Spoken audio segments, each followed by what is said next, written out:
helping. Wind is blowing with the serve.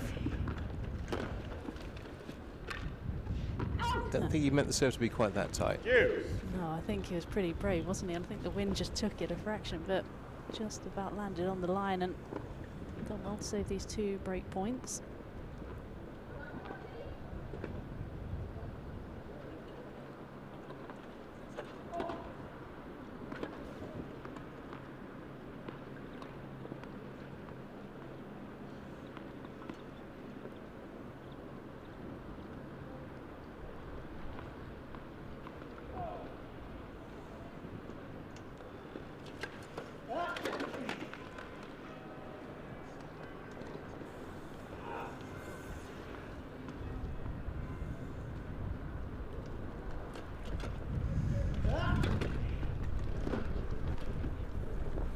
Advantage read.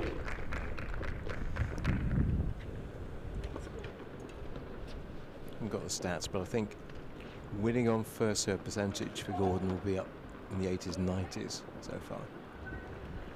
Just hasn't been enough of them though, has there?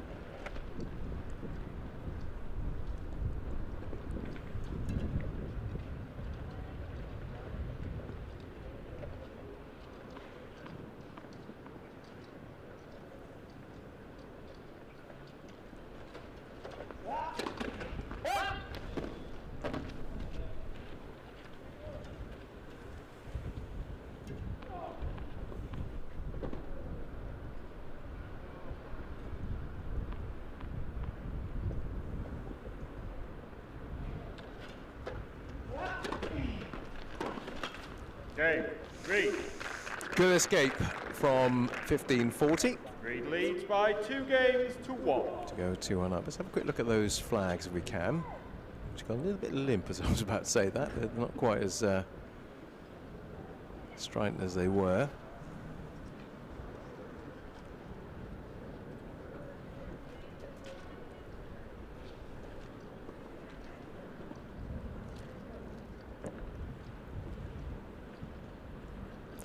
Yeah, they're a little bit limper than they were, but in the corner, in fact, the LTA flag right at the other end. We're looking at the flag right. 15 love. Just have a look silly at that end. How on the ball toss, the ball has actually been taken, and having to readjust on the point of delivery there. That's why the ball toss is actually quite a short one. He's actually brought his ball toss down quite a bit here.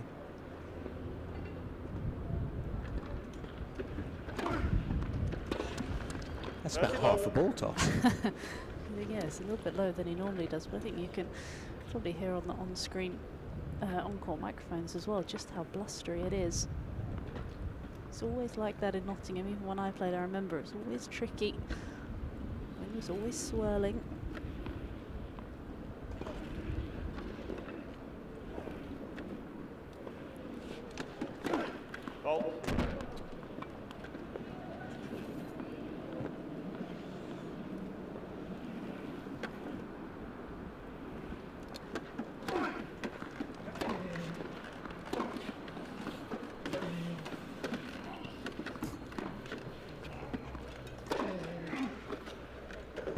That was a beautifully set up point. Really nice. I think Gordon enjoyed that too. 30-50. Again, using the width there really well. Went down the middle of the court and then picked his moment. So much topspin on the shot before last. It almost died in the middle of the court.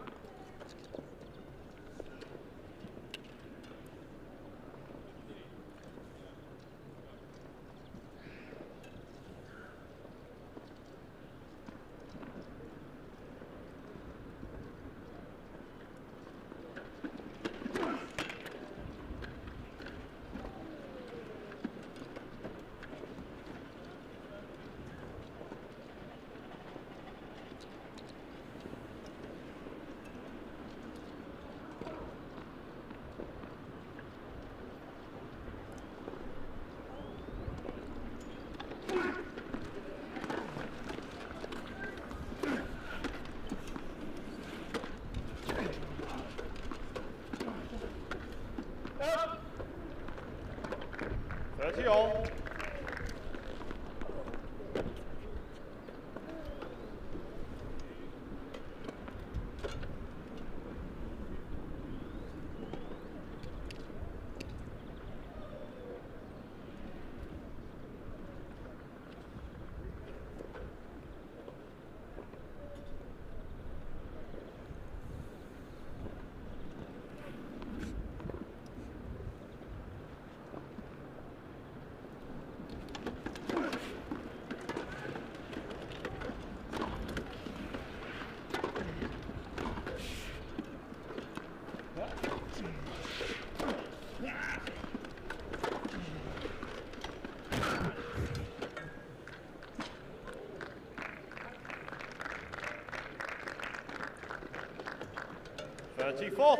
No, we've been here before.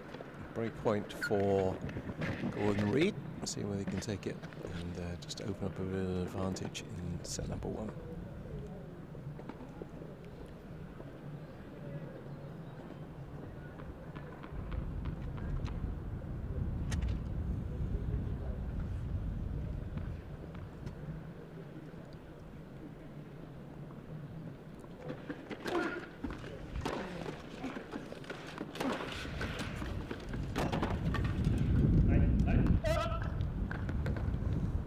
Just went extra aggressive there, didn't he, Gerard? Didn't hold back. Wasn't going to wait for the Gordon Reid mistake. Went and forced the error. Gordon just broke one of our microphones. Looks a bit limp over there.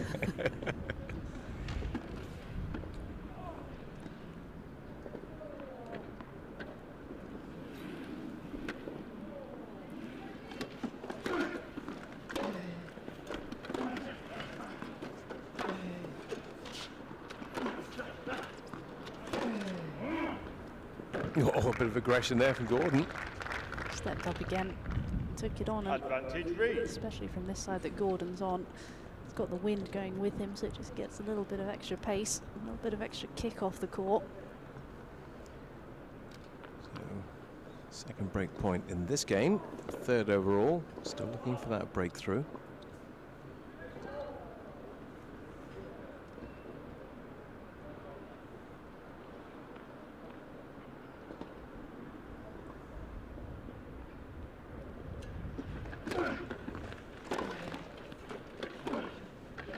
And finally gets it. Game.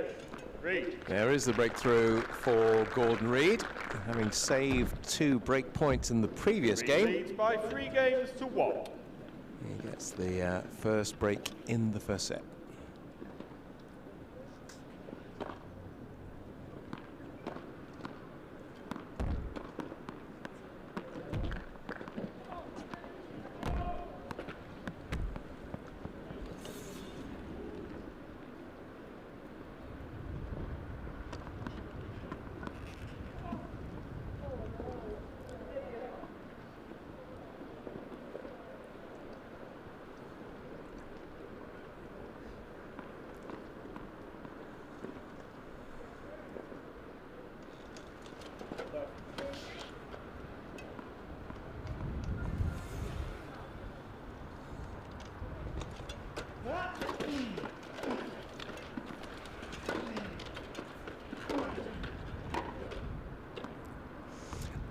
I've got to say, personally, I like seeing Gordon in the net because he wins so many points from that position. Yeah, I like it too. I think you can tell when he's confident as well. He sort of finds his way at the net more often, doesn't he? I think occasionally he can get a little bit passive. Just stays a little bit too far back in the court, but I really love him playing on the front foot.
Tried to step in on that one, didn't he? 30-15. Gordon got such good depth though on the return. Just jammed him up a little bit.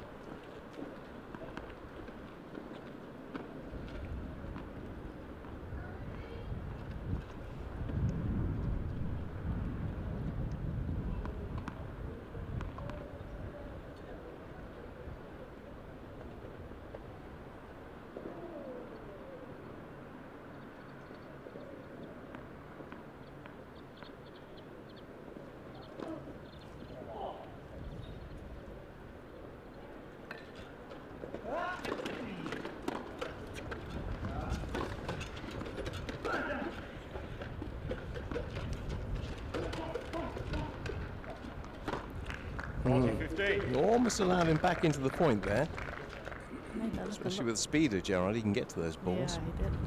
Made that look a lot easier as well. That wasn't an easy drop shot that he played. It's the first little sign of frustration though, isn't it, from Gerard? I don't see that too often. 2 points for a 4-1 lead now. Things looking much better than they were about 10 minutes ago.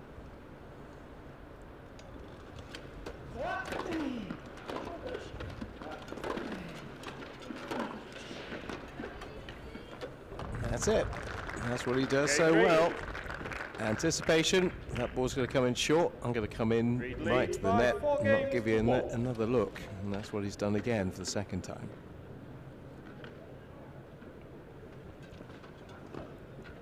Things looking amazing what one break can do, isn't it? Especially when you're serving first. Suddenly becomes 4-1. Very different set. Yeah, it's easy to get away in the set, and all of a sudden Gordon Reed's just got the momentum. There's a really nice demeanour about him as well. He just looks very calm and very confident.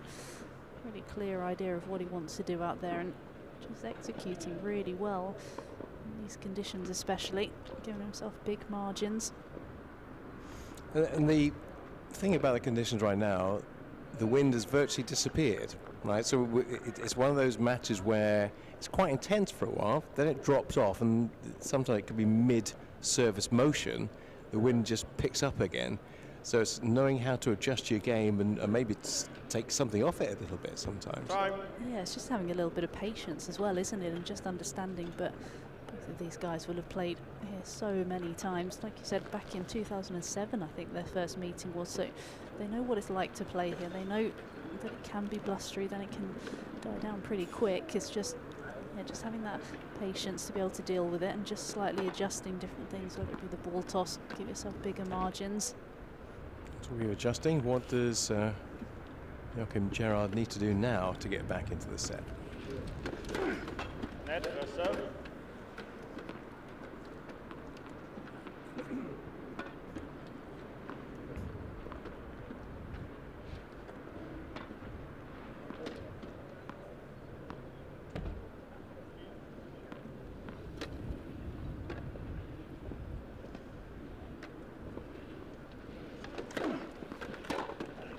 Love.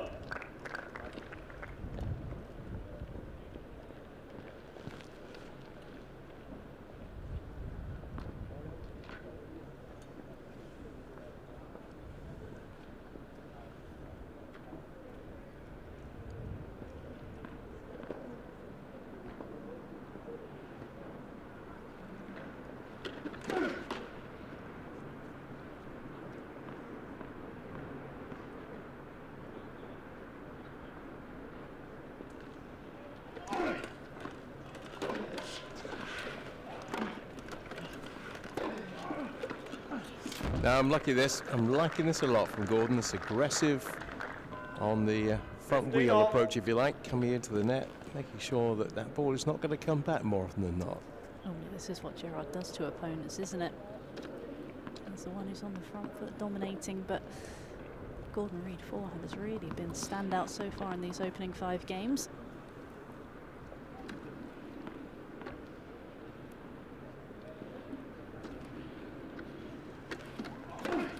Fault.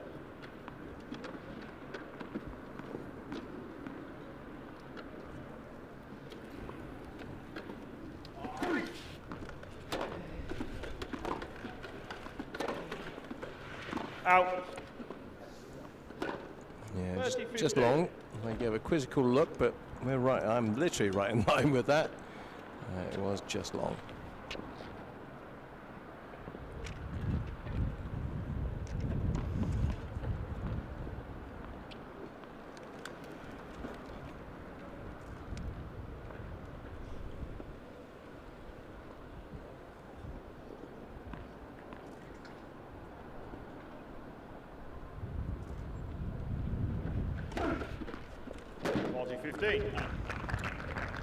Second ace for Gerard.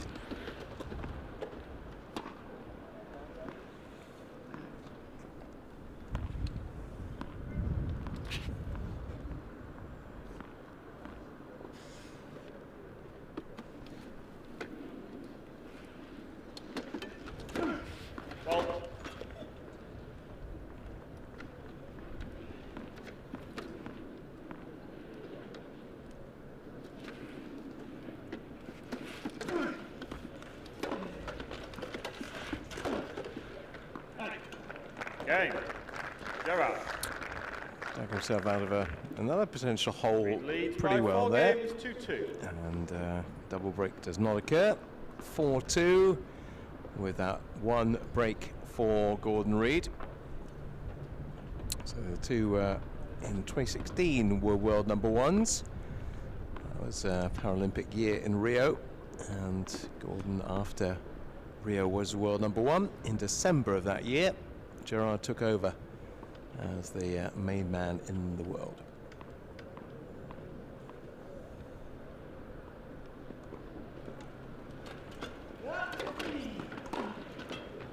Love.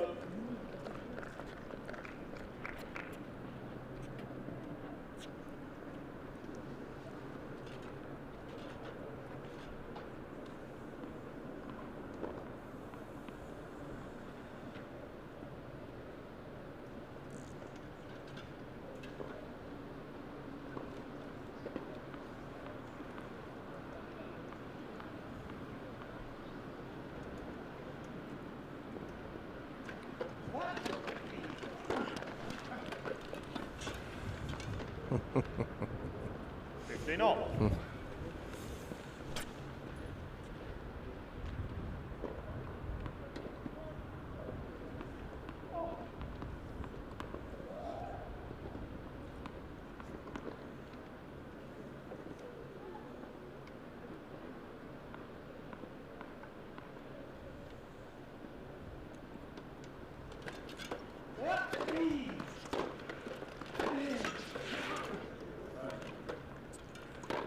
What should you do about that? They always say fortune favours the brave, don't they? Gordon always looking to be aggressive. Got a little bit of a lucky net cord.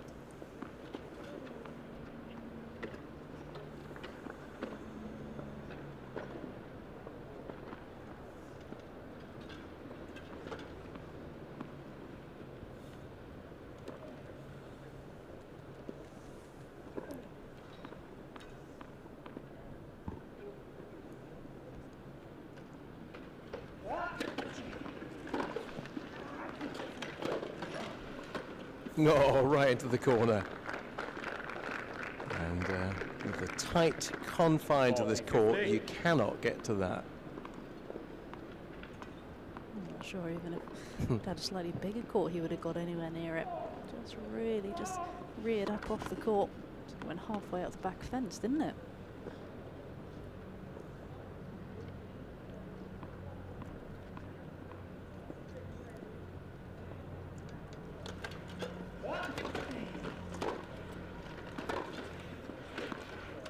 Game. Reid. Air shot. Don't see that often from some of his talent. Reid leads by 5 games, 2-2. Ooh, not happy. I think the frustration is just building. Well, Gordon Reid's going to have a chance if he can break. Gerard here to take the first set. And I say from the off, pretty much, Gordon Reid's come out with a very aggressive mindset. He's trying to get to the net wherever possible. He's won all his net points so far. very few negatives. We were talking about the first serve not working so much. Not really had to look at that too much because all the other parts of his game have worked well.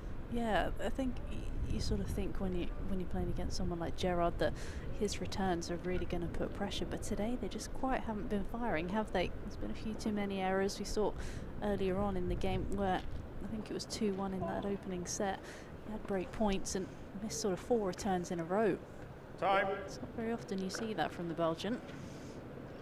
No, he's just not quite on his game at the moment, and it may well be conditions. It may well be that he's not quite. Again, with the matchup, we're talking about Gordon having the edge over him, certainly this year, and over all their encounters. Certainly wasn't that way early on. I was just looking through their first 4 meetings, in fact, the first 5 meetings here. Gordon only won once. And of course, that's a long, long time ago. Very different players from what they were in 2007.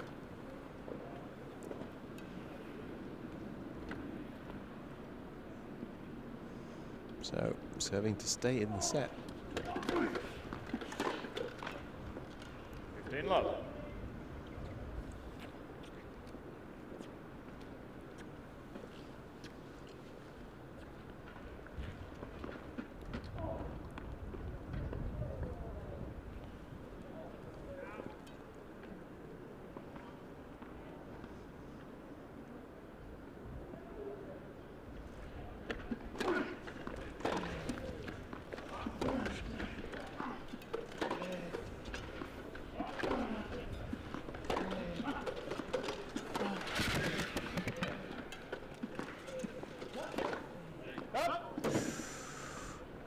Plenty of time there to set that up.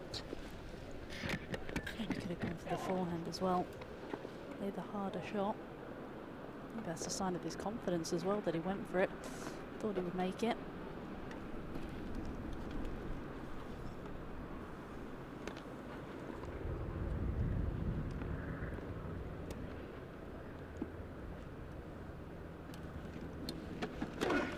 Fault.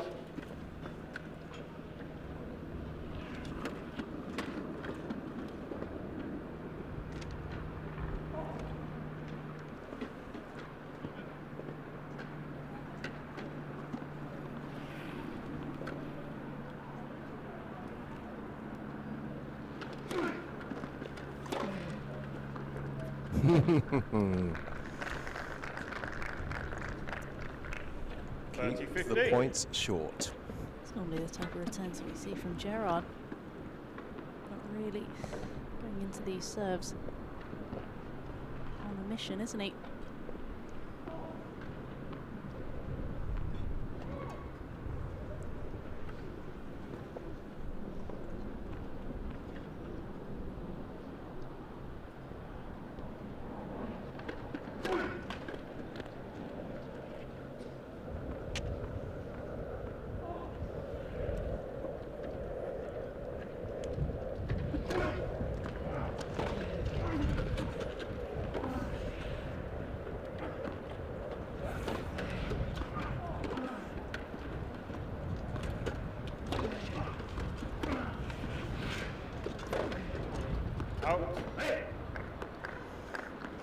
Kind of gave that point away.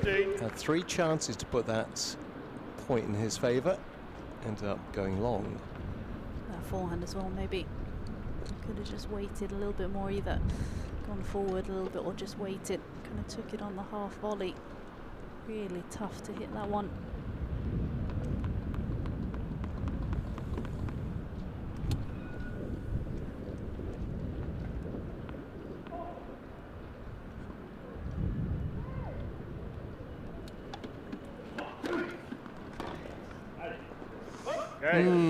Probably that is his easiest service game so far. Not really under any pressure. Reed leads by 5 games to 3. All he can do though is just try and put the pressure back on Gordon Reid. At least make him serve it out, and he's done that. His first couple of points in this next game are going to be crucial. If he can just find a way to sneak one of the opening 2 or even both of them, pressure straight back onto Gordon Reid. So 5-3. Chance for him to serve it out in the first set.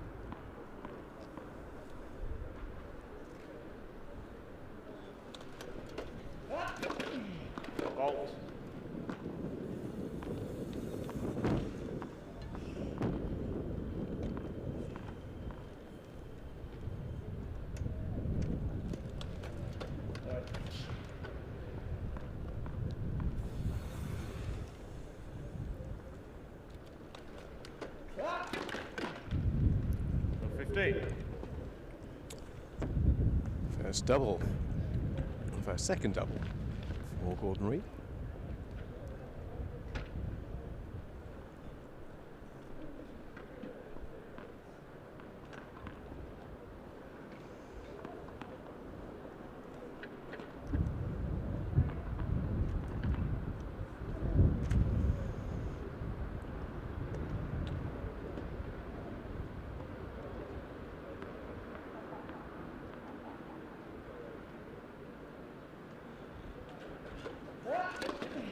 Fault.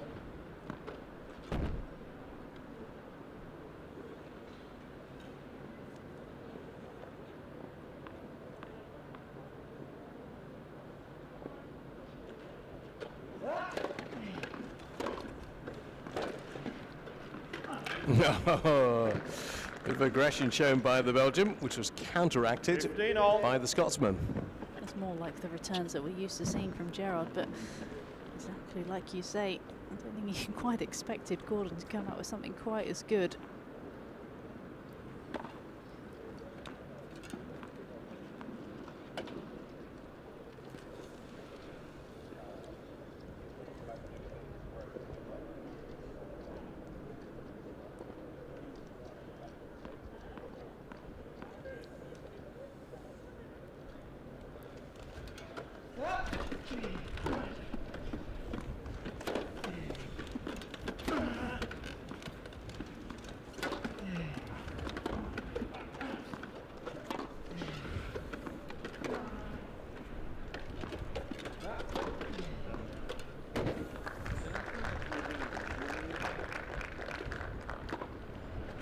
$30.50. That higher ball from Gordon Reid, especially on the forehand, using a lot more shape. That's really caused the Belgian a lot of problems today, set up so many short balls.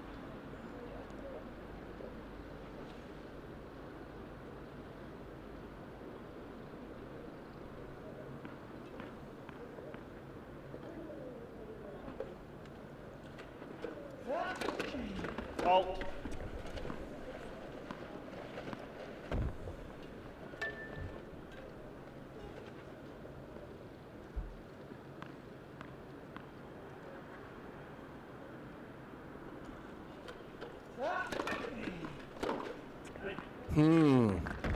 That's what we've been used to so often over the years with Gerard. That's exactly what he does. That counterpunch on the return.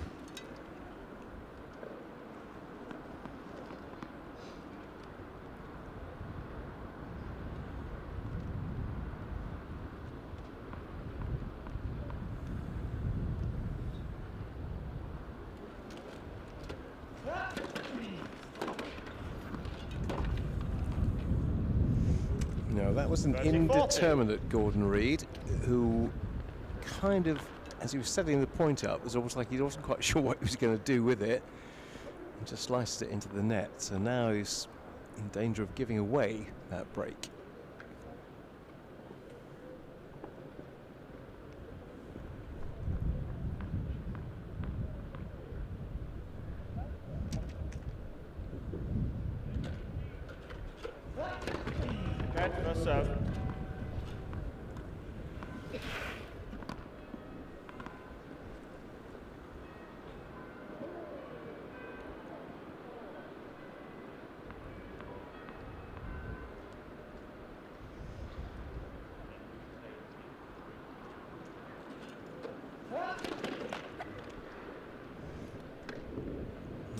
All the pressure on the second serve, and I reckon we'll see a bit of a charge from the Belgian on this.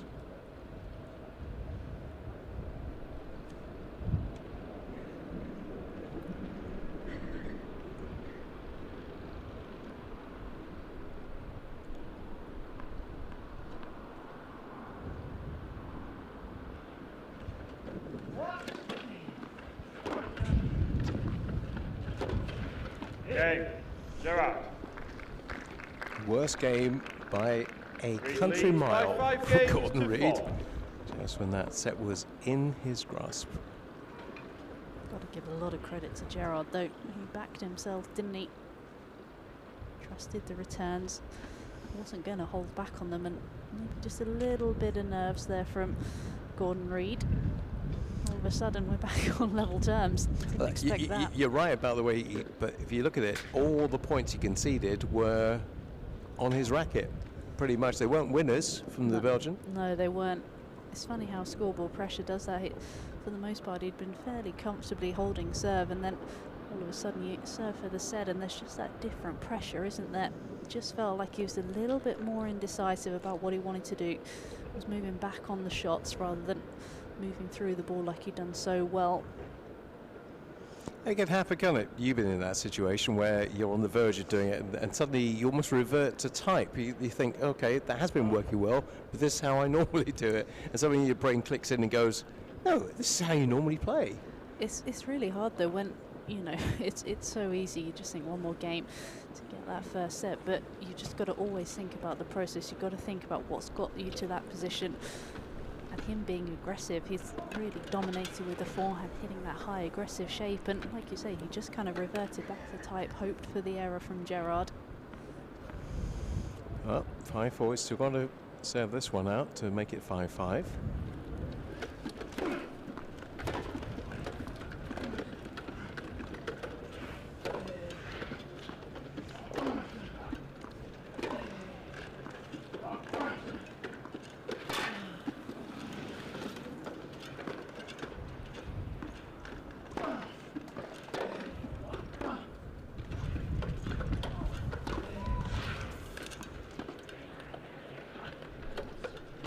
Oh, defensive lob nearly landed in.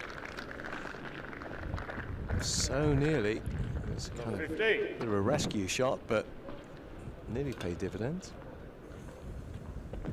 Gordon's just thankful for the wind there that time. I'm pretty sure he thought that was going in. He was scampering back. Nice little gust there, just pushed it past the baseline.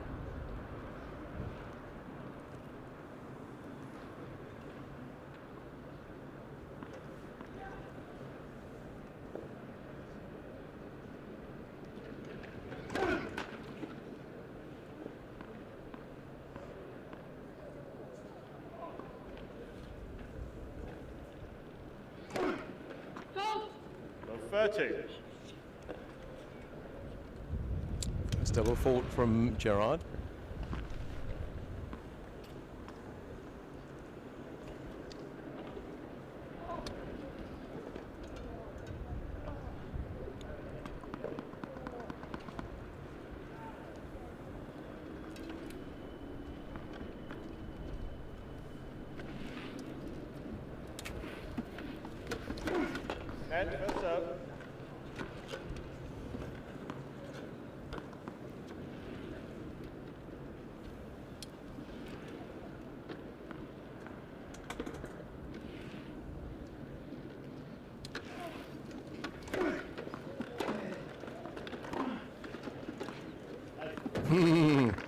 Was happy with that. Little acknowledgement, little verbal 15-30. indication he was happy. Certainly happier than he was a few minutes ago when he was whacking the ball up against the backstop.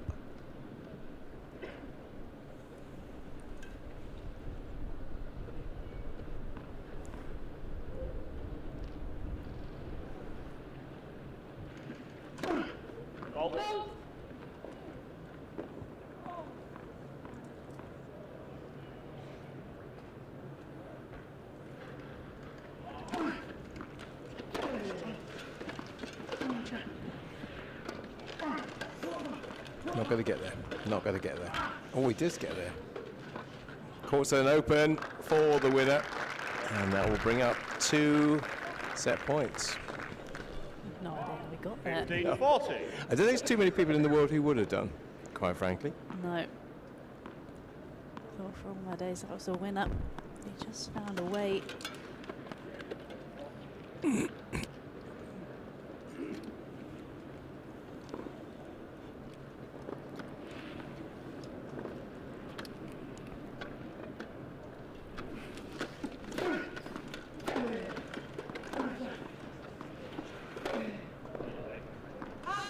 He was off balance there.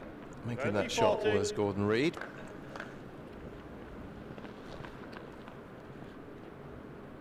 But Still one more attempt. Still one more break point to make it 6-4.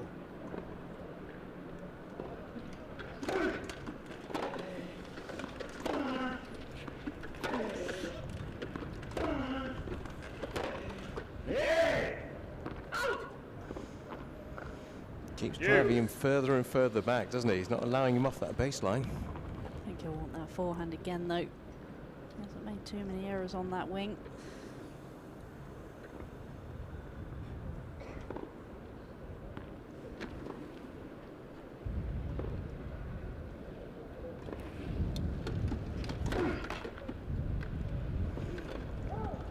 Chance to look at a second serve. He hasn't had too many of those to look at recently.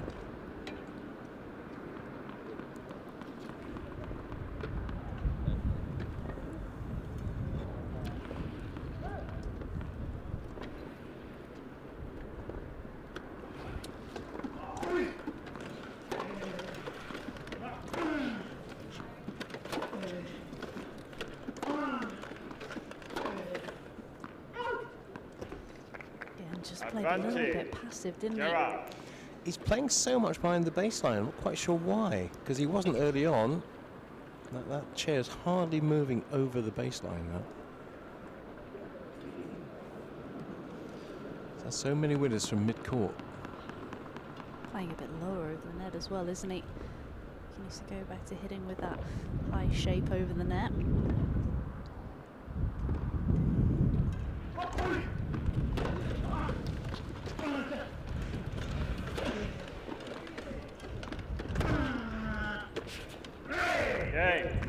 All right, and he's on his way.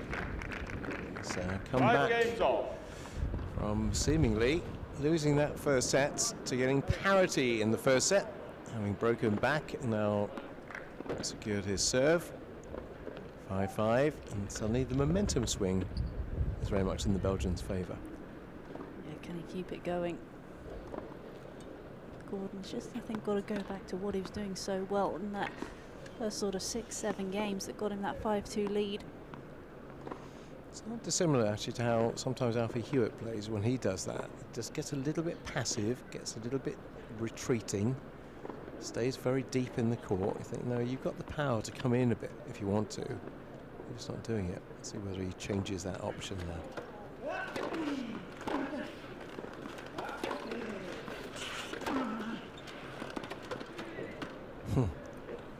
15. Yeah, so pick up from virtually the side of the chair there. Shot selection's not been quite as good as it has been. It wasn't the right time to hit that shot.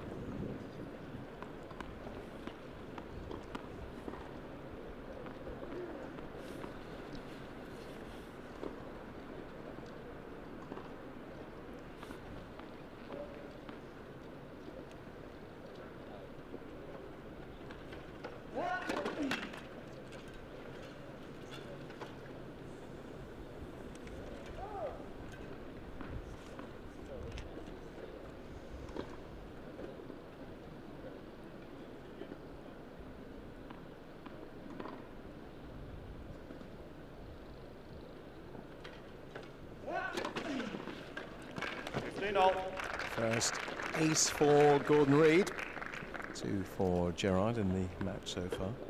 Nice time to hit it as well. Really was brave with that serve. Need a few more first serves here. Get himself out of trouble, just stem the tide.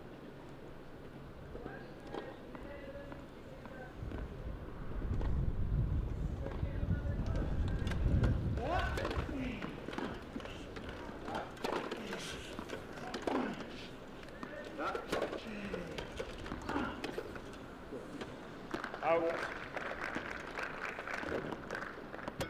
30-15.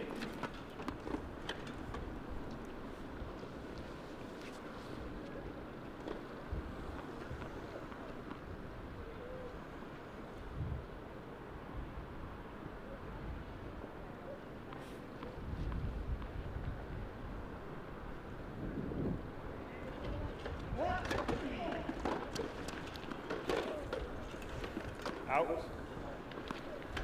30 all.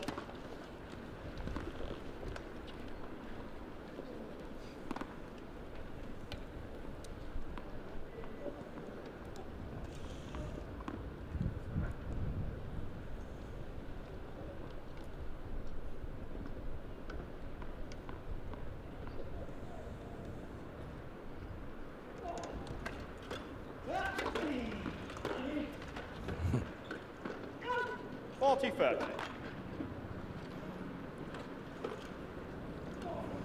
Trying to anticipate nice and early there by coming in. Kind of undid himself by doing that.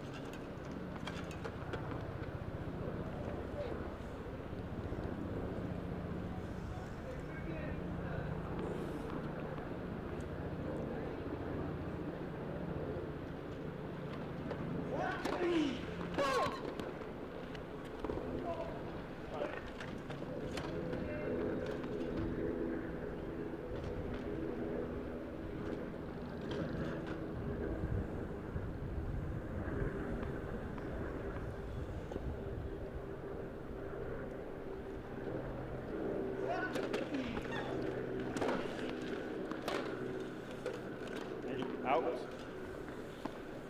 Juice.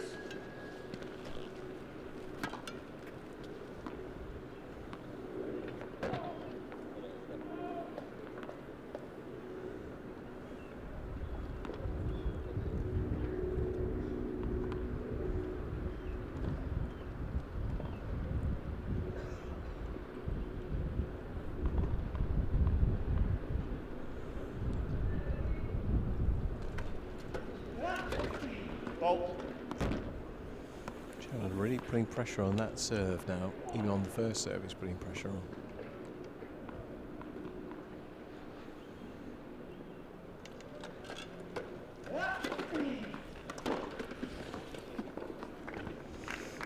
Just growing confidence on the returns as well, hasn't he? Advantage. 5-2 Gerard. down, he's just backed himself and he's just found the timing. A little bit of a helping hand from Gordon Reid and the lack of first serves. Well, he's managed to turn this set right around from being 2-5 down. He has a chance to go 6-5 up.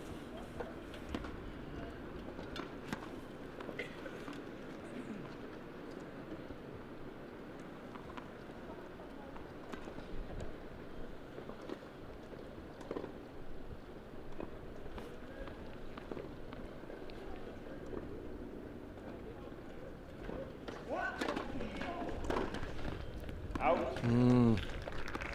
Like that back again.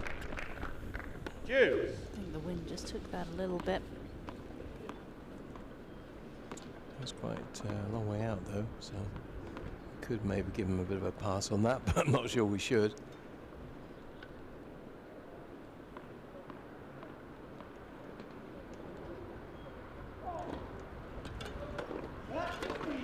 Bolt.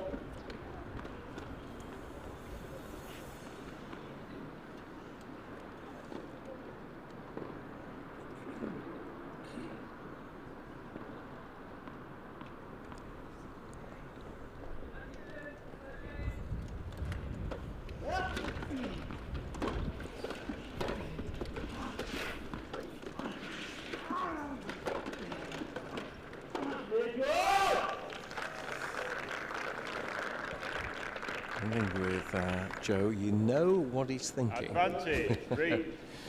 He makes it pretty clear when he's a little bit annoyed with himself, and also when he's very happy with himself. You'll get the allays and the yeses, and quite a variety of stuff he does actually when he's really happy with himself. But he's conceded advantage on this one. Chance for Reid to get 6-5 in front.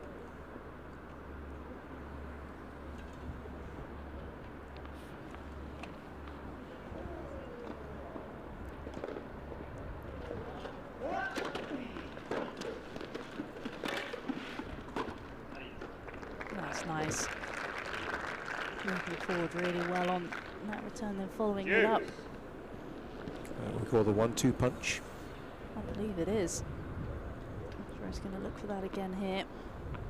He really senses the opportunity here. He's got the momentum. Got Gordon Reid on the ropes. Can he hit home that advantage? Back to Deuce. Game number 11.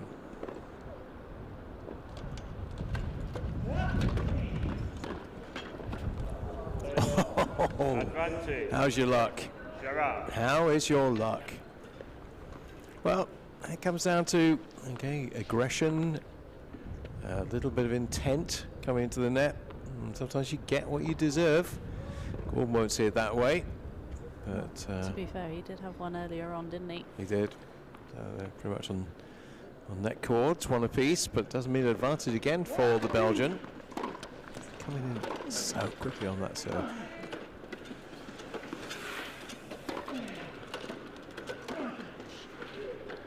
Should be Reed's point. And it is. A bit too much retrieving needed to be done by Gerard on that. But again, there you see Gordon Reed just being a lot more aggressive, and when he does, he's invariably winning the points. It's just forcing himself in these tighter moments to do it. Longest game of the match so far.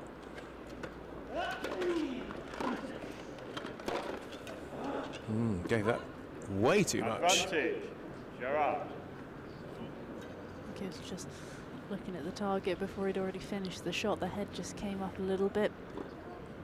Makes the timing tough. Just got it off the frame of the racket, and again, just Gerard's just putting the pressure on.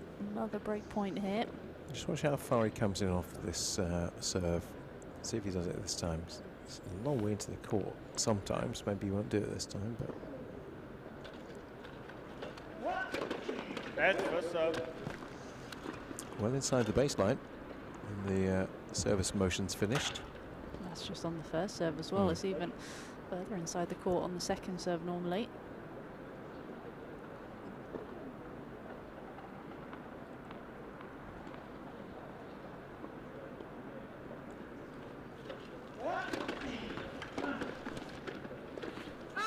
Which means you can cramp in for room a bit, like it did there.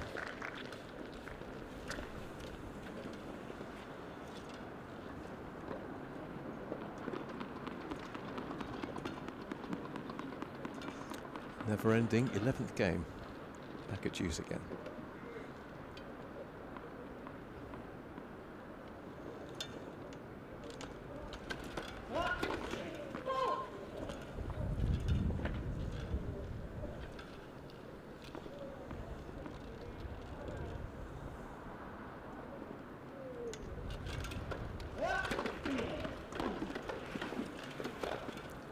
Advantage, Gerard. Yeah, it was a position in the chair that he got himself into. He couldn't twist or turn, really. That's the benefit of going big down the middle of the court. It's tough to recover after the serve. You don't know whether to go on the forehand or the backhand, and you've got to make that split-second decision, and he just couldn't quite get out of the way of the ball. Another advantage for Gerard for a 6-5 lead.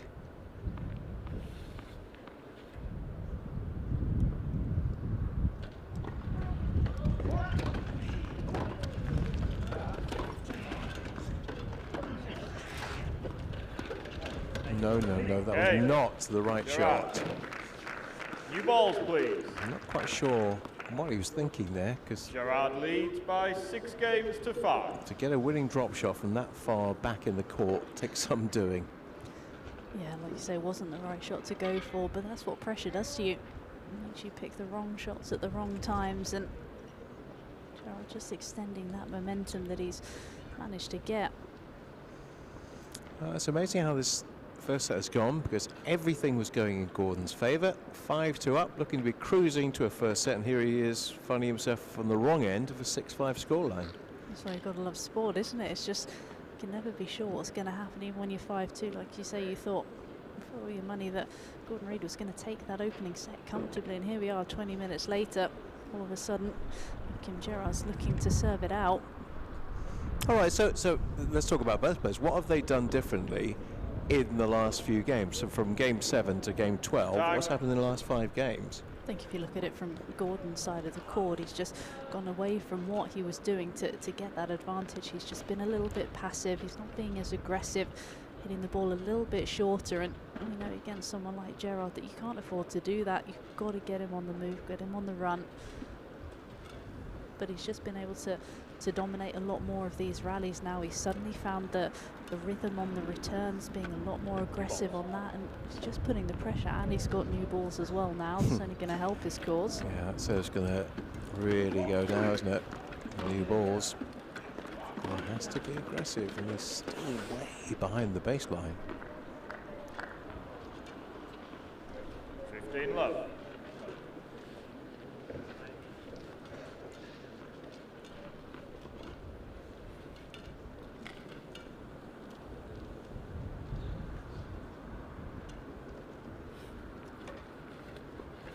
Trying to get himself going. See that. Trying to go back in the memory bank. That was working in the first 7 games.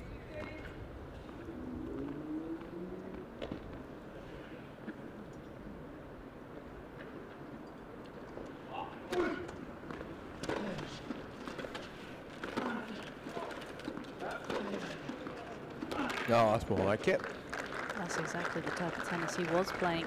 Being more aggressive, stepping in to the court, taking the ball on the rise, using that forehand, getting more width, especially pulling Gerard out on his backhand side, getting him on the stretch. Can he just do that consistently now, though? He needs to string a few of those points together. And negate this seriously powerful first serve by the Belgian first.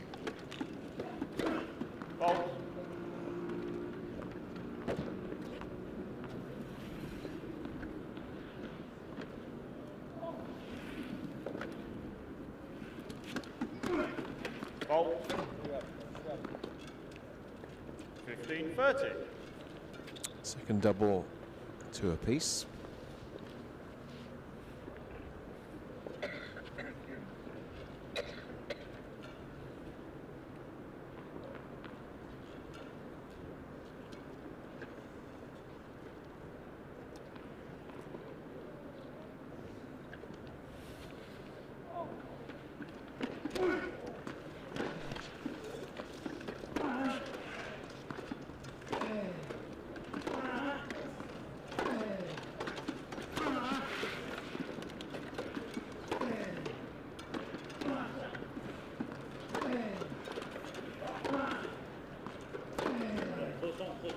Best rally we've seen in a long time in this set, and it goes the way of Gordon Reid. A little bit of a fist pump there as well.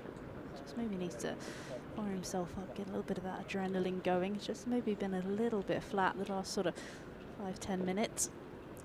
Well, he's got 2 break points here to take it to a tie break.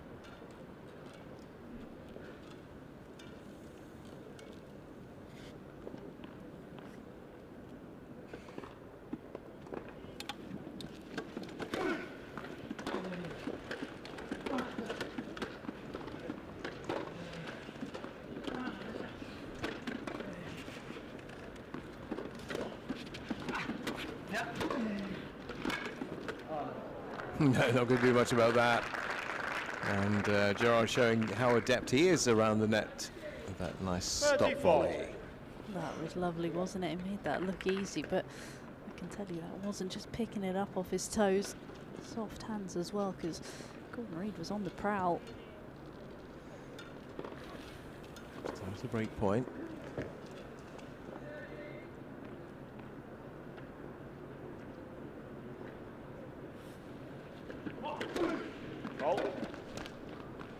And the second serve to look at. Now, risk and reward. How aggressive is Reid going to be on this?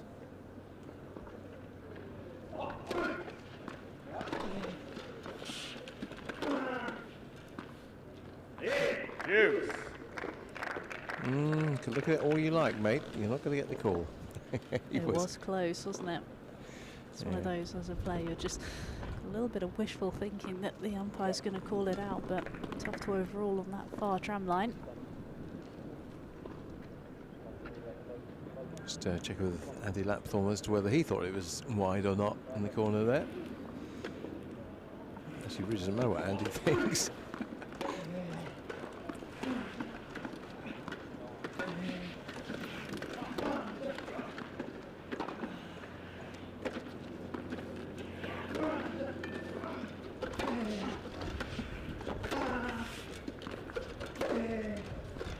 Out. Oh, I was about to say. Advantage. Well, he feels Gerard. that's 2 calls that might go against him there, because he's well, he's certainly looking quizzically, shall we say, at that baseline.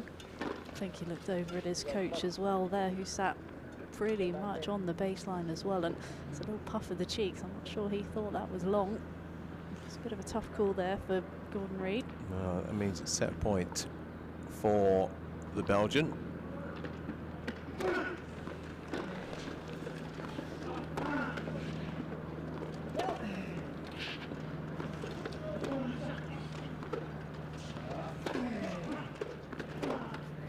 Oh, he's gone long. Out. Use.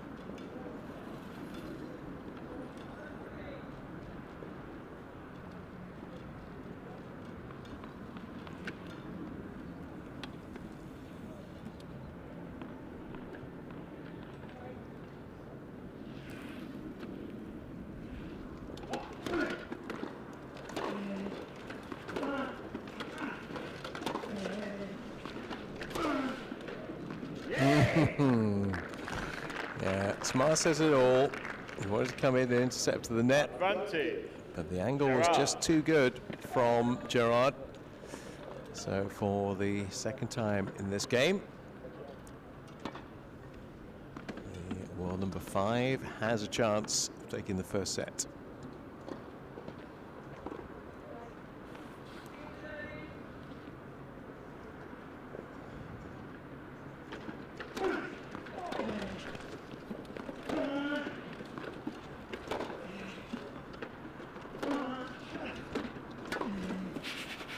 Out. Oh, it was long. Game in first set. It was long. Gerard.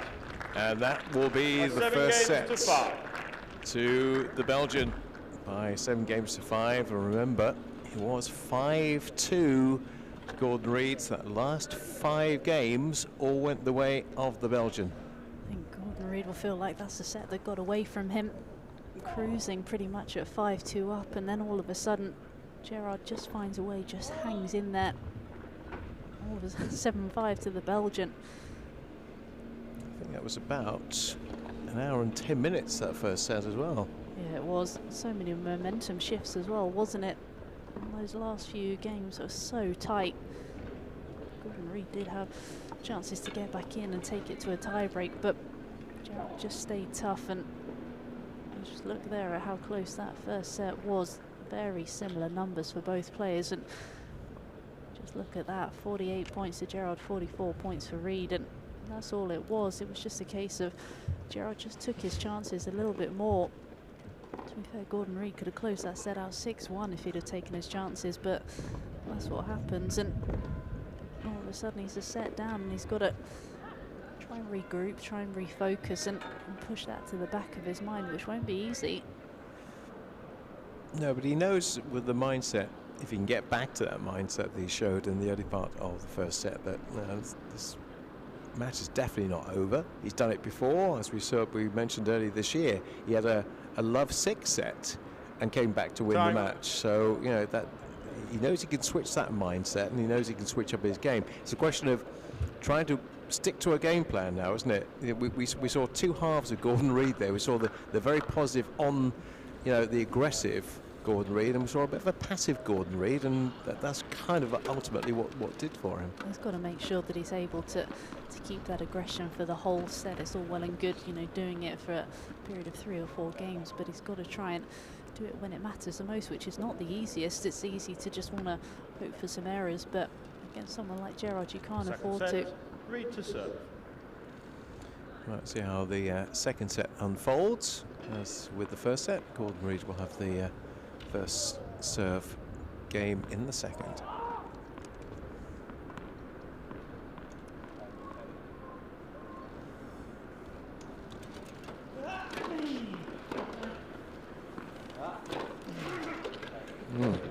Good way to start. 15 love.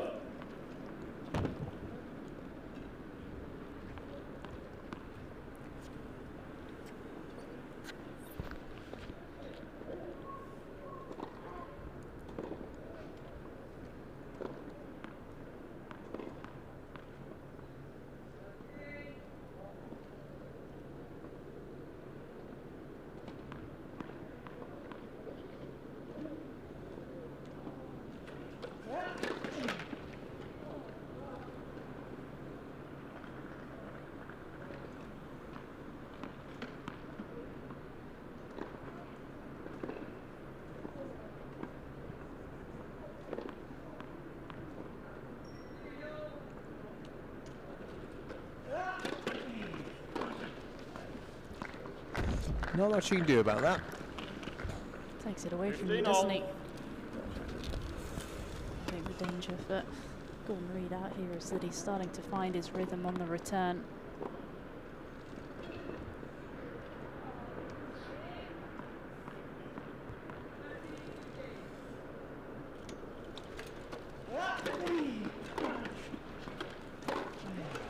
Out.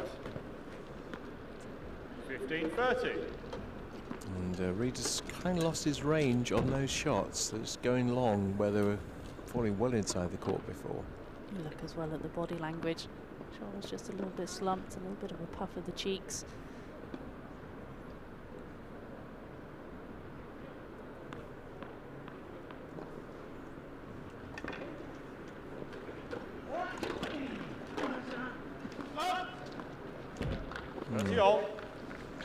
Nearly done twice with the same shot, but not quite, just wide this time.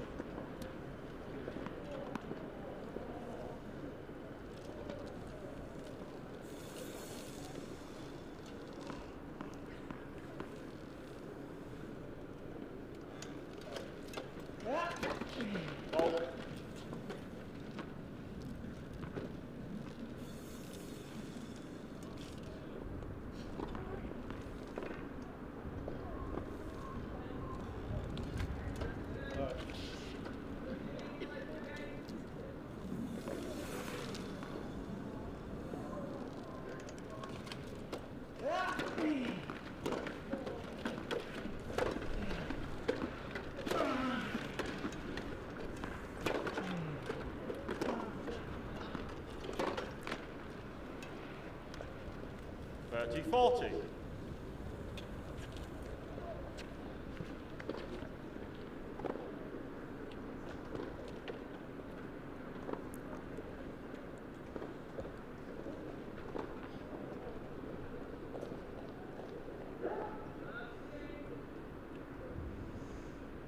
So immediately in the second set, a break point opportunity for Gerard to get his nose in front,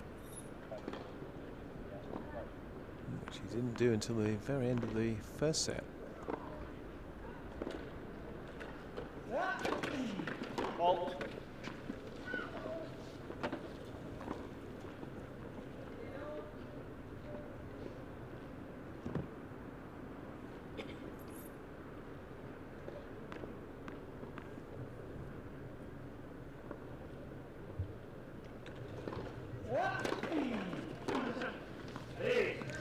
Did him twice, Gerard. the same return down the line, very effective, no return First from game, that. second set. So that means, if I've got it right, 6 games in a row now. Dangerous times here for Reid. Gerard's on the prowl.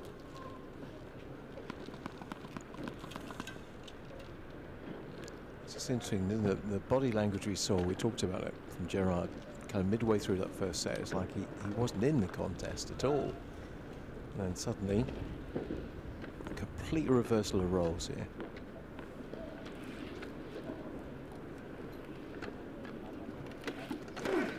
Fault. Conditions have changed. The wind certainly has abated to a certain extent. There's still a little bit around, but the sun's back out. Conditions pretty much ideal, certainly for the server at the moment.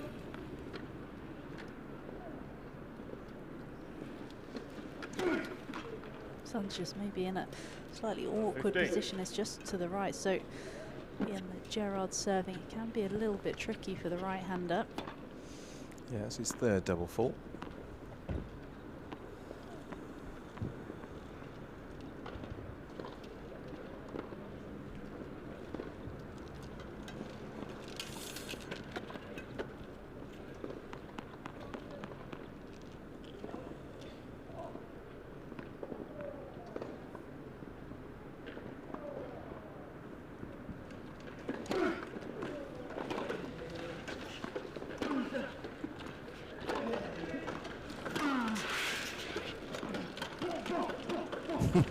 No, even you, Joe's not going to get to that. Joe on rocket fuel is not going to get to that. No, I did think he was going to do it again, but just couldn't quite do it. I don't know if it really can. It will be him, but 2 bounces even for him. That's too much to get on the third.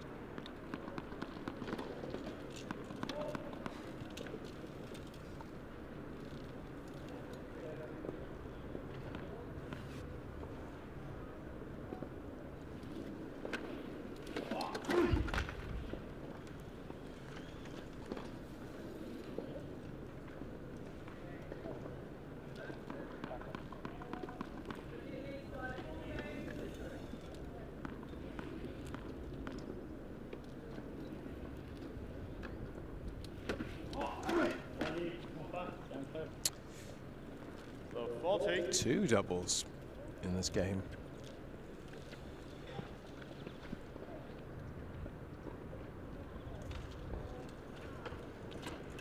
Well, this is how you hand the initiative back to your opponent.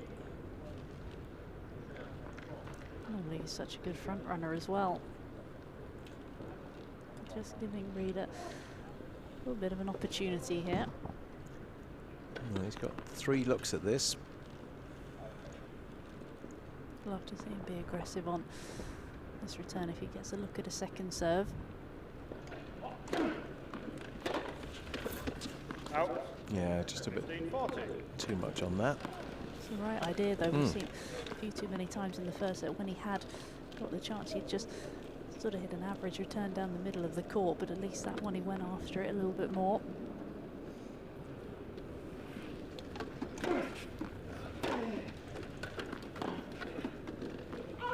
Yeah, it's gone wide. 3.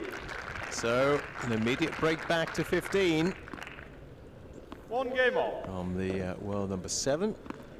So we're talking about 2 former world number 1s here. And this is meeting number 37. Gordon Reed with the advantage 2016. They've been pretty much nip and tuck throughout their careers. From the early days, when Gerard got a bit of a march over Gordon Reed, they've often traded victories. So he's back in it as far as the second set's concerned at 1-all.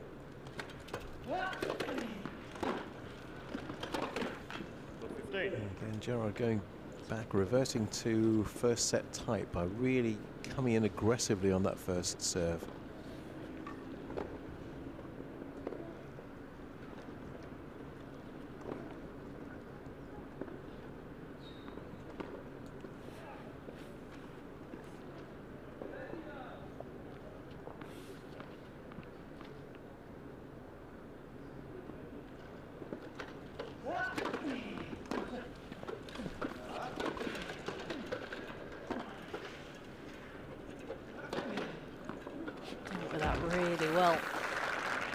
Good height on that.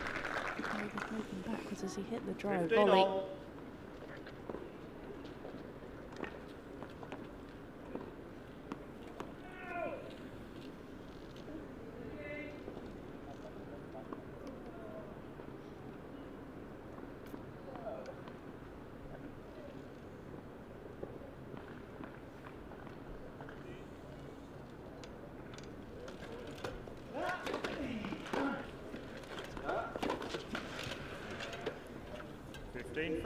Those are the kind of shots that really frustrate a tennis player, aren't they? Yep, had a few too many of them over the years. And then the question immediately springs to mind, why did I do that? When you've got the whole expanse of the court open to you, you stick it halfway up the net. Yeah, I know exactly what you mean.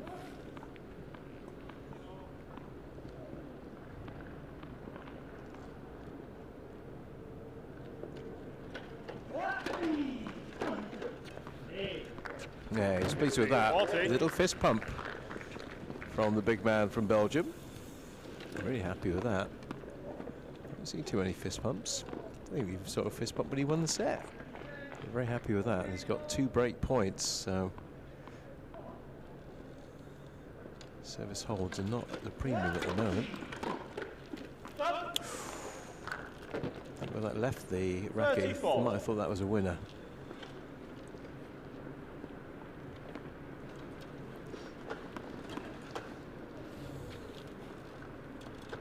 Still a bit of work for Reed to do on this service game, 30-40.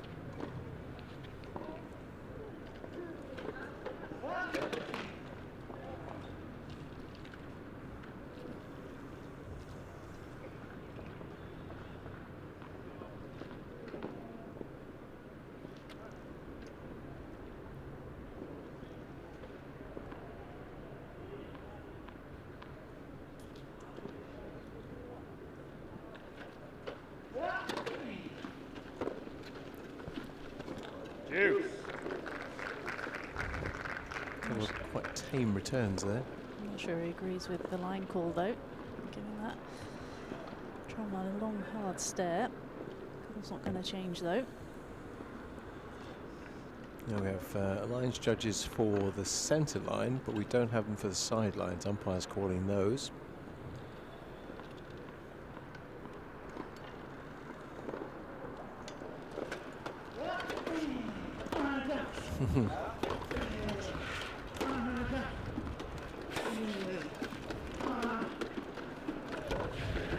So much determination on the Belgian's face there. Gerard. Goodness me, he's in effect thrown himself around the court. Nothing was a lost cause there as far as he was concerned. And it's actually worked to his advantage, literally, because he's got the advantage. For a third straight service break in this set.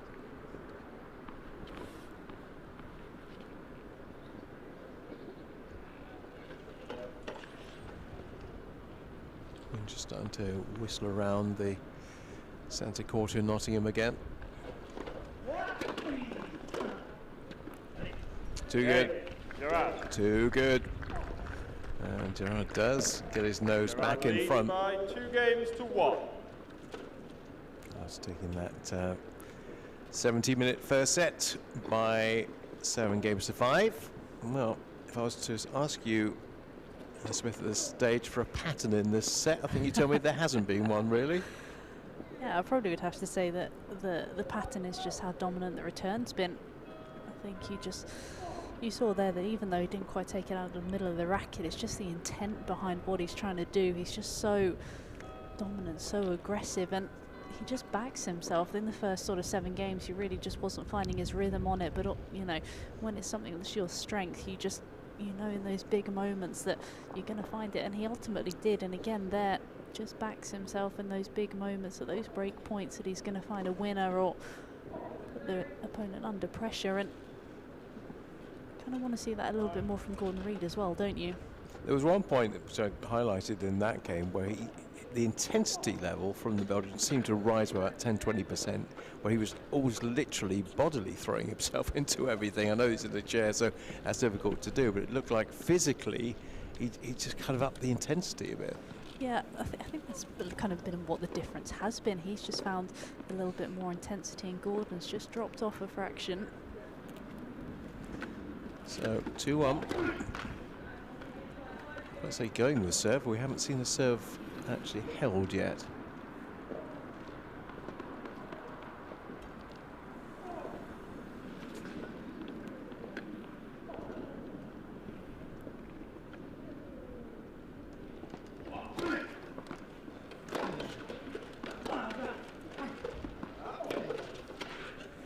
Yeah, good. That's better. You can tell from Gordon's demeanour it's better, but he's got the first point on the board.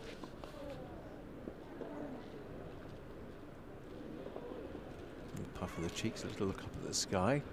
A few fluffy clouds, a couple of black clouds, but they're luckily far away from us and disappearing away into the distance. Forecast looks pretty set fair for today, we hope.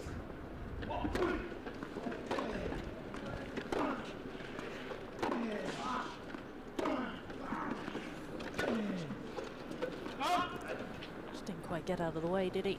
He's always leaning off the ball. Just needed to get one more push. Yeah, difficult shots to pull round when you're in that kind of position. Tend to just shank them a little bit.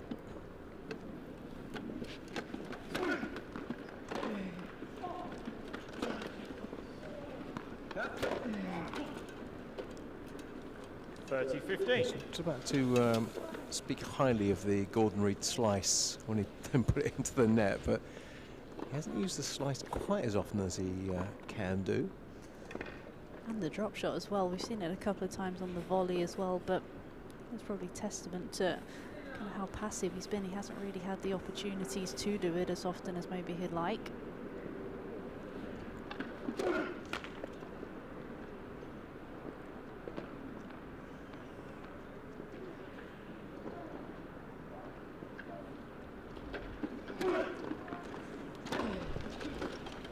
That's what he is good at, though. Forehand down the line, very effective. Needs to do that more often, though, doesn't he? Whether it be on the return or during the rally as well, he spent a lot more time in the blue area of the court.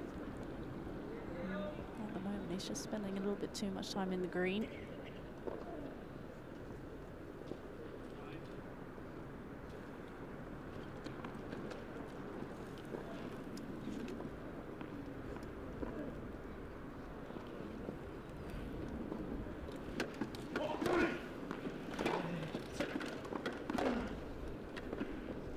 Out.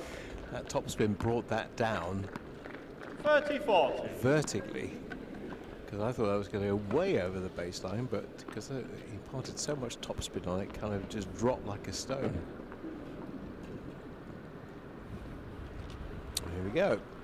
Another break point for another break against the Belgian serve. That will mean 4 straight breaks if that's the case.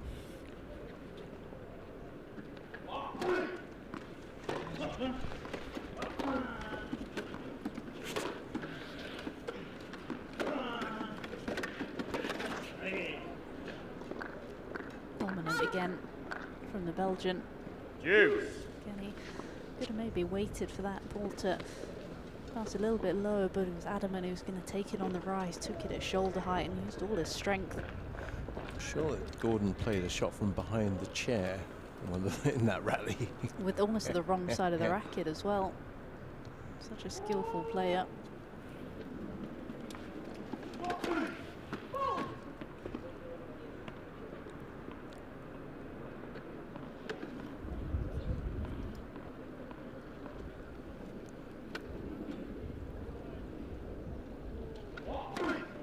Fault. Advantage. 3. That'll be 5 double faults now from the Belgian. 2 came in 1 game in this set.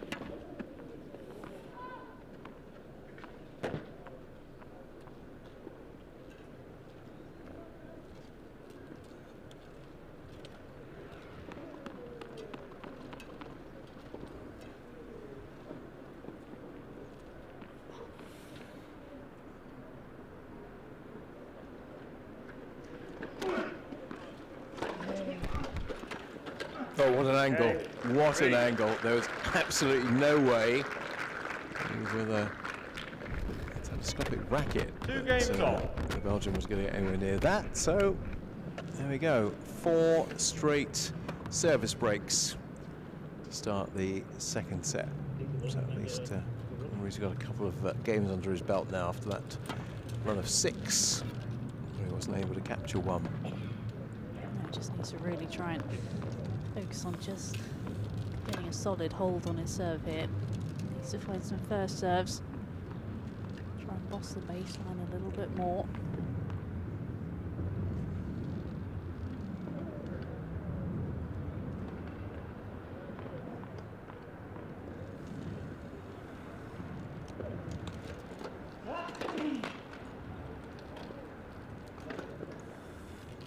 And going back to where we started, find that first serve.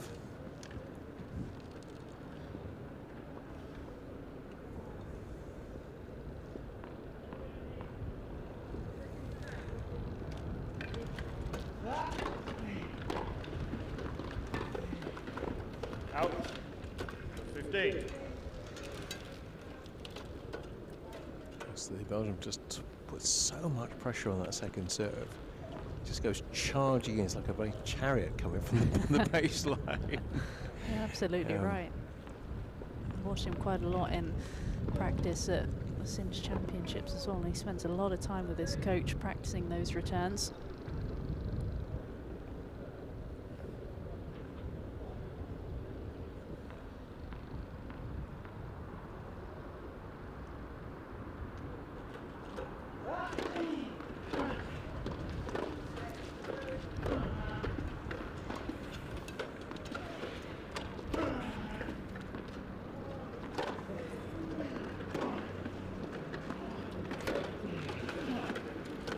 Best rally in a while.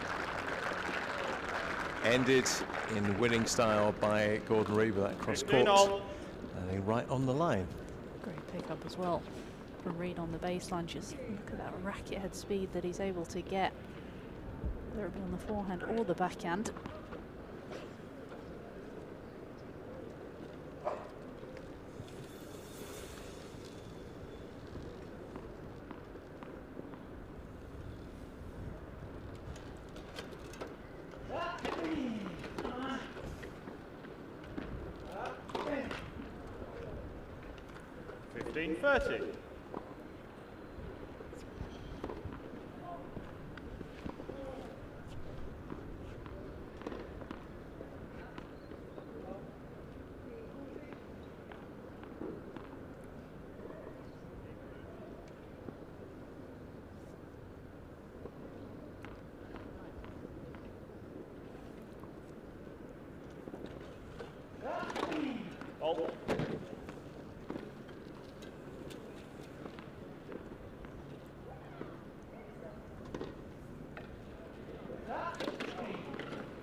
Call was nice.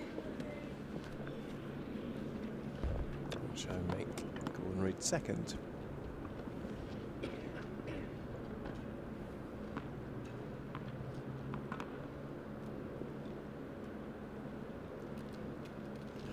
The sun is now getting quite warm here at Nottingham. The breeze has subsided just a little.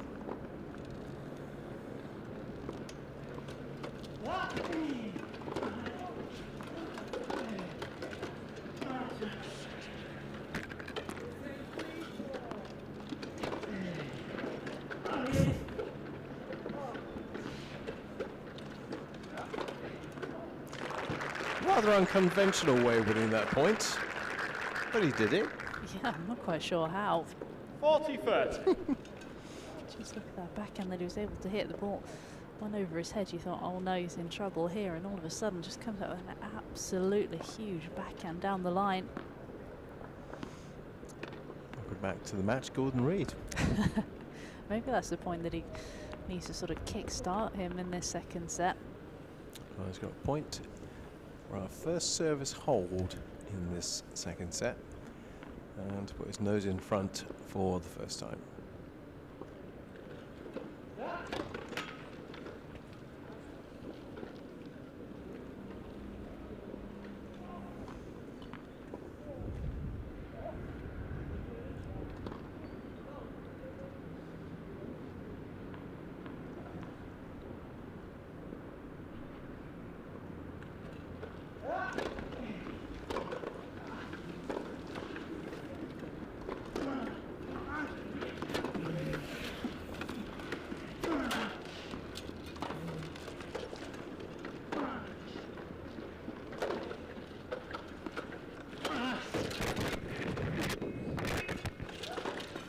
Brilliant retrieving by Gordon Reed. Not just once, but twice. And there was the finish he was looking for. And that is more like what we expect from the British number 2, who's showing us why he got to be the world number 1 and why he's still in the world's top 10. Oh, hopefully give him more confidence on his serve. He found a way, and again, he was just a little bit more aggressive on a few of those points, and especially that last point, that forehand really doing the damage again, just using that height and the shape over the net to push Gerard back. Needs to go back to that, I feel.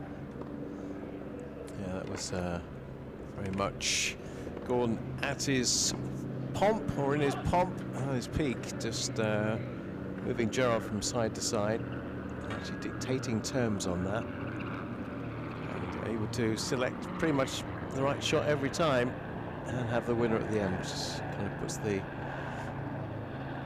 marzipan on top of the cake, doesn't it? Best part of the cake as Time. well. All right, well, he's got a little bit of momentum, which he hasn't had since we wanted to gain number 8 of the first set. He's got his nose in front. He's got a service hold. Now it's over to you, Mr. Gerard, see whether you can hold, or are we going to go down a similar path to what we went through in the first set?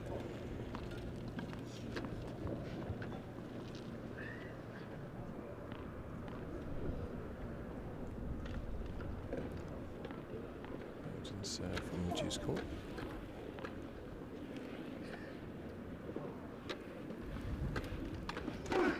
Ball.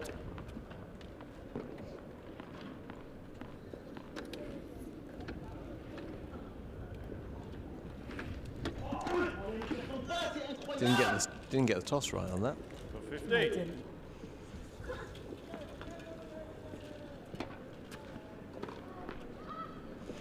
Slowed down the racket head speed as well, didn't he? Just didn't reach up to it.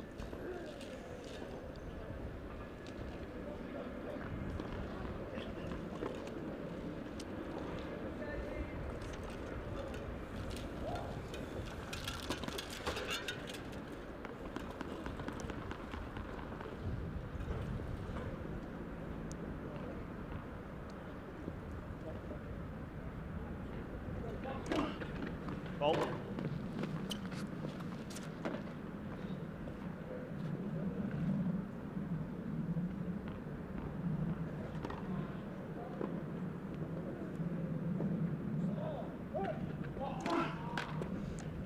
Joe's game's just disintegrating a bit. 30. There's 2 double faults in this one, and 7 in total.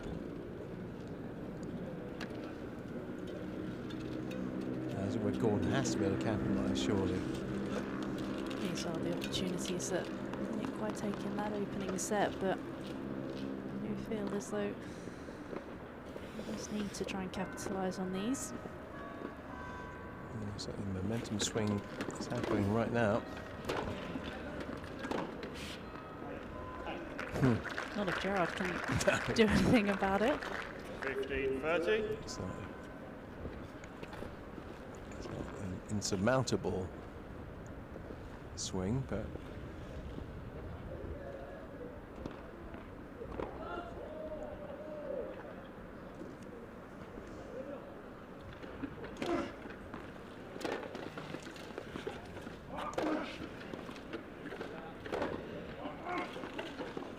beautiful, beautifully done by Gordon Reid. Just drove him wide, and you, even with the speed that he possesses, he wasn't going to get to that, and he doesn't.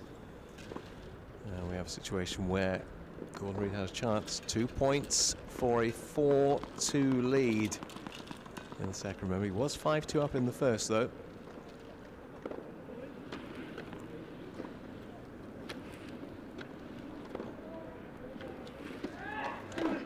Ball.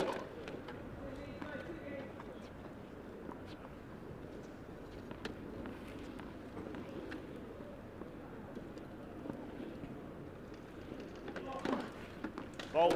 Okay, so double faultitis. 3. 3 in that game. Green leads by 4 games to 2. And all of a sudden, that momentum swing we talked about is starting to happen again for Gordon Reid. Well and truly back in it. Body language on both sides of that has changed massively over the last couple of games. A bit of an ironic smile there from Gerard as well. Probably not used to serving 3 double faults in a game.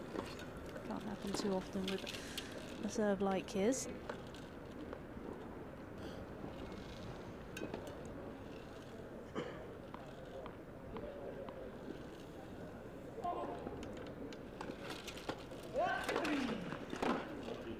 Out.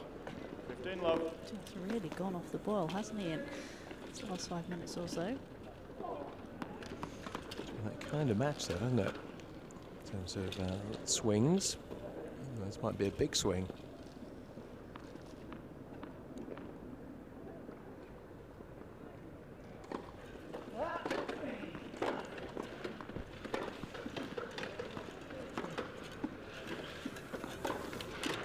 Yeah, open up the court. Well, oh, Gordon. Oh, Gordon. Having talked about how good you are from half court, now you are so good in front of net. That's disappointing. well, just, yeah, I think disappointing is the word I was looking for, really, in terms of that should have been an easy put away. It isn't.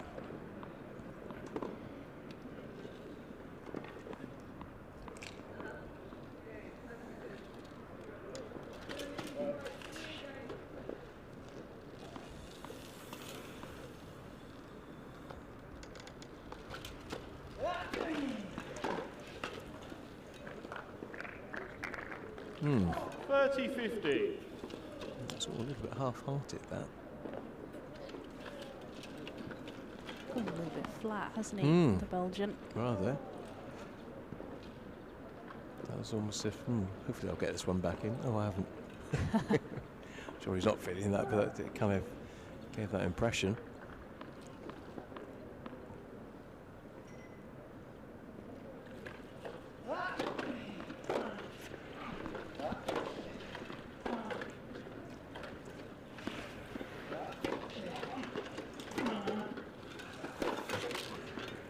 Reed is in total control at the moment of this match. Going back to the aggressive style of tennis that we want to see from Reed. He's working him from side to side, and there's going to be that big punch right at the end. Well, we could have repeat of the first set here. Could go 5-2 up with this, and has. So, case of deja vu. Reed leads by 5 games to 2.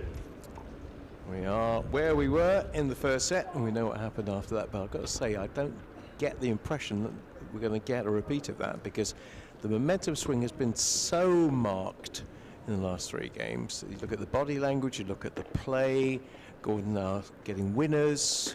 All right, he dumped one in the net that he should have put away, but for the most part, they've been all winners from Gordon. I think if you're a Gordon Reed fan or in the Gordon Reed camp, you're hoping it's not a replica of the first set, but as you said, it just has a little bit of a different feel, doesn't it? He just seems a little bit more in control. Again, he's gone back to what he needed to do, and again, I just think now, even if he loses this game, at least put your game on the court, stay aggressive. Can't go back to being passive again. It's been a much quicker, well, if this game is won by Gordon Reed, it will have been a much quicker second set than the first set. It'll only be done in about 35 minutes, whereas the second one took, first one took an hour and 10 minutes.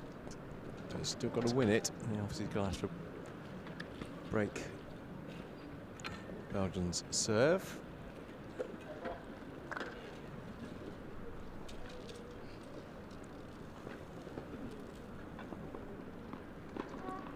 Which, remember last time round, 3 double faults in the last Belgian serve, so that's something he's going to have to rectify.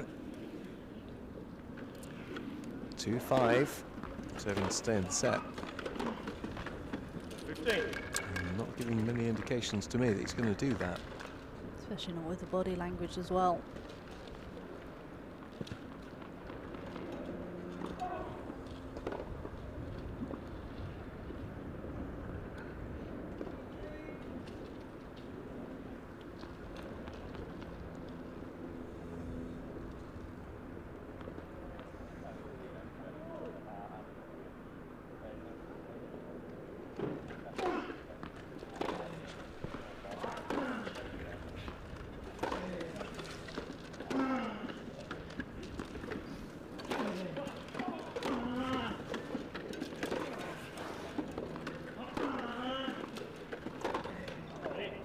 Out.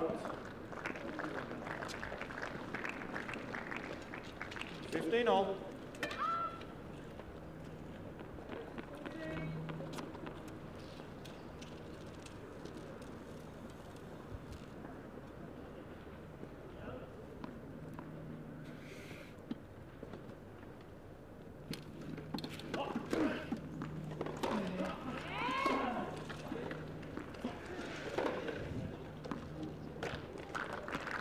Beautifully done. And 15-30. Gerard just splays his arms out wide and says, what can I do about that? Or what could he do about it? Not too much by the looks of it. A few inches from the baseline with that really aggressive topspin. 2 points away then. Gordon Reid from making it 1 set all.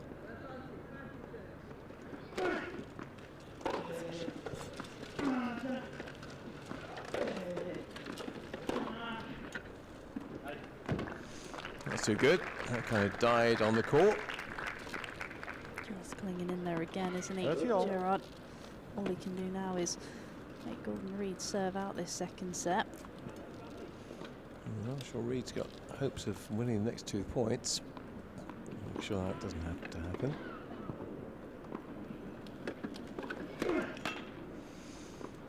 I just feel there's another double fault in the offing here, maybe. Quite possibly. Let's make sure he stays aggressive with the racket head speed.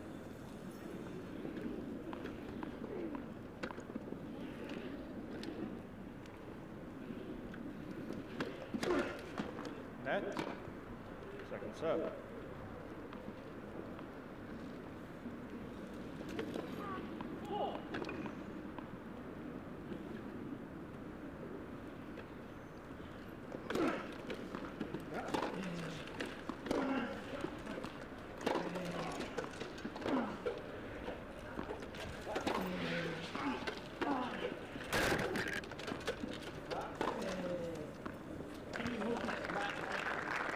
Did what he had to do. I kept expecting him to come in. I've got to be honest. I thought he was going to come half court and 30-40. intercept this, but he didn't. He stayed quite deep, stayed behind the baseline. Ultimately, it was the right decision and gives him a set point.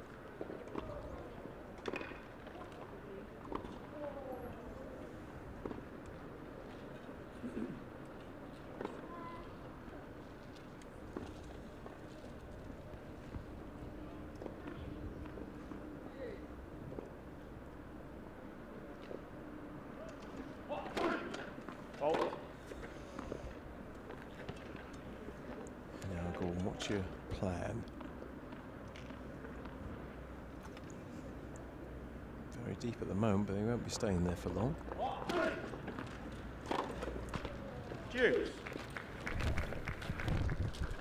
That's kind of why I asked that question. Is don't stay deep, deep, because you'll give yourself a chance. That's all where I needed a little bit more height over the net. That aggressive shape, give it 2-3 meters over the net, push Gerard back. And you've got another look at the second serve here. Can he try and get on the forehand as well?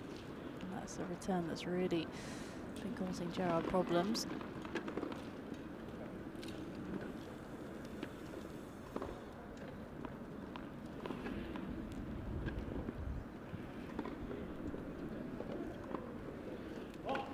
So he's setting up for the forehand. Oh, just overdid it. Advantage. Gerard. Yeah, that was almost like predetermined he was going to go for that. I'd much rather see that, though, in terms of making an error than the previous backhand return. At least he tried to be aggressive with that, a bit more intent behind the shot. Advantage for Gerard.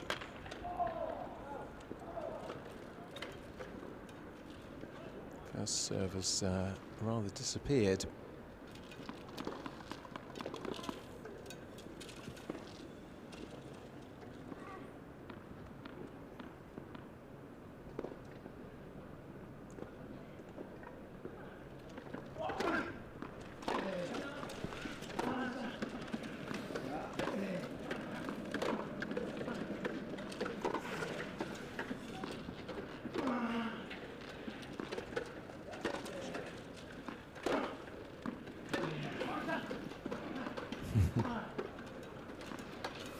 What's open? That's for a while.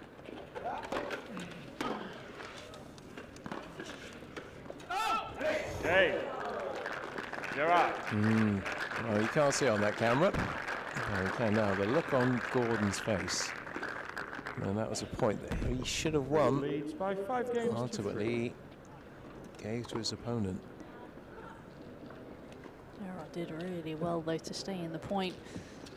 Throwing himself around the court, just finding a way to put another ball in play. Coaches always say to you, just find a way to get one more ball back in the court, give your opponent the opportunity to miss, and see what Gordon Reid did there. Great retrieving from the Belgian to give him an important game, keeps him in the match, well, keeps him in this set anyway. He's certainly got the first set under his belt, so Gordon has all the work to do. 5-3, serving for the second set.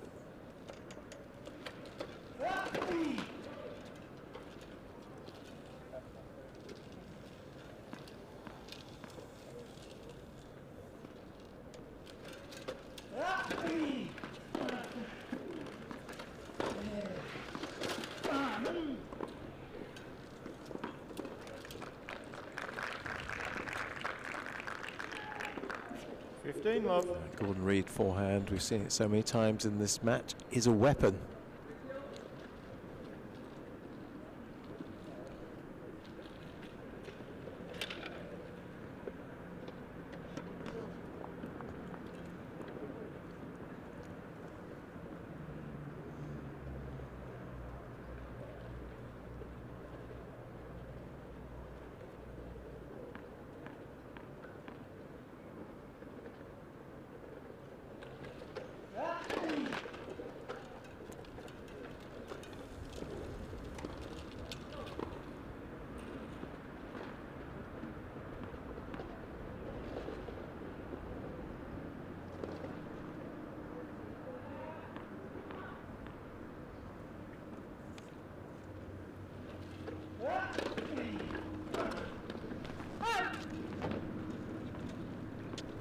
Love.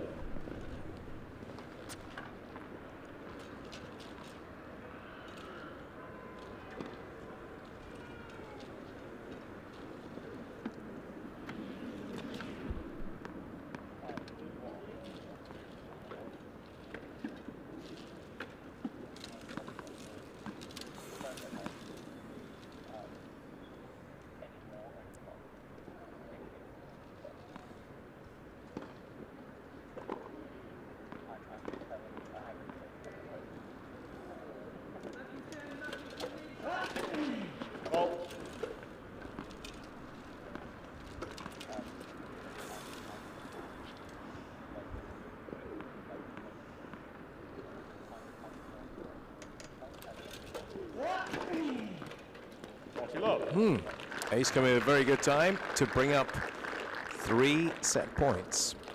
A lot more dominant game this one, isn't it? A lot more confident from Gordon Reid.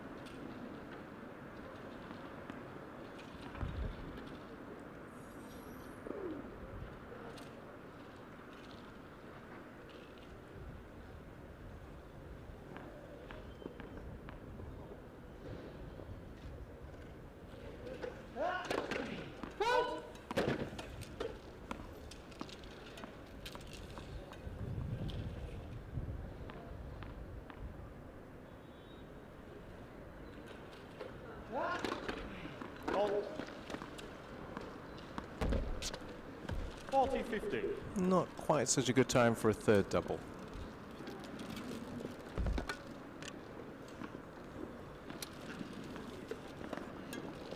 But still 2 set points.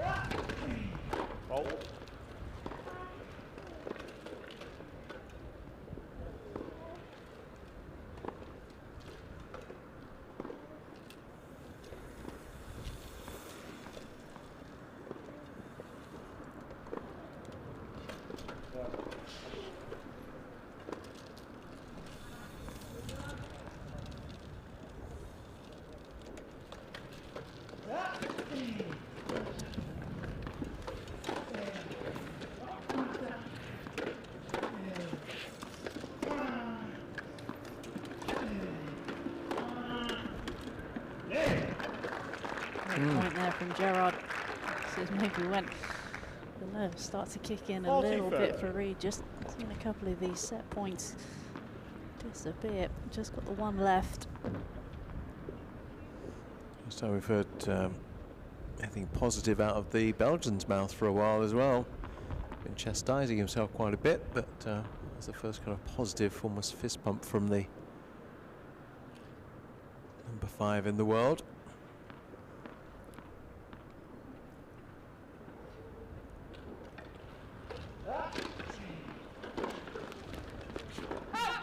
Game in second set. Reid. It was close. 6 games to 3. But close is not good enough from the Belgians' point of view. And we are back on level terms in this quarter-final match between the world number 7, Gordon Reid, and the world number 5, Gerard. And we'll get the stats very shortly for Anna to look over. But double fault 6-1 is a very key part of that transition in set number 2. The Belgian serve just going off the boil just a little bit. Just a little bit of the energy as well, and I thought maybe from 2-1 up in that second set with the break that Gerard was maybe going to run away from it, but a lot of credit's got to go to Gordon Reid for the way he was able to turn it around and hang in there. Found some of his best tennis. But again, just look at the stats a little bit more. That first serve percentage dropped off. Those double faults were key, weren't they? They really let Gordon Reid back into that set.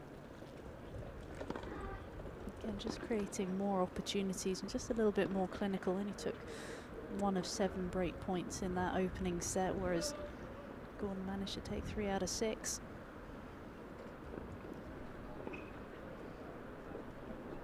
Yeah, the Belgians' first serve certainly went awry, and again, when they had 3 double faults, so it did not help. So, well, I did say at the beginning of the match they often play 3-setters. That's kind of where we are again, isn't it? Yeah, it is. I'm not sure I'd like to call which way it's going to go either after these first 2 sets. It's been so topsy-turvy. Well, their last encounter was a 3-setter, and that started with a 7-5 set as well. In the French Riviera Open, which Gordon Reid went on to win. 3-setter before that was won by Gordon Reid, Cajun Classic. 7-5 third set for that one. Prior to that, and they played on grass. That's a couple of years ago at Queen's. That went the distance. That went to a tie-break third set. Had yeah, a fair few. I mean, the columns, they've had so many 3-setters actually. After the first encounters between them were all 2-setters until we got into the US Open 2013, and then from there on, more often than not, it goes 3 sets with these two. Very often there's a kind of what I call a rogue set where it goes 6-love or something, or 6-1, but that's not been the case here. But that was certainly much quicker second set, and you would think the momentum, which was very much with Gerard at the end of that first, but then he didn't capitalize upon it, did he? He didn't carry that into set 2. No, he didn't. But you thought maybe when he got that break to go 2-1 up, he would have, but he just didn't. I think it's going to be crucial, whoever's going to be able to start this third set quick. Can they just gain the momentum? Can they put the pressure? Obviously Gordon Reid's got the momentum, but Gerard, can he just find a way to regroup, just find a little bit of extra intensity? So gone for a bit of a break by the looks of things.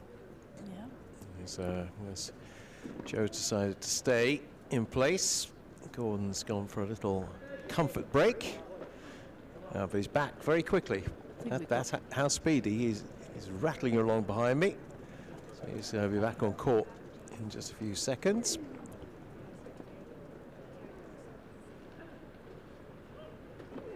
We've got a physio break here as well for Gerard, just maybe needs a little bit of tape for his finger. We've got a little bit of a blister or something like that, hopefully nothing too serious.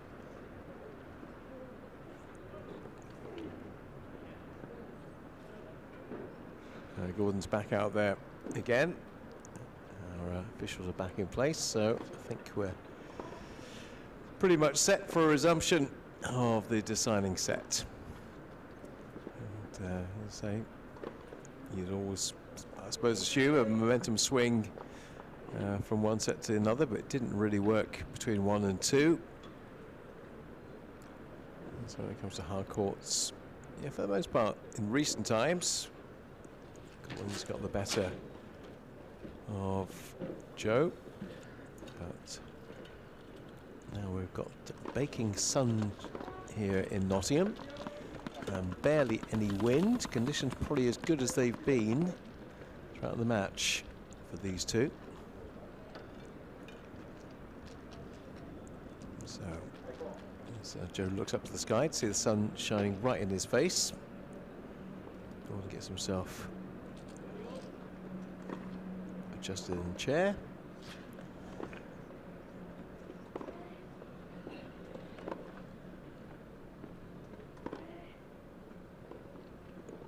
(7-5) first set to the Belgian, 6-3 second set to the British number 2. We'll see him combining with the British number 1, the Wimbledon champions, Gordon Reid and Alfie Hewitt. We'll see them later out on court, if he will have his sights on winning this title.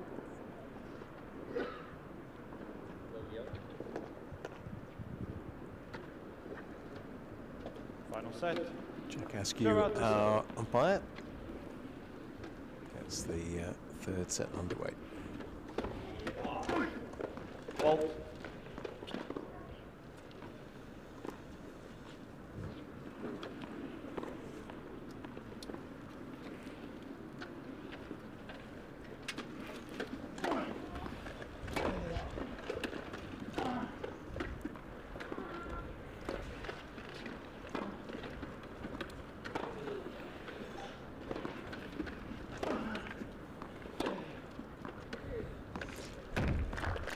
Nicely set up points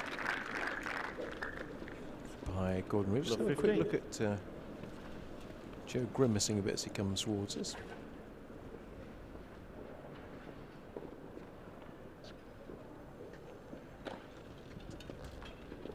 Not sure what that was.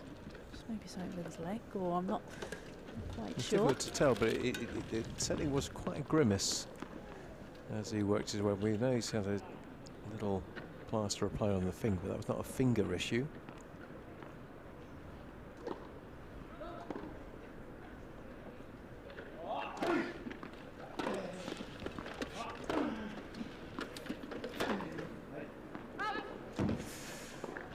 Yeah, the Belgian would give up on that, thinking it was going to be a winner.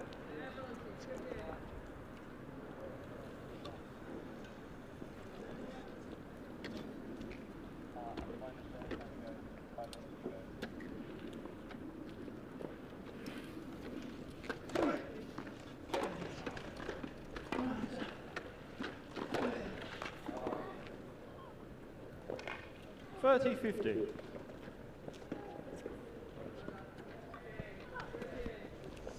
Quite a scrappy start to the third set.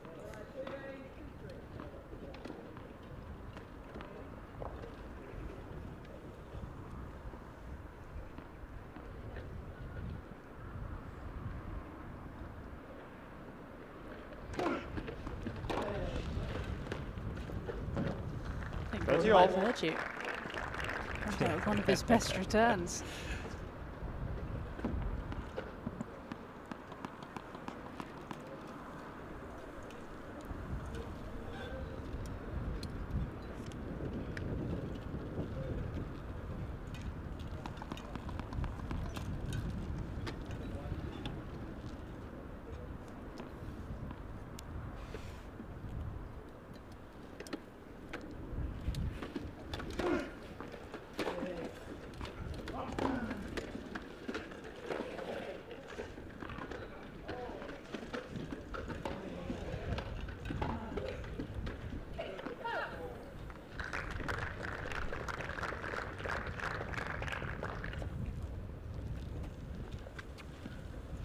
(30-40).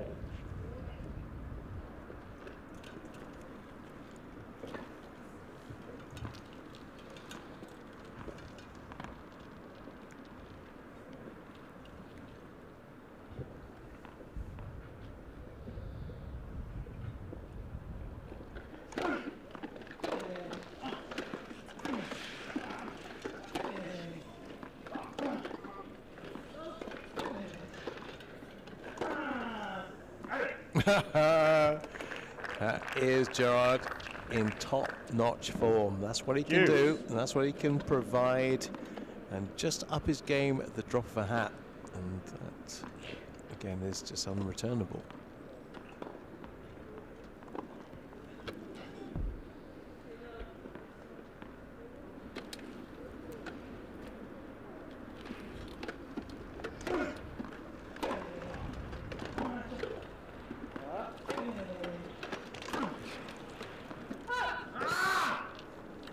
Didn't miss by much though. Advantage, Reed. Reed's one on the baseline was only just in. Mighty tight. If we'd had the replay system, they might have actually gone for a quick check on that. But the advantage swings back towards the Briton.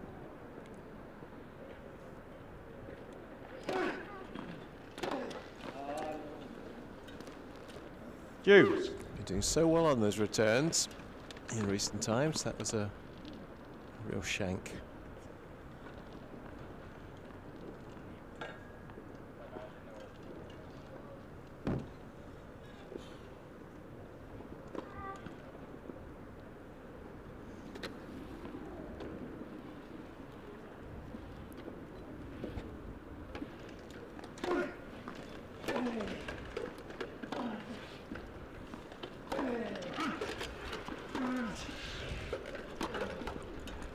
Yeah, whole court open to him, and he wasn't going to make a mistake on that one. Took full advantage. Reed. And this has proven to be a very hard game for Gerard to close out.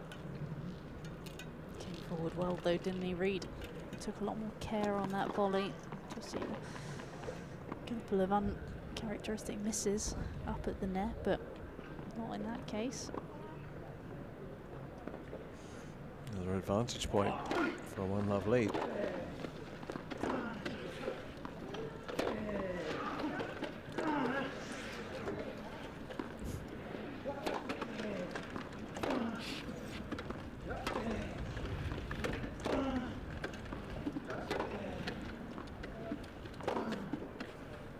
Out. Game.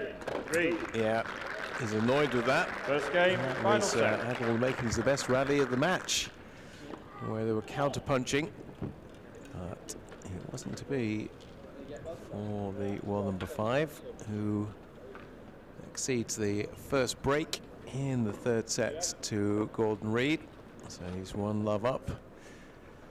And now the momentum swing. We talked about that big momentum swing between the Belgian and the Brit in the first set. That run of 6 games.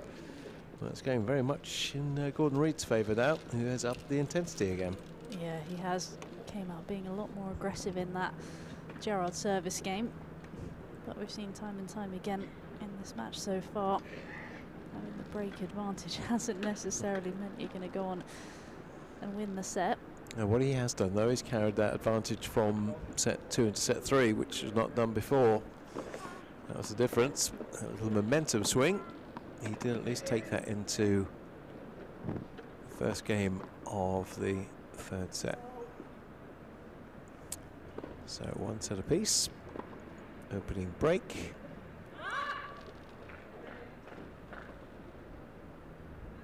Corey wants to have a quick word with his coach.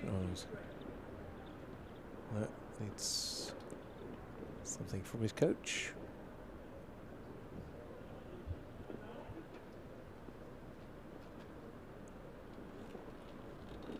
He's just given him there. Not quite sure. Couldn't quite see what it was. So he's given him a mobile phone. He doesn't start making calls at this time, surely. Anyway. A little bit of advice. Yeah, 1-love in the third.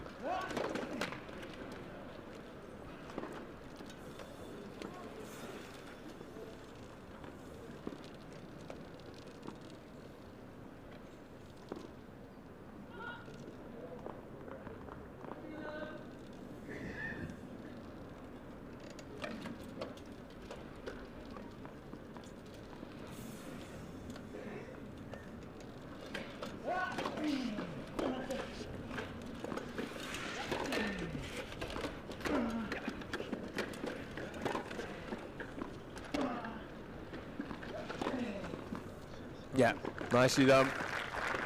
That's what he's so good at, putting those 15 love. overheads away.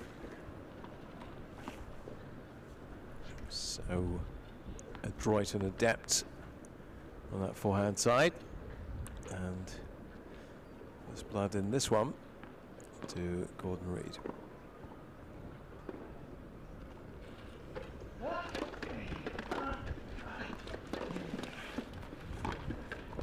Out. Oh, long. Yeah, he's annoyed with that because he shouldn't have 30 done. love. I think maybe he was looking to hit the drop shot as well, and then he saw Gordon Reid just moving inside the court, just felt he had to go deep and just pushed it long.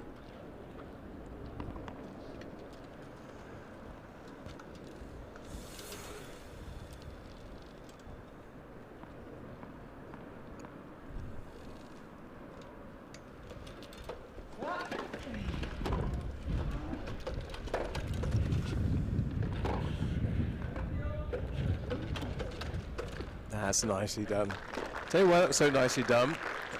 Big gust of wind blew up on one of those shots, Gordon Reid. And he had to make a very quick adjustment to get that ball back over.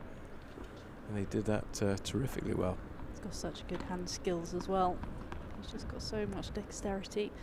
He's able to play different shots when he needs to, dependent on the conditions.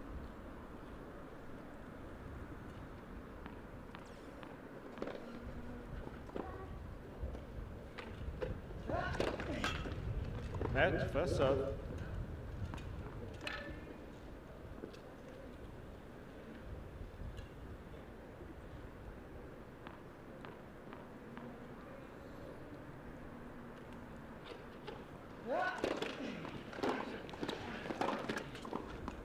Oh, beautifully Okay, done. Reid.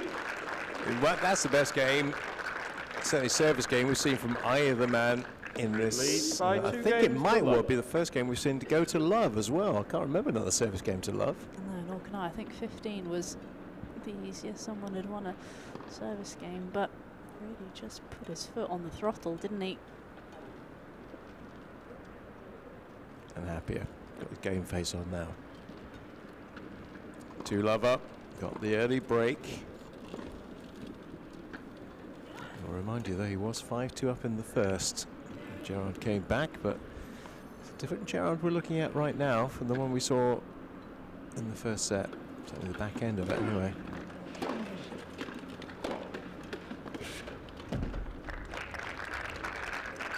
Belgium needs a few more points like that.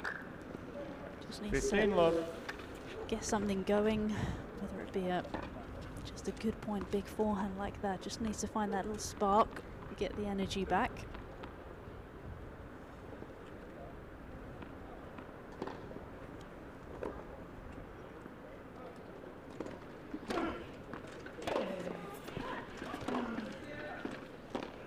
Mhm.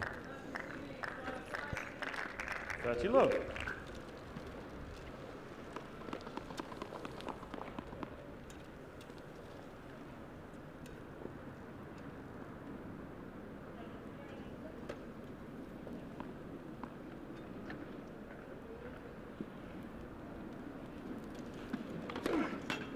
Net, first serve.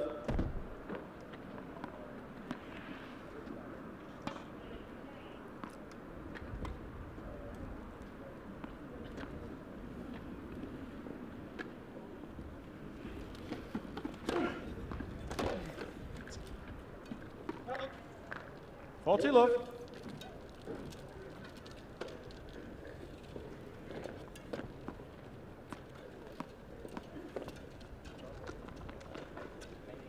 We're going to have 2 back-to-back games with no point against the serve. Surely not. No. Not possible, is it?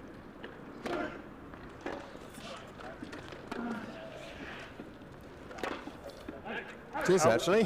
Okay. Gerard. Oh, it's a bit like London buses, isn't it? Wait all that time for a game where Reid the leads by 2 games to 1. receiver doesn't score a point, and then we get 2 back-to-back. New balls, please. So, Elise is on the board for set number 3. Has kept that serve going. That was a better service game from Gerard. And he's on the board. Going to the, what was it? You know more about these days, what they tend to take breaks like this. What's the current order of the day for sustenance? I mean, in my day, I was a snake. Yeah, I knew you'd say that, yeah. Your day's not so long ago, no, come on. To be fair, what is it, 3 years between Gordon and I? So it's not too much. No, I think it'll probably be some form of energy bar and just something to keep them going. They've been out here a while now, haven't they? Got to be almost 2.5 hours they've been going. Yeah, well, they've certainly been out on court for 2.5 hours. I mean, they've been playing, I think, for about an hour and 20, or an hour and 25. So it's a long time. 2 hours 25, I should say. Time. 2 hours 25. So it's a pretty long match. I mean, it's going to be well over 2.5 hours by the time they finish this, even if it was to go pretty quickly now. Conditions have got considerably warmer as well, haven't they? Yeah. The sun's come out a lot. The wind, for the most part, has died down a little bit. Gordon's got a doubles match to come later in the day, so his day is not done yet. It's going to be a long day, the last up here on centre court. And he's still got that break advantage from set number 3. New balls. New balls as well. 2-1.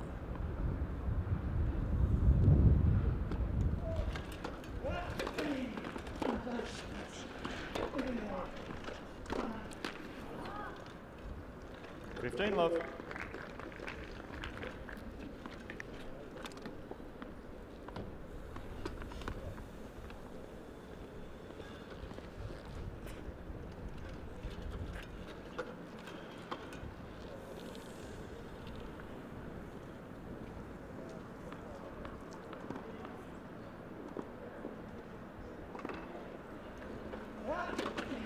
Fault.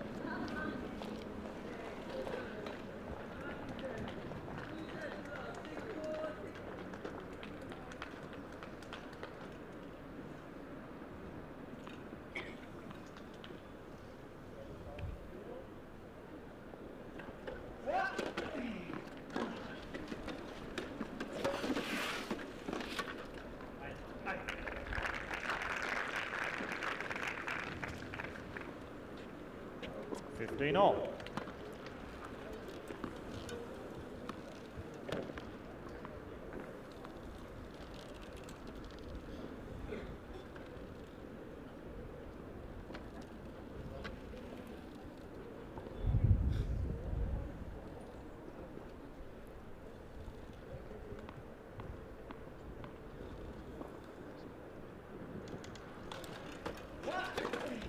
Fault.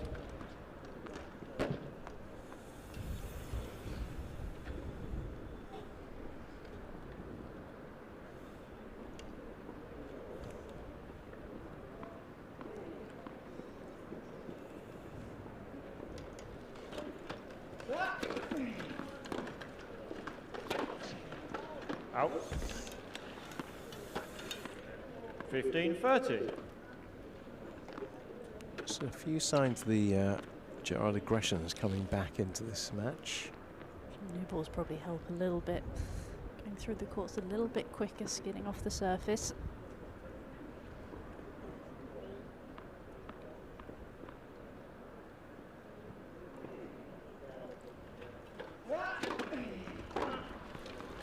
Like that, for example. That is not coming back any day of the week, is 15-40. it?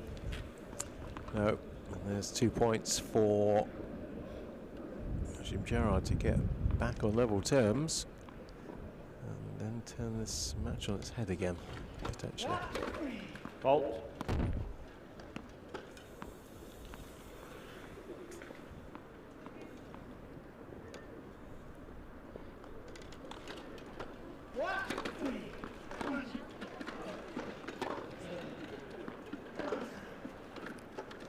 Out.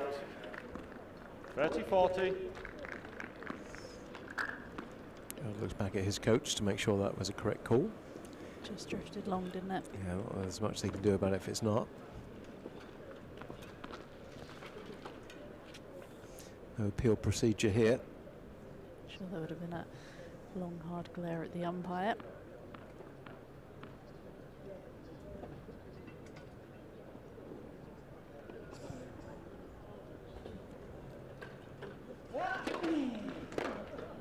Deuce. It's a serve, just when he needed it too.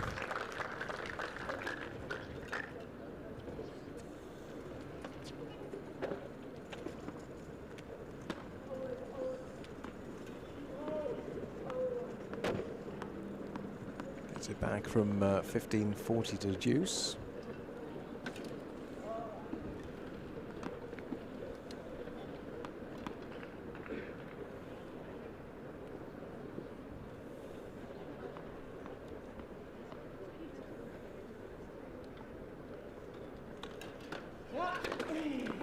Advantage, read.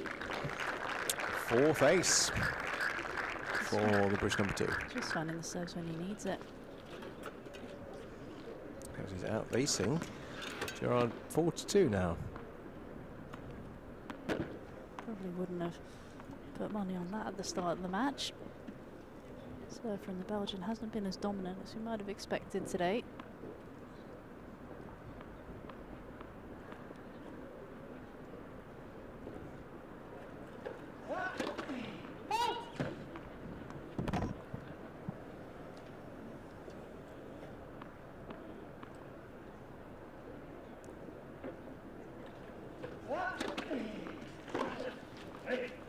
Yeah, likes that. And always, so if he really likes the shot, there's always an accompanying description or exclamation behind it. Knows this is a big game though. Doesn't want to let Gordon Reid get out to a 2-game advantage. Really wants to try and peg him back early in this set.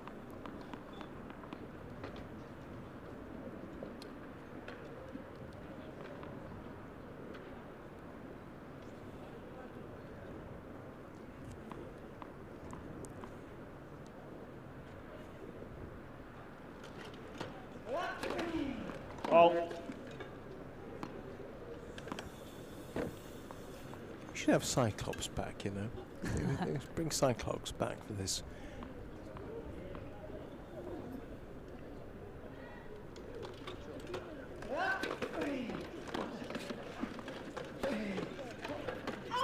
I love the Gordon Reid slice. Gerard. It's back. It's back. So effective because he puts so much topspin on it and it just dies on the court. I haven't seen many examples. Maybe he's not had the chance to use it as often as he would like, but when he gets the chance, No. it's a winner pretty much every time. No, shame that one was just pushed wide.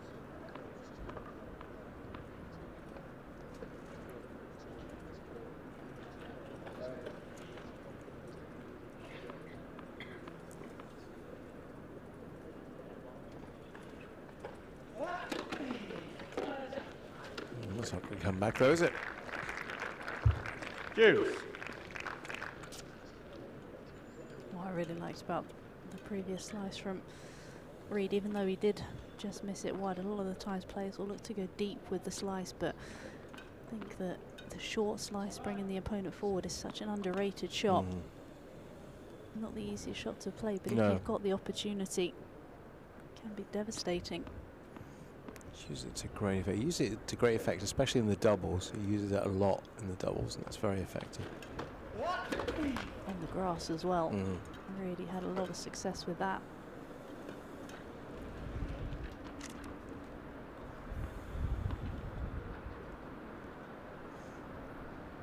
Grey clouds just appearing overhead. Hopefully not rain carrying.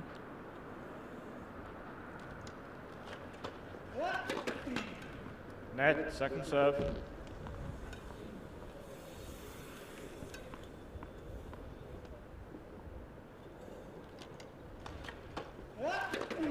Net, second serve. Frew McMillan told me if you do that 3 times in South Africa, you got a barrel of beer. Don't know if we can find a barrel for him here, maybe.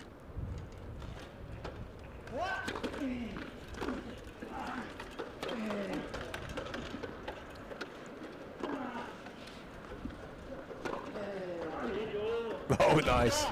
Nice.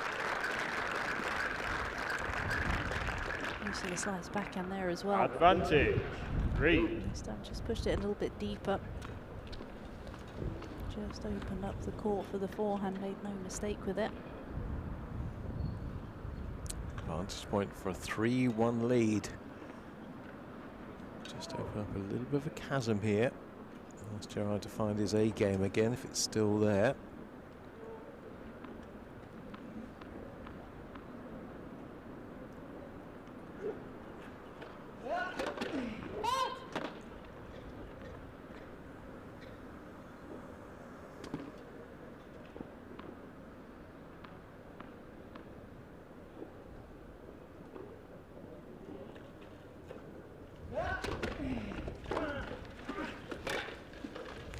That's more of a punch than a shot, really, from Gerard.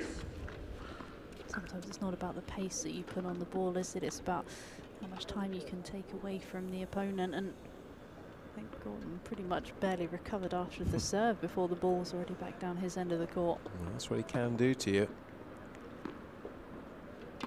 Rifles one back at you and you have absolutely no time to react. That's what happened with Gordon Reid that time. Another elongated service game here. Won't be very elongated if he keeps putting returns in like that. Gerard. 2 back-to-back. So Gerard is back from his little break. That's the advantage again of making it 2-2 potentially.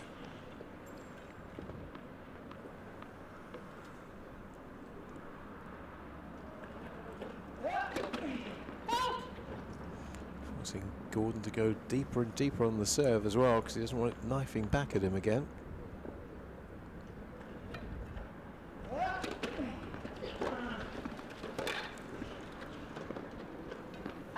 Three brilliant returns in a row. 3 absolutely impeccable returns in a row. 2 games on. From Joe.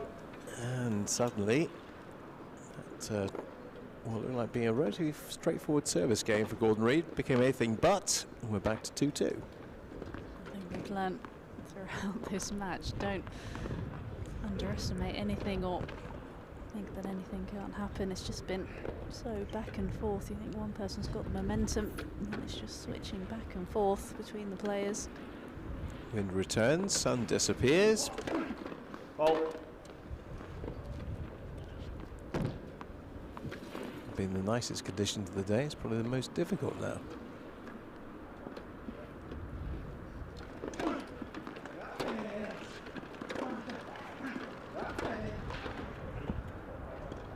Love.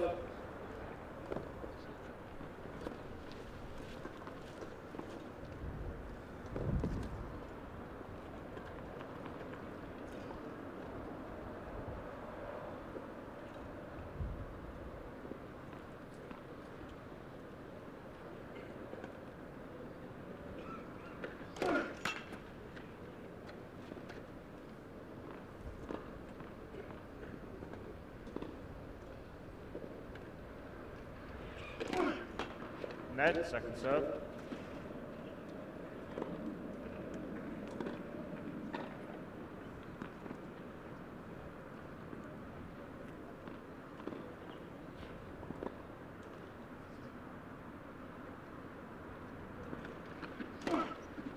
Fault. 15 all.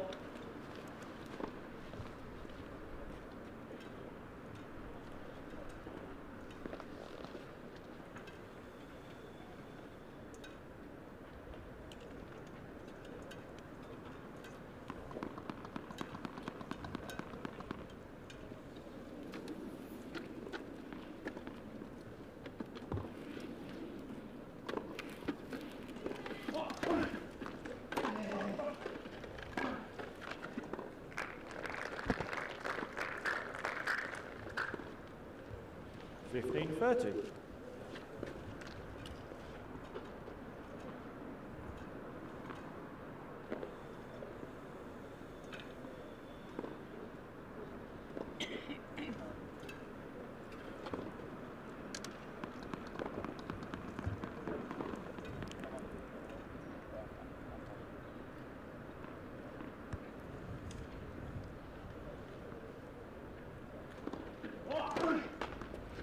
First serve.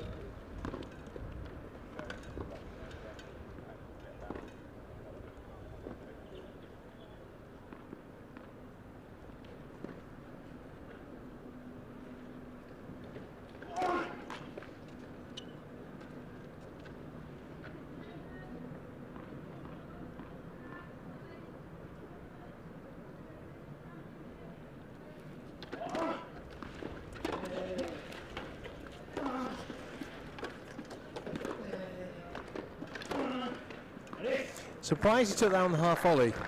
Yeah, it was caught in no man's land a little 30 bit, wasn't he? I all. don't think he had too many options, but just couldn't quite get as much pace on that forehand approach as he wanted to, and sort of came in on a bit of a hope, didn't he?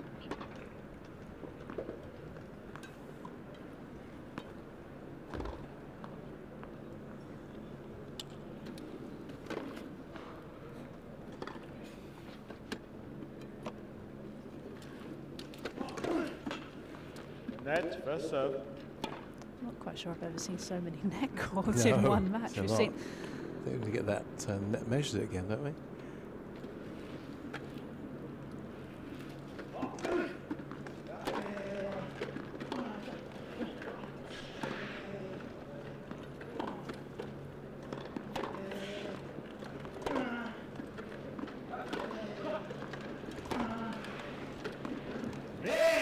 Mm. 41st. And when he puts an extra bit of oomph into his shot, he knows full well that's probably going to go into the end stop and be unreturnable. And so was the case there. So a point for a 3-2 lead. It's been a while since he's had a lead, but he's on the verge of having one here.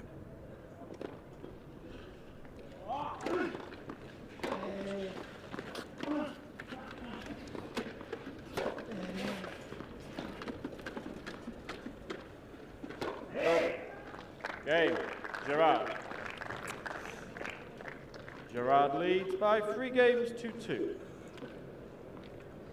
So one set apiece, 3-2 to the Belgian. And that certainly has been again. I don't know how many seed changes here or kind of momentum swings we've had in the game. I've kind of lost count, but it's kind of back in the Belgians' court again a little bit. I noticed that his serve hasn't quite got the intensity it had, which is not really surprising. We are into set 3, and of course the body does wear down a little bit with that, and it hasn't quite got the zip it had a little earlier on. No, I think maybe a little bit more of a mindset change as well. He's really struggled to get that first serve percentage up and win loads of points behind it. So maybe he's just thinking, if I can get a higher percentage, not give Gordon Reid too many looks at second serve returns. Maybe just that's his thinking a little bit. Time. See what Gordon's next move is. Well, his next move needs to be not relinquish your serve, because if Gerard gets a sniff at 4-2, could be a speedy end to this match. Needs to keep trading in terms of games. We're getting up fairly shortly at the 3-hour mark. A couple of ladies waiting to play their quarter-final. Not before 11:30, they told them. Well, it may not be before 1:30 the way things are looking. It's the Medida de Groot.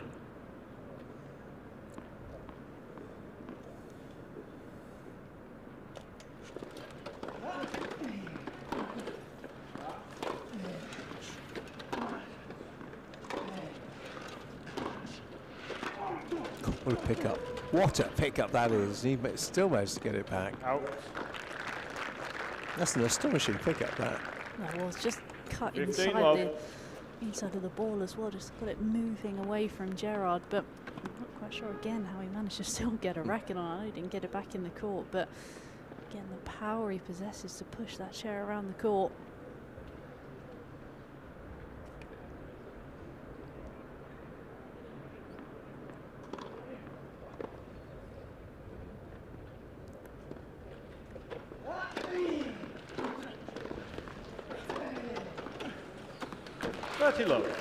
Yeah, 2 very good points back to back for Gordon Reid there.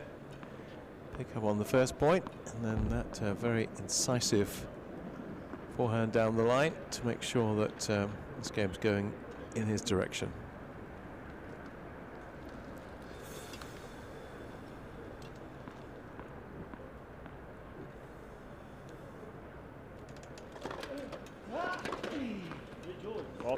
And follow it up by his 5th ace.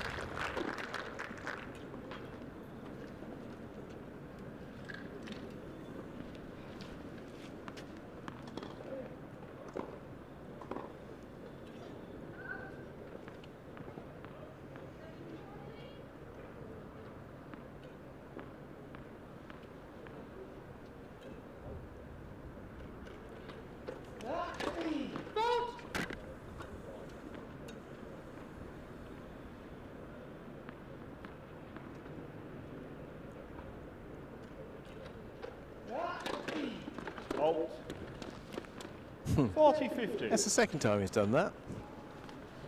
Ace followed by a double fault. Best time to do it though, 40 love up. 9 doubles to Gerard.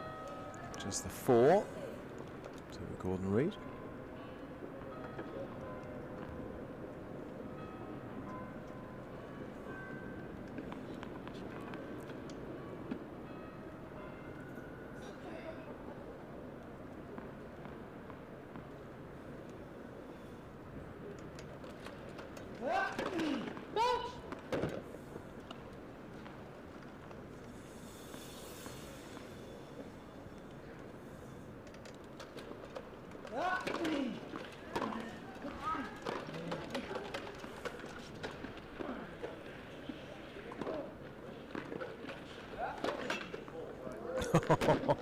Lucky so-and-so.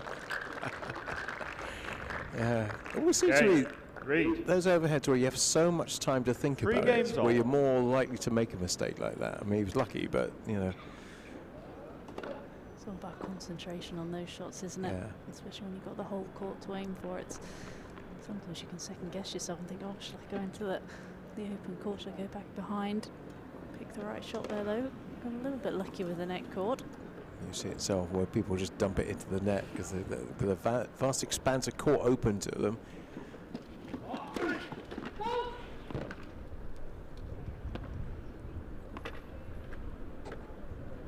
Three in the third.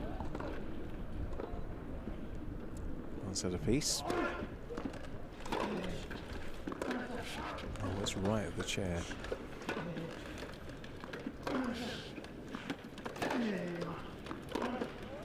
Spot or two of rain now just appearing.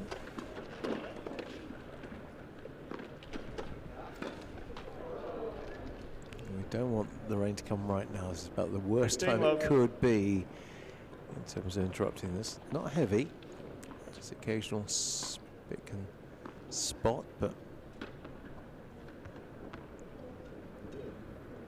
it is fairly closed in above us at the moment with some ugly looking clouds. Haven't got too much breeze either to blow them away, like we had earlier. Just a little bit darker as well.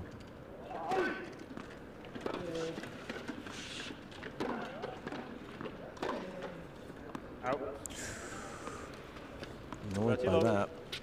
That was one he didn't want to overcook. They're just a little chances though, aren't they? 15 love, got a forehand. Mid-court normally doesn't make them. All of a sudden 15, all completely different complexion to 30 love. Fault.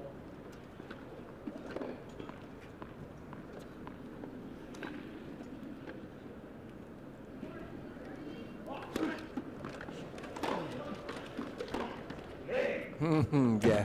40 love. That's the accompanying A. And he likes the shot. Haven't had it all that often from Gerard today, but it connects nicely off the racket and ends where he wants it to end. Get that little exclamation. And he's raced into a 40 love lead to give himself the potential of a 4-3 lead in the third set. Game. Gerard. That's a long-awaited ace as well from Big Joe. Gerard leads by 4 games to 3. And that's his third and gives him a 4-3 advantage. We did have a couple of spots, but I'm glad to say it's not resulted in any more so far. There's plenty of blue sky around as well. I can see it to my right, I can see it to my, not to my left, I can see it ahead of me. I think for the time being we are okay, so we wouldn't want it interrupted at this stage. I'm sure neither player wants to come off court right now. It's a very interesting stage of this game where nobody really has quite got the advantage. Maybe the first time in the match where that's been the case. So it's been a little bit more dominant, hasn't it? I think it's, like you say, one of the first times we've really sort of had 3 or 4 holds in a row from either player. I'm sure Reed will want to keep that momentum going. I think if you're Gerard again, these first couple of points really just want to put the pressure back on him, Can he find some big returns? Well, if Gordon did get broken now, then Reed would be serving, rather Gerard would be serving for the match. So it's a very key game, this, for the number 7, British number 2. To hold on, take it to 4-all. So it's 5-3. It's a very different state of play.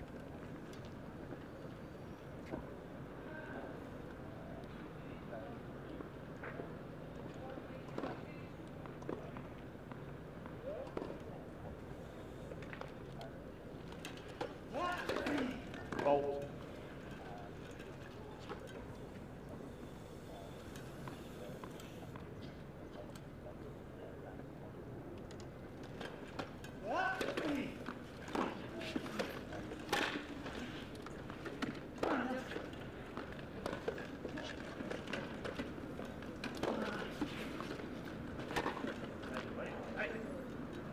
Love 15. Getting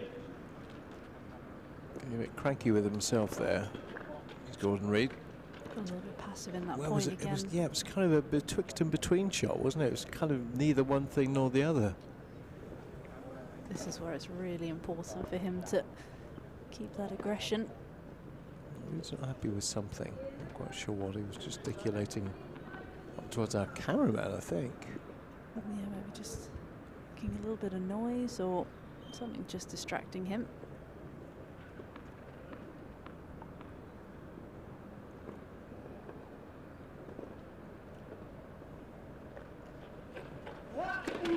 Fault.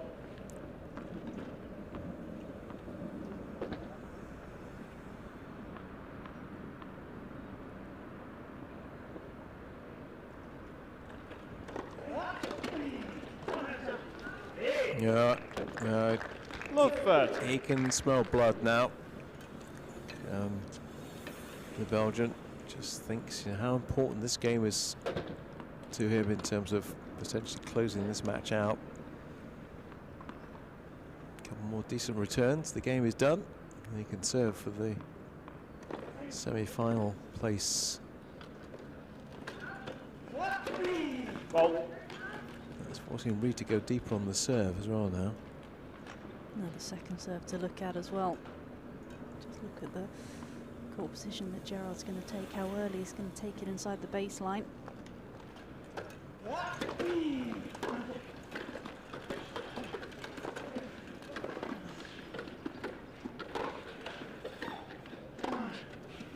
Out. Oh, no.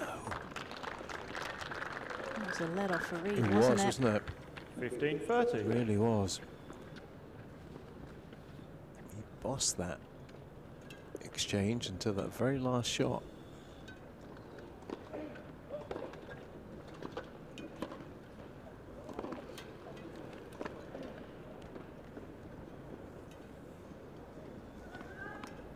Still a key point to come, 15-30. Good time to find a first serve if you could.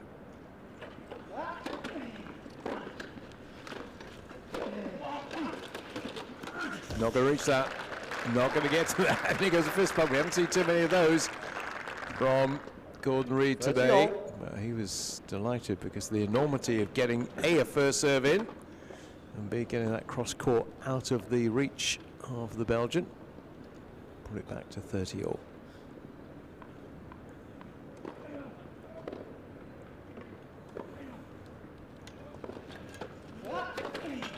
Fault.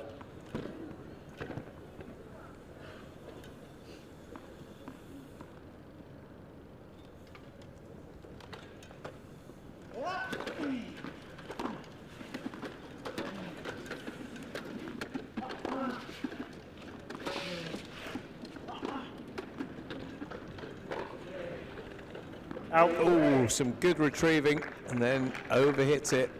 Really 30-40. cranky with himself now because he got 3 back there that were quite difficult to return. And then the one that was probably the easiest of the 3 he's put long. So now potentially up against it here. 30-40. But That'll then put the balls back onto Gerard's racket to serve for the match.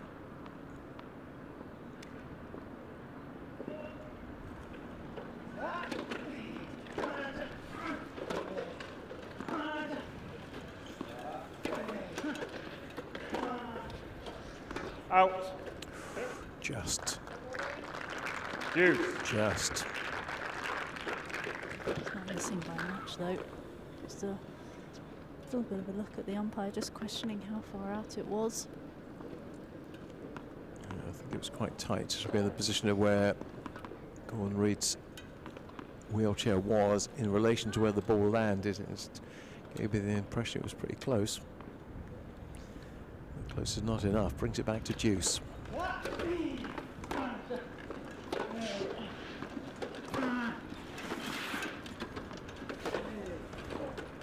Overcooked that one too.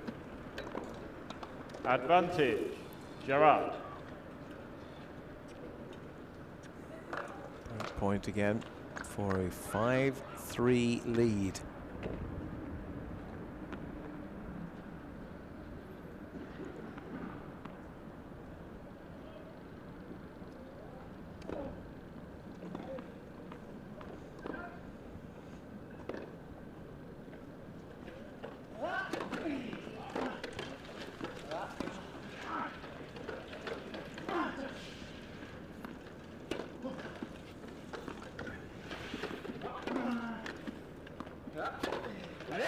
Game. Gerard. Not the way. Gerard leads by 5 games to 3. Gordon Reid would have liked to have relinquished that game. He never liked to lose a game anyway, but to lose it on an error like that is particularly annoying and irritating from his point of view. Knowing full well he's just given the advantage back, and there may be no way back now. Last service game potentially for Gerard, send him into the semi-finals. He's got to do his best returning, hope that the Gerard serve goes a little bit off in this game. 5-3, serving for the semi-finals to come.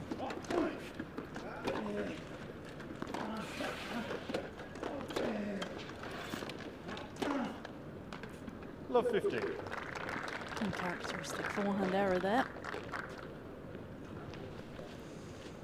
Well, you've been in this position many times. You can get a bit tight, can't you? And you look at the scores, which are very much in your favour, knowing that you're 4 points away, or you was, in this match. And you've got to just maintain your routines and just take it 1 point at a time. And that's something that Gerard is pretty good at doing. You can see before every serve, he just takes his time, takes a deep breath. Alongside of the centre line.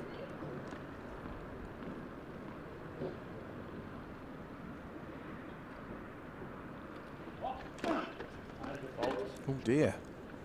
Love 30. Number 10. Has been a few of those in the last couple of games.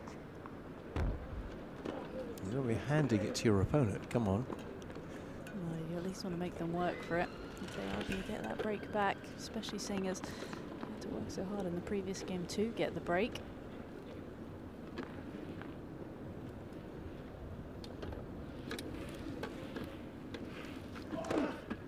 Fault. The right arm's getting a bit tight, isn't it? Getting a bit heavy.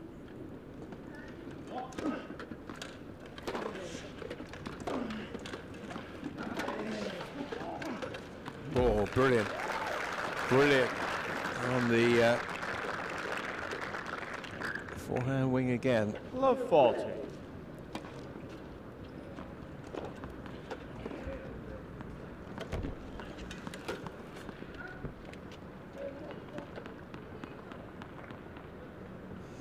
So, 3 break points straight away. Blink and you miss it.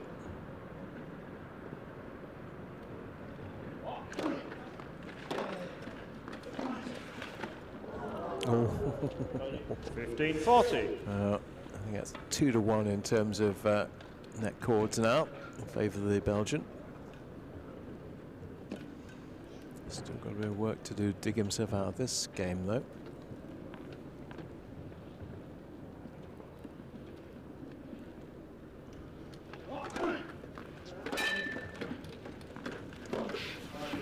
The amount of times that Gordon Reid does that, you hear the racket clang because it goes so low, it actually hits it. It must graze it. It must take like.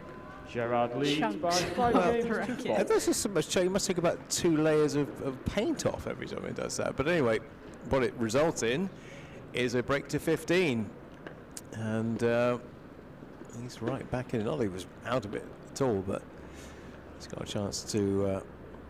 Oh, of course, if he drops his serve now, the game is over, or the match is over. But he's back at 5-4, and that was a curiously un-Gerard-like game, that. Yeah, just seemed like he dropped a little bit of concentration. I think sometimes when you have such a long game beforehand, you have that intensity, and it's so hard to just maintain that intensity and that focus going into the next game as well. And I think the first 2 points really set the tone for it, didn't it? He wasn't able to just get it back. Can he now again put the pressure on Gordon Reid? Again, Time. keep saying it time and time again, but these first 2 points of this game are going to be crucial. We've hit 3 hours. We have. 3 hours of this match now.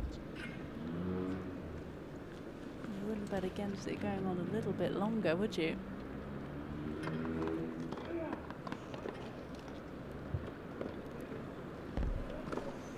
So, serving to stay in the competition, serving to stay in the quarterfinals.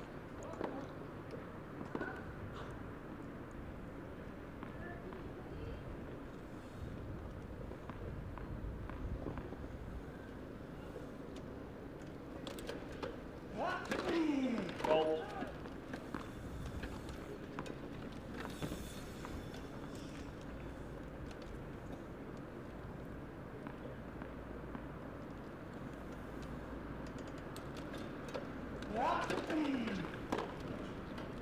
Out.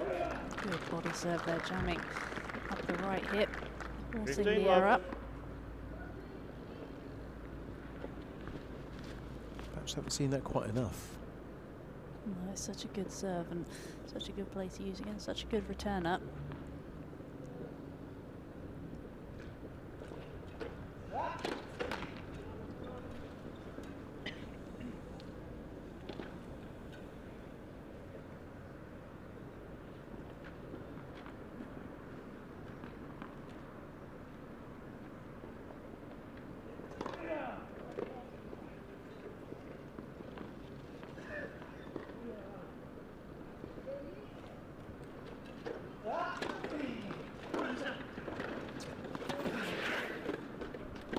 Oh dear.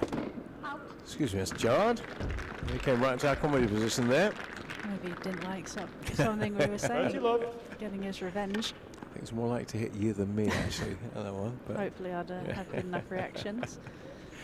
But it was interesting in that last serve. If you saw the position that Gordon hit the serve from, it was about a metre behind the baseline, wasn't he? Normally he's just behind the baseline. A little change up there.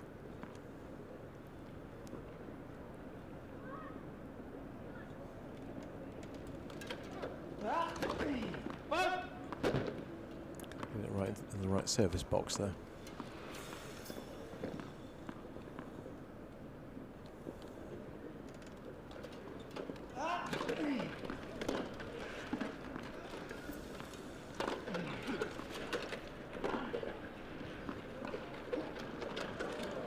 Well done.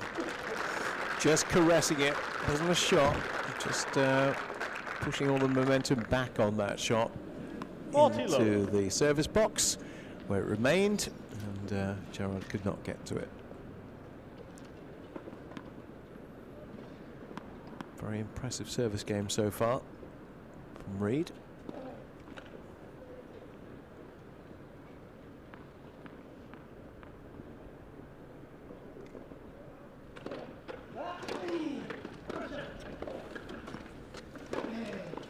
And he'll finish it off Game. 3. with that cross-court forehand, which sees it out to 5 love. games all. And we are no closer towards seeing who is going to be the ultimate winner of this. 7-5 first set to the Belgian, 6-3 second set to Gordon Reid, and we're 5-all in the third.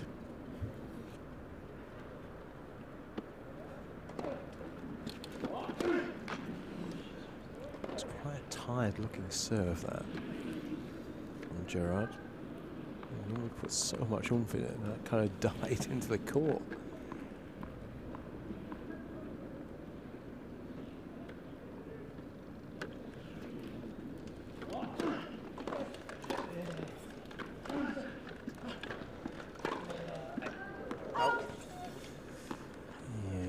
Did that by quite a bit. Didn't get up the back of the ball enough. Just need a little bit more spin and work on the ball to get it dipping inside the baseline.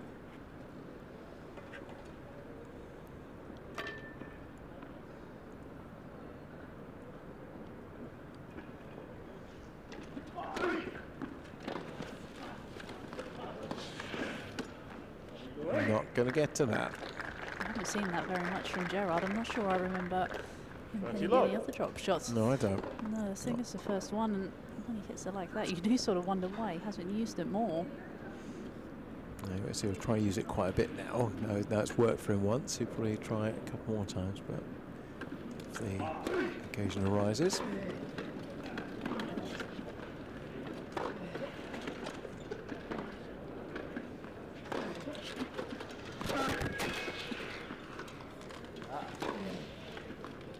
Oh, good rally. Brilliant conclusion to it, too, from a Gordon Reid point of view. 30-15. Using that backhand again. We haven't seen that too many times. Backhand topspin cross court. Again, like in a couple of points, or in the previous game rather, that backhand causing the damage. Predominantly the forehand that's been the best weapon for Gordon Reid today.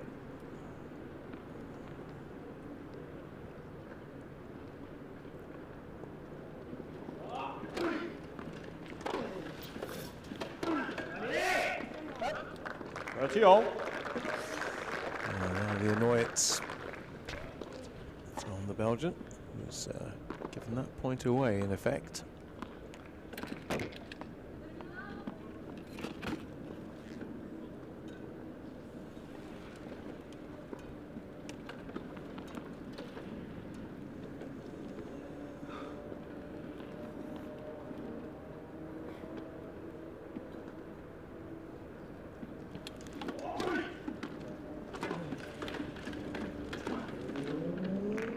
Dear, two unforced errors back to back from the Belgian. 30-40. Puts him in a little bit of strife here. 30-40.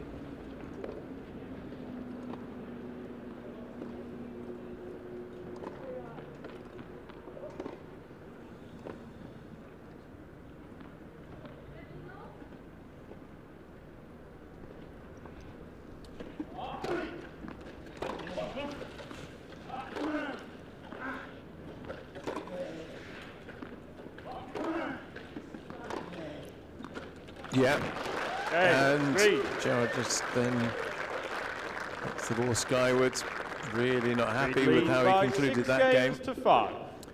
And understandably, I guess he's kind of handed the initiative back to the number 2 Briton.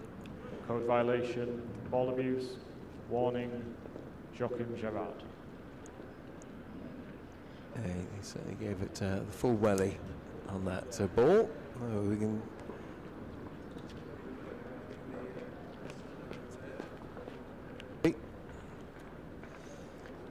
off the back of that last point. And Gordon Reid now has the chance and will come out and serve for the semi-finals.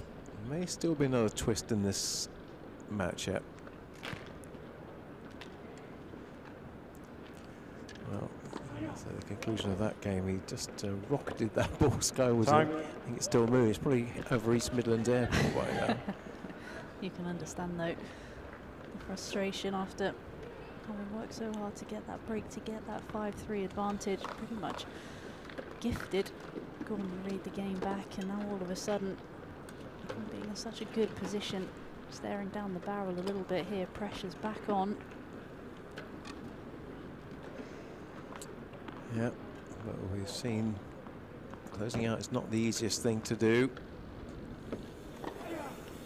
So when Gordon was 5-2 up and looking very comfortable, he couldn't do it in the first set. But he's in a position of advantage again. 6-5, serving for a place in the semi-finals.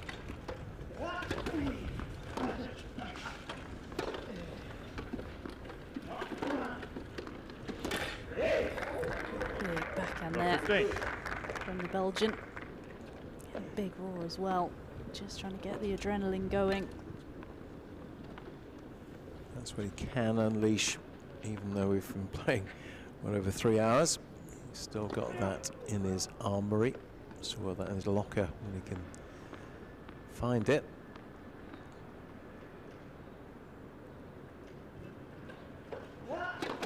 Fault.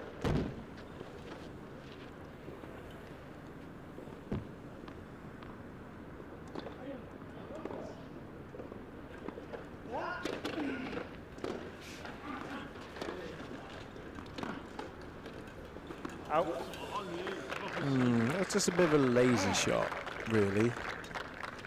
Bit of kind of a 15 hit and all. hope shot, that. Not much hope attached to it, really.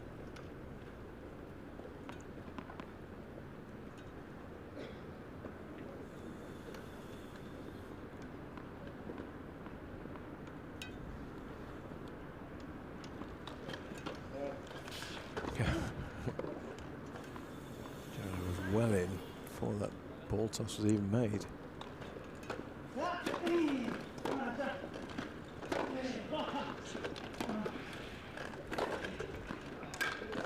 Out of reach.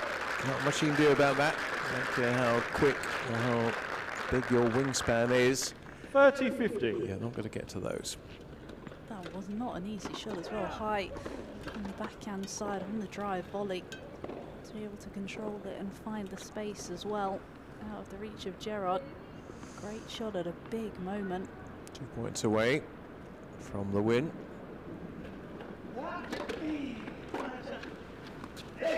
Oh, that's right on the baseline. About as deep as he could have pushed that. Couldn't have placed it better. That's why you spend hours practicing those in big moments, that you can rely on it. And you found it when you needed it most.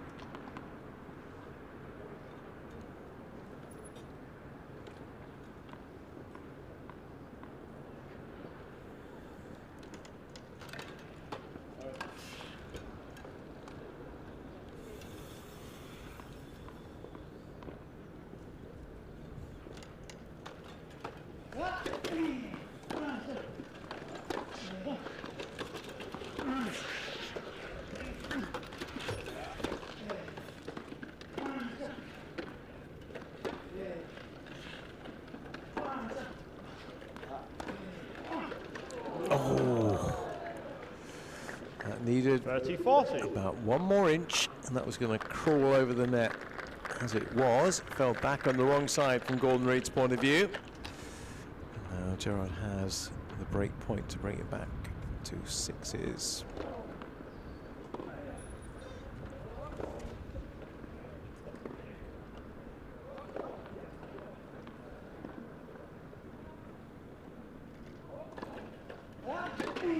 Fault. Pressure on the second serve now. We'll see how far Gerard's going to come in on this. We're not quite at the service line, but he's be pretty close to it.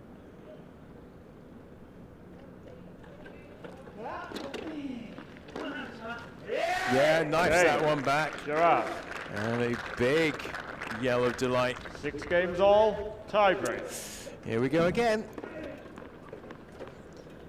I think it's only a fitting way, though, that this match is decided. It's been back and forth, and both players have given it everything.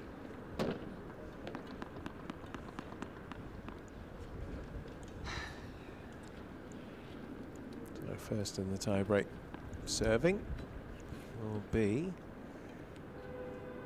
the Belgian.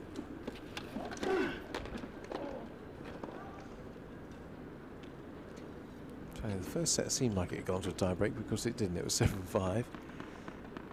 But it will be resolved on a tie-break.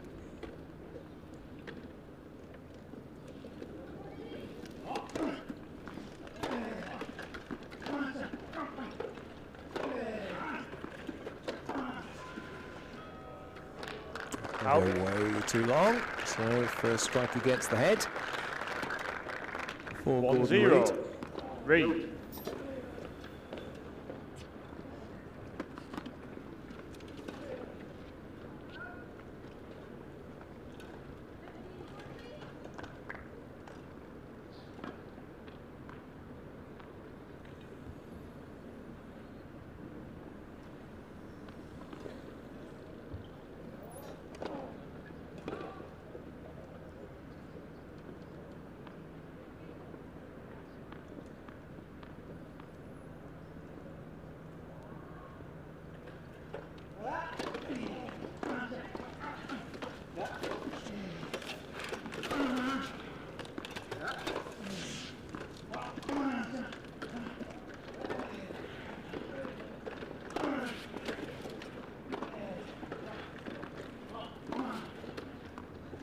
Oh yes, a lot more noise now coming from the Belgian too. Not only at the conclusion of that point, 1-1. but pretty much all the way through that point. Everything being accompanied by a bit more of a grunt. A bit more intensity, isn't there? Realises he just needs just a push of like 5 minutes of energy.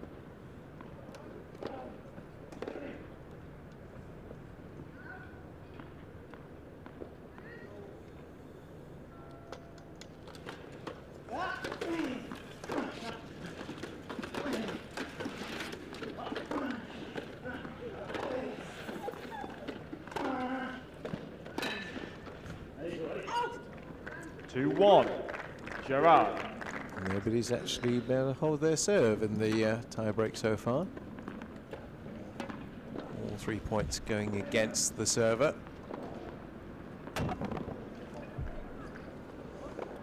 Feeling a bit for Didier de Groot at the moment. He was thinking, I'm not going to get this match on today. Well, he will do fairly soon. We get to 3¼ hours. Fault.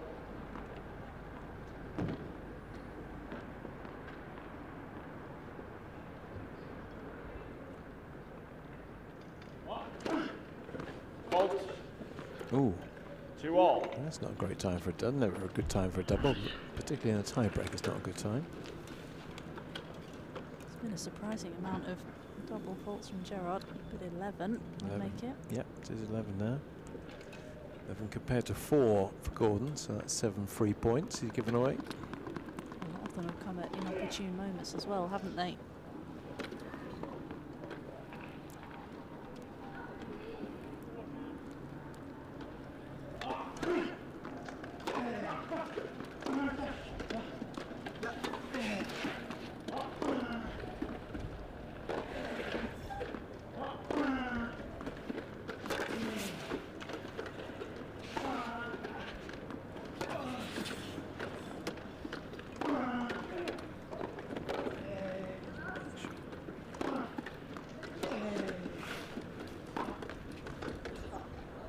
Well, I was about to say, unbelievable court coverage by Gordon Reid there. He didn't win the point in the end, but he got 3 back from virtually Gerard. unsalvageable positions to even keep himself in that rally.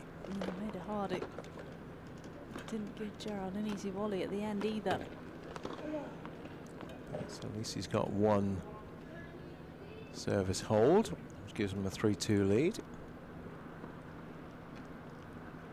Yeah, I've got to say that court coverage from Reid was unbelievable there on both wings. Didn't win the point, so he finds himself 2-3 down.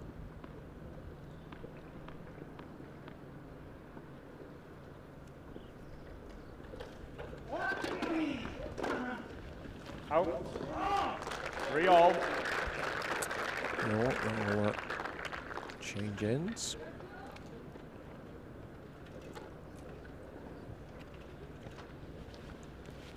We've had it all weather-wise. We had a little spot or two of rain about half an hour, a bit more or so ago. Now we're into that bright sunshine again, blisteringly hot. And we're still no closer to resolving this first quarter-final in the men's singles.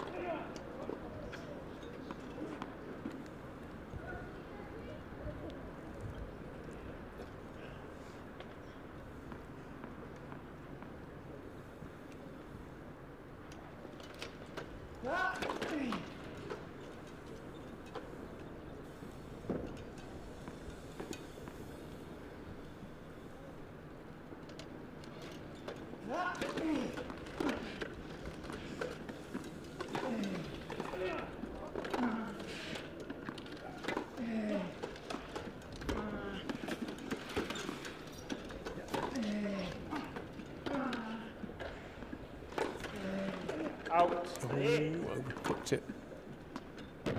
4-3. Gerard. Overcooked it. Didn't need that much on it.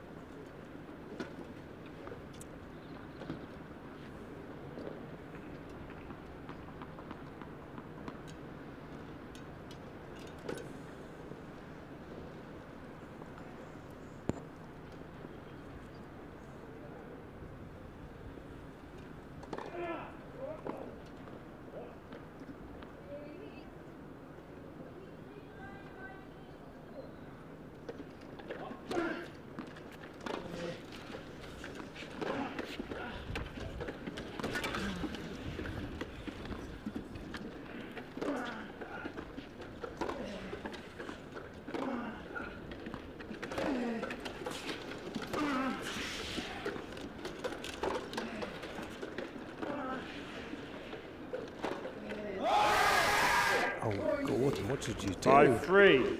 I was Gerard. just on the verge of saying the best rally of the match there. But for it to be the best rally of the match, it needs to be a winner at the end of it, and there wasn't.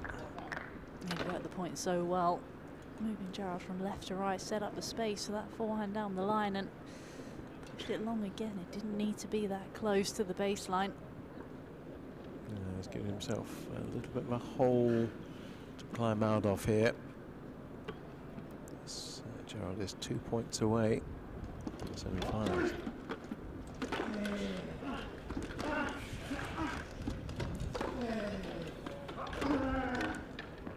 That's wide, and again, that's error. That's error from Gerard. Just to compound the error from Gordon Reid the point before. These two are just inseparable for the moment. It's been the story of the match though, hasn't it? Anytime anyone's just got a little bit of a lead, you thought, okay, they're going to really pull away. The other players just drawn them back in. 4-5 in the tie break.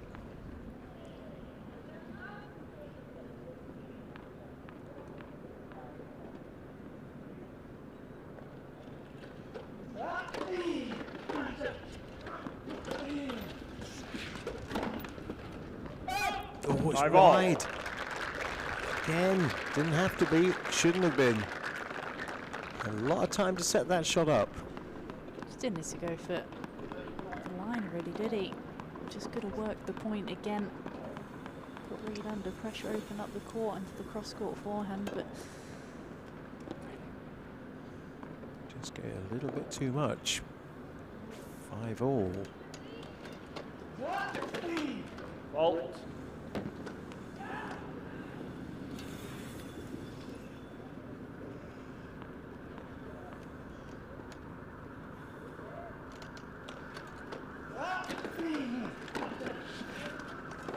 Oh no, just died on him. 6-5. Just died Gerard. on him. Can you get those spots occasionally where the ball just doesn't quite lift as you're expecting? Have your racket ready for a ball that doesn't quite arrive where you want it to. And that hands the match point to Gerard on his own serve, which we know can be quite deadly. Find a razor sharp serve to finish this off.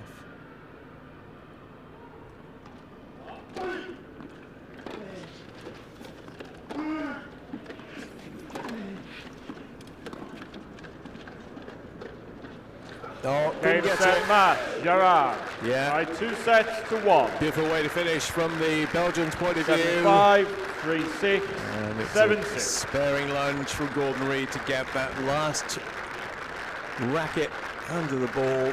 Wasn't able to do so. So Gerard does finish it off in the tie break. 7-5, 3-6, 7-6. And there really wasn't a great deal between them. We had some emphasis changing all the way through the game and all the way through the match. And there was one stage where Gordon could not buy a game. He lost 6 in a row, but then he found his mojo again. Got it back 7-6, and we will hear a word from the Belgium in a moment. Just to remind you that here on YouTube today we will be bringing you another quarterfinal for the women's singles very shortly, and we'll have the doubles. We'll see Gordon Reid and Alfie Hewitt again before the end of the day. That'll be the last doubles match on court, but we'll have a women's singles in just a few moments' time. So what did that come up at? It came up at nearly 3 hours and 25 minutes, that match in the end between these two. It's taken us from breakfast time to lunchtime and into the middle of the afternoon as well. But there we go. And we will get a word or two from our man, our winner. And Joachim Gerard is about to give us a few words and reaction to the game. Congratulations, you pushed each other right to the very end, and 3 sets in a time very good in as well. It was a very tough match. I think we wanted both the win, and really happy to get that win. It's 37 times you played each other now. How difficult is it when you know someone so well as a player to find those weaknesses and find those holes to win those points? Like you said, it's never easy to beat an opponent that you play so many times. And on the tour, we have many players like this, so just have to try to do your best and be a better player than the other. That victory here at this tournament, through to the semi-final. Pleased with how things stand so far? I really would have win, but I wish I could do better. Thank you very much. Best of luck for next round. Thank you very much. Thanks very much indeed to our winner. And it was a hard-fought one, wasn't it, for Joachim Gerard, coming through 7-6 in the tie-break. So we'll take a little break whilst the men leave the court. Next up it'll be Dida de Groot against Angelica Bernal. That'll be the world number 1 against the world number 10. We'll have the women's singles for you in probably about 10 minutes' time.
first action here at the Lexus Fightback Wheelchair Tennis Championships on centre court. Guiding the boots, and we'll see from the Netherlands, taking out Angelica Banana from Colombia. Welcome to your chairman of this match, Jamie Closer. Guys, that we'll be able to give you some information on that in the journey so far here in the competition.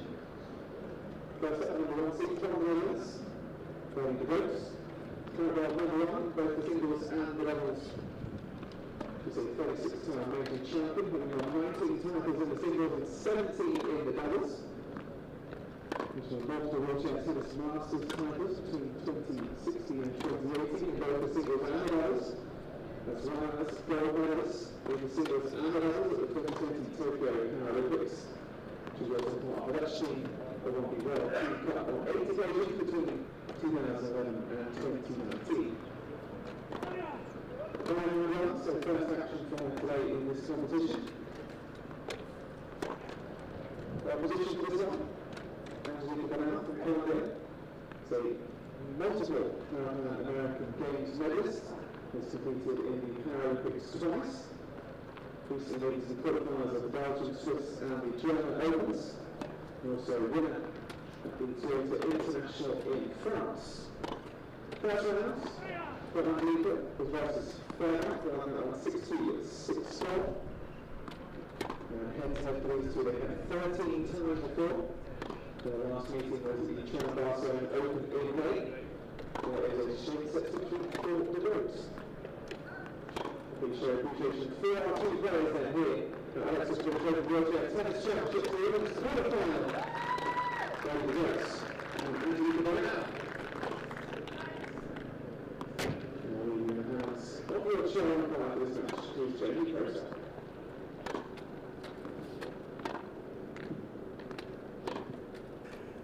Right, so welcome to the women's singles quarterfinals. We just had a very long match between Gordon Reid and Jim Gerard, which resulted in the Belgian winning with a tie-break victory in the third set.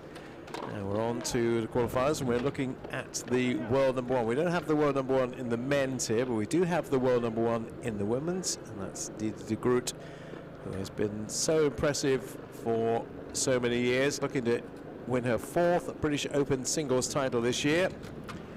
Previous victories in 2018, 2019 and 2021. She wasn't here for last year, so we're expecting her to come through again. Also a former 2 times junior masters singles champion in France. So she is the world number 1, and just give you an idea how much she's a world number 1. In the world stand she got 5,455 points. Next is Kamiji of Japan, who is some 2,100 points behind her. That kind of gives you an idea, Anna, just how dominant she is in women's wheelchair tennis. I was just looking at a stat as well.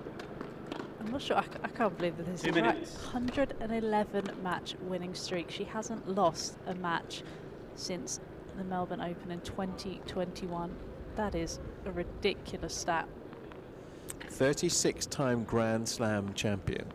36 Grand Slams. With the women's and doubles title last month at Wimbledon. And the great thing is about her is she is an all-court player. You know, you can put her on clay, you can put her on hard, you can put her on grass. Her game doesn't change. No, it doesn't, and I think you know, those are what the best players do. They're able to adapt their game to whatever surface and whatever conditions that you have, and she's just shown time and time again that whatever challenges she faces, she's got more than enough in the locker to be able to deal with it. Well, to be fair to her opponent, Angelica Banana from Colombia, she has done something not a lot of people have done, take a set off the Dutch woman. That's hard enough to do. To beat her is almost impossible, but to take a set off her, and she did do that back in the Georgia Open 2018. Ladies but as we've already said, you know, she doesn't really ever relinquish too much. I mean, I'm looking at the last meetings between these two, and Banal has taken 2 games off her in the last one, 1 game off from the one previous to that, 3 games before that. She did take her to a 7-5. Looking for the try and look for something positive from Angelica Bernal's point of view. She did take it to a 7-5 at the Paribas World Team Cup. That was also on hard court, but it's so hard. I mean, look at every element of her game. I'm sure other people in the top 10 have looked at it and tried to break it all down and go, right, okay, where is an area that we could actually capitalize? Is there any kind of area where she doesn't seem to be deficient in anything. No, I would totally agree. There's just nothing that you think, okay, if I keep plugging away at that area of the court or that stroke or whatever, or bring her forward, that you think, oh, okay, I'm going to consistently win points. There's literally just nothing. And even the mentality as well, she's just so tough, and she hates giving away points or games, or let alone matches. Something we've talked about in commentary before with you and other people, about the strength of Dutch women's wheelchair tennis. You know, you just look at it over the years, they really have invested so much time in that. They have, and it's sort of bearing fruit, isn't it? Like you say, you look at the players they've had and the success they've had over the years, and this lady in your picture is just the epitome of it. Yeah, she's not the only one. There are plenty of others who've been there. Some have retired, some are still very much on the circuit. So she is far and away the world number one. So we start with Angelica Bernal serving. And, a bit like the start of the men's quarterfinal earlier on. It's getting a little bit windy, having an effect on the serve. Love 15. So I'm afraid that's a double fault straight off for Angelica.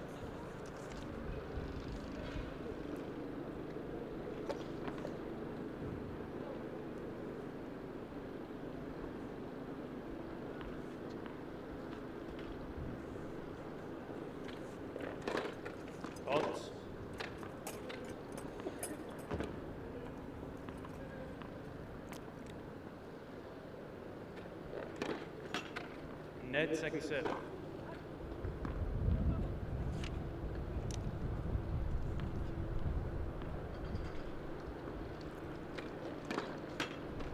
Ned, second serve.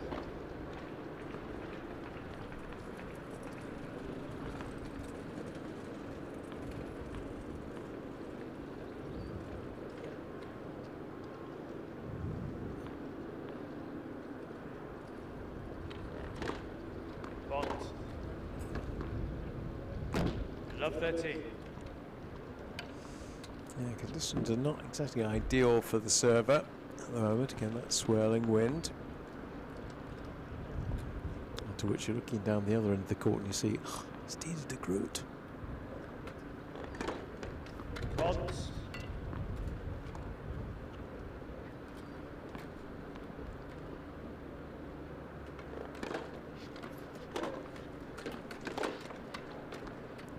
Nice. Very nice. Needs a few more of those. 15-13. That's also another thing that Dina de Groot has got. She's got that aura, hasn't she? And that's what all the top players have. They've almost got a few games advantage at the start just by stepping onto the court and their presence. She moves so quickly in that chair. The positioning to take up the service return. She's always in the right place.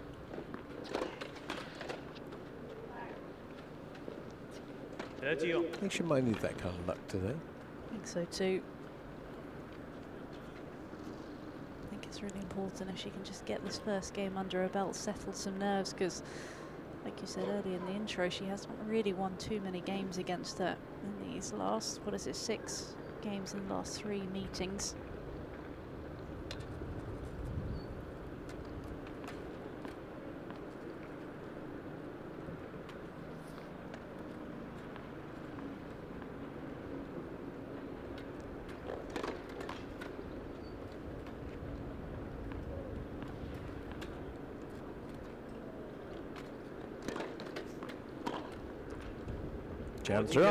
Jammed her up on that serve.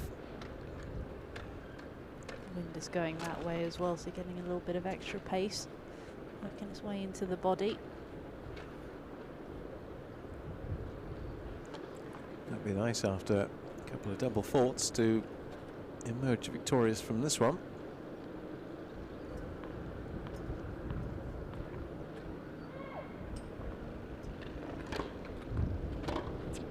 Game been up.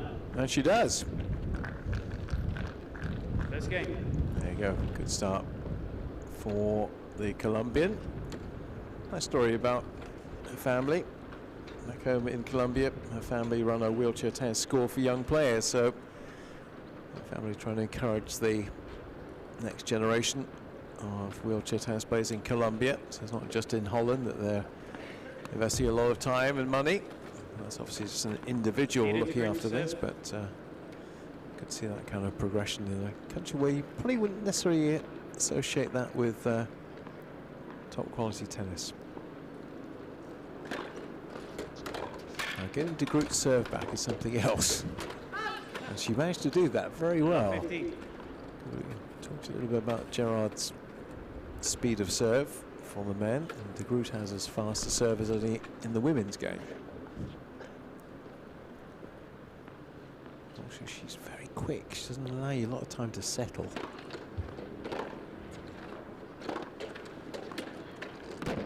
There it is, that 1-2 punch, the serve out wide, opens up the space. And that backhand down the line, but no, you're right, she doesn't hang around. You see in the men's game, even in the first match, so they take a lot of time, quite precision in terms. She's back at her mark straight away. She's ready to go.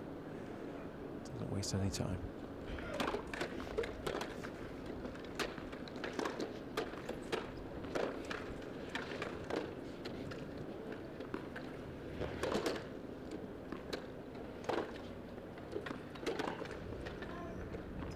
She just likes keeping the momentum going, doesn't she?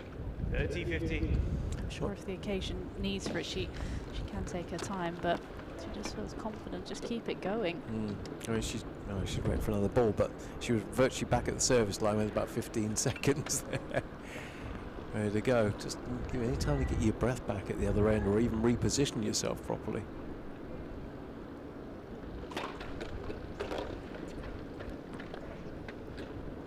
$40-50.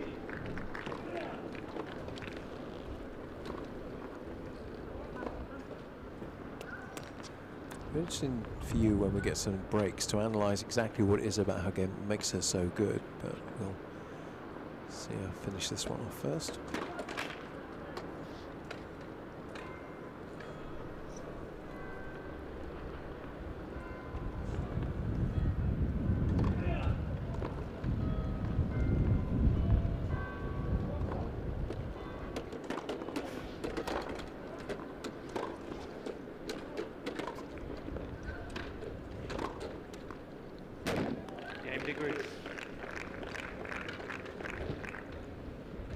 Game more. Yeah, we'll talk about it probably more in the changeover next time, but de Groot gets her name on the board as well. One game apiece. Early stages of this first quarterfinal. We'll bring you on the YouTube channel in the next 4 days as we work our way towards the finals on Sunday.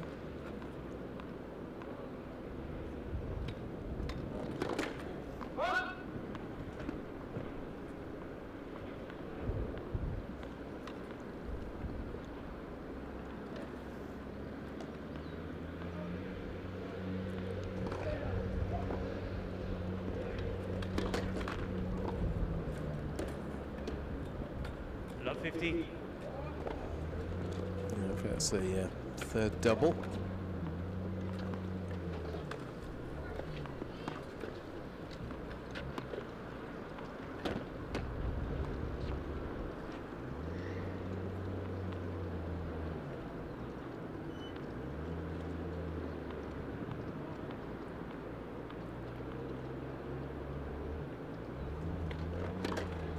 Odds.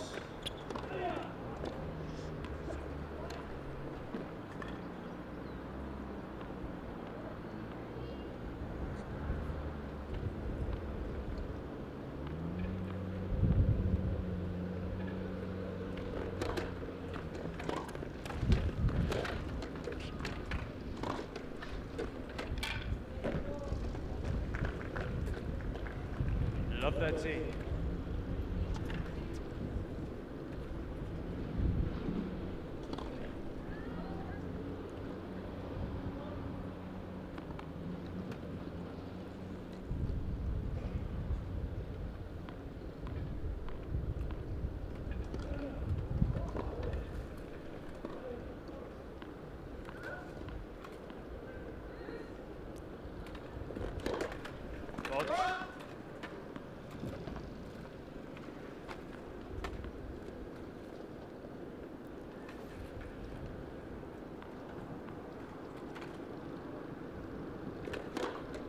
Vault.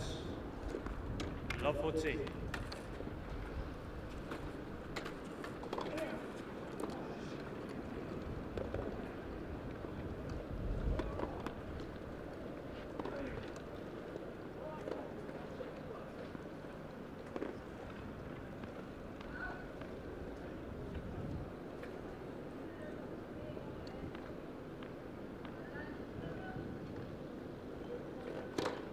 Vault.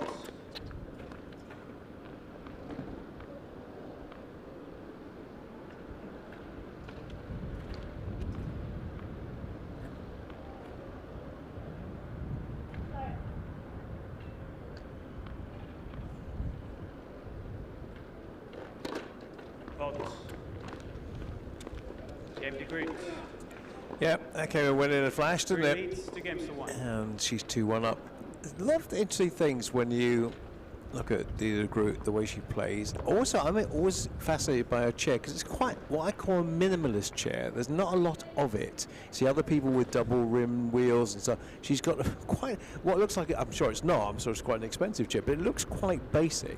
So it's almost as if she's got feet, but she hasn't got feet, if you know what I mean. So really, just look at the two side by side here. When we get them on the court, you'll see that it seems to be quite stripped back. It doesn't seem to have an awful lot of things with it, and it's almost as if it's like an extension of her body rather than being something added onto her body, if you know what I mean. Yeah, I think sometimes it's just best to go with the basics, isn't it? You know, keep it simple. It's obviously something that she likes. She feels that she can cover the court the quickest, and you know, she's proved it time and time again. So, you know, if something's not broke, don't fix it. Now look at her, say, side by side with her opponent today. She sits very high up on there. It's got a high position. Seems to be, when they're side by side, higher up. Probably isn't actually. It might just be an optical illusion, but just maybe the way she sits in the chair always looks like she's a bit higher up. Gives her more room for manoeuvre. As I say, you look at the chairs side by side. It doesn't look like hers is sort of like a stripped back version, but gives her exactly what she needs for momentum and propulsion on the court. Well, she's got her early break. She is 2-1 to the good. We'll look at her technical ability, not just the chair, as we move forward. We analysed quite why she's world #1 by a massive margin. We'll try and analyse if we can see anything in that game that's not 100%.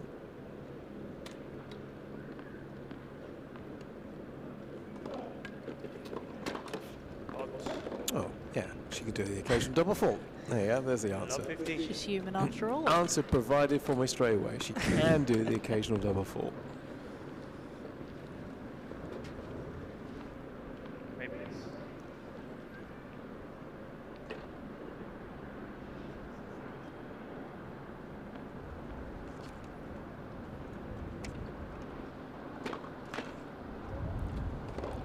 Actually, a bit of a problem with the ball toss at the moment.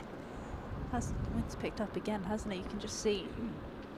Can't see quite on the cameras, but we show the flags. They're really gusting around now. Hasn't been this windy for a little while. out. 15-0.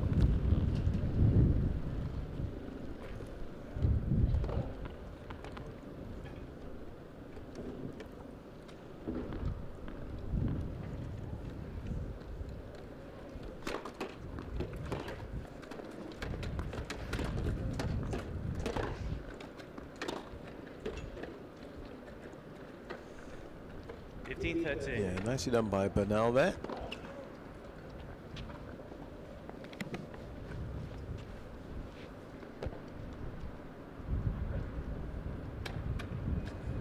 Every time I've seen Tour, I think her forehand wing is so much stronger than her backhand wing, but it's all relative because she still manages to punish people with that backhand wing, but it does seem that that forehand is much more incisive. I think think she just picks and chooses the moments a little bit more on the back end when to attack. She's extremely solid, doesn't make many errors, and then the forehand, like you say, is the one that does the damage, but she absolutely has the ability to wreak havoc with that backhand as well.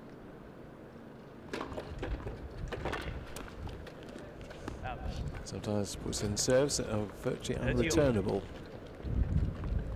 That wasn't all about the pace, that one was about the placement right in the corner of the box. Got Bernal on the stretch.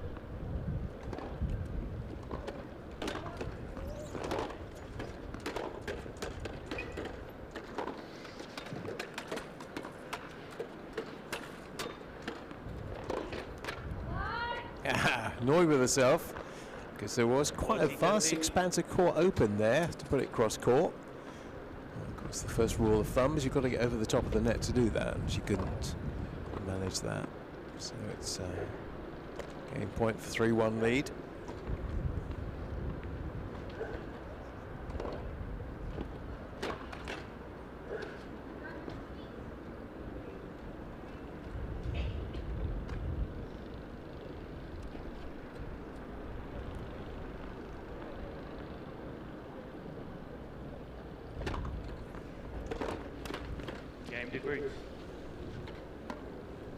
De Groot leads 3 games to 1. So there are 2 Dutch women in the top 6 in the world. As we talked about De Groot, there's also Van Koot, who's 6. De Grief is 10, so they've got 3 in the top 10 in women's singles. Shows where that money is invested, which, you know, it's fairly similar to what's happening in the men's from a GB point of view. Obviously, both Alfie Hewitt and Gordon Reid, both in the world's top 7. The Japanese men also very good in the men's wheelchair tennis, so a lot of investment put into those.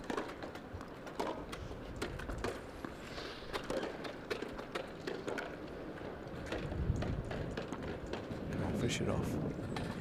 Yes, well done. Nicely set up point, that. Did well to avoid the net as well. She's charging in, just had to veer out the way. Didn't want to do all the hard work and then lose the point that way. It would have been unfortunate. That's what a lot of people forget, as opposed to able-bodied tennis. As you've got to remember, there's a structure around you as well, which could easily touch the net. If that touches the net, then that also means the point goes to your opposition.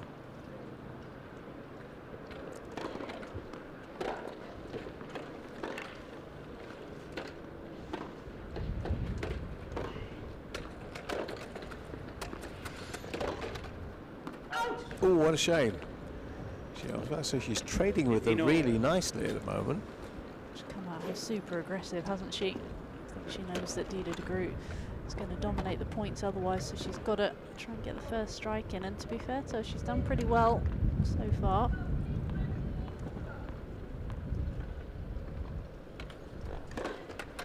Oh, that was nearly right on the line, but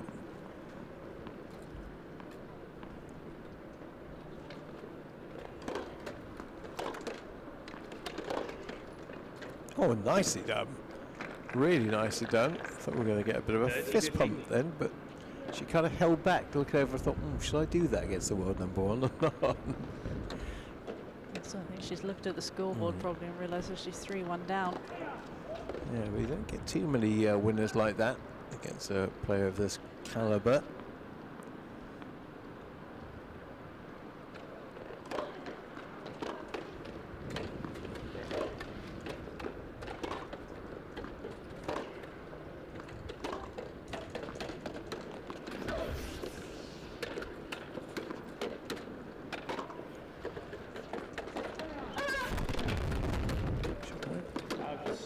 Yeah, she collided with them. She went helter-skelter to try and get that back, and then went headlong into the backboard trying to recover. She wouldn't have had to play another shot because it was long anyway, but that was full commitment there from Angelica.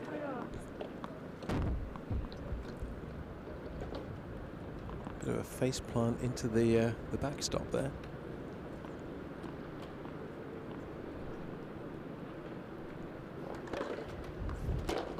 Oh. 40-13. Hey. It's a shank. Can we put that on the highlights reel, please? So, point for 2-3.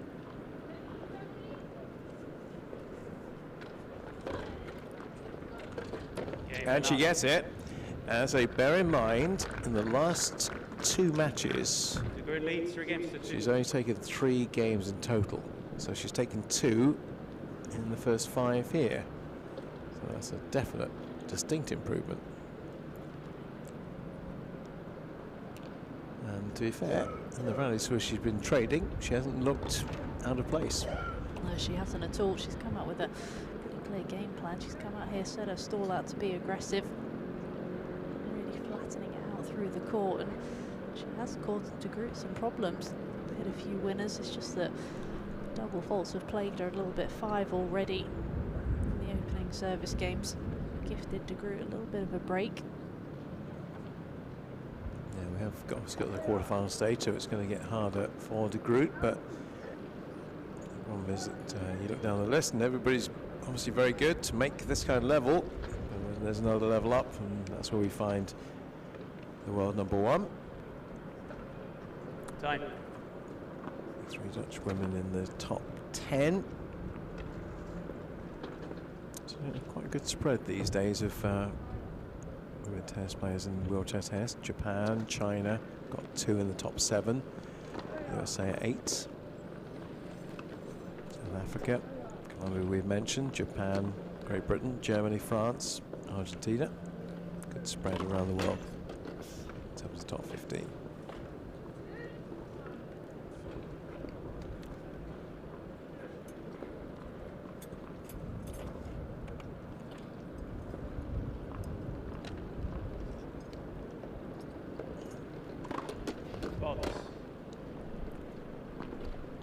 Love 50.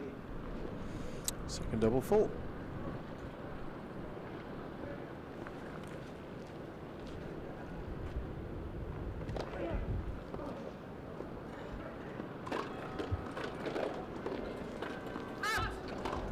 It's in over.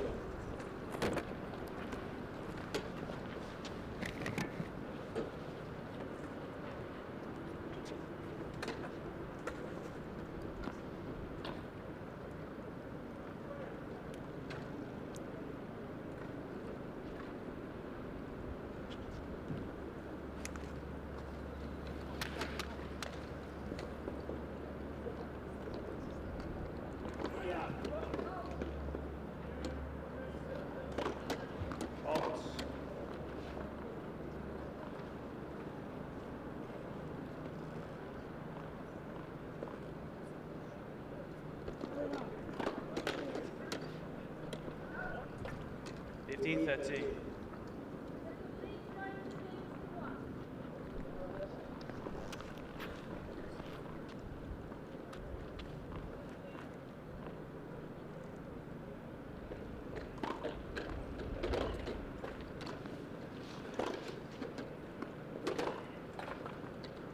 Oh, nice. Yeah, that did bring about a fist bump. Yeah, we waited for the fist bump, which she nearly did earlier on. Well, this time she certainly did. Thinking, yeah, I'm against the world number 1. If I could do that against her and get a winner against her, well, then why not? Beautiful cross court. She's got 2 break points.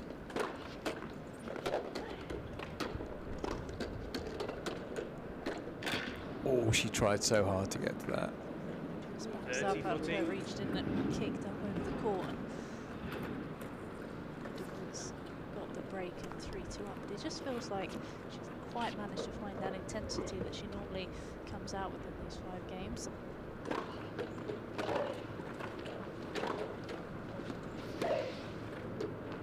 Oh, she's done it. She's not quite. Yes, she has. Well, there you go. There's the break. 3 games over. And we're back on parity, and that's as many games as she has won for a long time against de Groot. In fact, I'm trying to find the last time she took 3 games off her. We'd be back in 2022 at the World Team Cup, when she took 5 off her in the second set after a 6-love. So that's the best already she's done in 4 attempts. She's certainly not looking anywhere out of her depth. Some of her winners today have been very nice indeed. We'll get a few more fist pumps before the end. We're back on level terms at 3-3.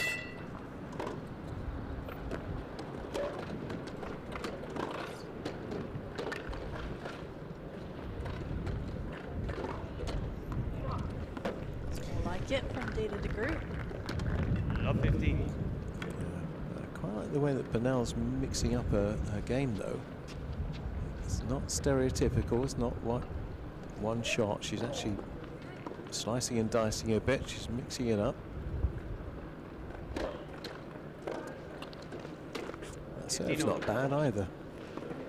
Skidding through as well, isn't it? It's the same as on the forehand and the backhand, just hitting it pretty flat. So it's skidding. These courts here in Nottingham are pretty quick as well.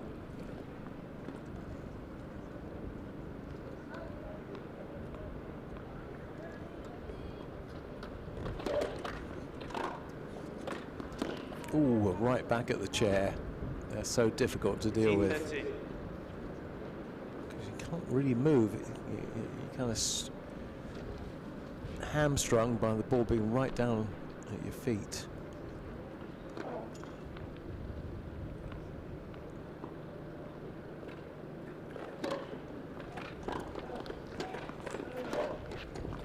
Nicely done. Cross court, forehand into the corner.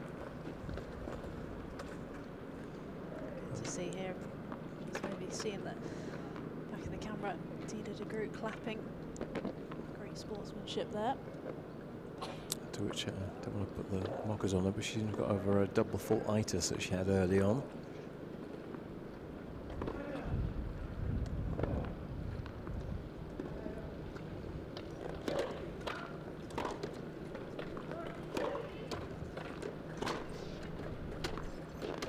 Ooh.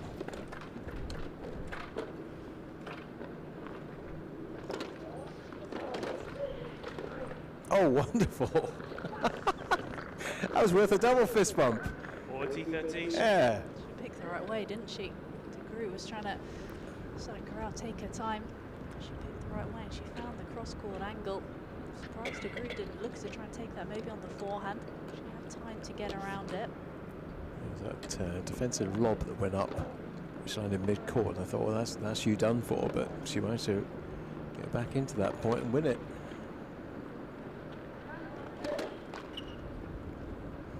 And she's got a point for a 4-3 lead.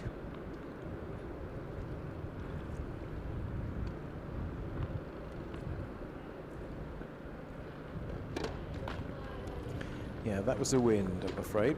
Yes. Did that. Just picked the ball up and kind of pushed it back towards the server.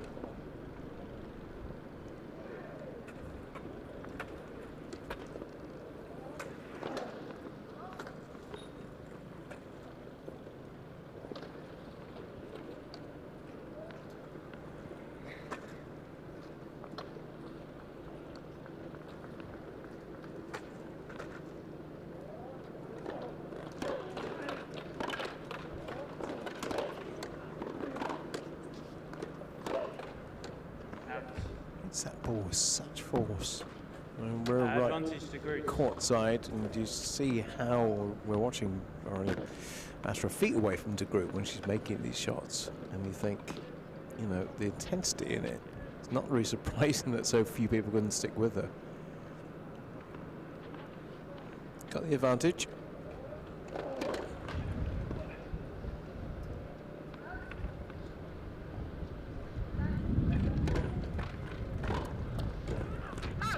Overcooks that.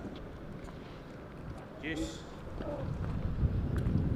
Doesn't feel like she's quite got out of first gear so far, does it? No. Flashes of it. She just hasn't been able to really string it all together. Haven't had too many winners from her. Not eye-catching ones, anyway.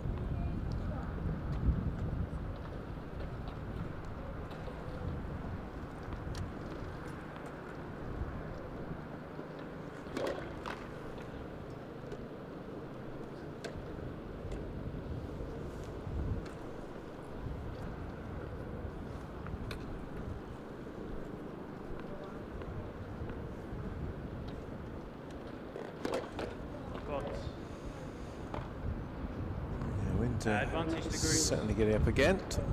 Chose the wrong time to take my jacket off, didn't I? Just put my back I on saw again. you put yours back on. I think it might be on again shortly because it has started to get very windy, very cloudy. I'm afraid the pockets of blue sky are disappearing rapidly here.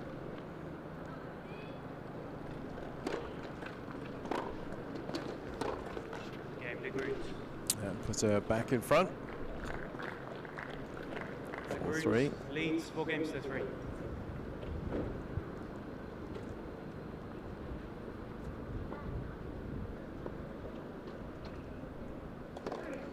Change ends. And you're right. If we were talking about Degree as a car, probably not even out of third gear today. No, she hasn't, but I think it's been tough for her because there haven't been a lot of long rallies for her to really find her rhythm. It's just felt a little bit stop-start, well, from both players, you'd have to say. I think the worrying thing is she's still 4-3 up with a break, and she hasn't really, like you say, got out of third gear. Still so much more left in the lockup. But if you're Bernal's coach going into this, then what can you tell her? What kind of game strategy can you have against somebody as good as she is, other than to hang in there for a while and see what happens? Time. I think you're exactly right. I think you've got to just try and keep your side of the scoreboard ticking over. You've got to take the match to her. You've got to try and be aggressive, which she has done really well in these opening 7 games. And I think the danger is that you let Dida de Groot dominate the points, and I think that's sort of when it's match over. But she's been aggressive on the forehand, the backhand. I think the serve is just the area that's really let her down. She's given away far too many cheap points. You certainly know there's no point being passive with her, is there? Because she will just gobble you up. Yeah, you can't. You've got to come out here and be aggressive. And you know, she's never beaten her. She's got to try something different. So, okay, I'm going to come out here all guns blazing, and okay, if I lose, I lose. But at least I'll try something different. She's only ever taken a set off her once in all their encounters. This being the 14th of them.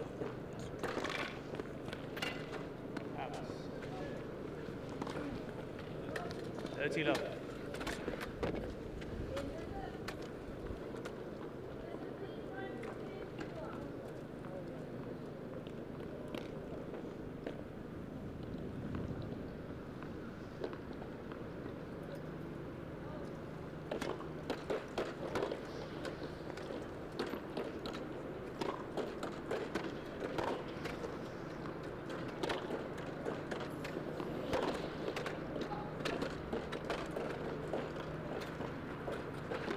Oh, what a shame the point should end in that way, because that was great court coverage by the Colombian. She covered just about every inch of that court to retrieve the ball. There've been a fair few points as well. Not this opening set where she set the point up well and just missed that last shot.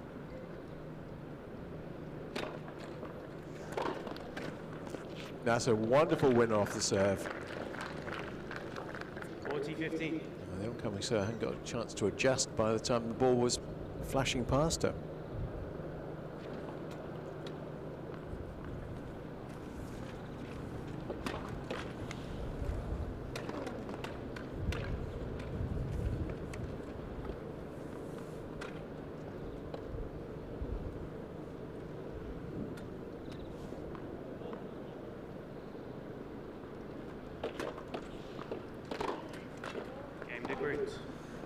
And inevitably, the Dutchwoman leads 5 games to 3. goes into a 2-game advantage, with Bernal coming out to serve to stay in this first set. But she has managed to take more games in this match than she's done in the previous 2.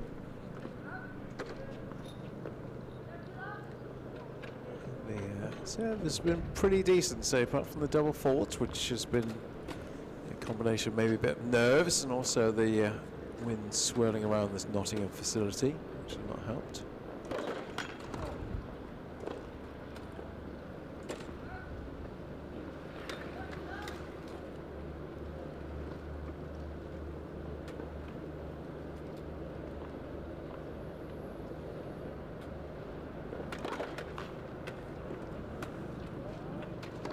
30-15.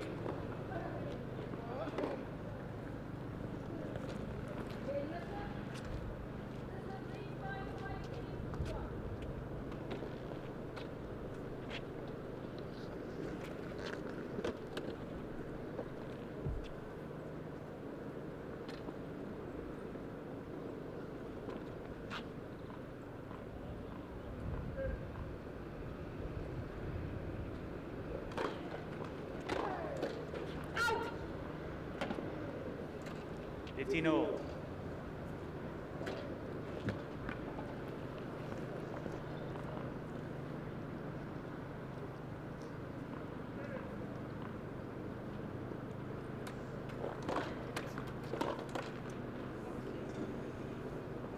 You don't often see the group rushed, but she was definitely rushed by that serve. We've seen that quite a few times as well today, haven't we? When she's able to get that first serve in.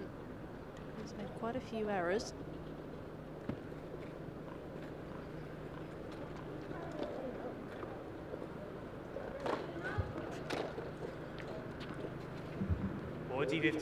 Serves when the wind isn't swirling around, it just subsides a little bit.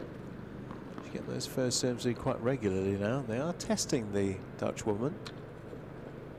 2 points to get a fourth game on the board.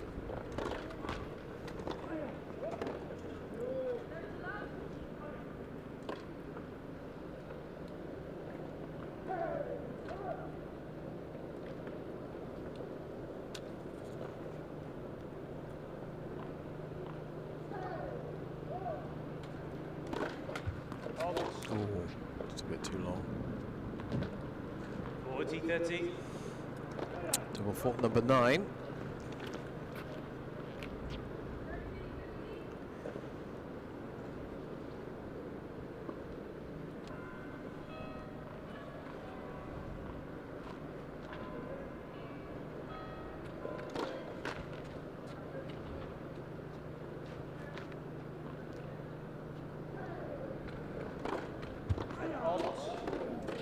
Yes.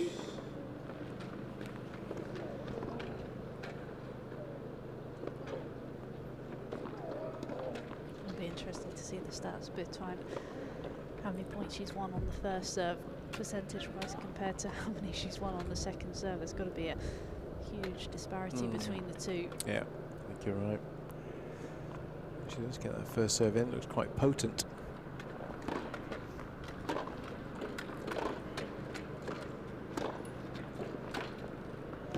But that will bring up set point. Advantage to Groot. Afraid we've got a few spits and spots again of rain. Nothing substantial.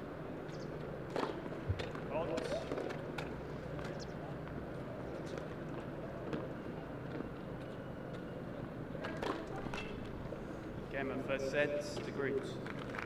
Yeah, it's annoying from her point of view. That's 11 double faults. So if you think about it, that's what, 2.5 games she's handed to her opponent. And that's coming on relatively quickly. There have been some bright spots for Bernal. Double faults not being one of them, I'm afraid. And we'll get a chance to look at the full stats with Anna now. I think it was a pretty solid first set from Dida de Groot, but I think there was a lot of positives from Bernal to take. I mean, you look at the first serve points one, she was up to 17, she was winning more points in the first serve than the Dutch woman. She just really struggled. And like you say, 11 double faults, that's almost 3 games worth. That's pretty much the whole set. And I think there's so much more from de Groot, isn't there, to see. Well, having said the rain was only spits and spots, there's a little bit more now. So just into the set, if it gets a bit heavier, they might just think about taking this off. At the moment, it's okay, but if it carries on like this for another few minutes, might be borderline. I think the umpire was just asking both players if they're comfortable to continue. I don't think they're going to be. Both the combination of the wind and the rains make it fairly uncomfortable for the players here. And I think the umpire is going to call a halt to proceedings. Ladies and gentlemen, we're just waiting to see if this band of weather passes over us. Thank you for your patience. Yeah, I think he's right to do so, because we had a little bit of this earlier on. It went fairly quickly, and this might too. If I'm looking above me, it does look pretty dark. There's a lot of grey clouds above. There is some blue sky around.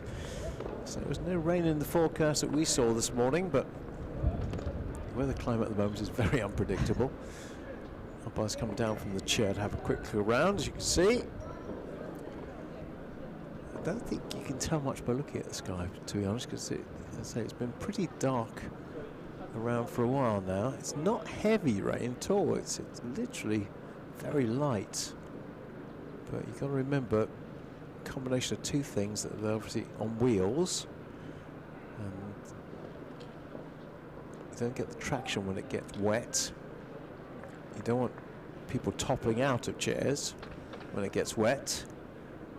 And I've got a funny feel, well, they're staying out there for the time being, because it really isn't, it's not heavy at all. It's just that kind of annoying drizzle, yeah. Drizzle's probably the right word for it. I mean, may easily have gone now, actually, because I can't feel anything. I don't want to interrupt her mindset. I was going to ask Dida what she thought, but she was literally about 3 feet away from me at that point. I thought probably not. Probably best not. She's got a game head on. Oh, we are restarting there. Yeah, I think it's the right call.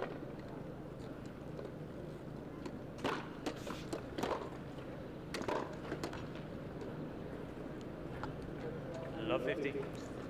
I referred to it earlier on with her serve, but she has rushed to Groot a couple of times when she's been in the middle of rallies, which, you know, so you don't see that all that often.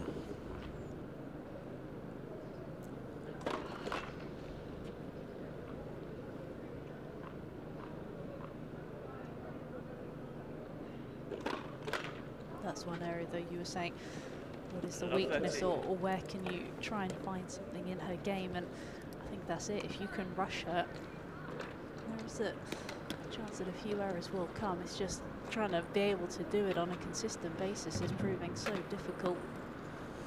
No, put that down. Don't want to give any indications of taking us off. Don't see brollies, thank you.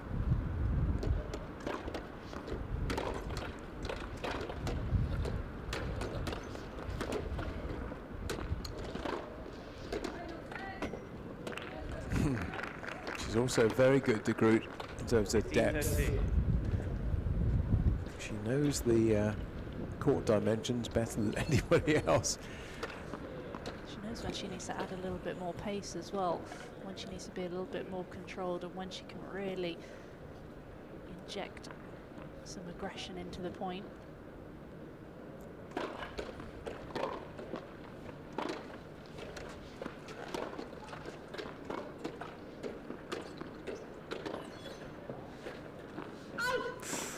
Just great example of her defense, though. She's really on the stretch, and to be able to find that accuracy, find the corner.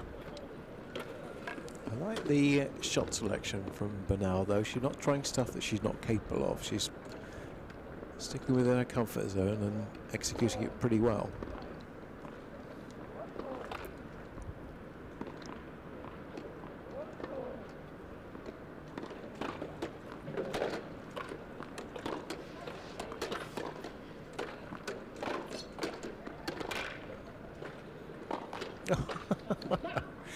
Well done, Bernal. 30-14. Bringing about a rare error at the net from de Groot.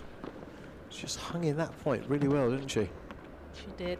And that volley just was a little bit low. Then maybe she thought she couldn't quite hit down on the ball.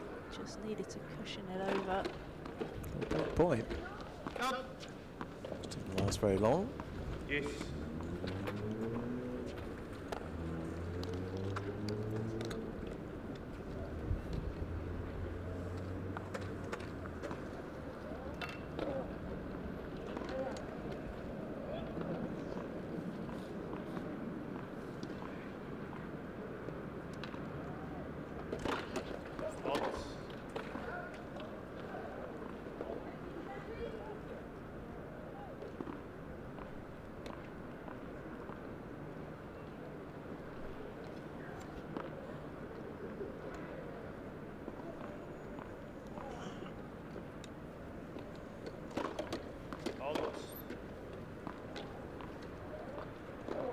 Advantage for now.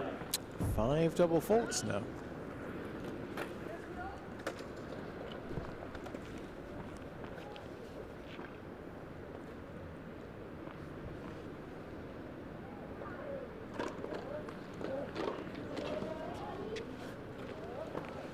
Yes.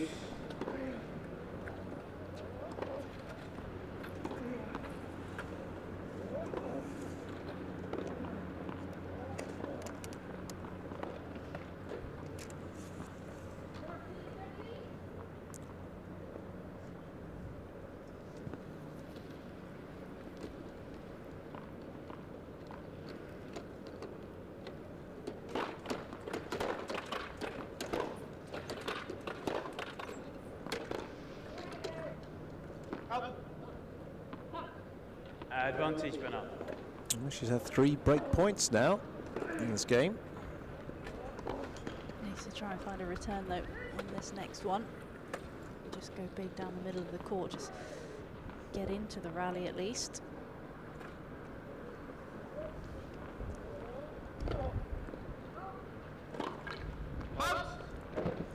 Now, first time she has a second serve to look at on break point.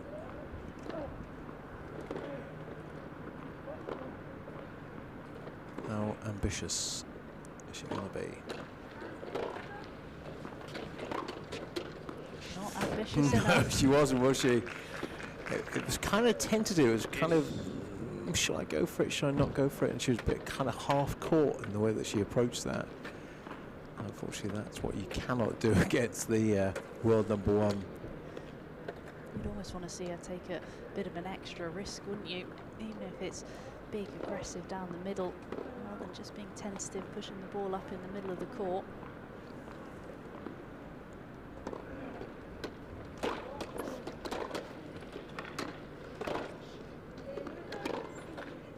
That's, well, a winner. Yes, it was a winner in the end.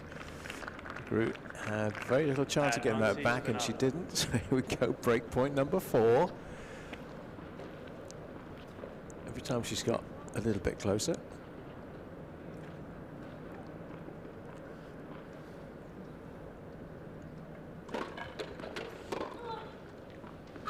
Oh, that was nearly it. Very nearly, even at full stretch. I did say we wanted her to be more aggressive. She certainly was on that one. Back to deuce again.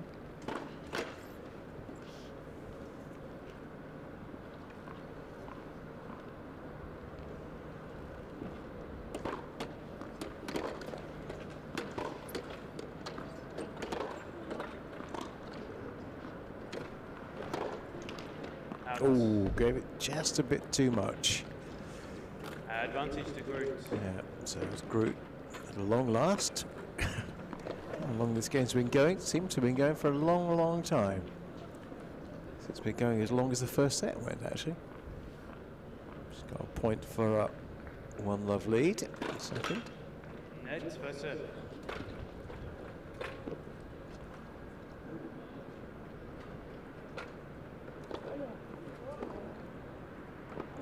Arena's passed over for the time being.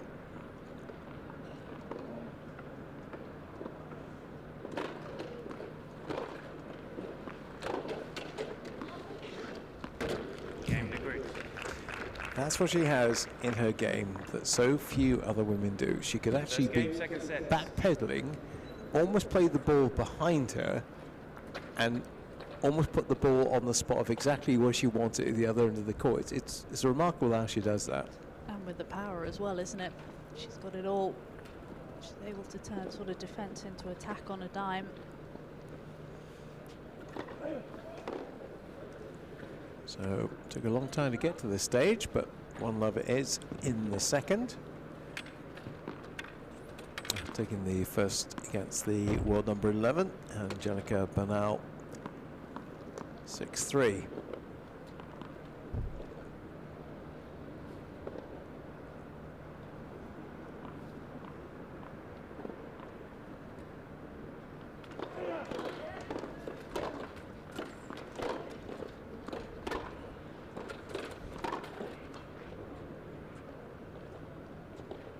15. No, to be fair to her, she's starting to hit out a bit now. I think she did quite a bit in the first set. I think she's thinking, right, the only philosophy I need here now is probably to hit out against a group, and hopefully some of them come off.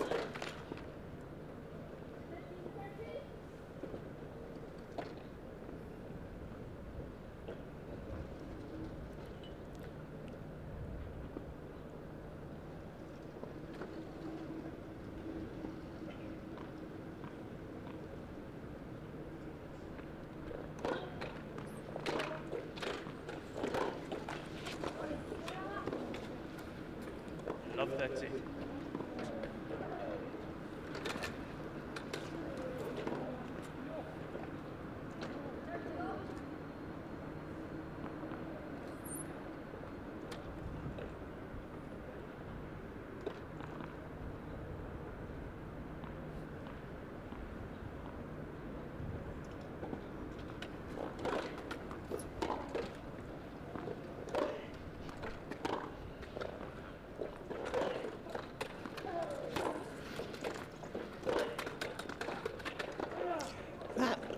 Backhand is a thing of beauty when it works as well as that. 15-30. It is, and just the way she's able to construct the point as well, had the group moving from side to side, and pick the moment to pull the trigger. And absolutely right, it's that backhand that's really caused a lot of damage today.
The Groot slice is a hard thing to counteract.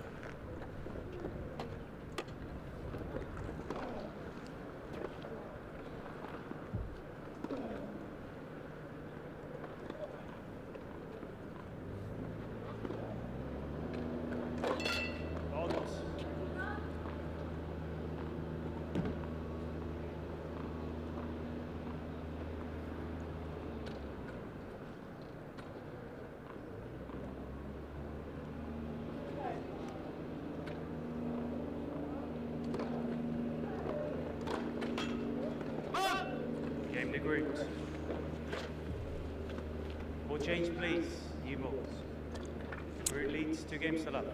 2-love and 6-3, and we think we know how this story ends. It's a question of whether there are any more chapters in it. Quite possibly, I think the new ball's coming out as well. The ball's going to zip through the court quicker.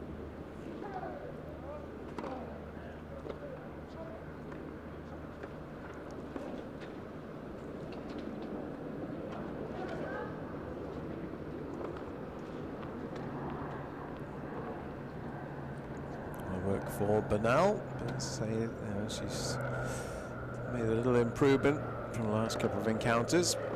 She's taken a few more games off the Dutch woman, and I say the game stands up. I'm going to say that she's got all the makings of a top 5 player here, to my eyes.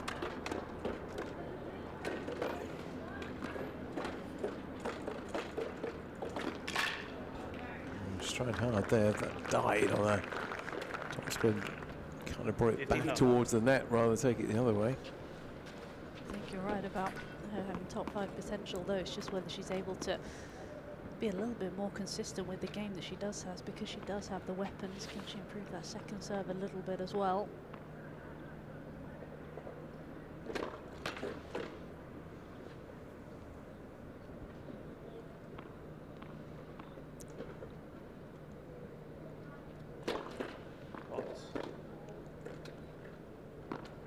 16-0.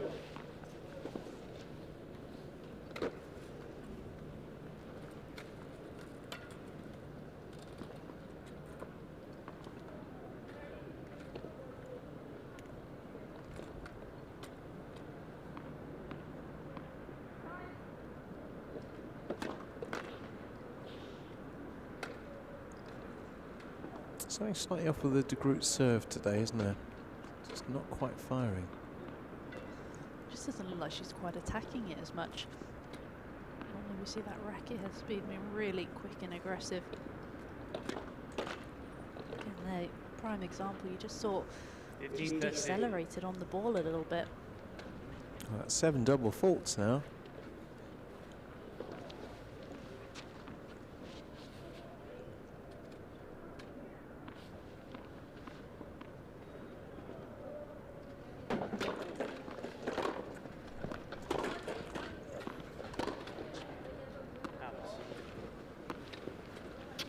I was trying to work out whether she was conserving energy because she's just got 2 more matches to come here, but that wouldn't be in her nature, would it? It's not the way that she would approach the game.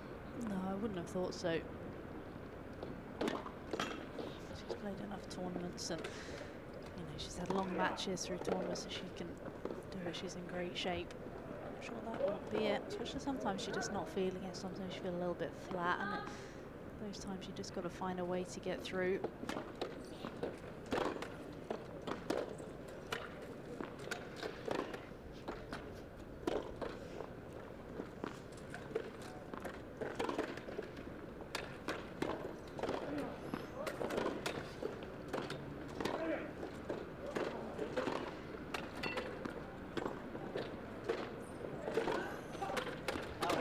Oh, unfortunate.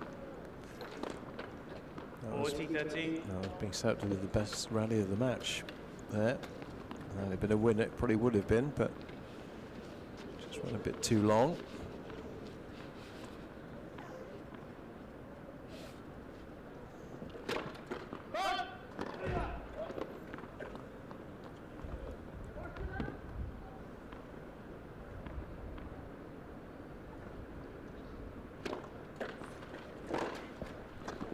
Oh, nice.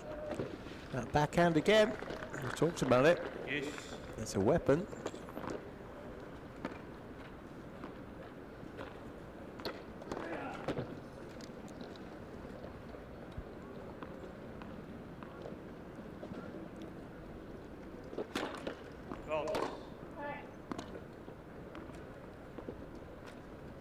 It's not having it easy on her service games. Yeah, there were 3 break points against her in the opening game. Now she's back at deuce in this one.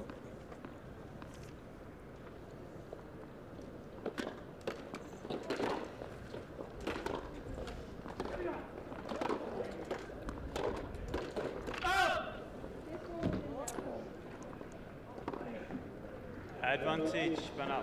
I had to watch her body language today. Doesn't inspire me. Thinking about the line call on the baseline, I think. I think she was saying if the one who was on the baseline was in, which I think she thought was out, and that one on the far sideline was out as well.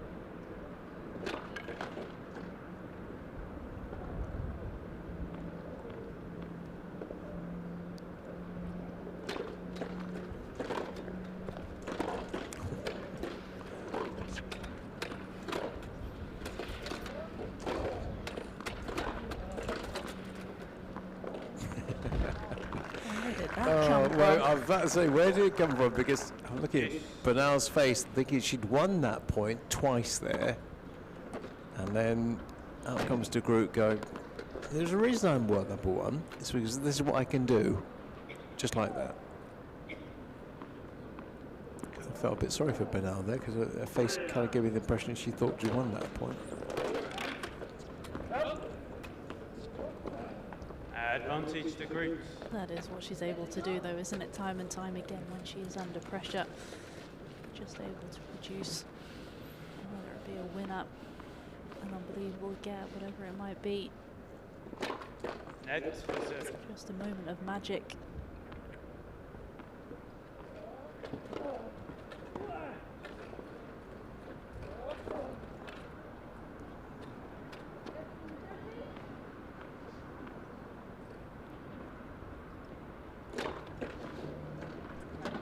grid. First ace of the match. The grid leads 3 games to love. Yeah. 3-0, 3-love in the second set. But twice now she's been taken to break points. Yeah, service game to group. They've not had it all her own way, but it is kind of going the way we anticipated it might do. But maybe she concentrate more on talking about Bernal, because it's the first time I've seen her in the flesh. And up against the World of One, I'm quite impressed with what I've seen. So am I. Same time. I've never seen her in the flesh either, but there's so many positive aspects to her game. I think that the ground strokes, the forehand and the backhand, she's really able to do damage with both sides.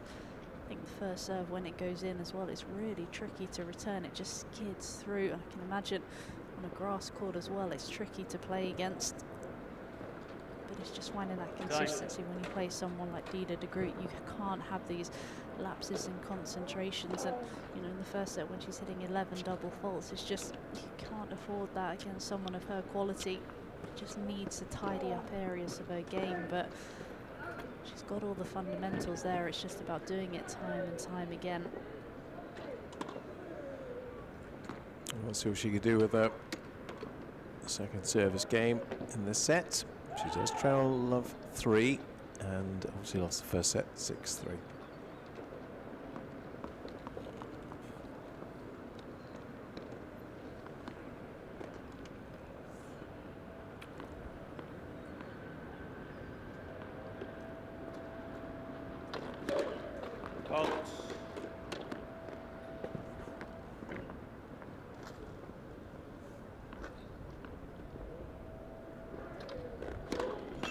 Ed, second serve.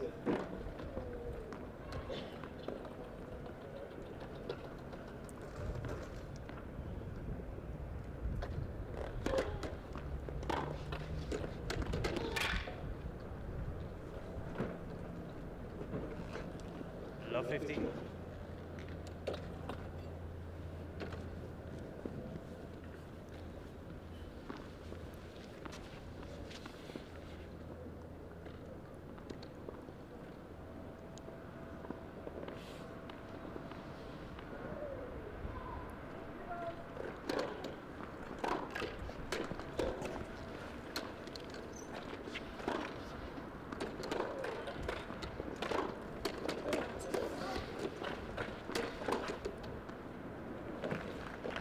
The Dida de Groot we know, isn't it? Stepping inside the baseline, being aggressive. Bit of a fist pump there as well. Just trying to get herself fired up. Yeah, it's strange that she'd have to do that, but it seemed like slightly lethargic body language today.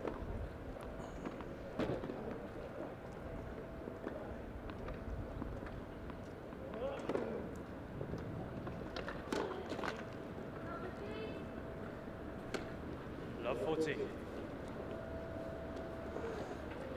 This game was coming and going pretty quickly.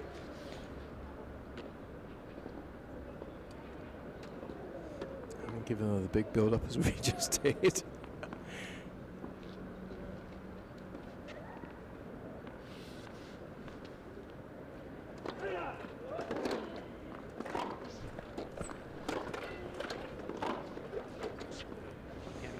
Yeah, again a fist pump. Fist pump in a match that she's winning very comfortably. I think she'll sense there's an element of tension, especially after the first set. I just think she knows that she hasn't really got going, and she's playing a great player in Bernal as well. She's caused her some problems out here, so she knows that she's got to mean business. She just needs to find a way to get over that finish line, and as soon as she can do it, the better. Well, this is 4-love to the Dutch woman. 2 games away from that inevitable semi-final place.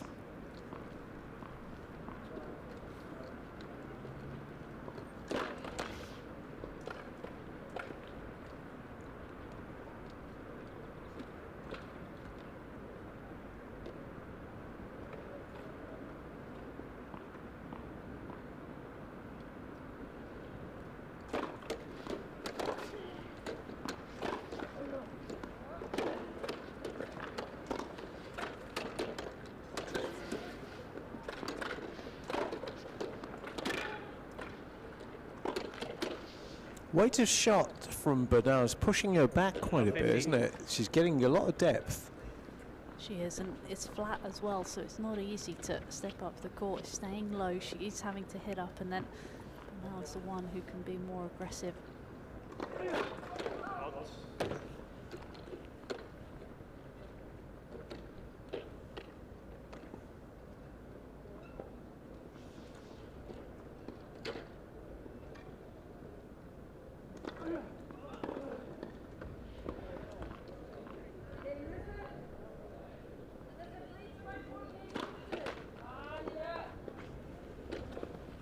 Love 13.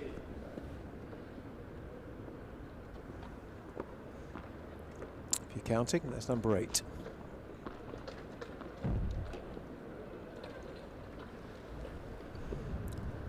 Which I venture to suggest is more than she normally serves in a match of this caliber.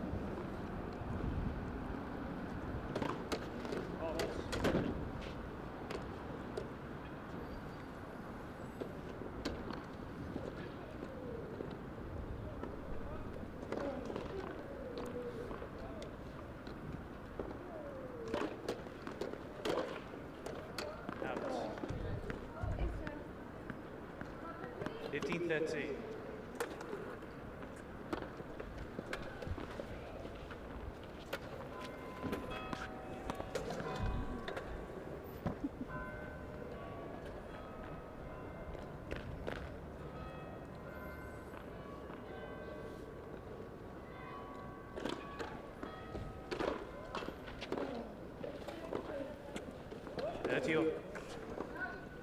Also, our lines judges for wheelchair tennis ought to get danger money because those wheels come so close to their feet.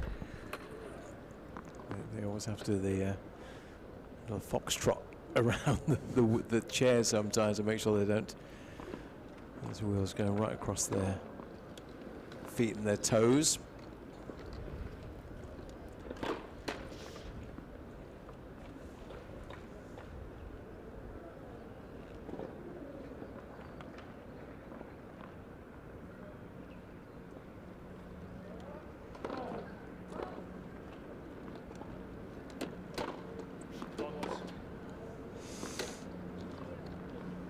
She's definitely in below par today. I mean, she'll close this match, and I'm sure in due course. But it's just she's not really not on it as we would expect from somebody so dominant. It'll be interesting to see what she says in the post-match interview. No, she'll say much. I mean, she'll say the job's done, and she'll do it probably for the loss of 3 games. But I just don't see the world number 1 quite in the same light today as I normally would.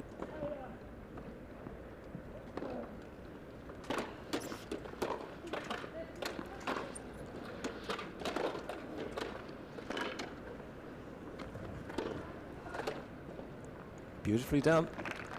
So it's a forehand that wins it for Bernal. Advantage Bernal. And in every single service game, she's had a break point. At least one. Testament to the level that the group's been serving at. Just hasn't been able to find enough first serves. Every single service game in this set, I should say. Not overall, but in this set.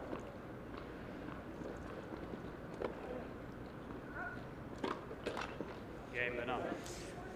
Yeah, and that's the first break she's had against the Gerard serve. Come on, it's a former WTA player who can analyse body language probably better than I can. What's going on? I wish I knew the answer. I think sometimes you just have those days where you just feel flat, you feel a little bit lethargic, you just can't quite get anything going, and I think she might just be having one of those days. 10 double faults. Yeah, you know, we've all been there. I've probably had a few I of them. haven't. Well, I can assure you we've all been there, but it's just, you know, just sometimes it's one of those days where you're just not feeling it. You've just got to dig deep and you've got to find a way to get through. And, you know, despite the fact that, you know, she probably hasn't got out of second gear, she's still a set and 4-1 up, and she'll probably get over the finish line and give herself another chance tomorrow. Time. But Yeah, it's Is that a problem? I mean, if it is a problem, with being so much better than everybody else in the world, trying to raise that level of intensity. yeah, there is an element of it, but also I think 111 match winning streak as well. You just think about, you're not going to be perfect every single time. There's going to be days where, you know, you don't feel great, your timing's off, your energy is low, but you find a way to win. And I think today is just another prime example of one of those days. Well, it's 1-4, but now on serve.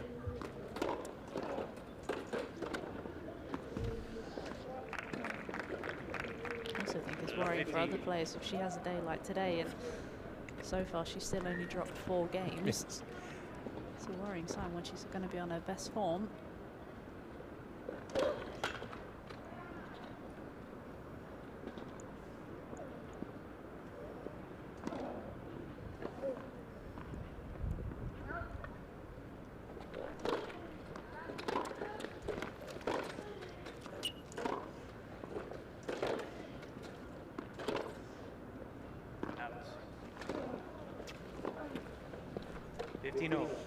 She's up against a player who is giving it everything. You know, she's not holding back at all. She's trying to match her as best she can. She knows that overall she can't, but she's giving it her best shot.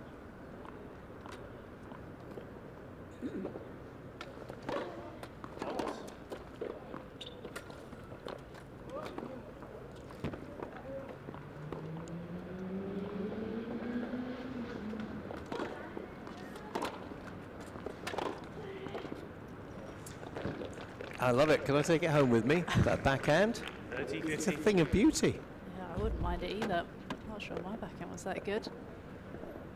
But she just knows when to take it on, when she's just solid, when she's got the opportunity to attack, and throughout this match she's picked the right moments.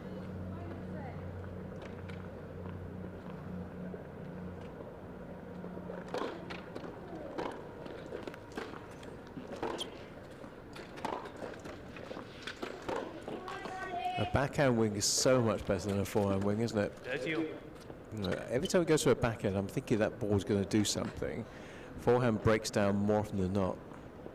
I think it's the right shot to go for. Yeah. I just think she needed to hit a little bit more shape. I think it's just understanding the right shot at the right time. I think when the ball's that low, you've got to give it a little bit more shape. And on the backhand, she just does it better.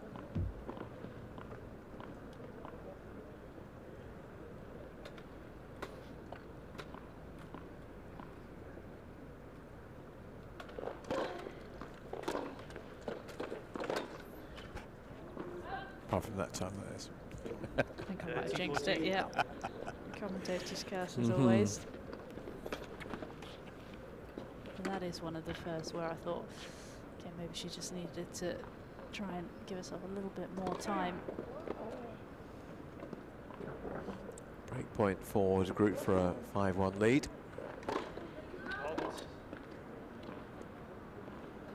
actually matched each other for double fault, so I don't want to tempt fate here.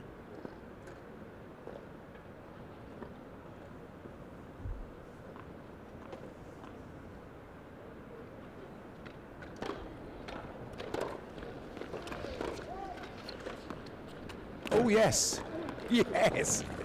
Thank you very much. Back in the backhand camp we go. Down the back edge of the line. Really big point that was. She got that break again. You would have thought that was pretty much curtains, but she's clinging on.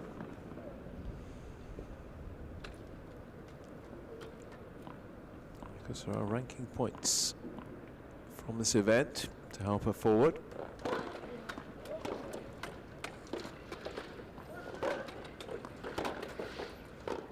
No, that was not the right choice. Advantage the group. That was a betwixt and between shot. Kind of, I'm not quite sure what I'm going to do with this. By the time she made her mind up, it was too late. Picked the wrong way as well with the approach shot. Went back into the group forehand. Probably would have gone down the line if I were her, giving them less angle. Break point. Odds.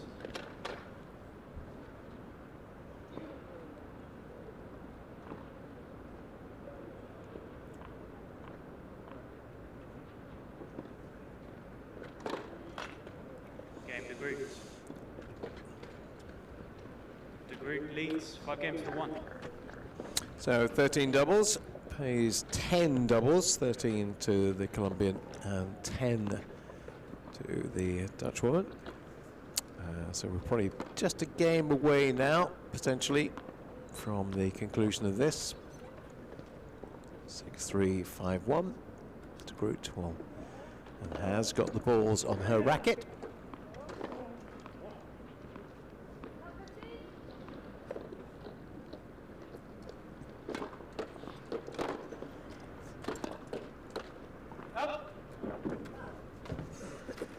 Love 15.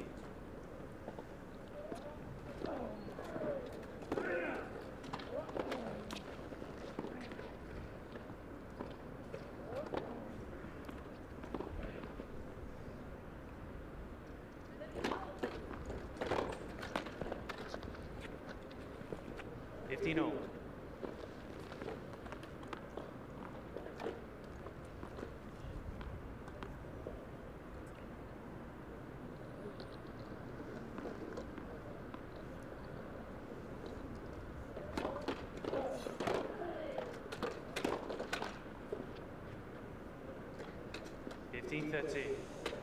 It's quite a tired forehand, dumped into the net.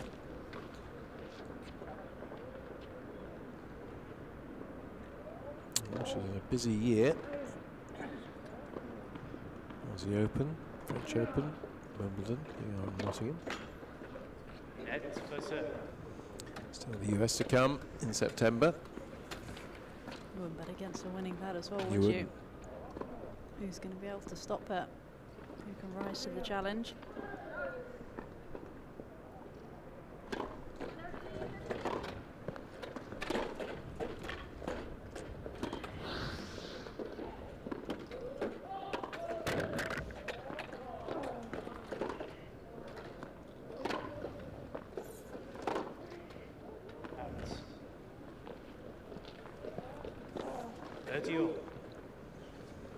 Groot 2 points away from another semi-final in Nottingham. As we mentioned, she's had a lot of success in the past. Wasn't here last year. Happy to be back, I think.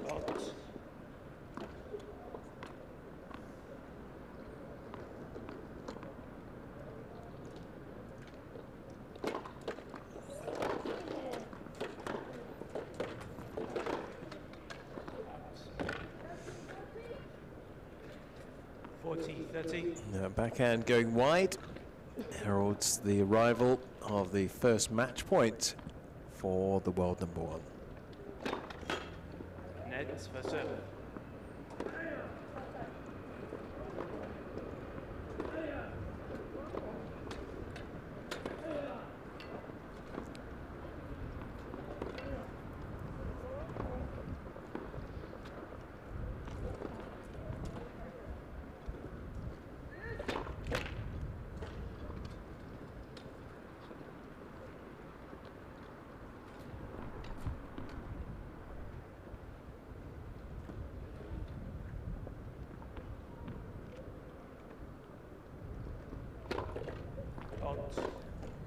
Juice.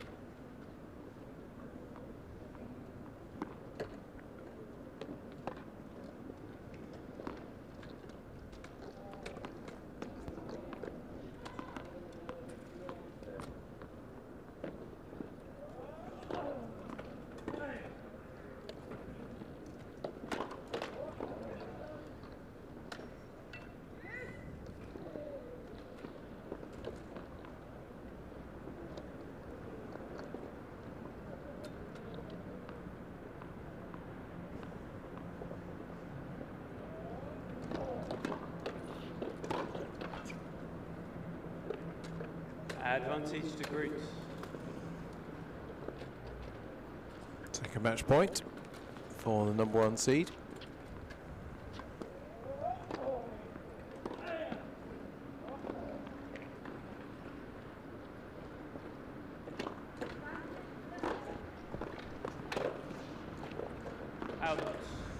She'll have to try again. That's not going to make it over the line.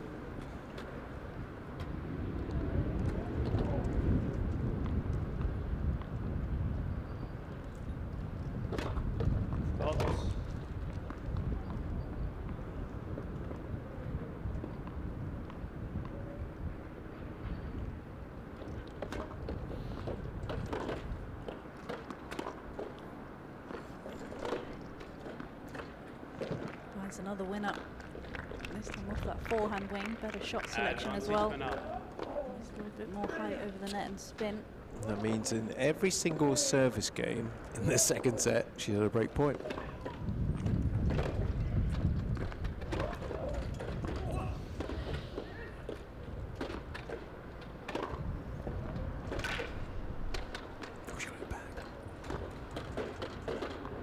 Wasn't going to get to that one though. Some great retrieving being done by Bernal, but ultimately wasn't able to get the final touches to it. I think she was probably wondering where was that point on match point. Exactly that. It's going to come, but she's prolonging things and elongating things more than she should, maybe.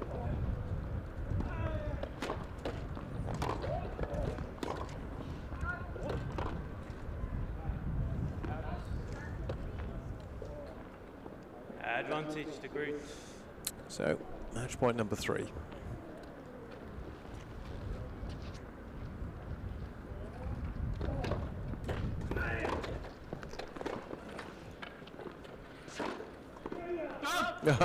She went back there again.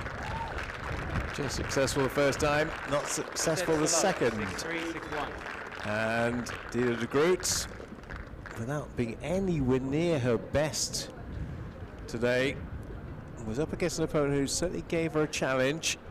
So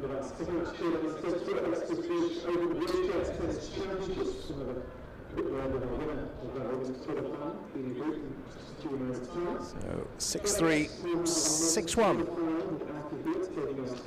Dida de Groot against Angelica Bernal finishes 6-3, 6-1, and we will hear from the Dutch woman. We're very interested to see what she says about that performance, because certainly I think I was expecting, and I don't know about you, something a bit more intense and maybe of slightly better quality. Yeah, I think I was as well. But I think it's just about being business-like, get the job done, all the way to the semi-finals, and gives herself a chance to improve tomorrow. Well, say in a few moments' time we'll hear from Dida, and then I believe we've got another match coming straight away. We're going to have Alfie Hewitt against Stefan Houdet. You got a chance to have your lunch. I've not had a chance to have mine yet, but we'll do that in a couple of minutes' time. But yeah, world number 2 against the world number 14 coming up in a few minutes' time. Alfie Hewitt against Stefan Houdet, and Hewitt has an 15-11 advantage. In fact, he's won all of their encounters going back to 2018. Let's hear from our winner. Congratulations through to that semi-final. The first match of the competition, how did you find it out here today? I was struggling a little bit. I don't think I played as well as I can, but also it's very difficult with the wind. Sometimes it's like not consistent, so that sometimes can be hard. But still happy to recruit to the semis. Congratulations, of course. Just your first match of the competition, so far in the first round, but the tennis comes thick and fast with doubles as well in this competition. How are you feeling going into the Open this week? I'm very happy to be back here. I missed last year, so it's always nice to be back at a tournament where you've been successful, but also you just have to, I guess, play well, and I think I need to level up for tomorrow. I wish you well for that, and good to have you back. All right, coming shortly, now 10-15 minutes away, it will be Alfie Hewitt against Stefan Houdet. Join us again for that in a few minutes' time.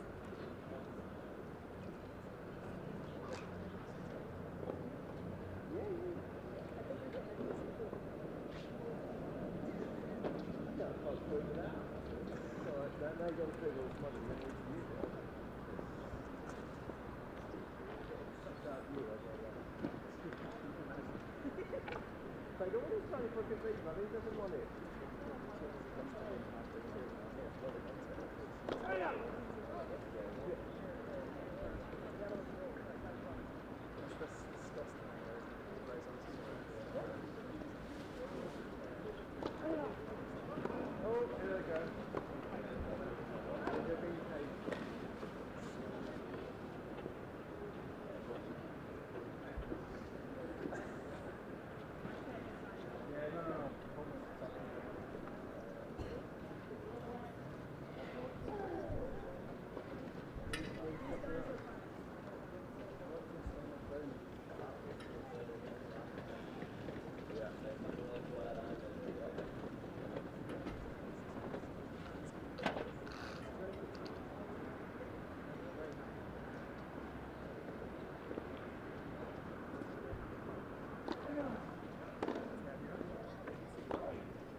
I'm going now.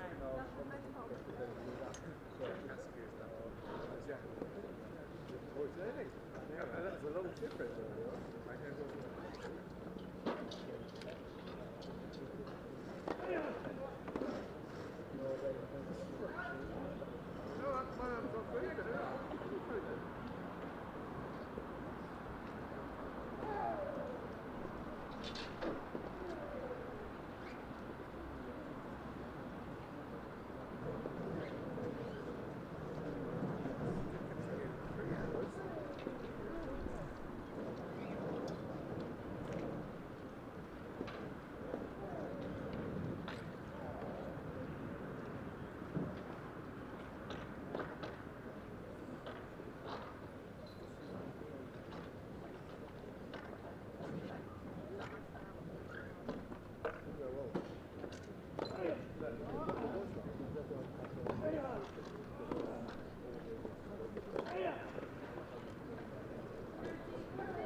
So right, you know, what's the head up? Yeah. The thing is, it's not actually to do with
Well, good afternoon. You have just joined us at the Lexus British Open Water Tennis Championships. Visiting action so far. And attention now turns back to the men's quarter-final side of the competition. The chair umpire for this match will be Jack Askew. In this match, it's the number 1 seed from Great Britain, Alfie Hewitt, taking on Stefan Houdet from France.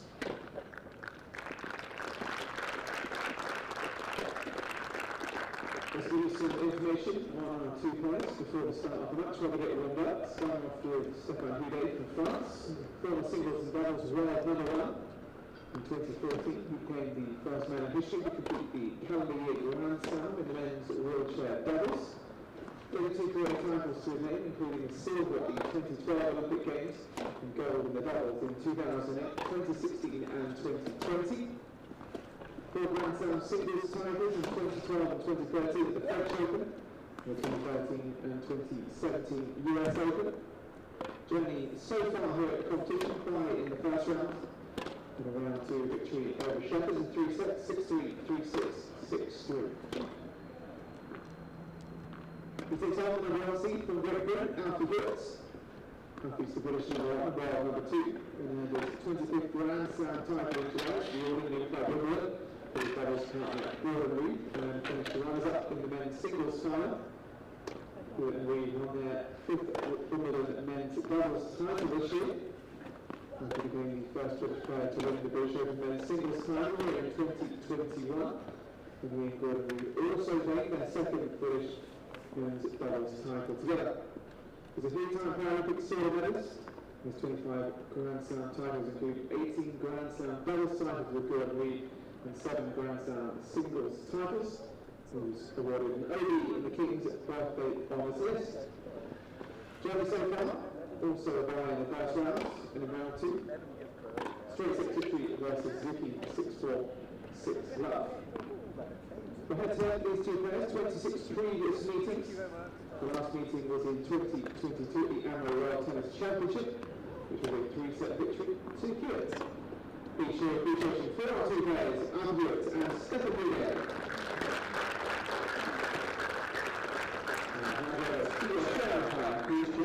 So our 3rd match of the day. We've already had 1 men's singles quarter-final, and we've seen the progression of Gerard at the expense of the doubles partner of the world number 2, who we'll see next on centre court here in Nottingham. Alfie Hewitt up against Stefan Houdet of France. Well, recent encounters between these 2 have all gone the way of Alfie Hewitt. Stefan Houdet has not had a victory over the British number 1 and world number 2 since 2018. In fact, he's only taken a set off him once, and that was actually in their last meeting, which was last year. This is their first encounter of 2023. To go all the way last time round. In fact, Alfie Hewitt coming from a set down against Stefan Houdet. But 5th meeting between these 2, and Alfie Hewitt, who has been world number 1, is currently world number 2 behind Oda of Japan. And well, he's going to have a busy old day today, is Alfie, because like his doubles partner, he'll have another match to come later in the day, another doubles matchup. Well, I think we can see, Calmiano, that the way things have gone, certainly early days when he was young, very young. I will always look back at kind of 2016 as the big breakthrough year for Alfie. Rio, nobody expected him to get to the final. He got to the final and had a massive breakout year, and I think he was number 1 not too long after that. No, it's just gone from strength to strength, hasn't he?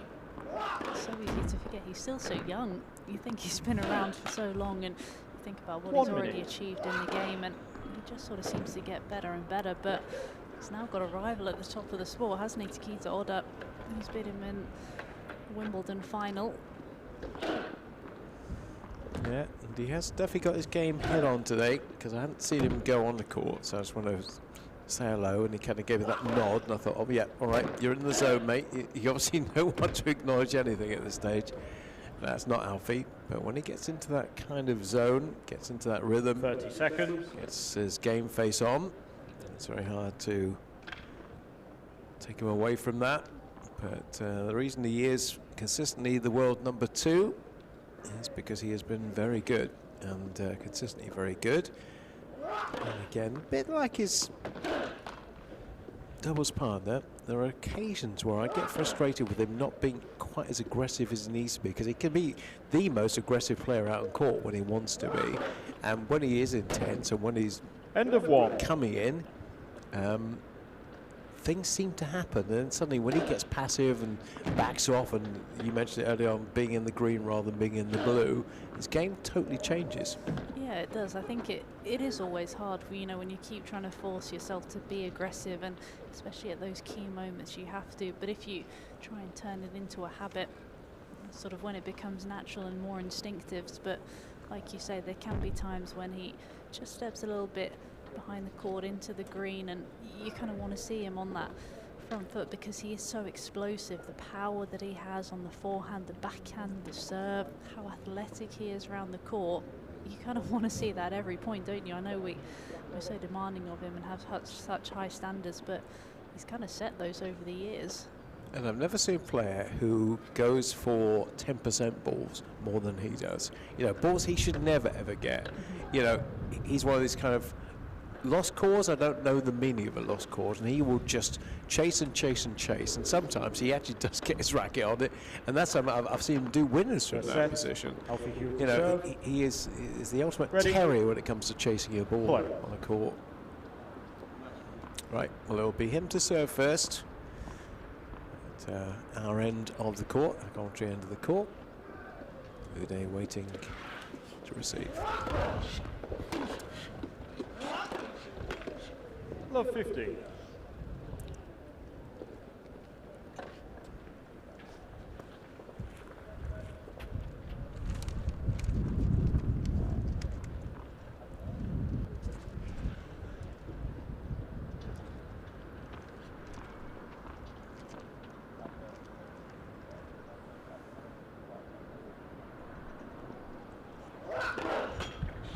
Fault.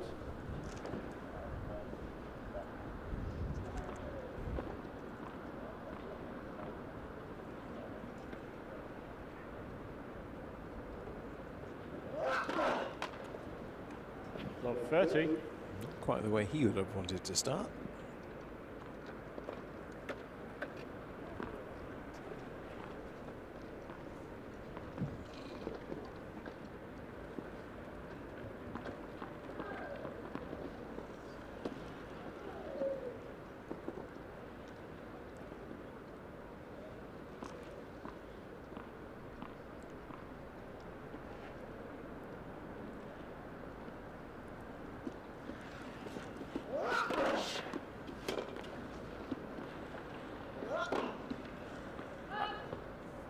Love 40.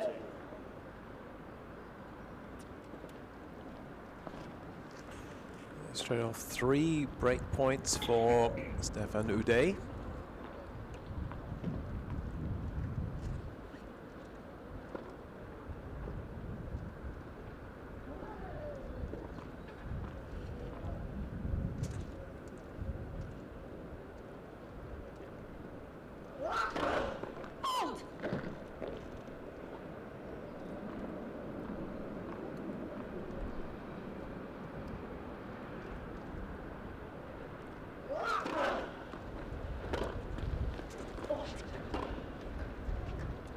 Out. Game. Uday. First game. Curious first game from young Alfie. There's a little puff of the cheeks. I'm not sure whether they showed it on camera. I think he's a little bit baffled by that start, but plenty of time to get it back. Yeah, it's not overly concerning yet, but he's got a point on the board from his serve. That happens too often with him.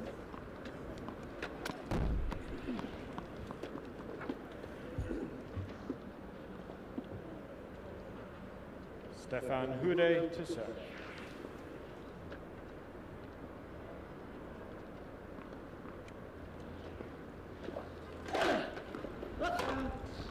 15 love.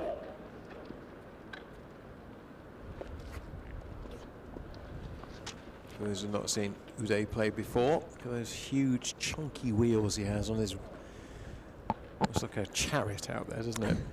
It's an expensive chair as well. It's one of the, almost like the Tour de France style, that what it's built out of is so lightweight, gets them around the course so quickly.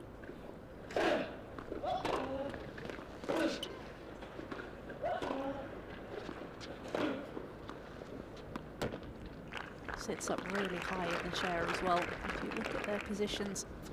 30 love.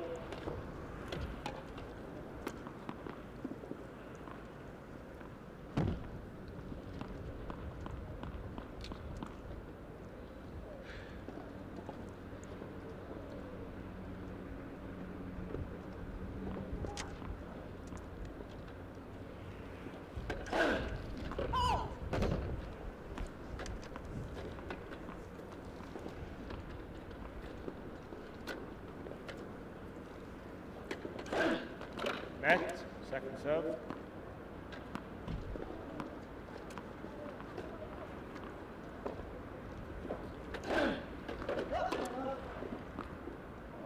Oh, 30-50. welcome to the match, Mr. Hewitt.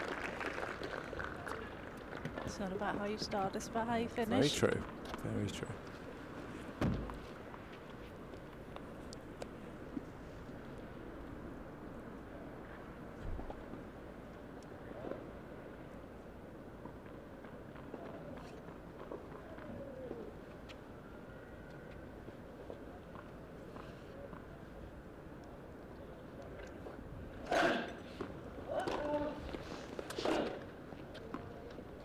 Really come out aggressive, the Frenchman. Really tossing the points out here, and a little bit like we saw in the previous match. The group didn't quite get out of the blocks quickly. Same thing with Alfie Hewitt here. He just hasn't quite got going just yet. One thing to notice with Uday is the position. He's got one knee a bit lower than the other.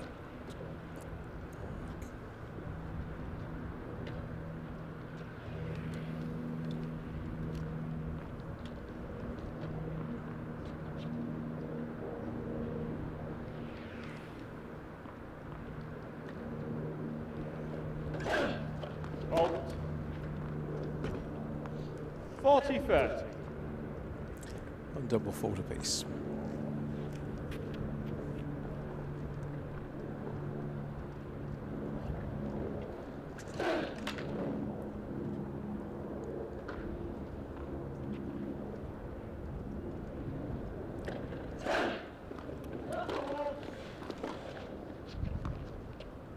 Game.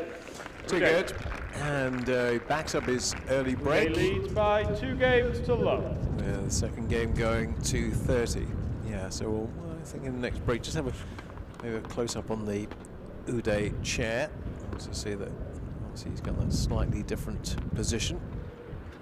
The amputee situation, because he's got a knee on a, I'm not quite sure what they call that, a little plinth there, just above the wheels.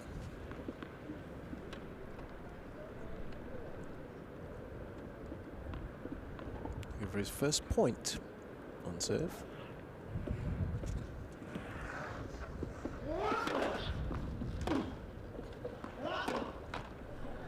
Love 50.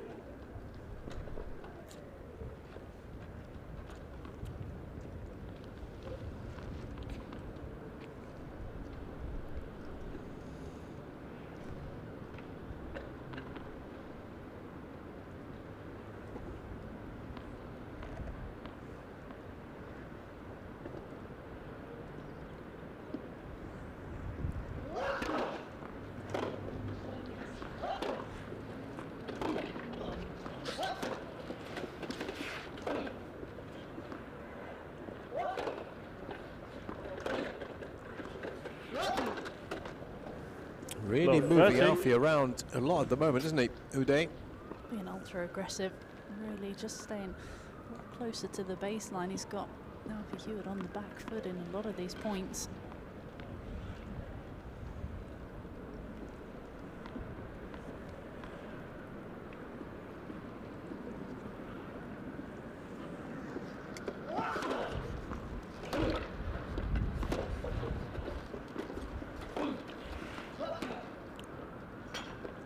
love 40.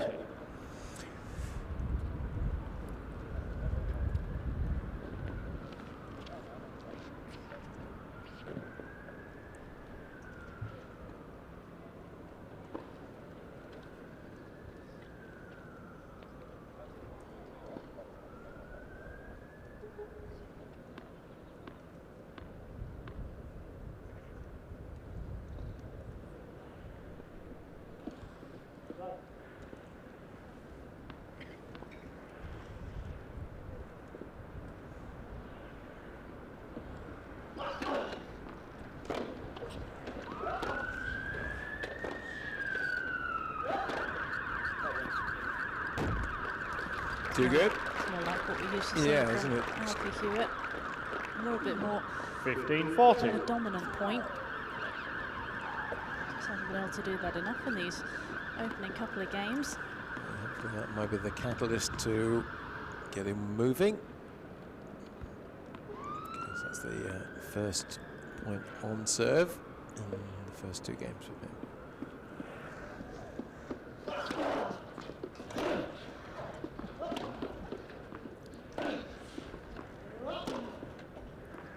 Game. Boudet. That was loose. That was a very loose Boudet forehand. leads by 3 games to love. Yeah, not quite in the groove yet.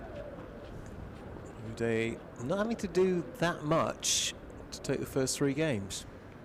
No, but it's just been solid, hasn't he? He just hasn't given away any unforced errors. I think he realises that Alfie's sort of come out of the box pretty slow.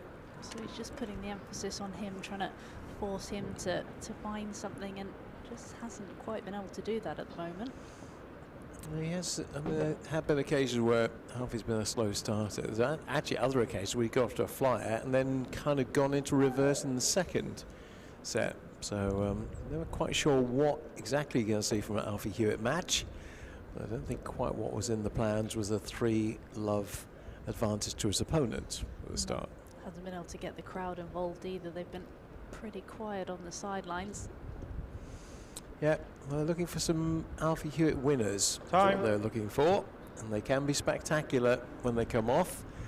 They will arrive at some point.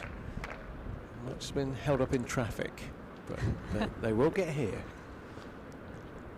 I predict before long, you're going to get an Alfie Hewitt winner with the accompanying fist pump and the shout. And it could happen in this game. I think you could be right.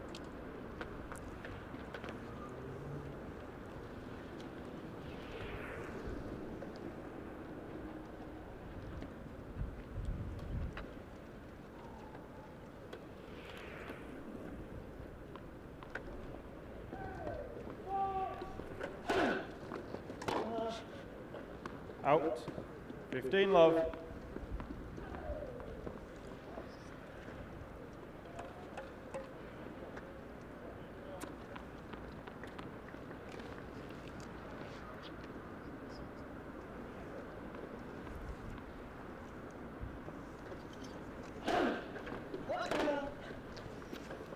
Out. 30 love.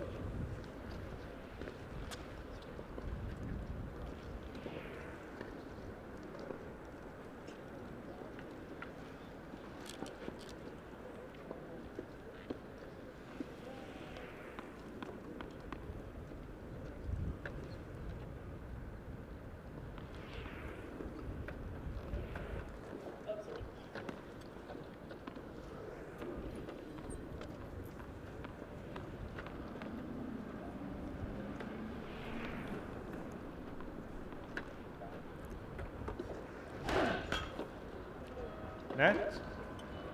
First serve.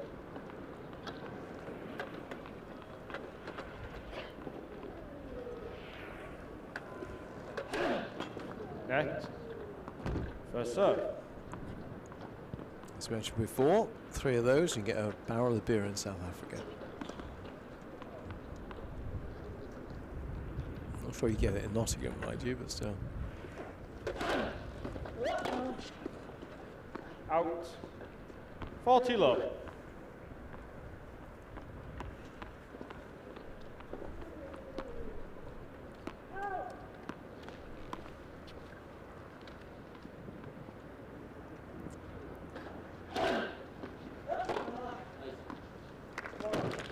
And then not quite the accompanying 40-50. fist pump and come on, but at least he's on the board in this game. There was a tiny little one. It's like, a, come on, just trying to get himself pumped up a little bit.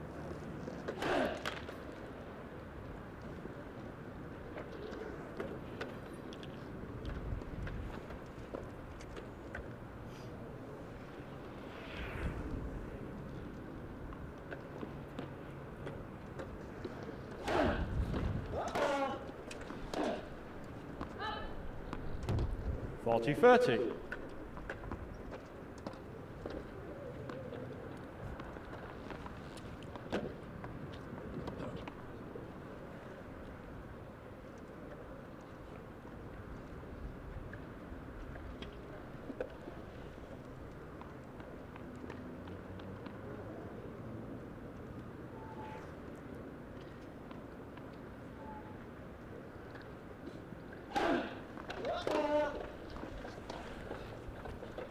Deuce.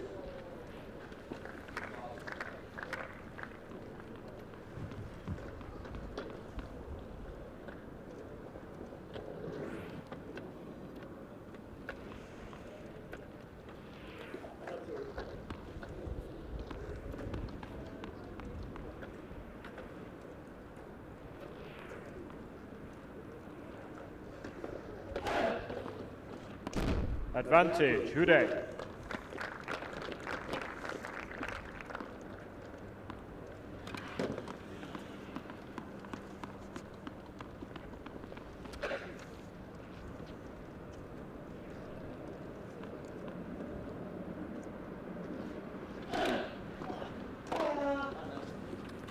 Deuce. Come on. That was good enough for a come on. Just a few signs now, aren't there? Just Didn't a get couple it. of returns. Getting into the groove now. A couple of errors from the server as well.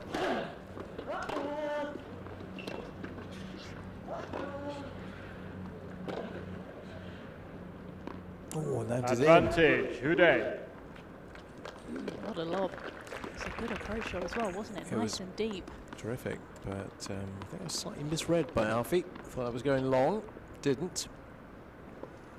Landed in court, so advantage again for a 4-love lead for Uday. Always has this problem with the ball toss, even when it's not windy. It's not particularly windy at the moment.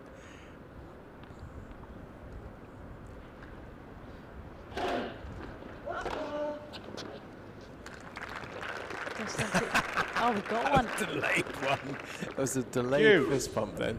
We got it though. Yeah, it was kind of, shall I? Oh yeah, maybe I should. Yeah. Watch this. Watch the delay on this.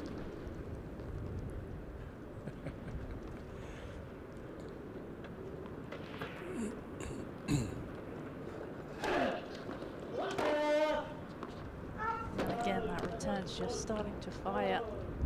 Oh no, I think it was wide. Alfie sure. doesn't agree. I'm not sure it was, to be fair. I have to say, I probably agree with Alfie on that call. I think the line judge was still moving to cover that line. I'm surprised there wasn't an overall from the umpire's chair. Advantage, Hude. No, he's sticking with it. Sticking with the original decision. It's not happy, but enough to accept it. And accept that he's going to face another advantage point against him. So that might just get him riled up a bit, actually. Like that. Welcome, Mr. Hewitt. You are most welcome. Make yourself comfortable. Deuce. Sometimes you just need something like that, though, don't you? It's a catalyst to get you going, doesn't it? Yeah, absolutely. Sometimes you can be a little bit flat. You just need a point or something to, like you say, just roll you up, get that adrenaline going a bit. Maybe that's what he needed. Alfie Hewitt without intensity is not Alfie Hewitt, as far as I'm concerned. No, I totally agree.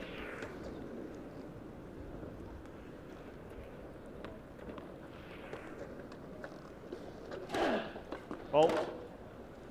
A chance of turning this game Advantage, around Hewitt. from being well adrift. Game number 4. got a chance of getting his first on the board and pushing the momentum back in the other direction.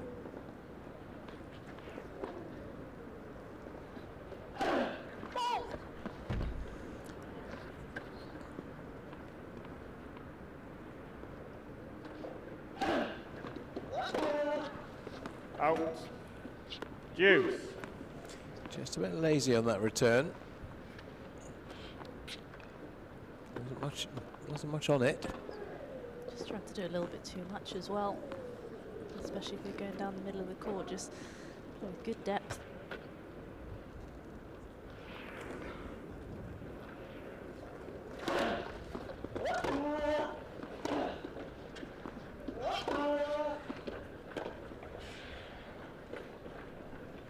Where's he going? That's where he's going, and that's where it's going.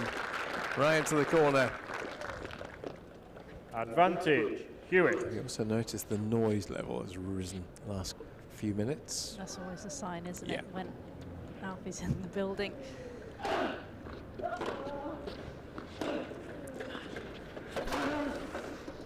Out. Deuce.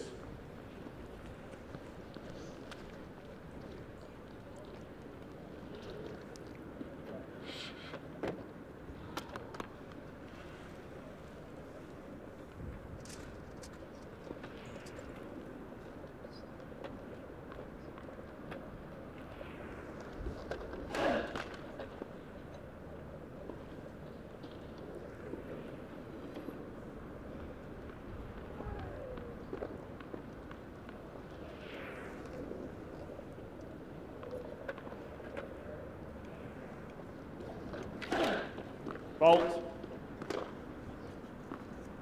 Advantage. Hewitt.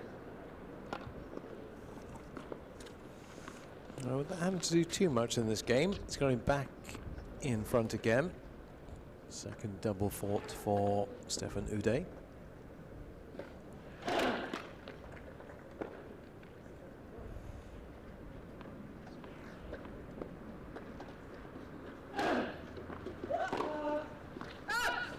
Deuce.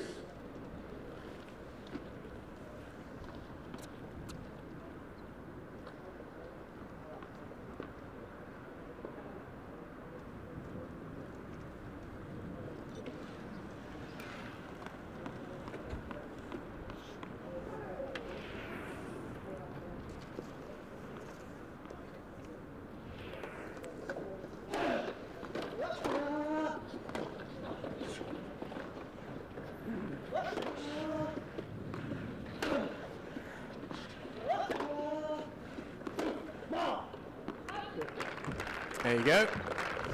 That's the kind of noise that Advantage signifies that Mr. Intense has appeared.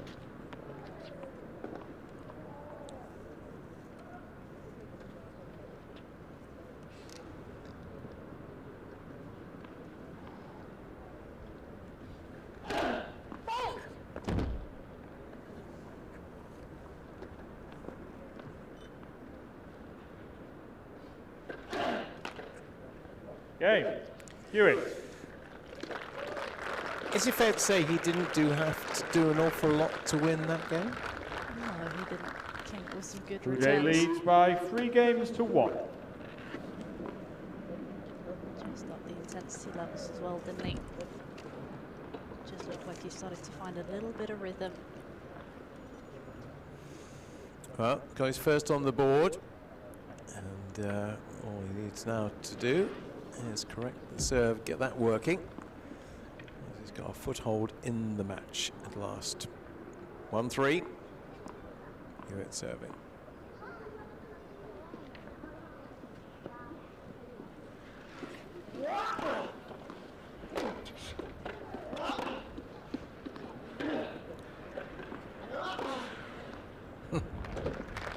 Nice. All guns are blazing, aren't they? You're absolutely right, though. When you talked about 15 the love. intensity, that's what he needs to do when he plays on the front foot. He's a different player. When he sort of steps back and is passive, it's not the Alfie Hewitt that we know and love.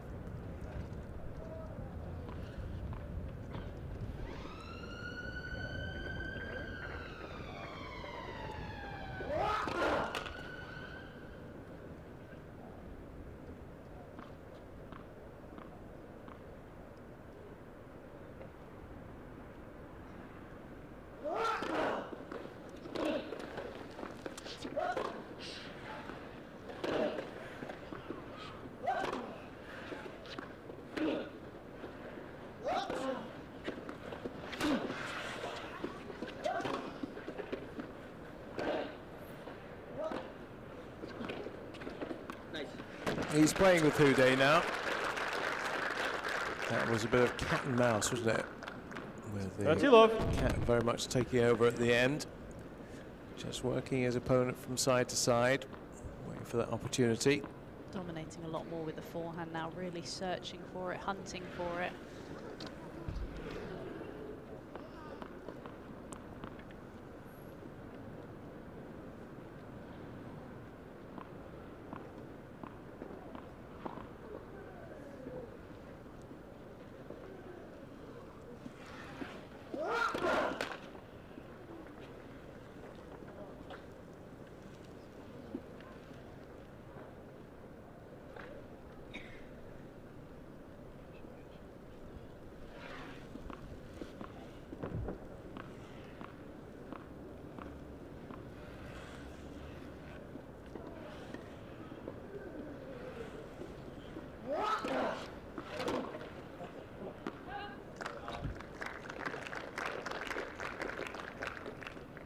Love. Curious match, this, isn't it? Yeah, it's been a sort of half and half, because the first 3 games were really Houdet's, and then all of a sudden Hewitt's just finding his way back into the match.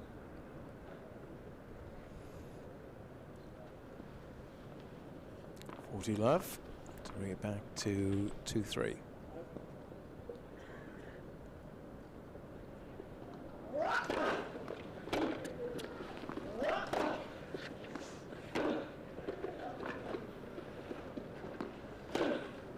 Yeah, that kind of Sullivan begged to be hit. 40-50. Houdet obliged. Probably wasn't the right shot to come forward on. Sort of saying a little hope and a prayer, and then they got it down at the feet, so he had to half volley it up and made no mistake with the passing shot.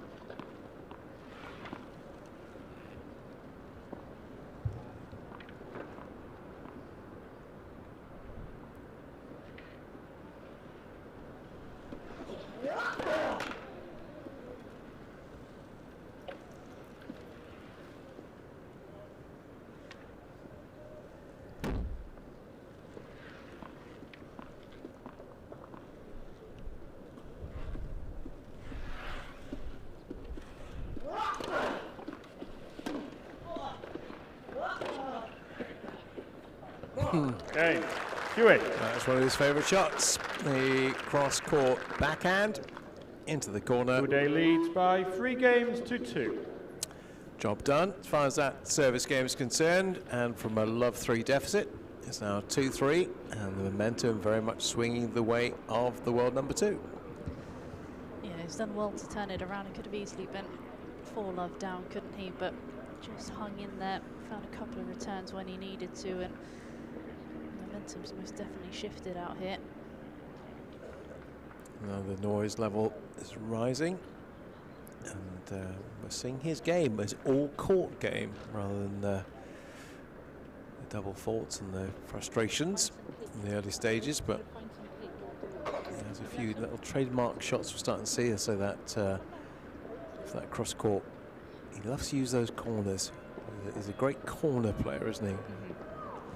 Is able to find the width really well, able Time. to hit around the outside of the ball. You know, it's so tempting to just kind of go through the middle of the court across the baseline, but guys move so well, it doesn't really do any damage. But when you can find that width, open up the court, find that other space, it just makes such a big difference. And that's when he's playing some of his best tennis, when he's able to do that, whether it be off the forehand or the backhand. Unlike his doubles teammate, though, Gordon Reed, he doesn't work so well around the net as Gordon. He's not as good a net player as Gordon is. I think that's something that he will look to develop.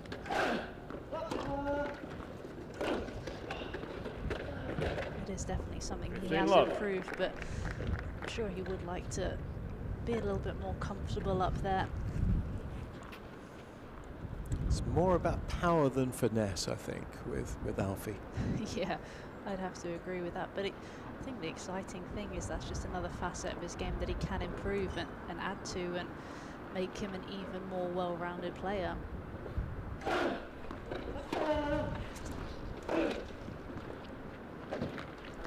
Love.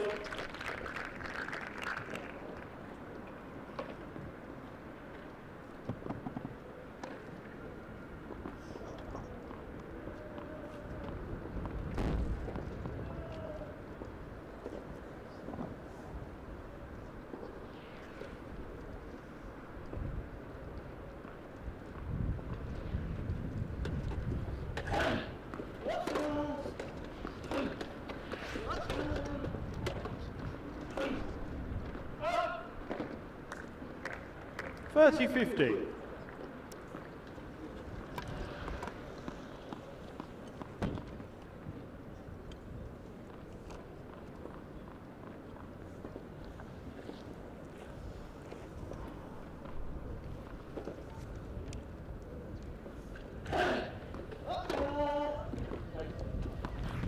All.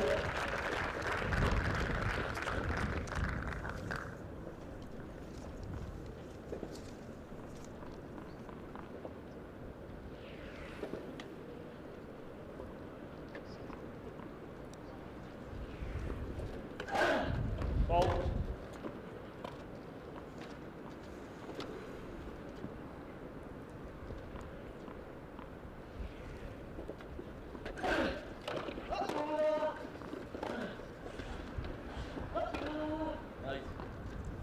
Yeah. And who they say nice as that ball was rifling past him. 30-40. I love that backhand slice from Alfie. Just stays so low, just knifes through it. So what a transformation in this match. Another 3 down. Double break. It's going to make it 3-3 if he can do it. Net, first serve.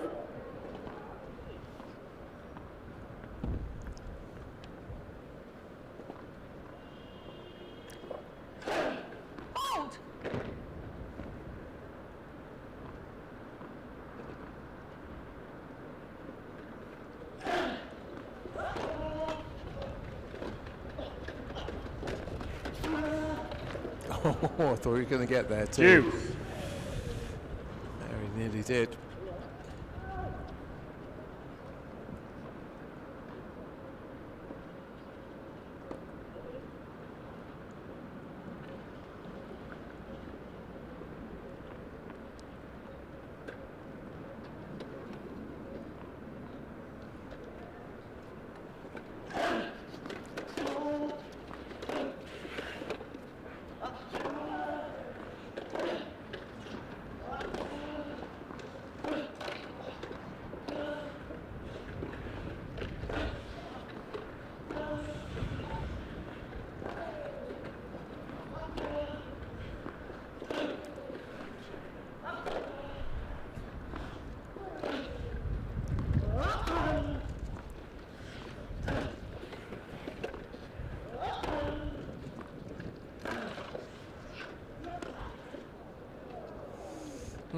Advantage. Good day. Longest rally of the match so far, and unfortunately, I always like to see those be won with a winner. Rather than lost with an error. I agree. Uday did well though. I think I've watched Uday a lot, but I think this is probably one of the most aggressive performances I've seen from him so far. Normally he relies a lot on his skill and mixing up the pace, but he's really stepping into the court looking to try and be aggressive here. Advantage for the Frenchman for a 4-2 lead.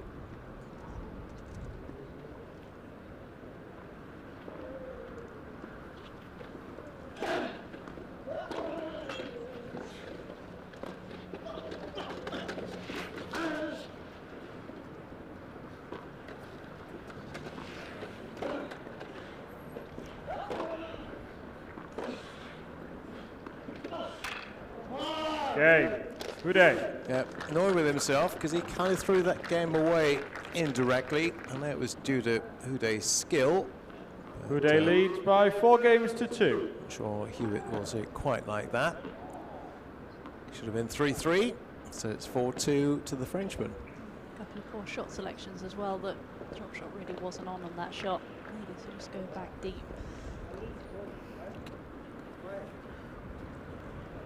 So it still remains advantage to Uday.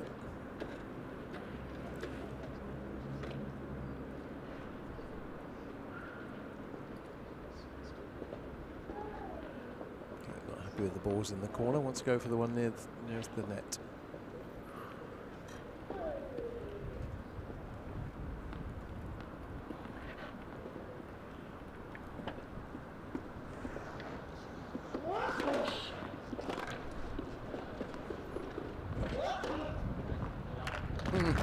That was clever.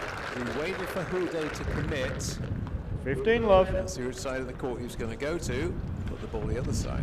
That's what Alfie Hewitt can do. He's able to really just hold it at the last minute because he's able to generate so much racket head speed if you just flick the wrist one way or the other.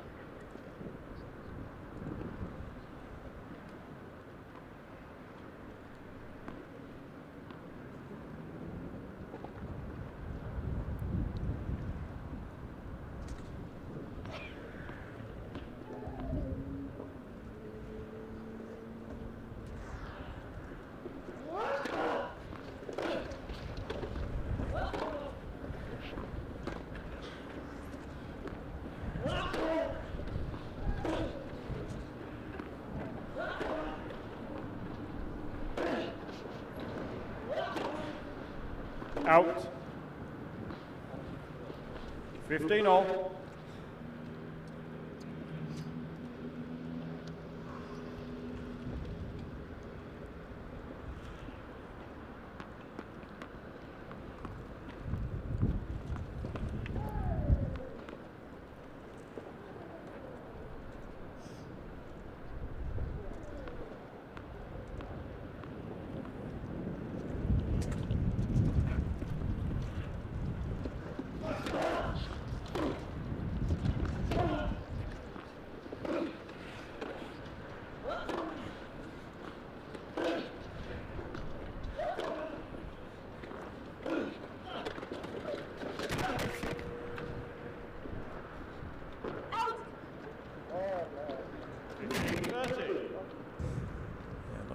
Getting this service game going the way he wants at the moment.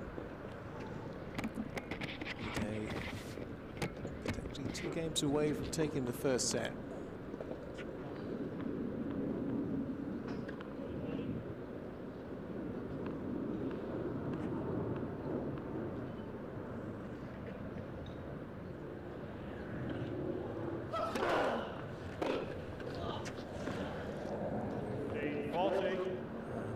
Even close to it with 2 break points, 5-2 lead.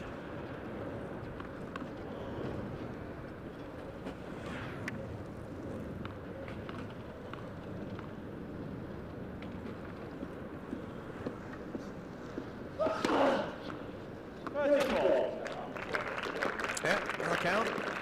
That's an ace. And 1 apiece.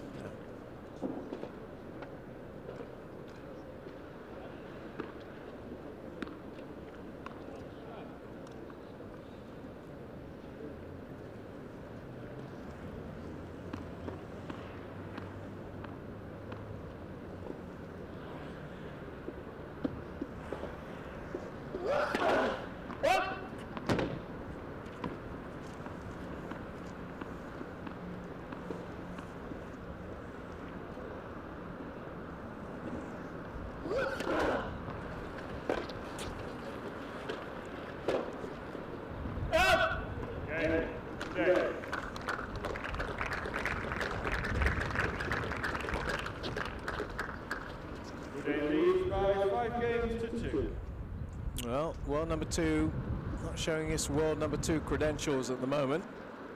He's way off that. 25-time Grand Slam champion, Hewitt now, including 18 doubles with Gordon Reed, 7 singles. It's a bit of a curate's egg from Alfie. There are times where he's playing some blistering winners, but maybe not enough of them right now. No, just hasn't been able to string anything together, and I think it's tough sometimes when you start slowly just to find another gear to go into. And full credit to Stefan Houdet, he's really come out here all guns blazing, and you thought maybe when Alfie Hewitt got it back to 3-2 that momentum was going to shift, but he's done really well these last couple of games to switch the momentum back his way. Balls will be on his racket.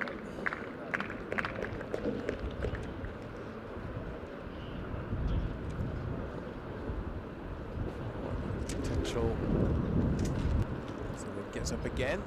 A bit blustery around Nottingham.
Then he goes and does something as casual as that, and that gives you an indication of why he's world number 2, because he can just do that. Just comes off his racket, easy as light, in the corner, point done. The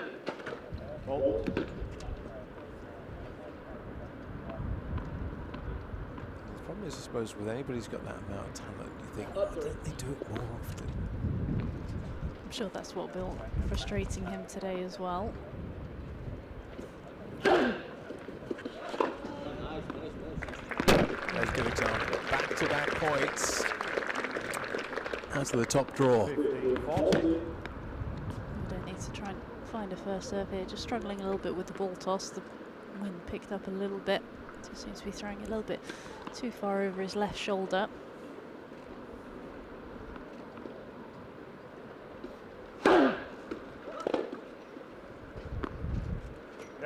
Oh, landed in. I think it was a bit hit and hope, but you know, occasionally that'll happen. And wind dragging it down, landing on the baseline, and that was a pretty quick game. A game that went very much the way of the man who's staring down the barrel and potentially losing that first set. And it's 5-3, but back on the Alfie Hewitt serve.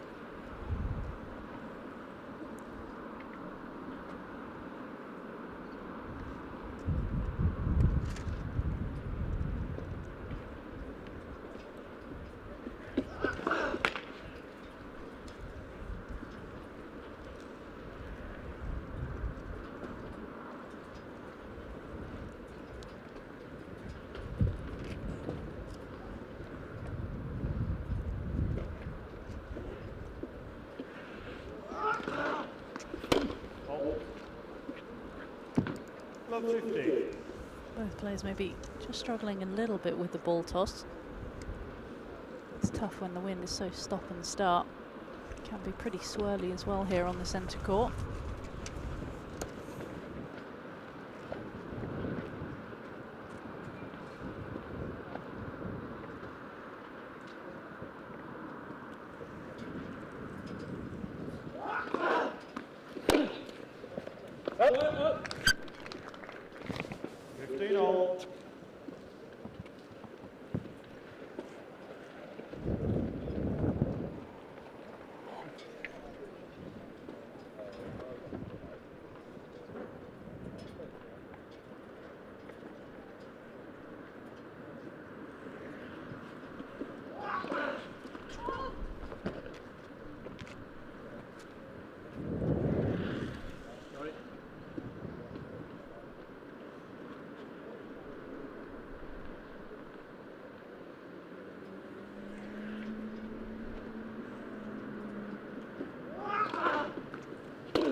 30-50.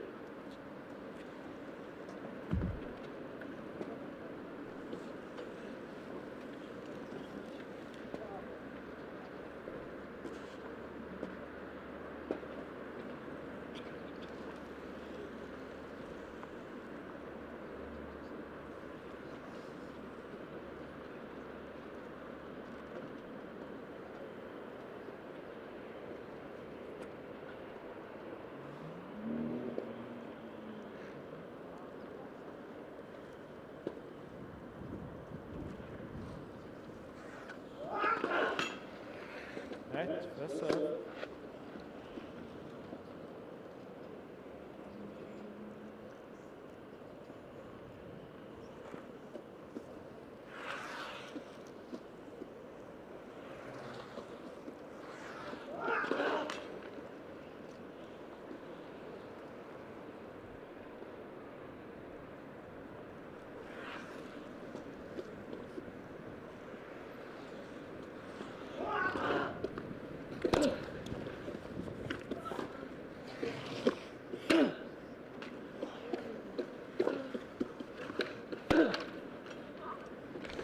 Had the pass on his racket. Hewitt did well though with that ball that clipped the top of the tape, just to be able to get enough racket head speed when the ball was so low. Get it up and dipping. Make it tough for Houdet to make the passing shot. 2 points for 4-5. Frenchman will still have the balls on his racket for a first set potential.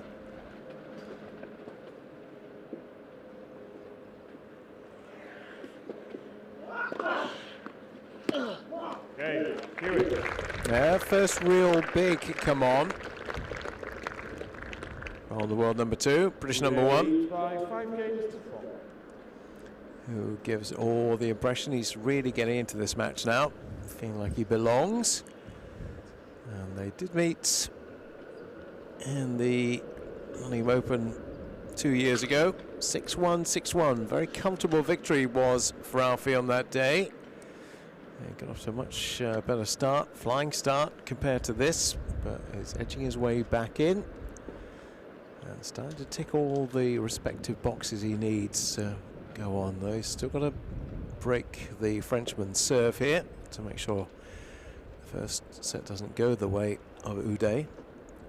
But Houdet's intensity's dropped off a little bit. You were talking about how he tends to kind of manoeuvre his way around the court, doesn't really put a lot of oomph in sometimes with his play, but today very different. Maybe he thinks that's the way to match Alfie. I think so. I think you look at just the way that they match up. If you've got someone playing against Alfie who's just trying to manoeuvre him and use different variety and things like that, I think it's tough because Hewitt possesses so much power and he's so athletic around the court, so you've got to try and find ways to hit through him almost. And that's what Houdet's done well. He stepped up, taken it on the rise, found the spaces on the court, but there is quite a big age gap between the two players. It's whether he's able to maintain that intensity throughout the whole of a match. 5-4. Love.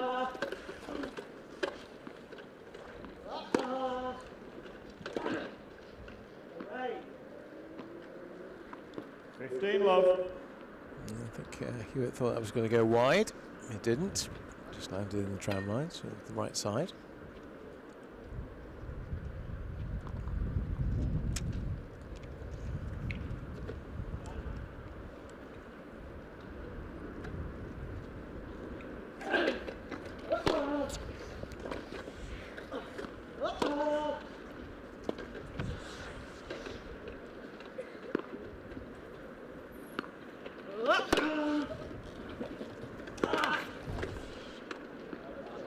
That is such a good shot to be able to do that from so far behind the baseline as well. And there wasn't much pace on the ball by the time Alfie Hewitt ripped that backhand. He just generated it all on his own.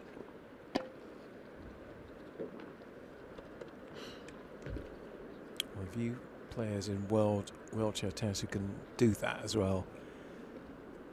It's another extra little part of his armoury.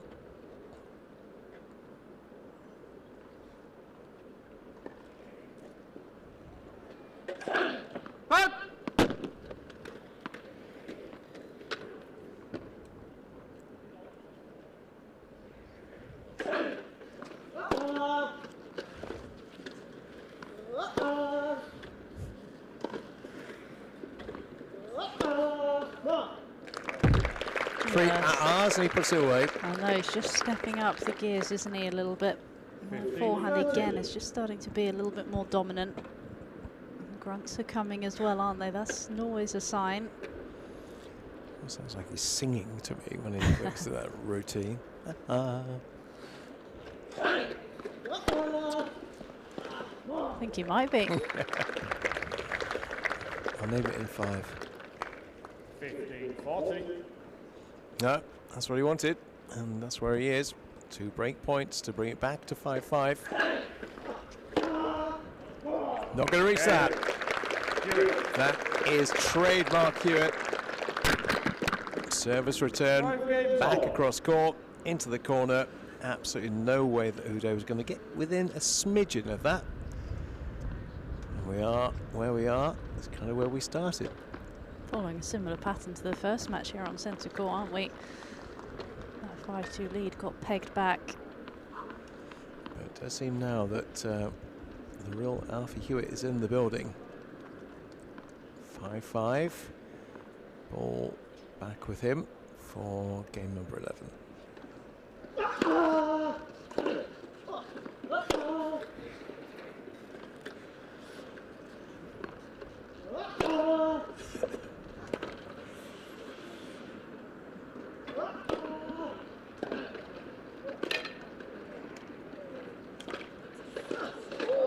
What a rally that was. Yeah. And Hewitt points back. Uday, what's he not happy with? I think he thought it might have been 3 bounces, but I'm pretty sure he got that up in 2. Got his racket underneath it. You can see more closely here. Yeah, he definitely got it up. Great call from the umpire.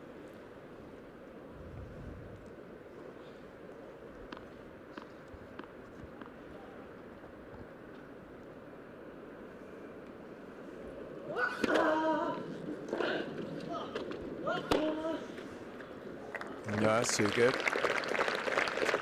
Yeah. And unleashing another returnable backhand cross court. Just the way he's able to get around the outside of the ball. Not only brush up, but around. Helps get the spin and the width. Devastating combination.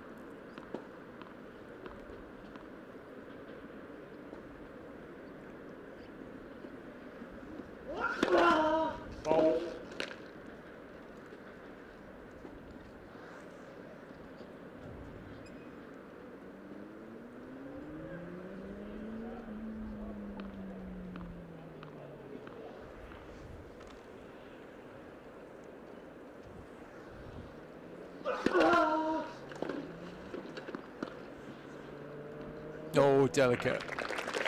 Yeah, don't say it's all about brute force and 30-50. just trying to bludgeon your opponent. He has got some deft touches as well with Alfie Hewitt, as he's just discovered and demonstrated there. It's a little bit more rain falls on Nottingham. It's not heavy yet, so don't get concerned, but just a few drips and drops. 40-50.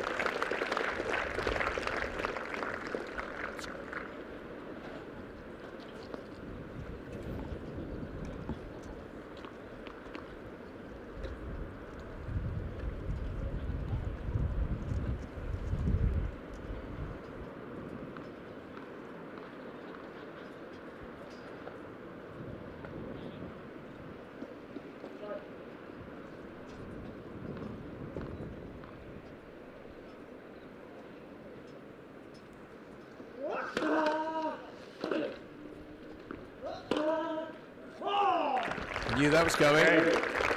Yeah, and he knew it was coming too. As he Hewitt leads by 6 games to 5.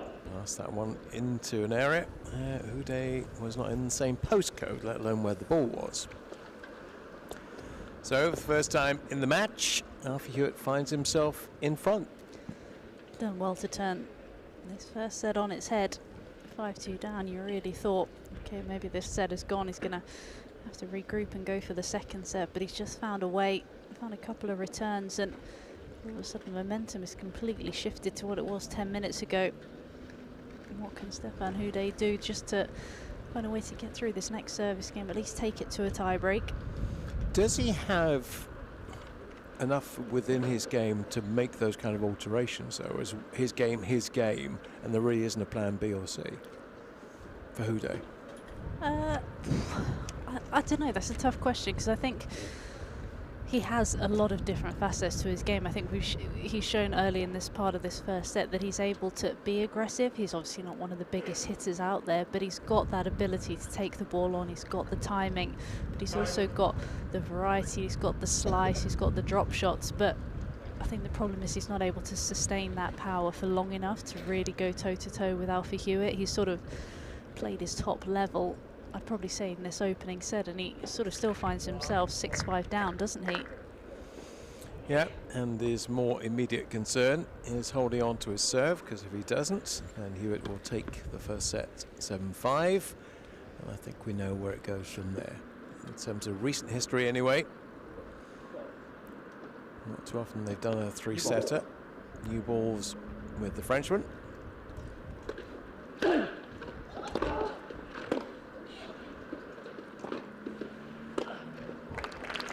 Just making Houdet stretch where he doesn't want to. Areas that he can't reach.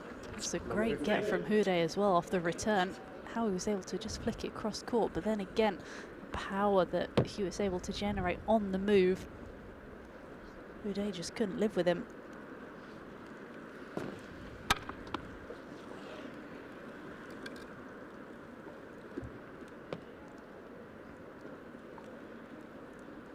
It's just getting a little bit heavier.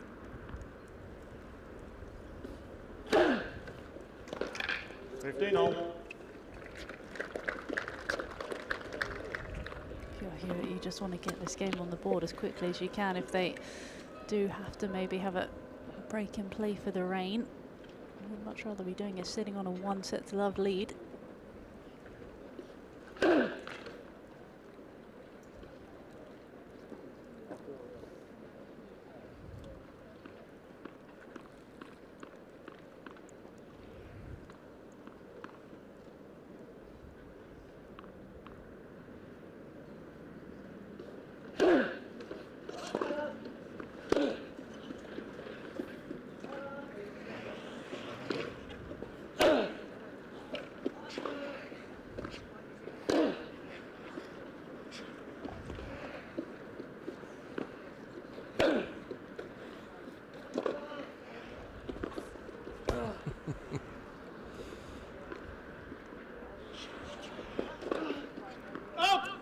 Well, I was about to say those angles are obscene, and they slightly overdid it, because he was getting it about as tight into the corners for Houdet as he could, and just on that last shot he just overcooked it. Probably a little bit more space down the line, wasn't there? I think he just wanted to outdo the angle, but down the line might have been a better shot.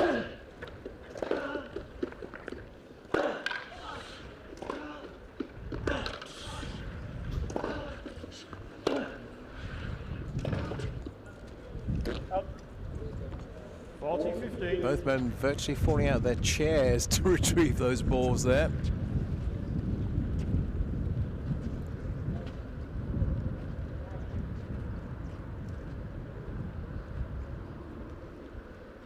Don't think Alfie is too happy with himself here in this game. Very little chanter. Couldn't quite hear what he was saying. I would have loved to have Probably known. just as well we didn't hear it, actually. Don't think it was particularly complimentary. And it wasn't aimed at us, even though it was about 6 feet away from us at that point.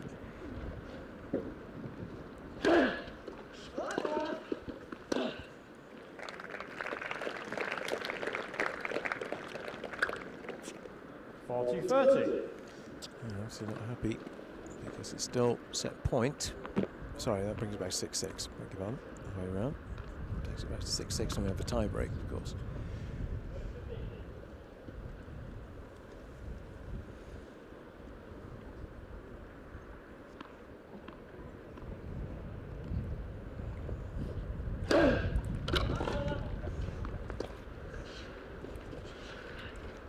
Just got there. Oh, not only did he just get there, he was able to do threading the ball through an eye of a needle to make sure that was never going to be returned by Uday.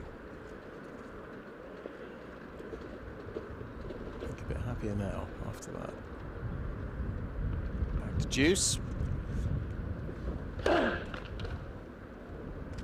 Second serve to look at from the Frenchman as well.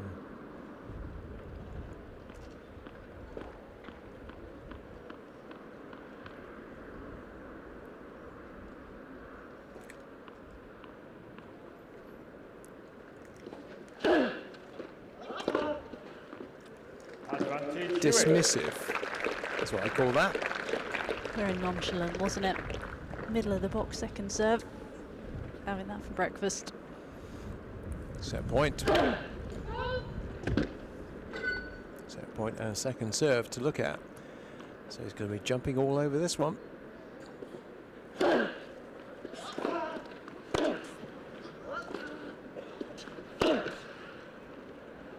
Picked the wrong way, didn't he? Covered the cross court. Maybe a little bit too early as well. Then Physio just saw him out of the corner of his eye. You can see here he just made the move.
Thought that rally was going to go on all night.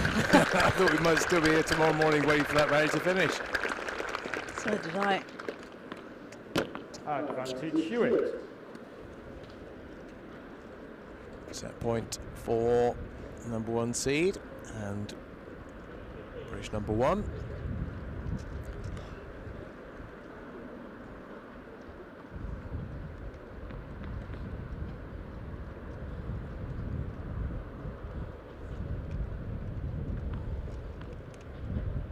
Wait for a big comeback if he wins this one.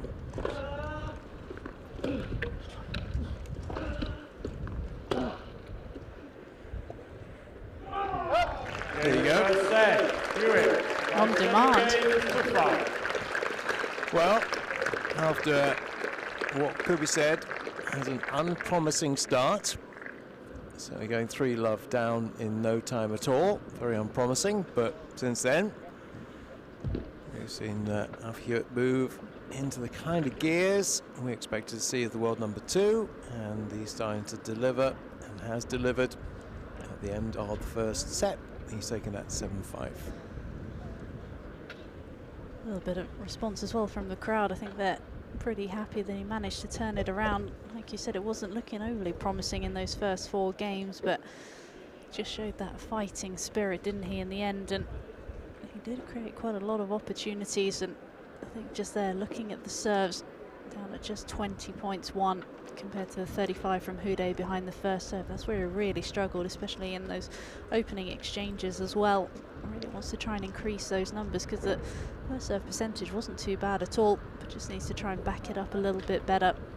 Can he be a little bit more clinical as well on those breakpoint opportunities?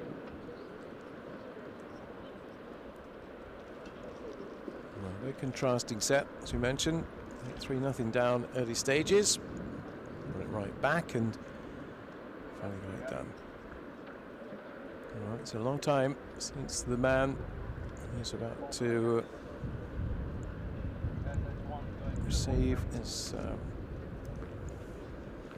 last beaten Alfie Hewitt. So we have to go back a long time, quite a long time to that last victory of Uday's, which was here at the British Open, 7-5, 6-2 that day. Well, Hewitt's done the 7-5 part, but he's done it the other way round. First meeting of these two in 2023.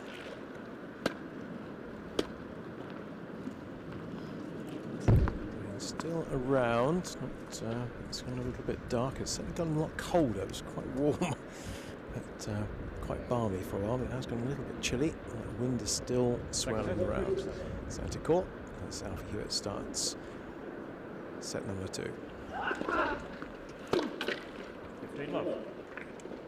Sure, he's going to want to try and get out of the blocks a little bit quicker than he did in the opening set. Just needs to take care of his service games, and he will get chances on the Uday games as well. Like yo-yo with the jackets out here, isn't it? You don't know whether to have it on, have it off.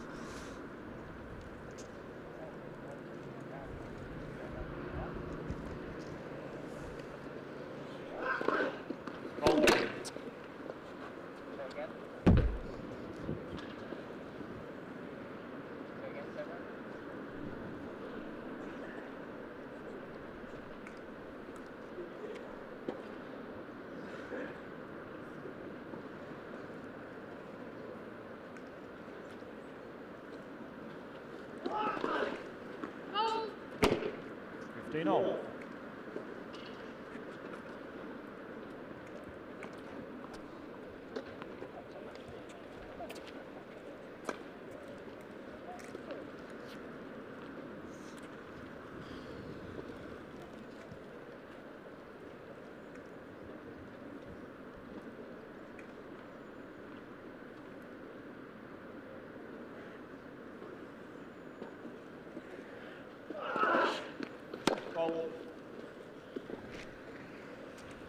Pretty incredulous about that. So he put every nerve and sinew into that serve.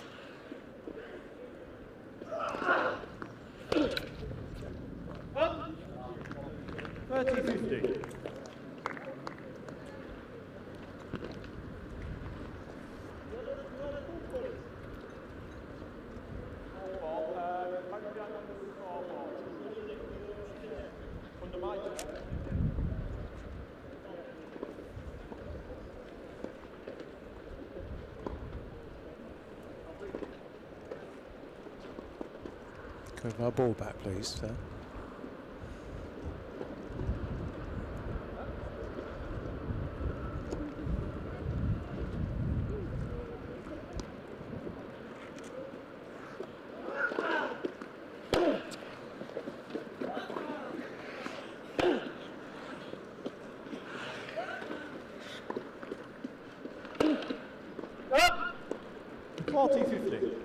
For a moment, Alfie was going to catch that ball. He put his arm up, the arm not holding the racket, and I thought, was he going to catch that ball?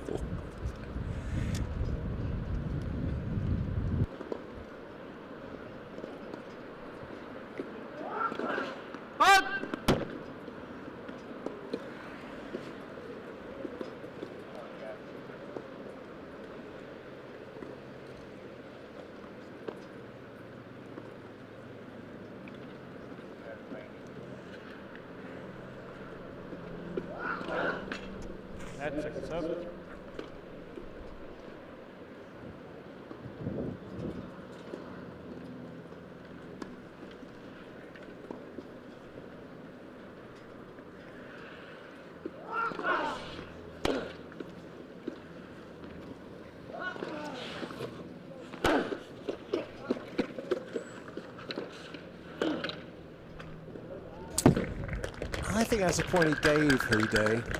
40-30. I think he could have done maybe a little bit more with the volley, look to go deeper, hit it short. Range is picking up a little bit now, so the hardest it's been all day.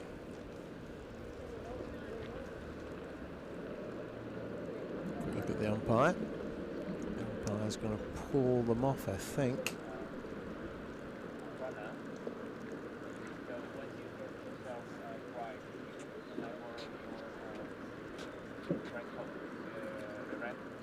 Let's get some instructions as to what's happening with the rain. It's certainly coming down much more heavily now. Gentlemen, play suspended. There you go.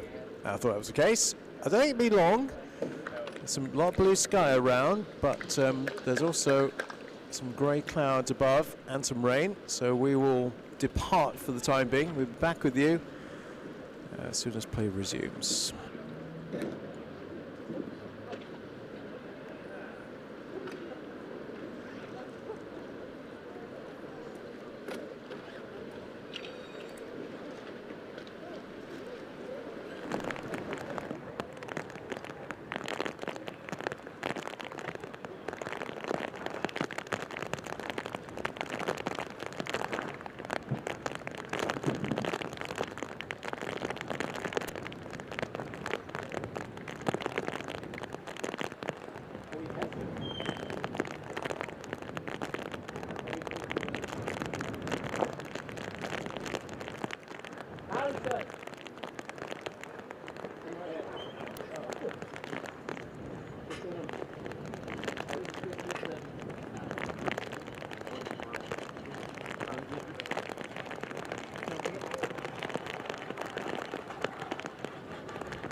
marketing.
You're right. But yeah, no, this is my.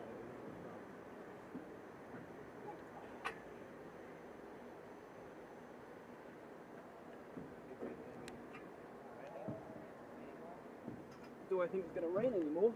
Yep. Almost definitely. Right. You know where the top handle is?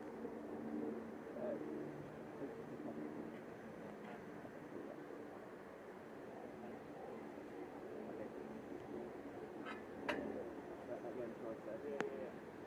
Yeah, Mike.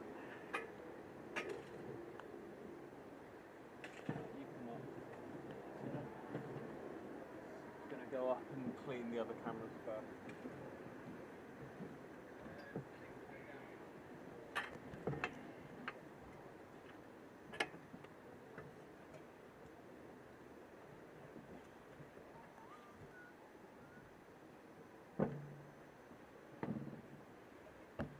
It's pretty wet up here. Alright, yeah, I'm gonna go this way.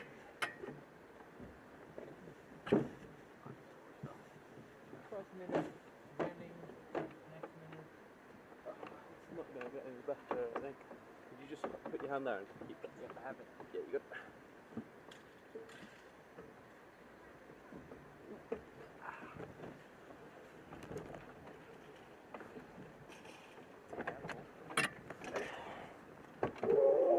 Cool, you can let go now. Let go now?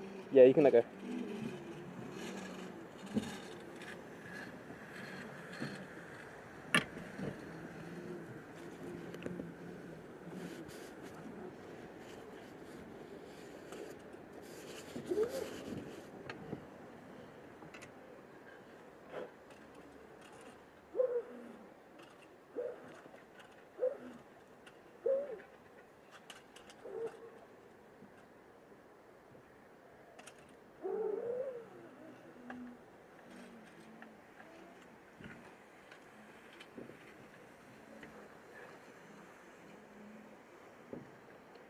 Could you hold this for me again, please?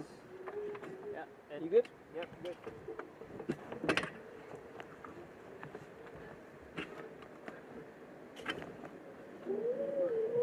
Right? I leave, yeah? Yeah, maybe not. I'm going to But, yeah.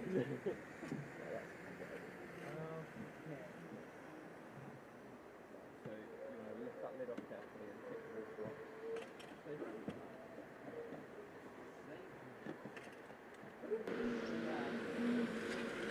Yeah, I'll let you fill it up and see how it goes.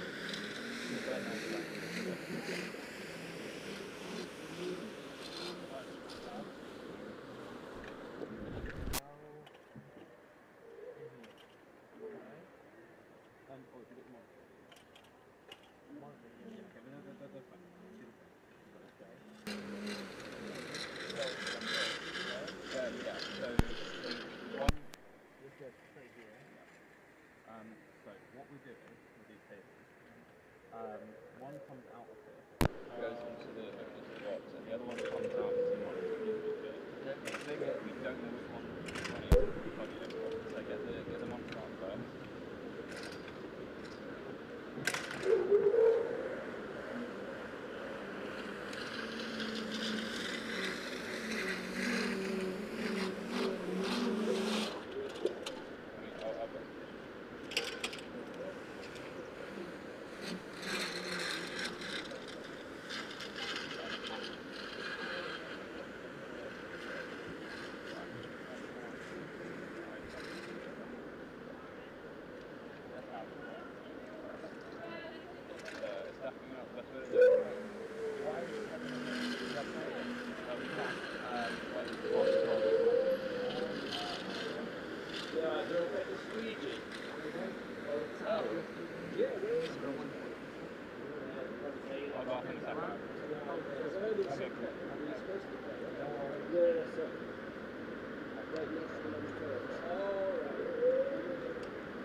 Hey buddy, I'm just climbing up to camera 1 now. Give me 1 second.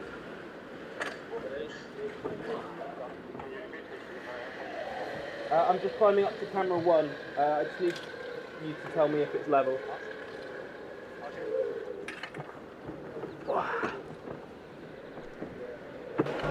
Right, okay, I'm at the camera, so what way have I got to move it?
Yeah, give me 5 minutes. I'm going to run and go get my camera because I love all the wet and stuff. No problem.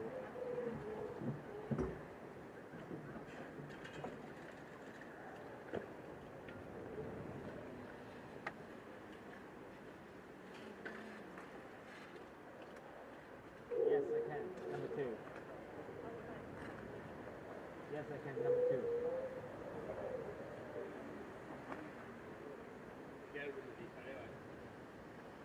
Sorry, say again? How are you able to push it to the end? Yeah. I don't know. I believe there's no one that can do it except for you and me. So I believe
telling it's just because the scaffolding wobbles. There's nothing more I can do about it. I don't. Harry said that it's because of the scaffolding that's just wobbling.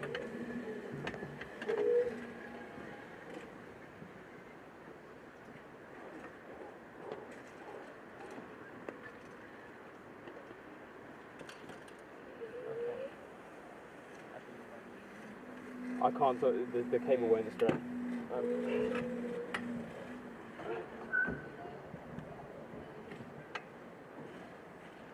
Hey Giuseppe.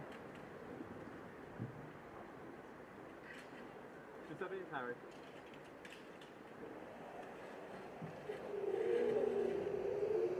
I'm with the camera. Two.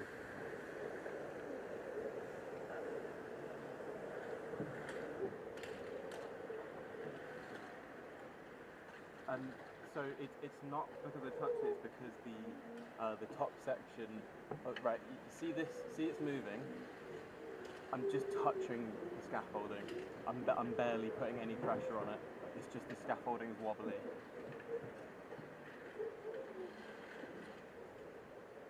Okay.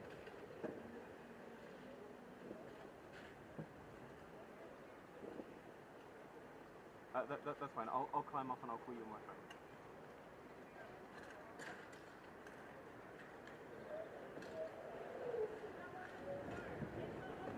No, the headset's really short. Yeah, I'll climb up and I'll call you back in a second. Is it just me or is this headset very loud? It is quite loud. I'll sort it out in a second. I can fix that though.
Hey buddy. Thank you very much. Okay. Well, it's only the level. So basically you need to level, rotate on the left. By like what, a tiny bit, yeah? Like a millimeter? How about that? Opposite side. Okay, that's the right then. How about that? Okay, bit more. Bit more. Okay, stop. Okay. The only thing that you need to do is shake with scaffolding just for a bit. Okay. Are you rotating the screw, because you have a three-way tripod, so it's a three-way support. Because it's back in the same position. Or are you forcing camera and stop it? Right, 1 second, let me see if I can get the camera screen out without... Yeah, I'm going to see if I can do it by eye, because this isn't working, clearly. You have three screws. One is for the steel. Oh, I know how to use I know how to use the tripod head, but what I'm saying is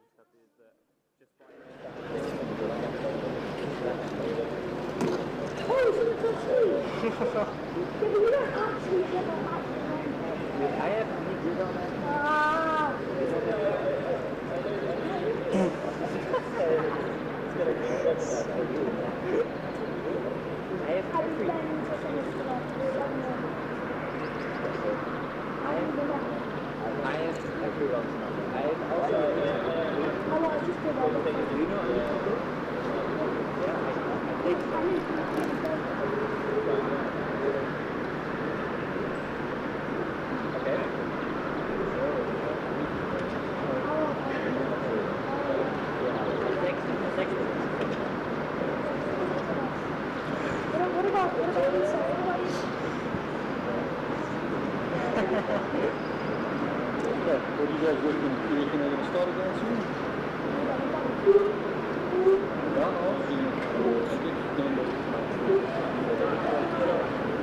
Speech is good, isn't it?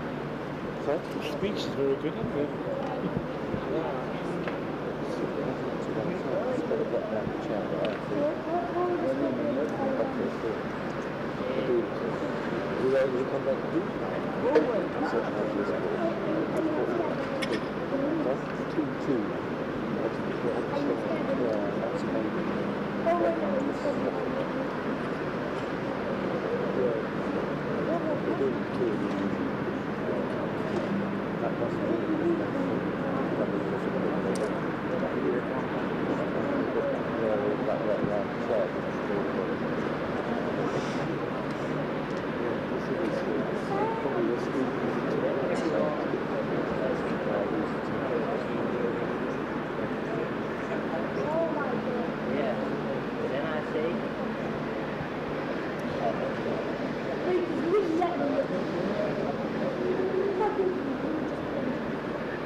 which one was the sun? Was the sun last year? Oh, yeah. I was like driving home.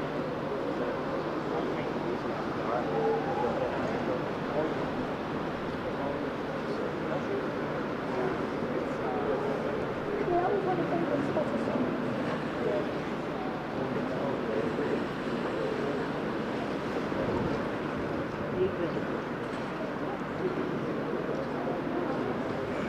Alexander, what's your favorite? It's not like it's super far. 14,000 meters,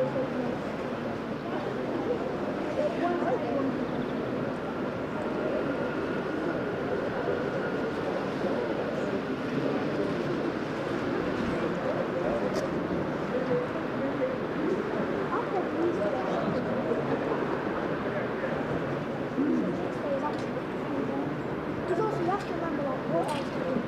Like The breakfast here. yeah, you stay at home when you stay at home. Because everyone stays. Is that like more modern? It's probably like more posh. Is it posh or not? Wait, is it posh or not?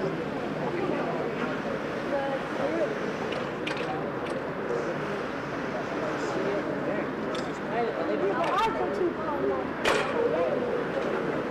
I don't even have that one. I have a kid's cabin. Oh yeah, it's not actually quite like that. And that's a lot of that's a good one.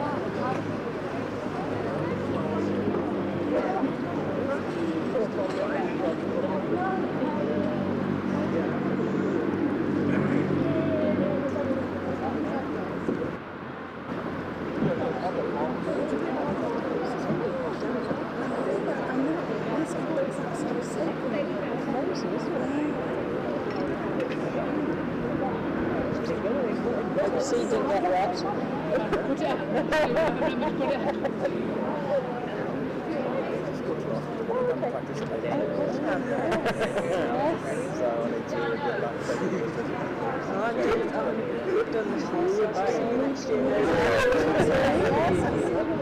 Yes, it's nice to see you both again. Let's coach together. Good to go with the points and the chairs as well. It's nice, yes. Okay, take care, James.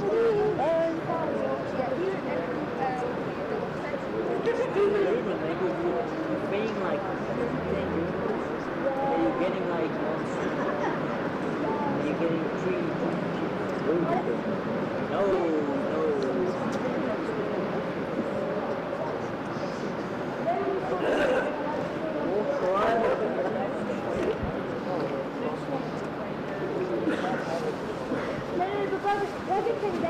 They're like 50%, like they have good cars and they have good design. You know, because they have good cars. Yeah, they have good cars.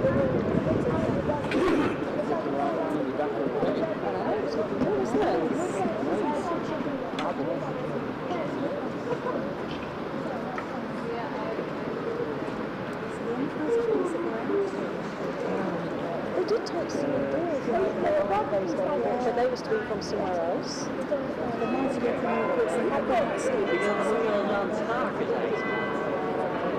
did say on people knew, so that was not very good.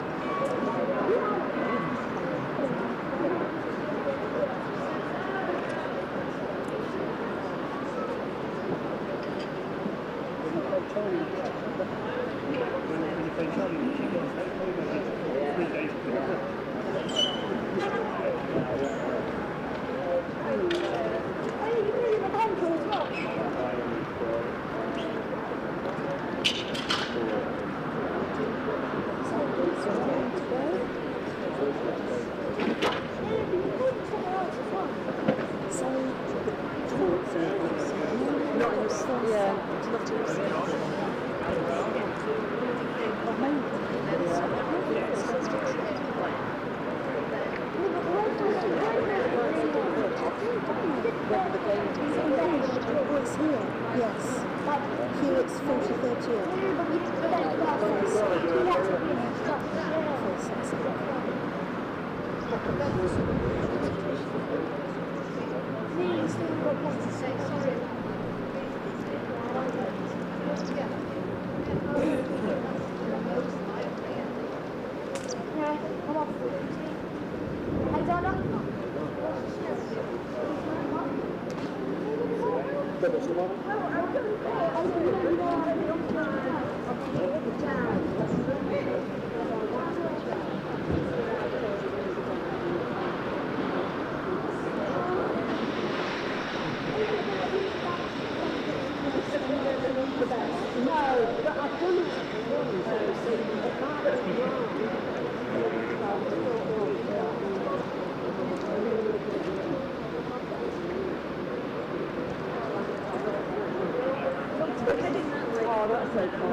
The really weird thing this morning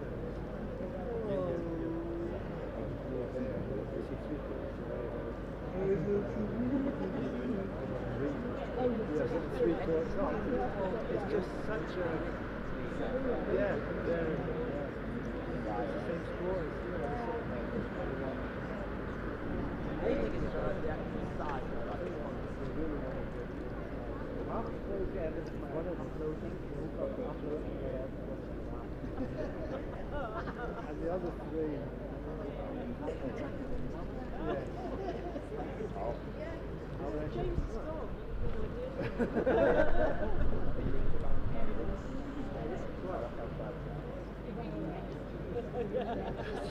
I'll take t-shirts off as well.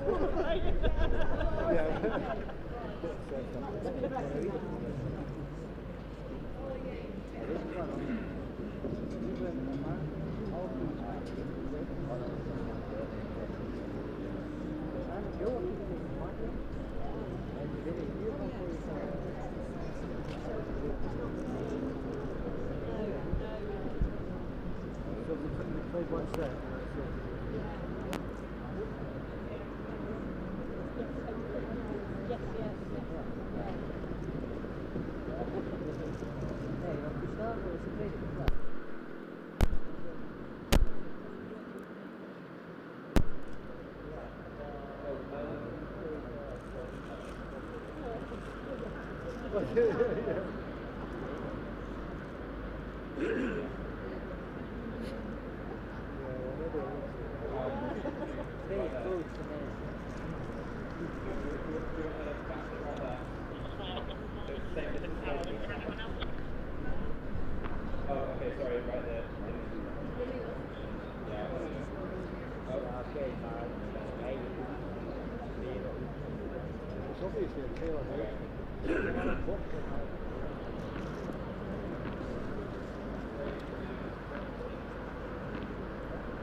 Happy to see you in a standstill as well as we prepare the courts for the action to resume here. Massive thank you to the grounds team for their quick work in getting the courts as dry as possible. Just here's the finishing touches to that right now. The plan at the moment, hopefully, is to get underway at around about 6 PM, so around about 10 minutes. Obviously we'll confirm that nearer the time, but that is the current plan, is to aim for about 6 o'clock, which is about 10 minutes time. Once again, thank you to the ground staff, thank you to you as well for sticking around. Players will be back on court very shortly here at the Lexus British Open Wheelchair Tennis Championships.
Well, ladies and gentlemen, as you can see that our players are back on court. So once again, a big thank you to our grounds team for their great efforts to get the court ready to play.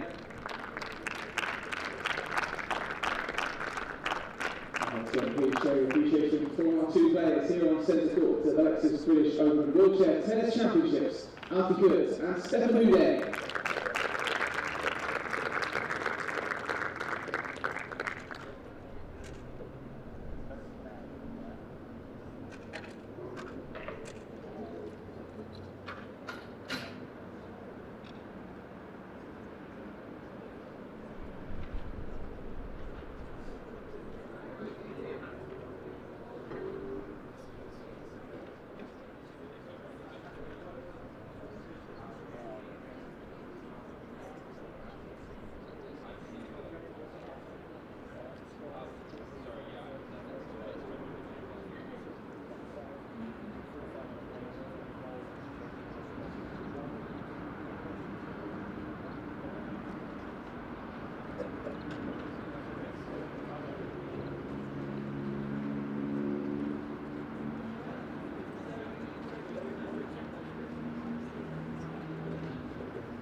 Well, hello, welcome back. Sorry for the break, not of our making, as you could probably tell. It was lashing it down and did for a considerable time in Nottingham after we left you. So centre court here at the Nottingham Tennis Centre was just a little bit on the wet side, but thanks to the squeegee team, we've been out to get pretty much every last drop of water out of the surface. The surrounds are good.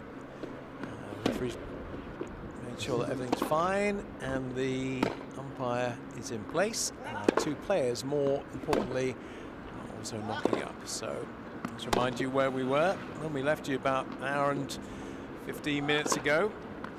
We will resume, or rather Alfie Hewitt and Stefan Houdet will resume First set having gone to the world number 2, British number 1, Alfie Hewitt.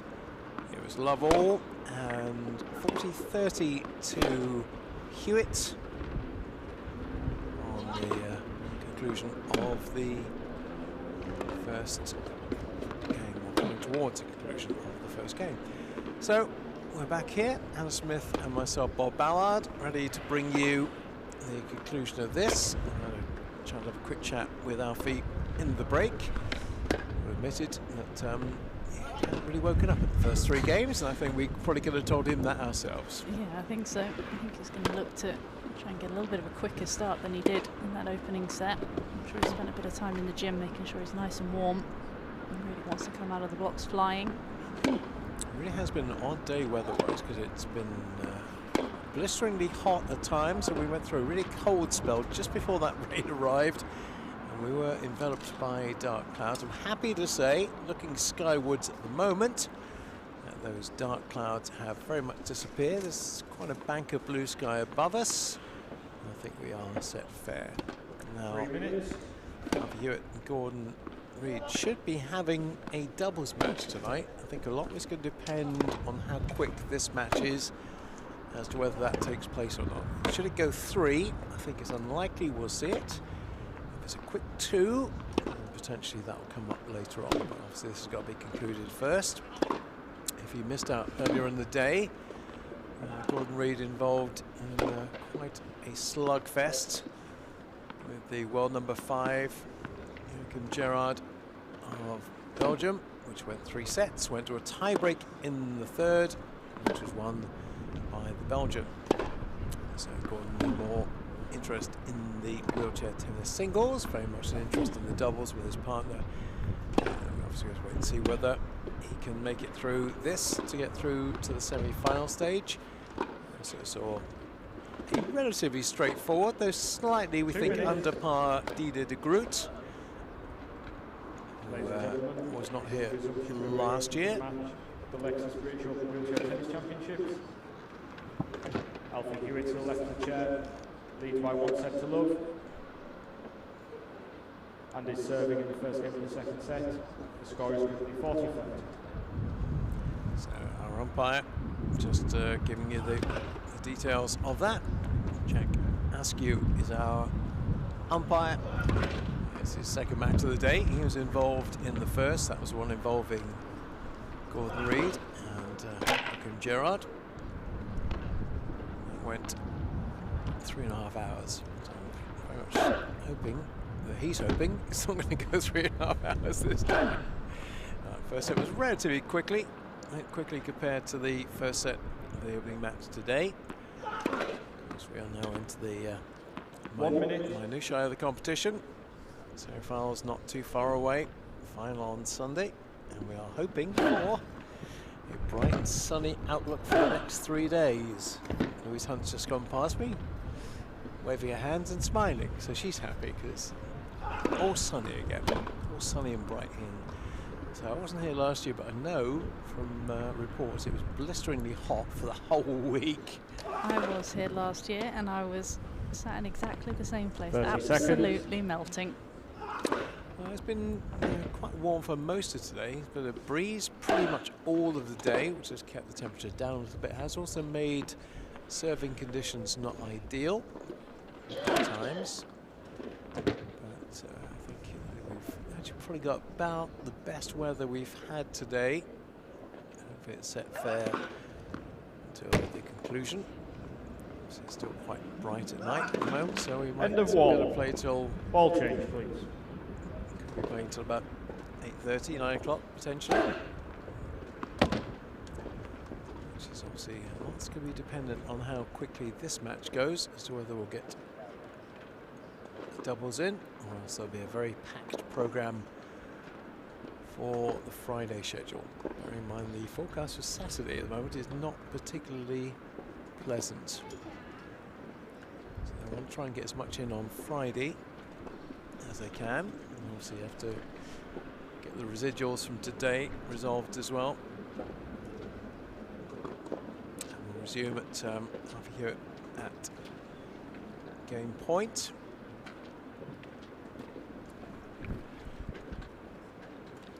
pushes off and get himself heading in the right direction. A few people who were here before the break have got their seats back on both sides of the court. And 30. will resume with game point.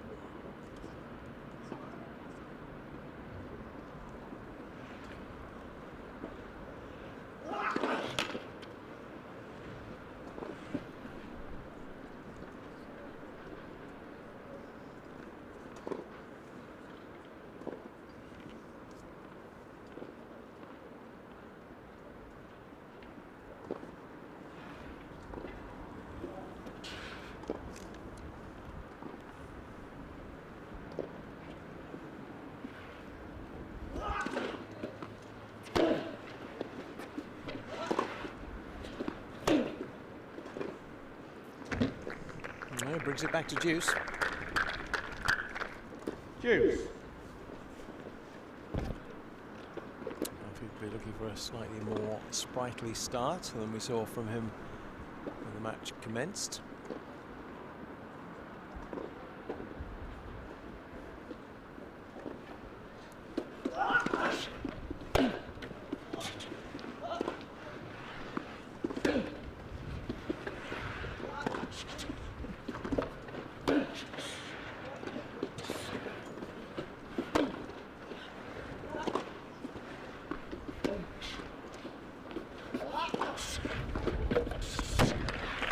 What was interesting? Point there. Yeah, what was interesting in my brief chat with him in between the shower break and us coming back out, he said there's still quite a few things he's working on.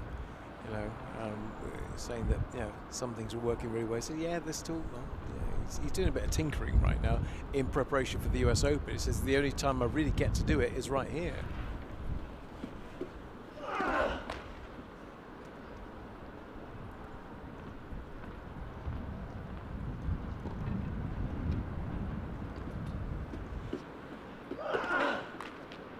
Such a heavy schedule they play, isn't it? So they don't get too much time to practice things. And like you say, sometimes tournaments are actually the only opportunity that they get to put these into match practice. And you've got to be okay with things going wrong and it not being on form. But I'm sure he's going to be looking to get ready for the US Open.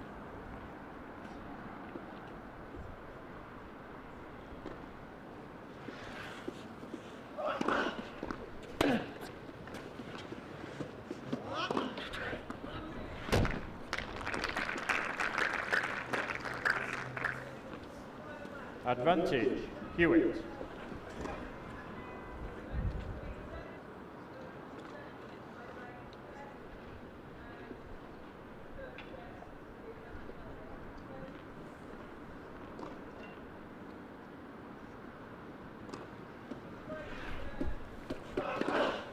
Fault.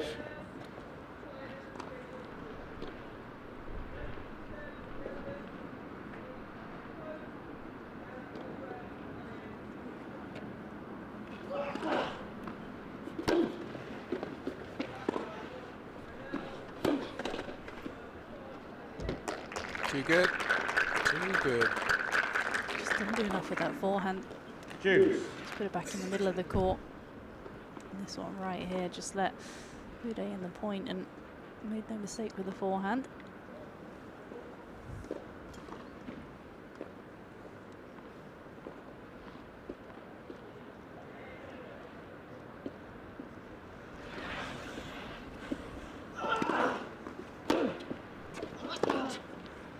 Out. Oh, the 1-2 punch nearly worked. Advantage, Uday. Just overcooked it, overhit it over the baseline, and put himself into immediate trouble here in set number 2.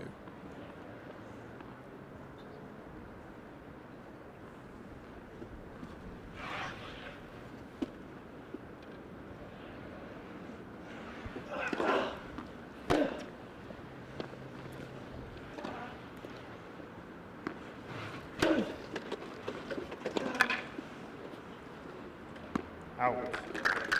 Okay, Uday. So an immediate break after the break. First game, second set. For Stefan Houdet.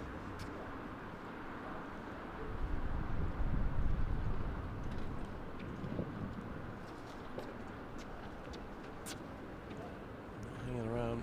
Alfie want to get right back the other side. And get back into the thick of the action. That's how the match started. Having his serve broken, not once but twice.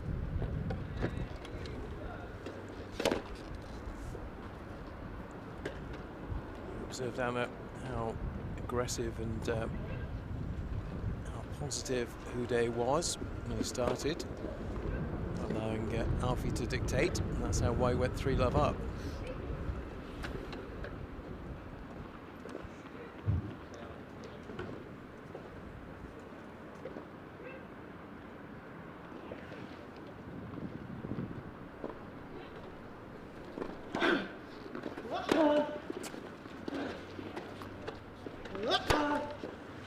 Out. 15 love. Already had a little bit of a shake of the head from Alfie Hewitt. I think he's overly impressed with the way he's come out after this rain delay.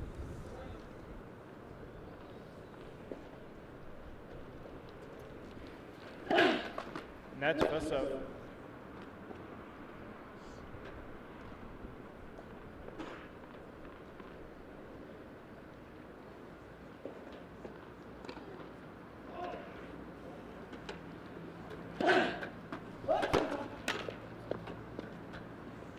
Low.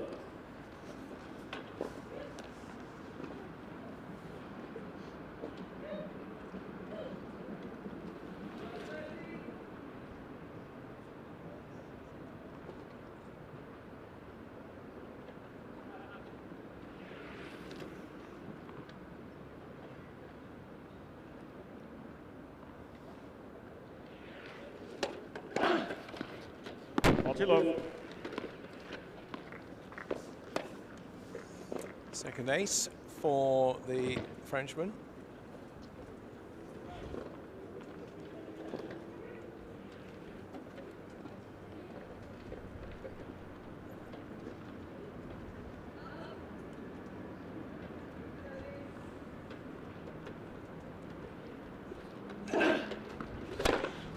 Out. Game. Houdet. That came and went pretty quickly, didn't it, that game? Houdet leads by 2 games to love. That last shot had a lot of annoyance in it.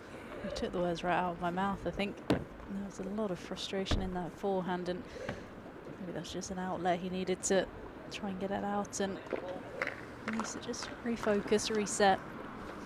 I'm sure he probably would have spoken to his team in that rain delay as well, and this probably wouldn't have been the start that they would have wanted. Would have been love 2 down, and he went in with an advantage.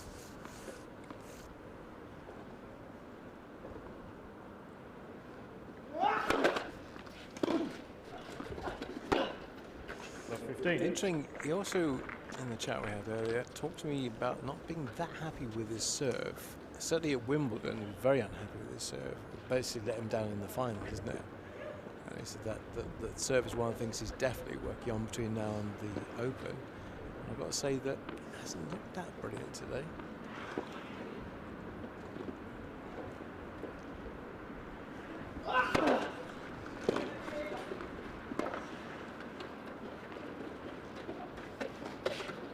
It's not been the easiest of conditions though for the serve, as the ball, especially the ball toss, has been pretty difficult. Love 30. It's been on and off blustery conditions, swirling from one side to the other. Again, just another shake of the head there from Hewitt. Really not happy with himself out here.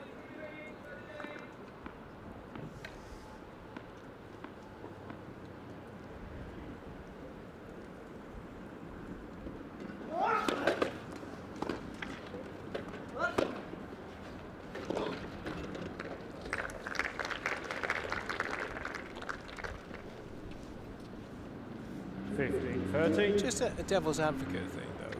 You play all your 4 Grand Slams outdoors anyway. These are the adjustments you have to make. Well, absolutely right. They're used to it as well. Played so many times outdoors.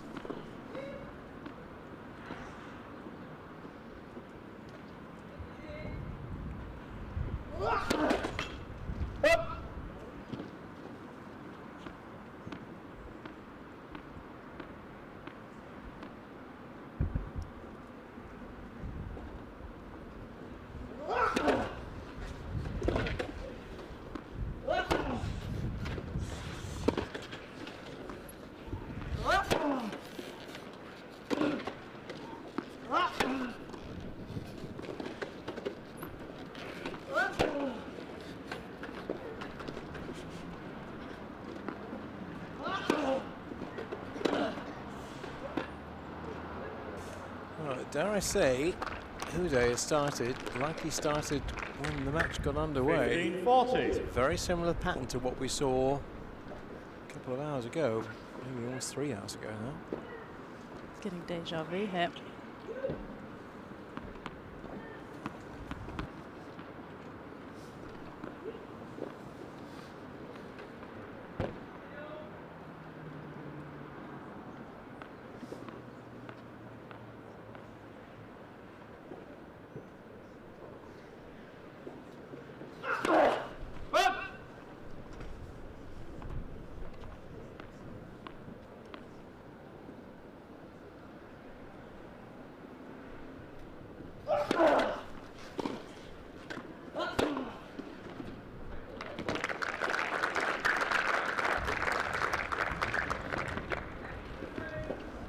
A shot since the restart from Hewitt.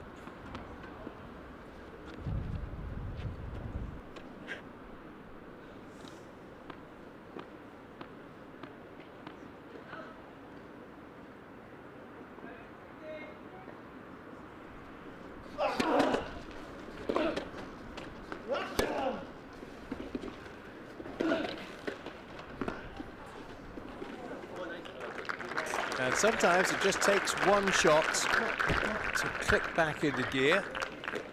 Juice. And that shot at 30-40 did just that. Absolutely, just one moment of magic.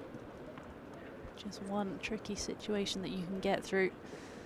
All of a sudden it makes you feel a lot better.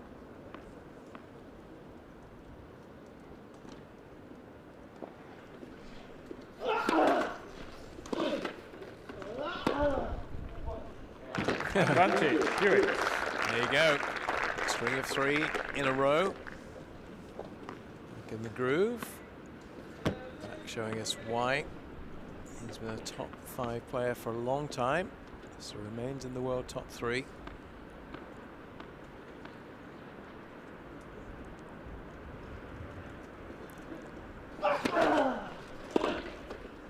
Out. Game.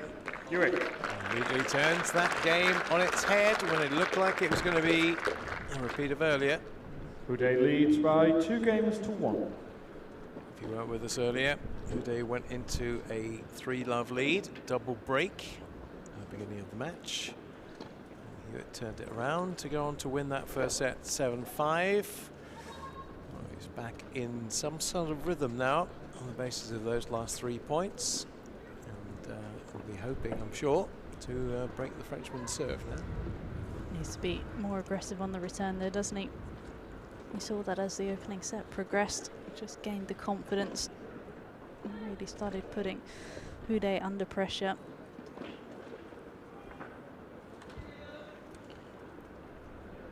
Well, as we were mentioning, it's been a while since they've gone to a 3 sets. It's going to have to happen today if Hewitt's going to win. Actually, their one most recent meeting was 3 sets. Time. Beyond that, they haven't had too many 3-set encounters. It's been several years since the Frenchman's got the better of the #1 Brit. Steely focus. See what that's translated into his return of serve from Stefan Uday.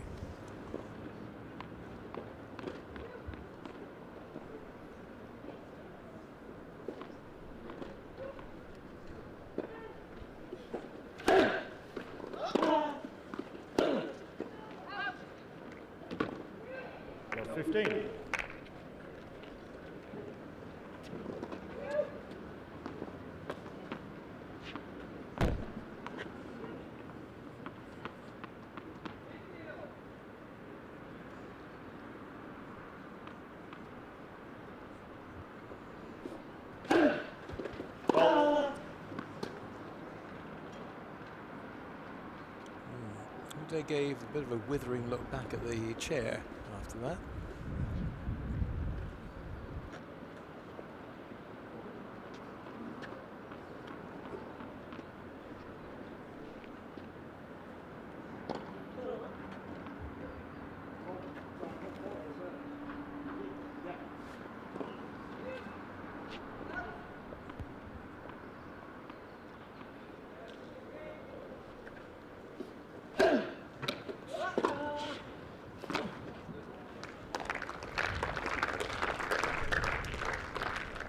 Love 30.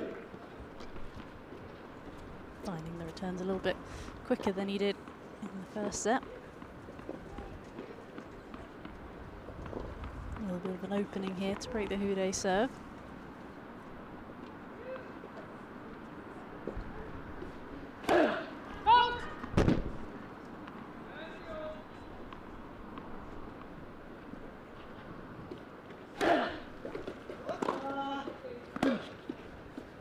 Out. Love 40.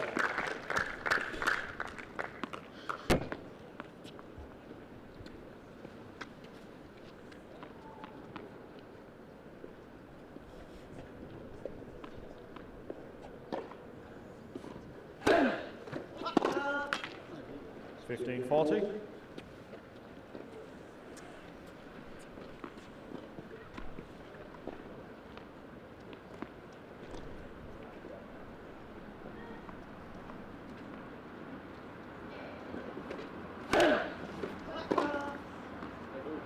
Okay, Hewitt. And a little fist bump to go with it. 2 games all. Happy after that slightly uncertain restart. But, things now progressing in the right direction. Back to 2-2. Now trying to get himself back in front as he was when we resumed about 20 minutes ago.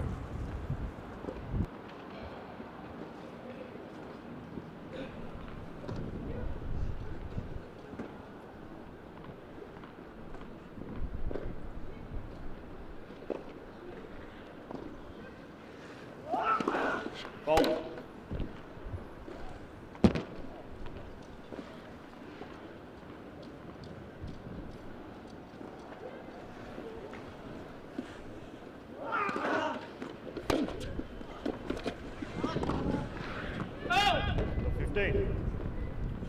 Don't think he agrees with that call.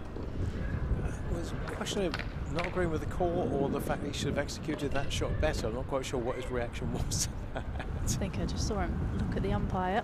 Okay. Still looking at the umpire a little bit. Yeah, also I think a bit of an annoyance that with all the room he had to make that a winner, he didn't.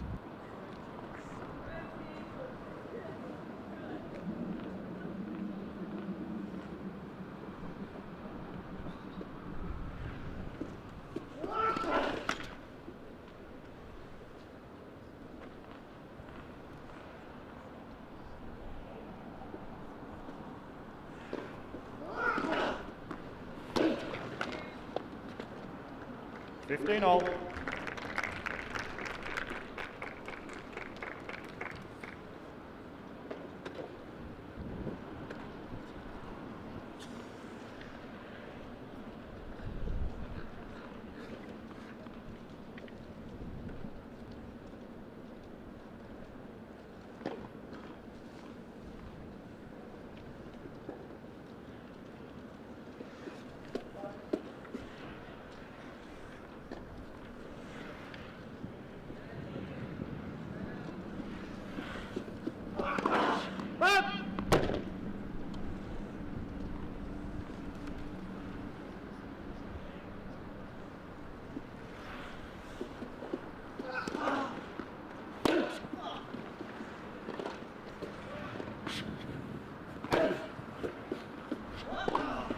C'est nul, putain, c'est nul, c'est nul. C'est nul, deuxième. He's back on again. 30-15. This was relentless here. Once he got the strike, just because he was moving inside the baseline. Always on the hunt here, you can see. Looking at the ball. So focused.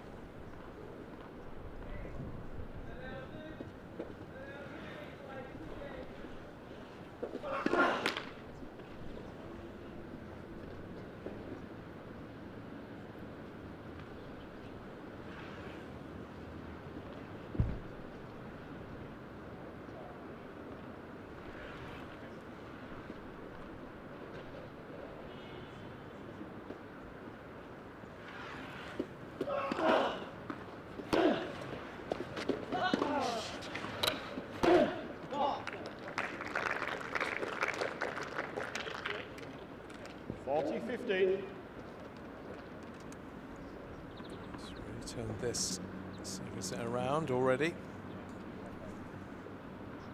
points for a 3-2 lead.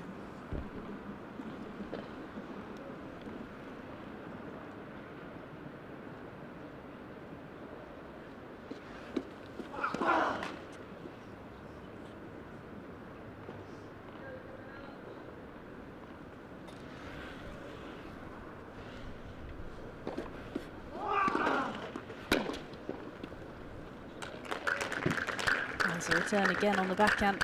It's just right in the slot there from Hewitt. Got the treatment it deserved.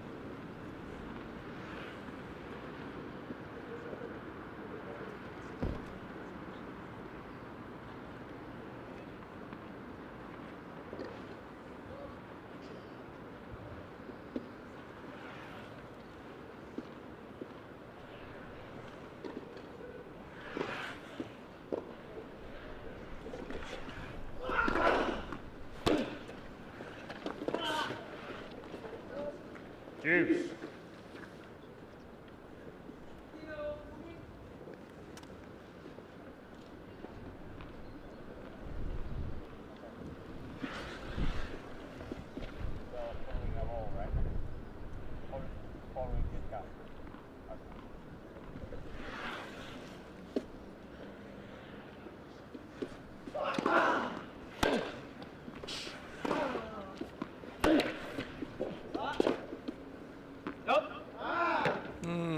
Just overdoing it again. Just overhitting again. Just hasn't been able to string enough together, has he? There's been flashes of brilliance. Not just been able to string it together for more than a few points at a time.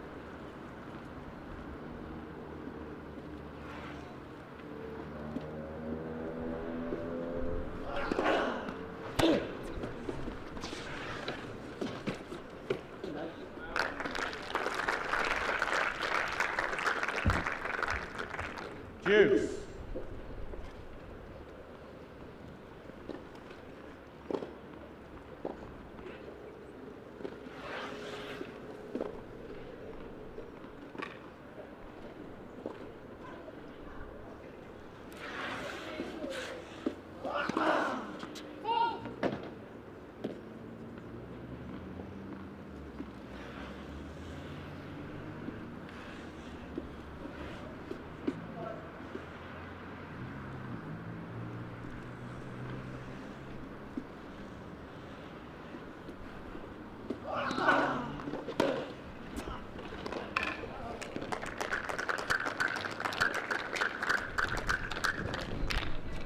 Advantage, Hude.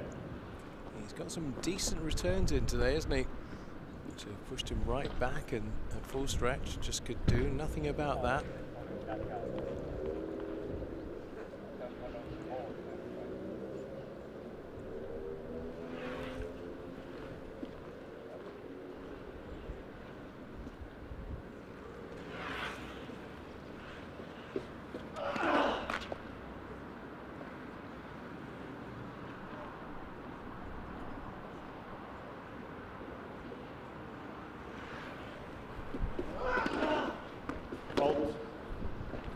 Okay, Hude. Well, Hude leads by 3 games to 2. So that was a scrappy service game, would be an understatement. Had the chances, didn't he? Yeah. 40-15 up. We've got to give credit to Hude. They came up with a couple of good returns.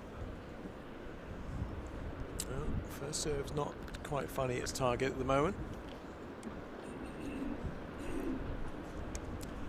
Second serve is not doing what it needs to do.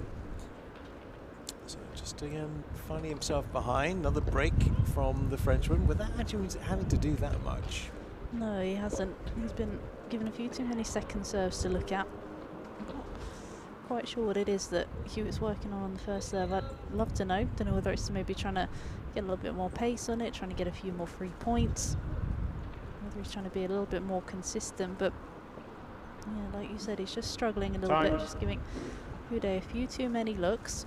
See, I just wonder whether that's the kind of stuff you should be working on in the close season, rather than in the lead into a US Open. Yeah, quite possibly. It's tough to say because, you know, these guys are always trying to look at those tiny percentages to improve, aren't they? And there's not so many times throughout the season. And, you know, if you see something you want to work on, do you then wait a few months until the end of the season, or do you try and improve it there and then? Maybe it just takes something to click, you know, a week of practice next week or whatever, and maybe he'll find it. Well, he's got a bit of work to do here because Houdet has got a 3-2 advantage. Ball's on his racket.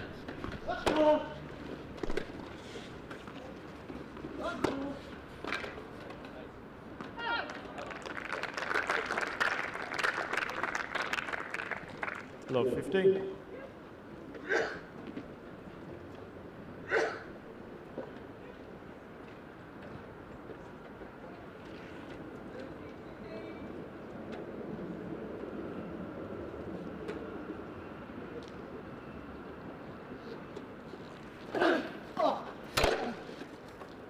Up.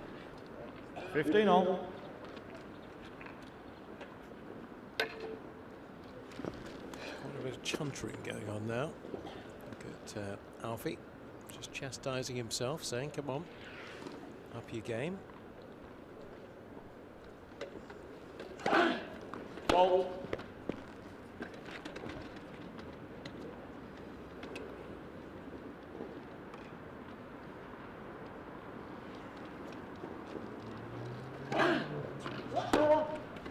Out. 30-15. Drifting out of this game if he's not careful.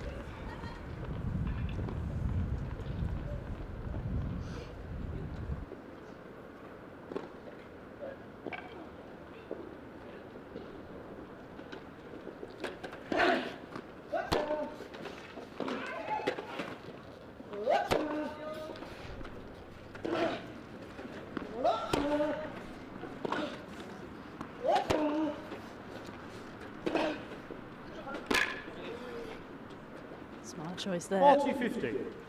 Just saw Hewitt coming forward. Got the height, but managed to keep it low and dip it at the feet, forcing the error. And again, Hewitt just looks a little bit in between what he wants to do. Is he trying to be a little bit passive, make a few less errors? Is he trying to step in and sort of not really doing one or the other?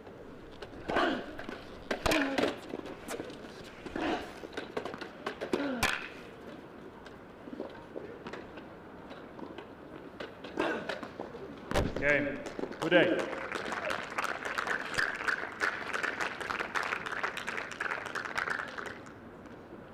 Houdet leads by 4 games to 2. Do you know how old Stefan Houdet is? I probably should know. I think he is 52. Correct. 53 in November. It's incredible what he's still able to do out on these courts and compete with guys who are almost 30 years younger than him. Just a testament to his longevity and the skills he possesses. And let's just come out of the little attachment in the middle. So to measure it again. Nice in the net at that point should be what? Come on. Come on. I know his age. I don't know what the height of the net should be. I'm terrible. You put me on the spot here, Bob. I thought you tennis nerds knew all the answers. Absolutely not. What should the net be? Can someone just message me and tell me quickly? Anyway, in the match itself, 7-5 Hewitt, 4-2 Houdet with that break.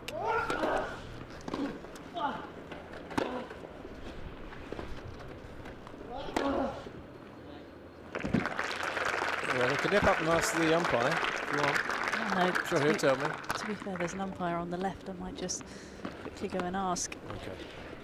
15 love. Been put to shame here. Don't ask me how long a tennis court is either, or how wide.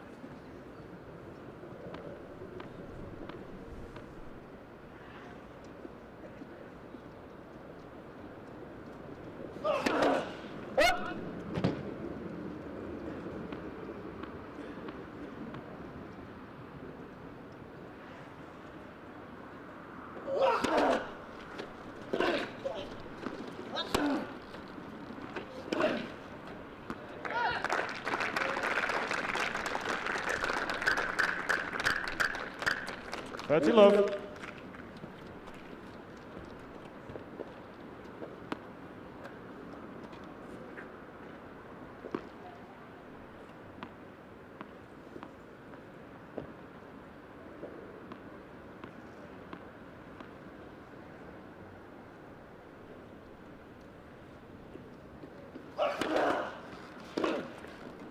Out.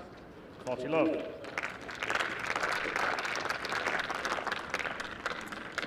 Uday, when it left the racket, must have thought that felt like a potential winner.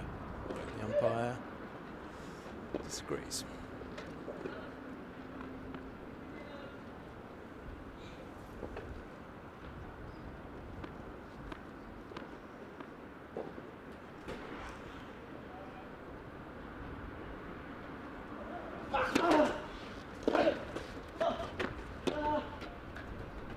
Up. 40-50.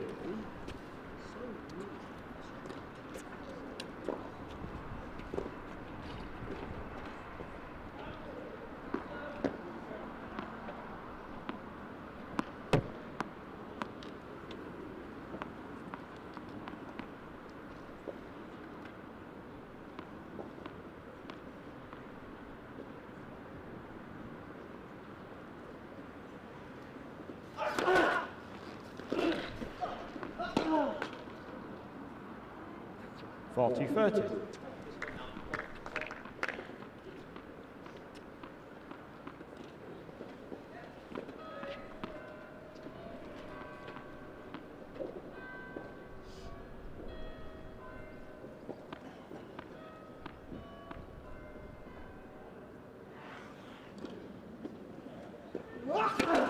Fault.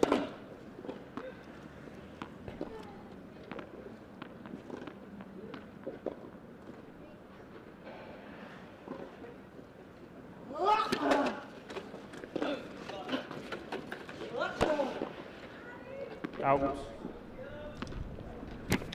Due.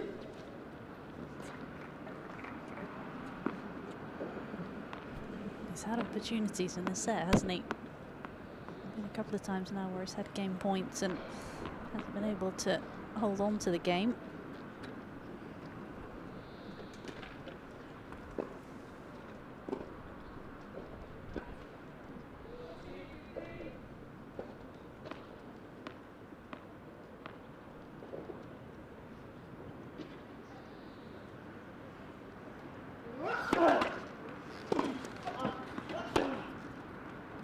Advantage, Hewitt. Now, normally it just takes a point like that to get him going again. You saw that last time when he reeled off 3 points in a row. Let's see what that's actually given the catalyst for him to win this game, perhaps win the next.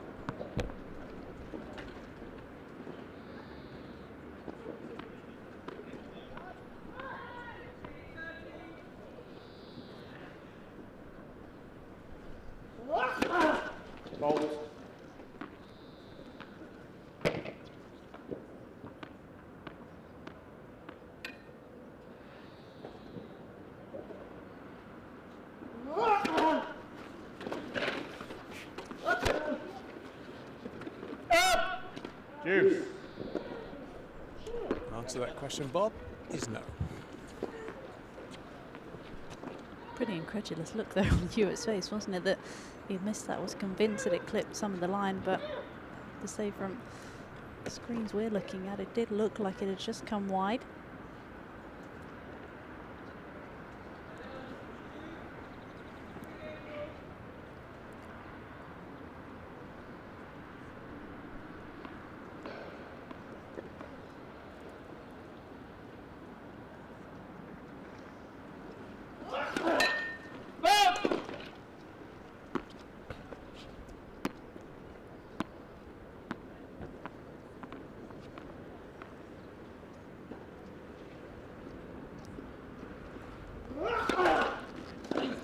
Really aggressive by Houdet. I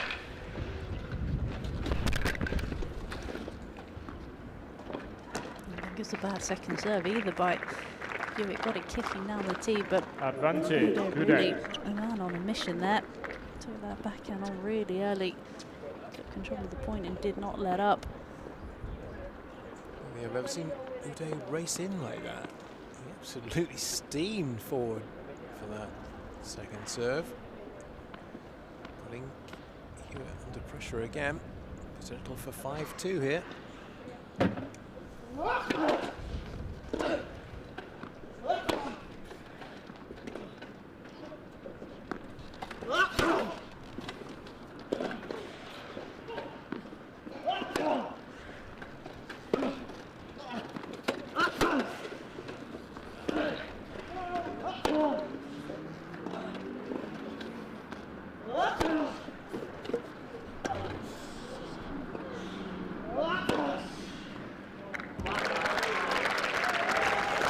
Gets applause from his opponent. Great to see, isn't it? Juice. Both players played their part in that point. Yeah, played it back behind him. One place he was not going to reach it. It's not an easy shot either. He spent a lot of time up in the air, was waiting for it to come down to get a shoulder height, get the power and the accuracy. Really tough shot.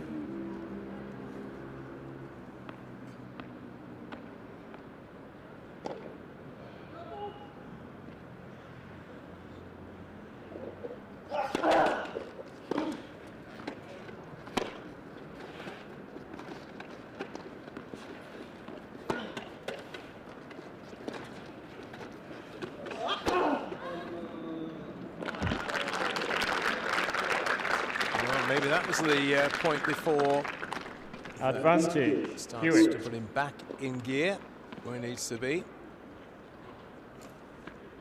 Needs to just try and find a way to get through this game. Hang on the coattails of Uday.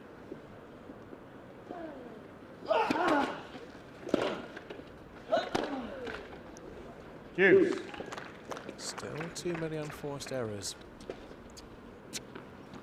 See him often dump it into the net. Go long sometimes, go wide sometimes, but dump it in the net, not that often. No, maybe just struggling a little bit with the timing, and you don't see this either too often, do you, where he's really giving himself a talking to. Normally he's very cool, calm and collected, but today just struggling a little bit. Fault.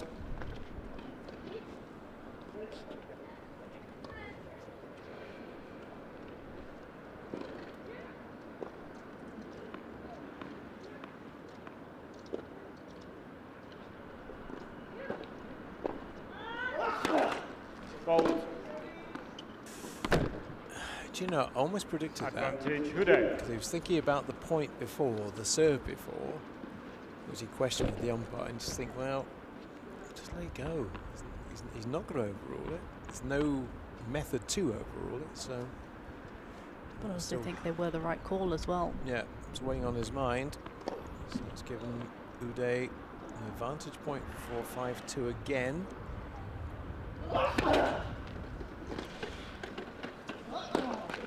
Game. Uday. We are getting a mixed bag here, aren't we? For the world number Uday 2. leads by 5 games to 2. He's giving us some absolute worldy winners and some very, very average tennis all mixed in together. Yeah, it has been very up and down, hasn't it? And I think if you're on Uday's side of the net, all you've got to be thinking about is just, can I maintain a consistent level? Because that's pretty much what he's had to do in that first set. He played really well, very solid up until 5-2, and then you'd have to say it was probably Alfie who upped his level, was a lot more aggressive, and was the one who turned around that opening set. But here again, I'd say he's played anything special, would you? He's just been really solid, picked the right shots at the right moments, and sort of let Alfie Hewitt beat himself. Yeah, and there have been a couple of times, we've already mentioned it, we kind of highlighted it, where he has actually come steaming in off a serve, return of serve, and really put pressure on, which again, Uday is not a passive player, but he's not, doesn't normally have that massive aggressive streak in him. Maybe it's a kind of Uday that Alfie's not seen before. Yeah, quite possibly. I think you're always looking to sometimes try different things, try different tactics if something hasn't worked. just look at their head-to-head record, and obviously Alfie's won the last 12. He's only won one set in those last 8 matches as well. He's got to try something, and clearly maybe taking it on the return a little bit is a clear plan of his. Yeah, he's pretty much had the better of Uday every time they've met on hard court. A few differences on grass, but for the most part hard court. Yeah, the wind's just having a little effect on the Uday serve.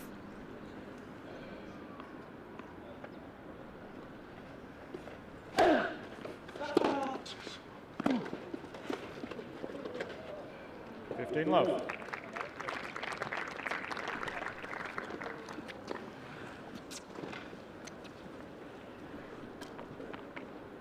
If it goes to 3, I don't think we'll see the doubles tonight.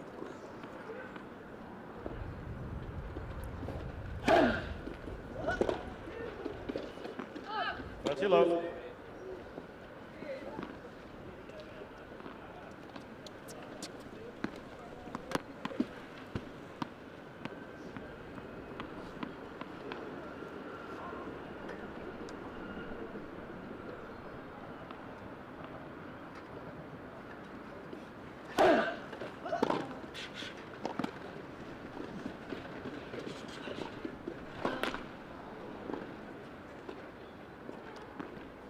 Low. So that is 3 set points for Stefan Uday to make it 1 set all.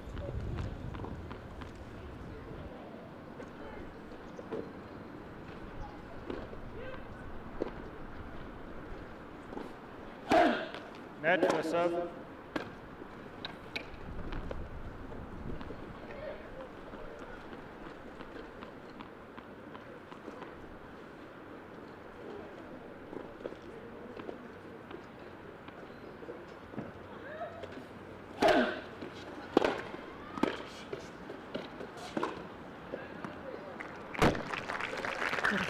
Again on that return. We've seen that a couple of times today. Went 40-15. He's taken his anger out on the return, this time finding the court. Still down 2 set points though. Can he find a way to just cling on in this second set?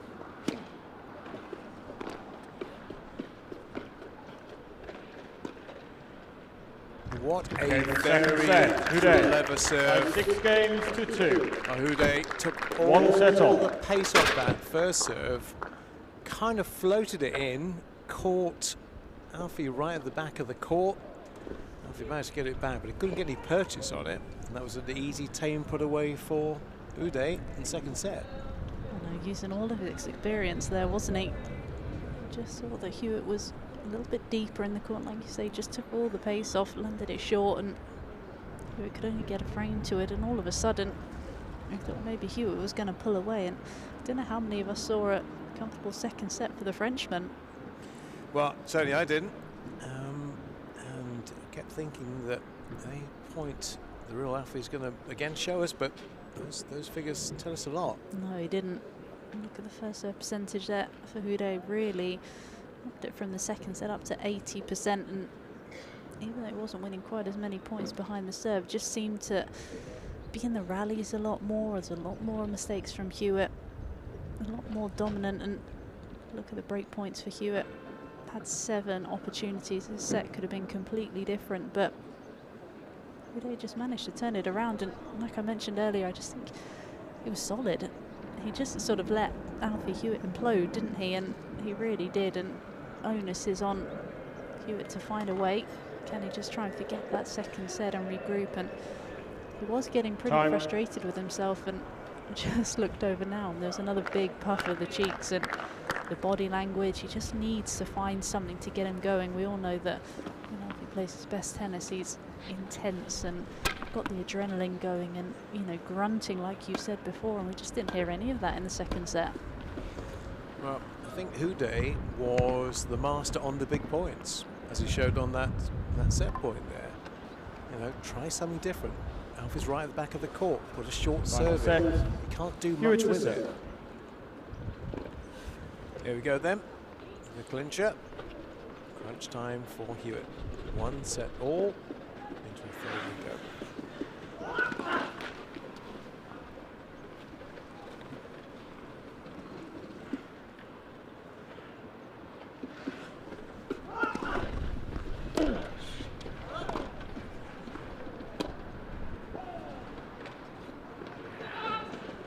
Love.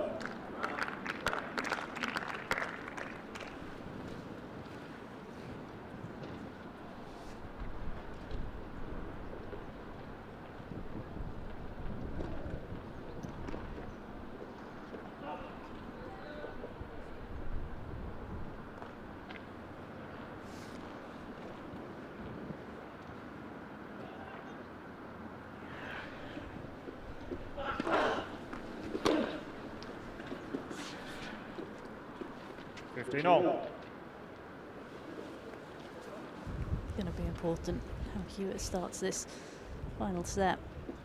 Needs to just get a little bit of momentum, just really focus on the first couple of service games.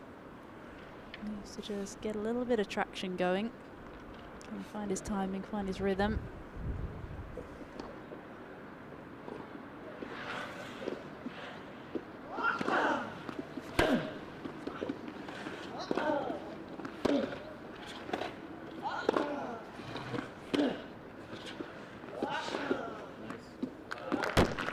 Lovely rolled forehand. I haven't seen that 30-50 all that much in this match, but a rolled forehand of exquisite quality. More inside the court, wasn't he? That's how I want to see him play. Getting his weight moving through the ball. Again, hunting that forehand.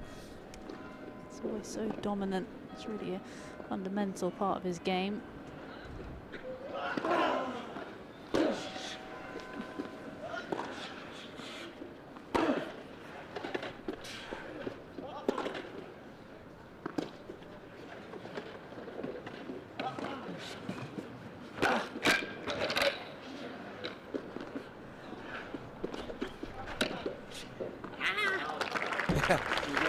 I'll tell you what, that's a rarity in itself. 40-50. Alfie Hewitt taking 3 on a double bounce. He rarely does that. It was 3 shots he took on a double bounce there. That's what I'm talking about. He's just not been proactive enough, has he? He's been happy to wait for the ball, and it's just that intensity. I always feel he's so much better when he's looking to take it on the top of the bounce, on that first bounce.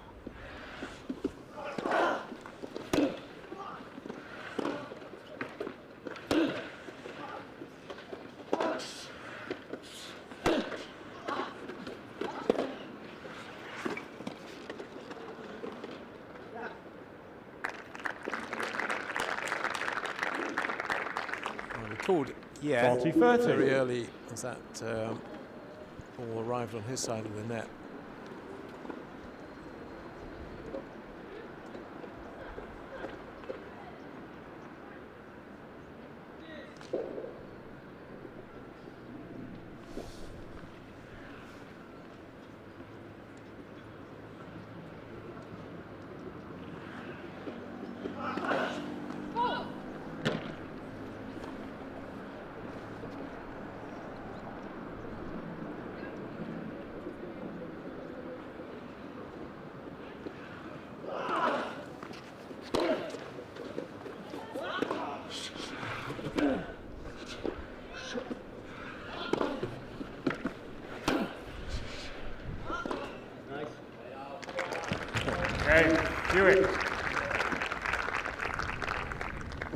First game, final set.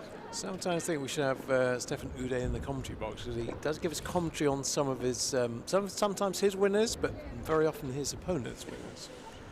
It's always nice to hear what the players say, isn't it? Like you say, there are certain players who must give running commentary. Quite amusing for us sat here and for the viewers at home as well. Trying to work out what kind of shape he's in terms mentally, physically right now. Probably didn't want this to go 3. Certainly when he's still in the doubles, that means an extra set. Perhaps he didn't need to go through. At least he's got the first marker on the board in the third set. Set apiece. Hewitt on serve, 1 love.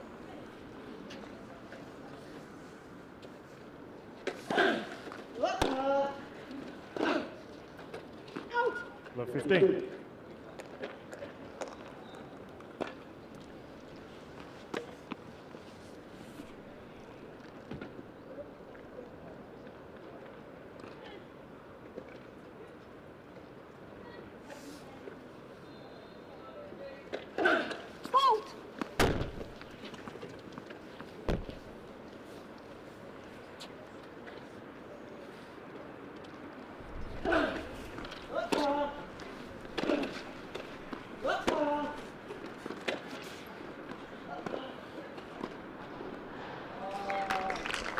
Well, more often than not, Stefan Uday's going to win anything around the 15 net all. because he's a bit of a touch player.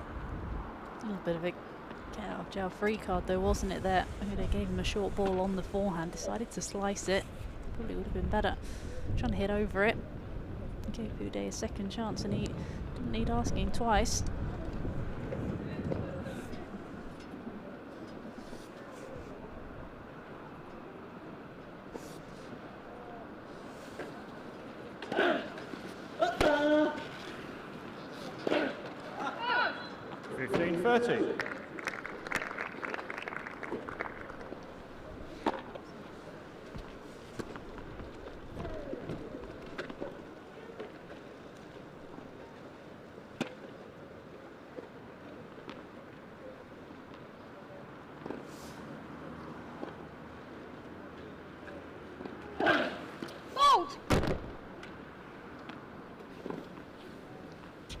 Some pressure on the Uday serve here now.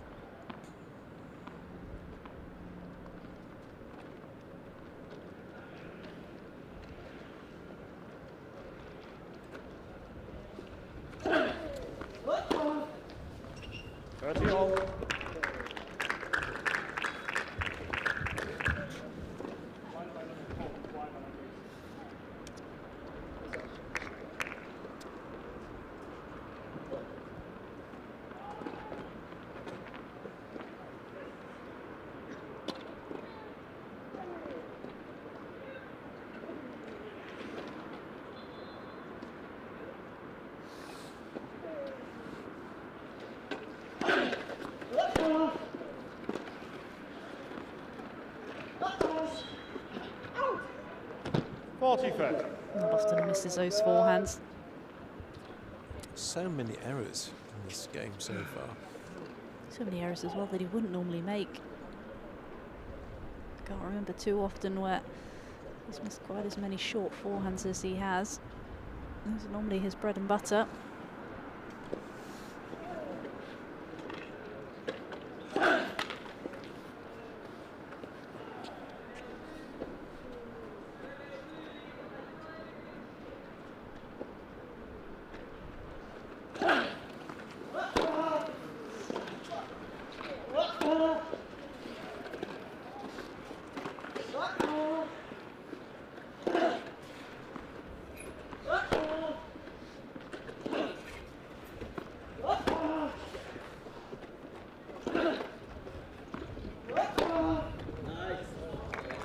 Yeah, nice again. I set it up reasonably well. I was waiting for that incisive move to come from Hewitt. Eventually it did.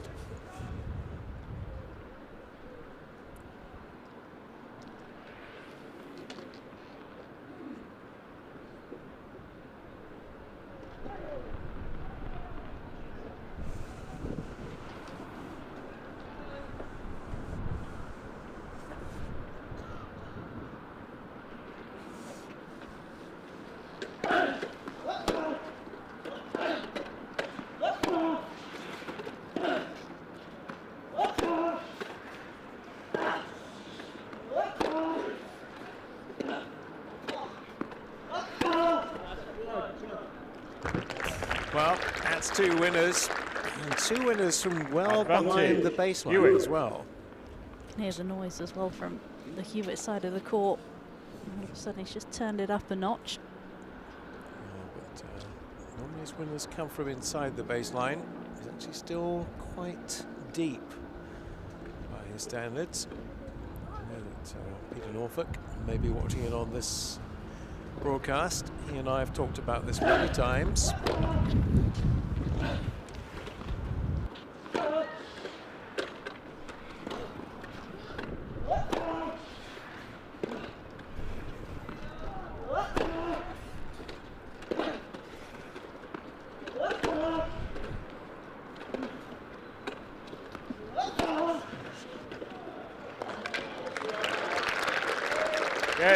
Well, he pulls it out of the fire.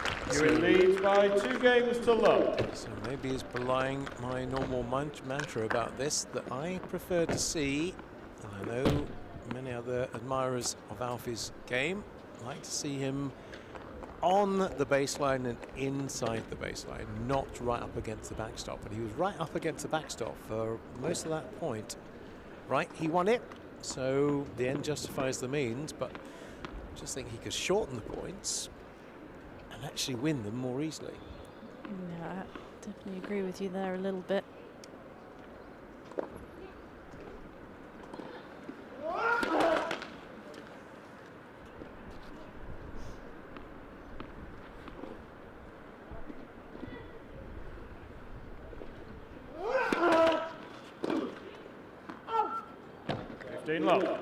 It can be hard though, when you have one of those days where you just haven't quite got the timing, haven't got the feel of the ball. Sometimes you just want to find a way to get through the match, whether it just means you have to stay further behind the baseline, put one extra ball in the court.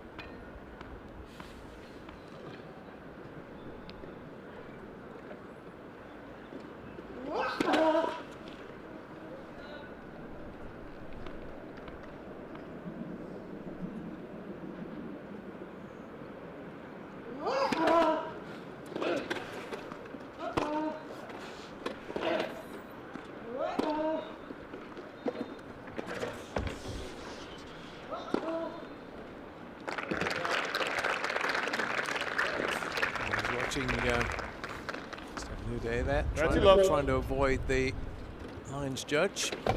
See it, just going to make a quick involuntary move to her right, couple of steps.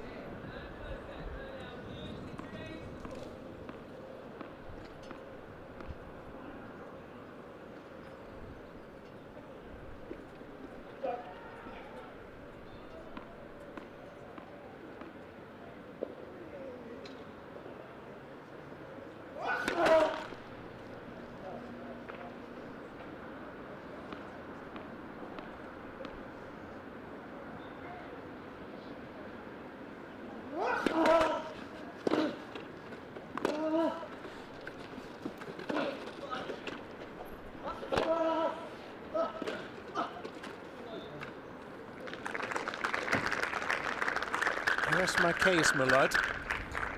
30-15. Too deep, can't get to those points. That was delicate though, wasn't it?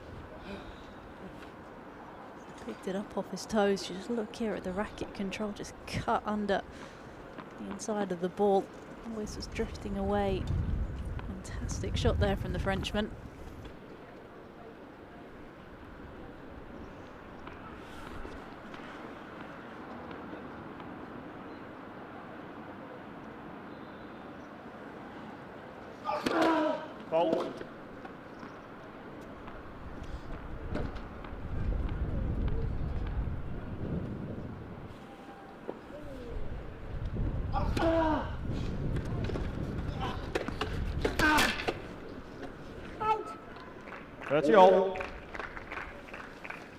So just sat up in the box.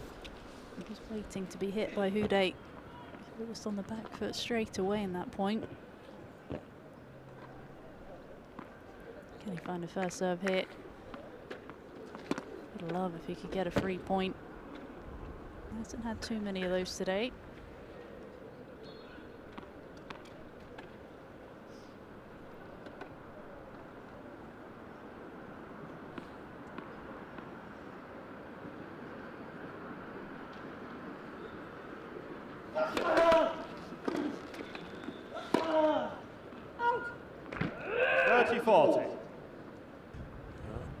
kind of exclamations speak better than any words can.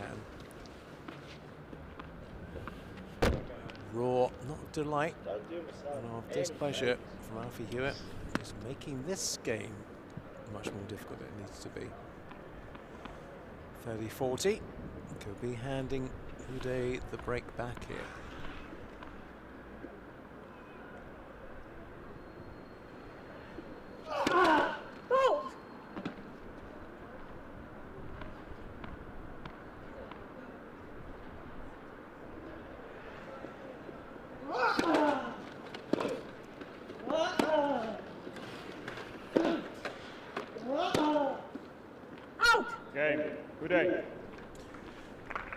I'm finding it hard to work out exactly what's going on here. 2 games to 1. I don't quite understand the game plan. I don't understand what he's trying to do. I don't understand some of the shot selection. It's all a bit baffling to me. It's been one step forward, one step back, hasn't it, today? You just thought he's stringing a few points together, been clearing the game plan, and then all of a sudden just becomes a bit passive, doesn't he? And absolutely right, Bob. I don't quite get what it is he's trying to do out there. There's not one clear plan. It's sort of a couple of points one way and then a couple of points another way. But Uday is making it tough. He's not giving him too many errors. He's trying to be aggressive. He's putting him under pressure. Mentally, he's staying very strong as well, not giving him anything. He's not an easy player to play in many respects, because you look at him and go, right, what does he have? He has a great all-round game, but he doesn't have any one thing that you particularly go, oh, he's got a great serve, or he's got a great this. It's his all-round game that kind of relentlessly just grinds you down. Yeah, and normally, from a Hewitt perspective, he can hit through him, can't he? But today he just hasn't been able to, whether it's just the timing, whether it's the tactics that Uday's been implementing and he's struggling with a little bit. But there's just been that element of frustration sort of from the very first point, hasn't there? It just hasn't really sparked into gear. Well, you could have a really good show reel of the best things he's done in this game, but that would be it. There'll be about 5 or 6 points where he's looked like the world number 2. But for the majority of what we had, 21 games, 23 games, it's not been gold standard Alfie Hewitt so far.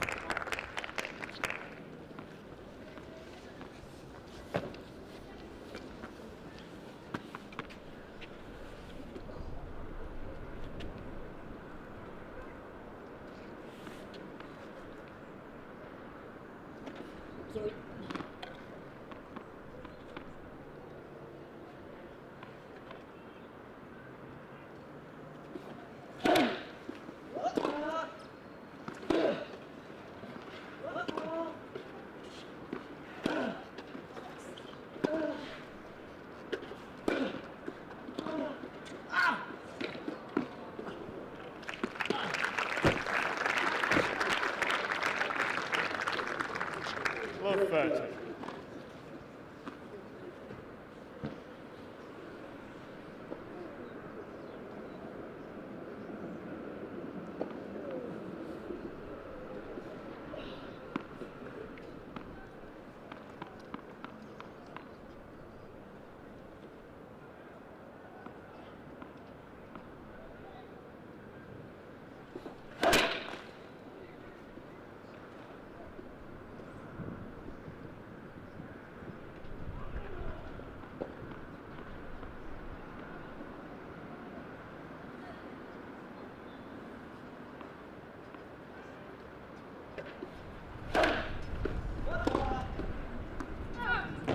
Team 30.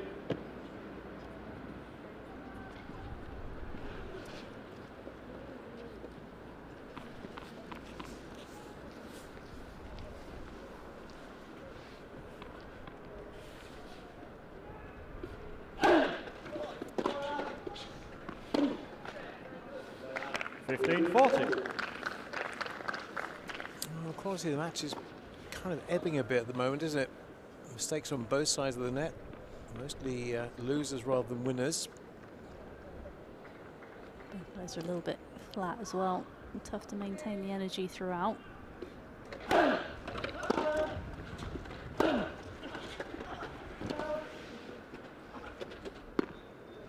Game, Hewitt. New balls, please. Hewitt leads by 3 games to 1. We've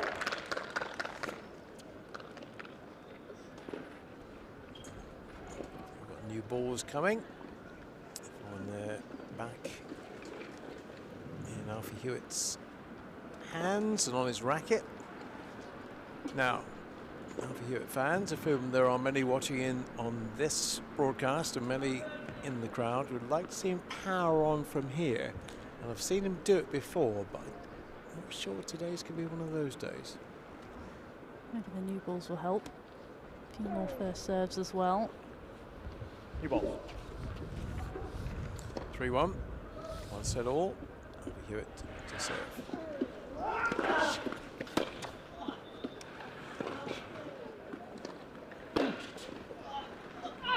15 love.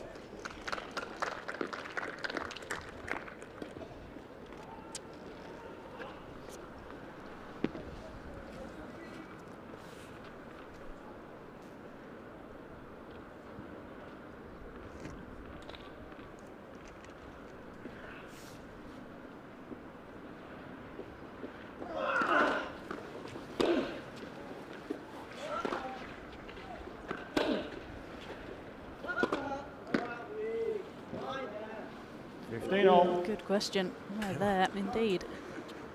Lowest percentage shot as well.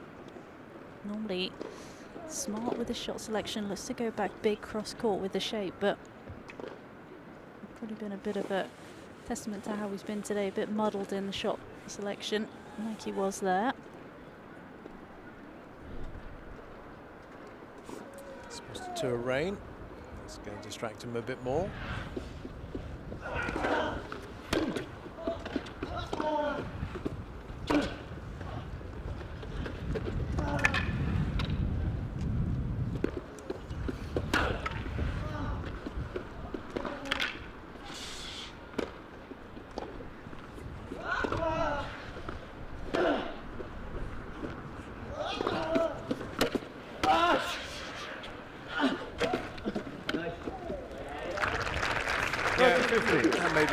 But I'm afraid we've got a touch of the old Eurythmics coming. Here comes the rain again.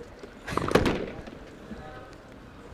think he wants to get this match done and dusted tonight. Doesn't want to get stopped by the rain, but it's getting heavier again.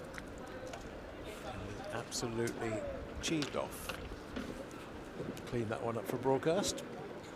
I think they're going off again. Certainly it's getting heavier. May again be a passing. This one looks more like a passing shower than a deluge, but I'm afraid it's going to get heavier and we're going to have to take cover. So we'll depart for a while and be back with you when the play resumes.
30-15.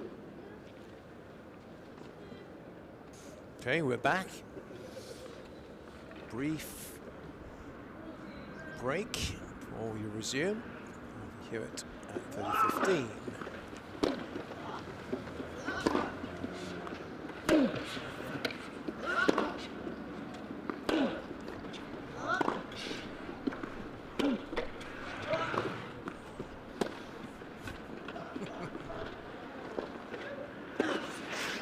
How did he get that back?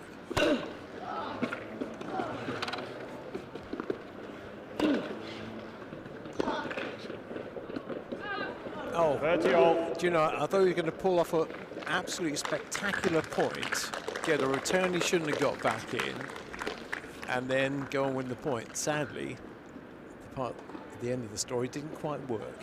No, it didn't. I'd love to see that shot he managed to get again, the lob. He played almost with the wrong side of the racket behind him. He was able to even get that back in the court to prolong the point.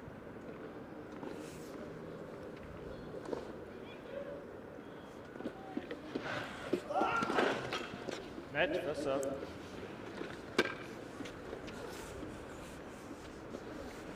think you've got a seriously angry man out there right now.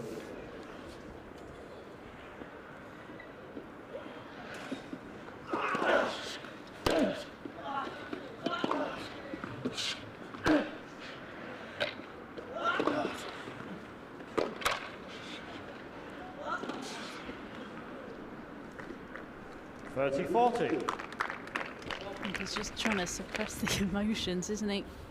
Looks like he's got steam coming out of his ears. Yes, don't think he's doing a particularly good job at doing that, to be honest. It's been a long day for both players, though. Ball gets away from the wheelchair and he's cursing the ball. He just wants this done and dusted.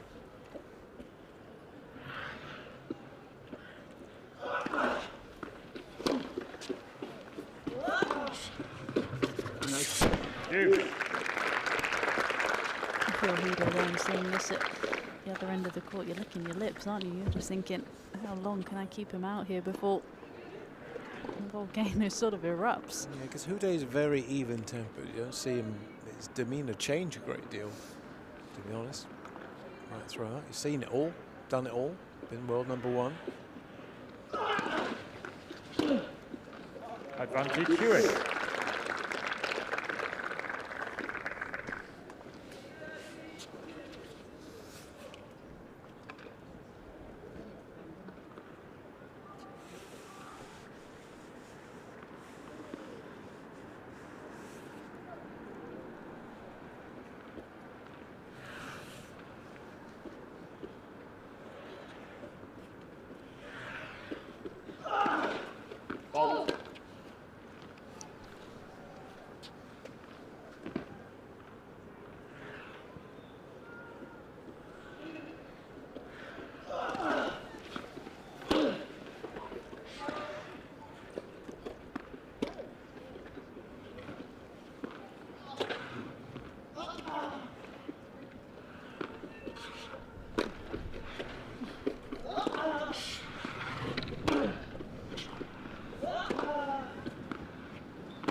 Somebody just opened that release valve. Hewitt leads by 4 games to 1. Out came the roar of a bear.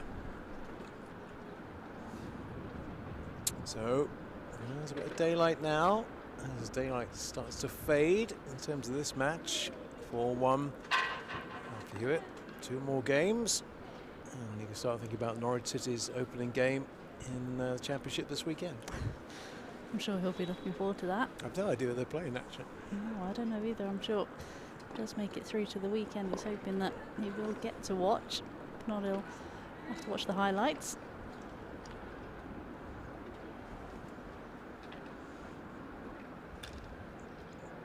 Well, you take it down, it's not raining. It really is not raining at the moment. I think it's threatening to do it again, but no, we're okay. For the time being, the stop-start. Actually, we lost about an hour. Time.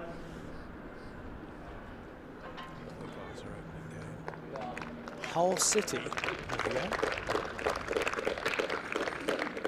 And he would be at home as well, so he's missing their first home game of the season against Hull. Rory won't mind if he's still winning here.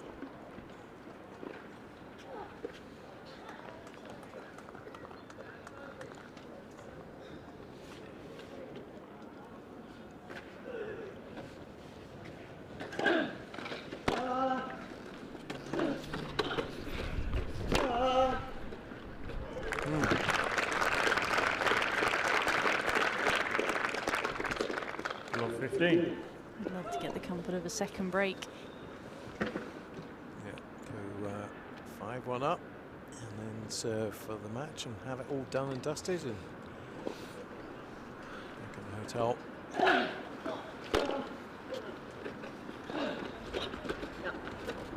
Every day is not going to lay it on the plate for him. 15 all. You have to earn it, you have to win it.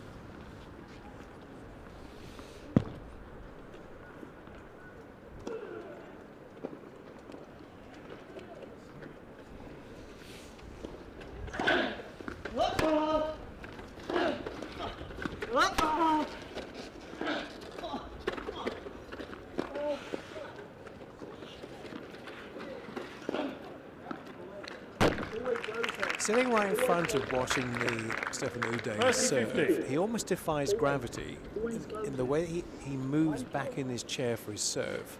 He goes so far back, you think he's going to overbalance or tilt out of his chair. He doesn't, but he must come pretty close to it. You watch this serve next time.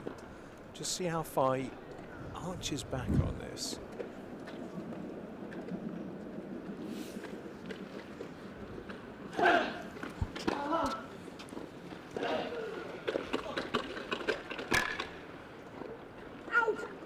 It does tend to have a ball toss. It does go quite over the left shoulder, doesn't it? Sometimes it really exaggerates. I do wonder maybe if he'd slightly straighten it up, if he could get a little bit more power. Really arches the back. It's like he's falling backwards when he actually makes connection with the racket.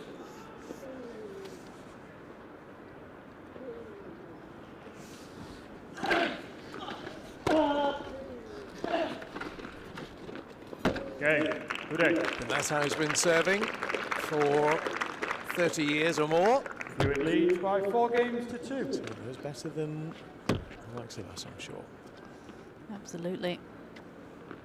Doing his job well, holding his serve, putting pressure straight back on Hewitt, and with the way the match has gone, he knows that he's going to get a look at one of these next couple of Hewitt service games. Going to have some opportunities. It's just whether he can take those opportunities. Can Hewitt show us what he hasn't really shown us in consistent form anyway? A serve that's going to be penetrative. Only one ace from him. Fault. And itself is quite a stat, I think.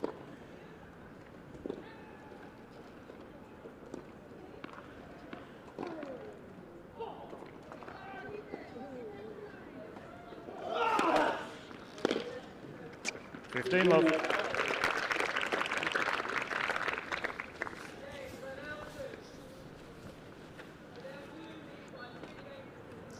Uday has had 2 and he's had 1, so he's actually had 1 more ace than Alfie in this match.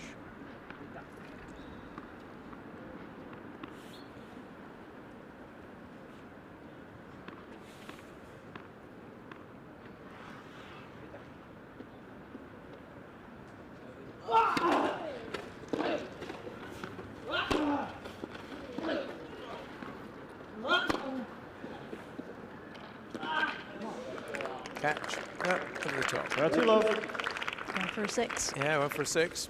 I'm afraid she would understand that, but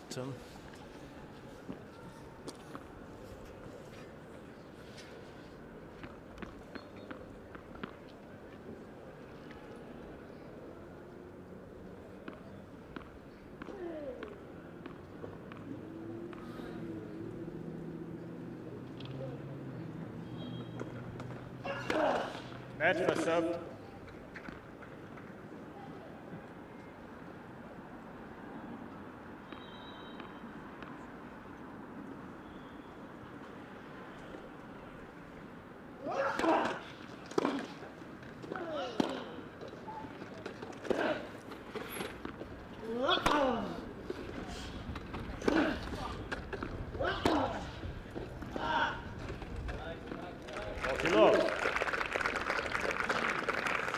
Well, he's given it his all, but it's starting to look like Houde's chance of the semi-final place is receding by the moment.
Out. Game. Gerard. So a game away from Gerard leads by 5 games to 2. This quarter-final, getting into the last 4. Starting to progress, you can see from the sky above. Well filled in again. Dark clouds got quite dark. So eminently playable. But I don't think there's going to be much possibility of any further action on centre today.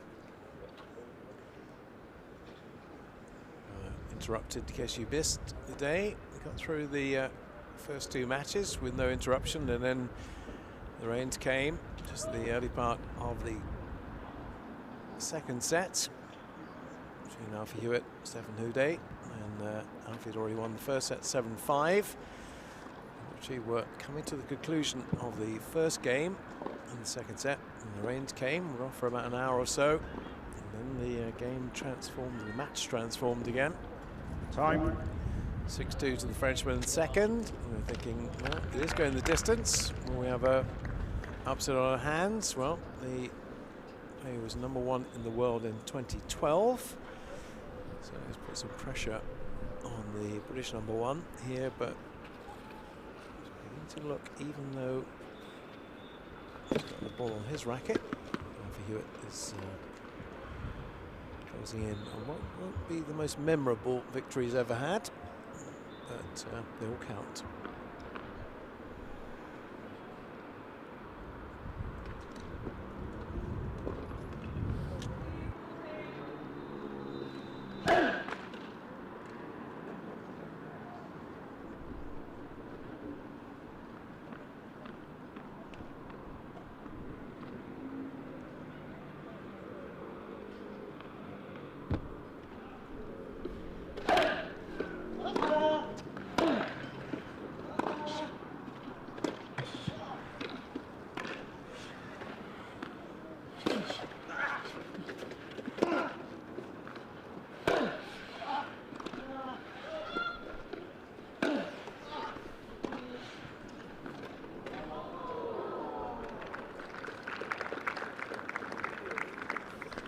About 15.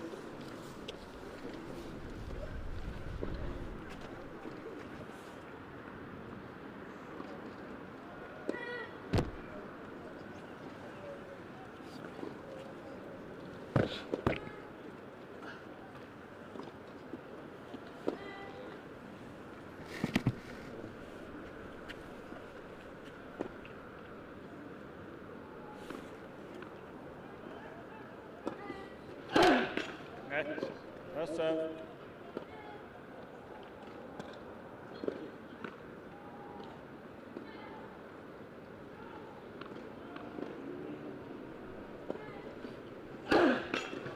Net.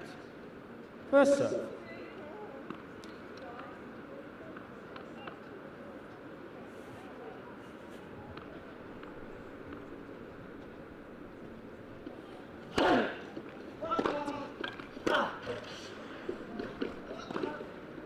Out. 15 all. A bit careless.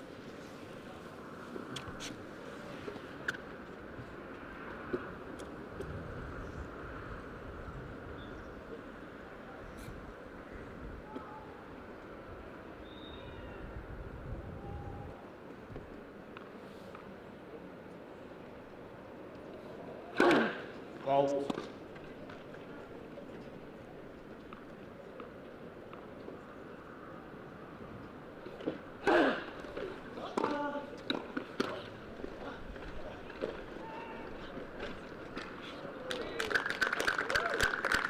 Thought he was almost maybe going to go try and go around the net post, but it just wasn't quite wide enough.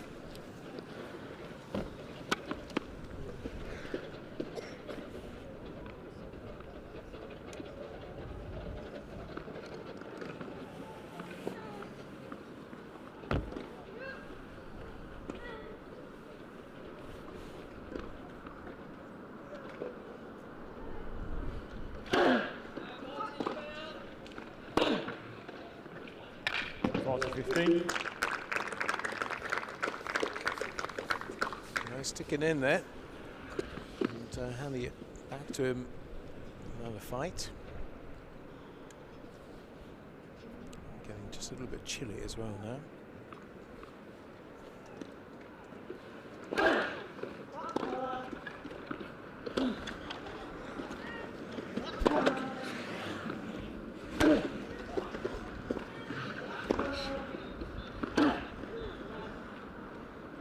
Game. Good day. Yeah, he's going to extend it for a little bit longer. Hewitt leads by 5 games to 3. You've got to win it. I'm going to just hand it to you.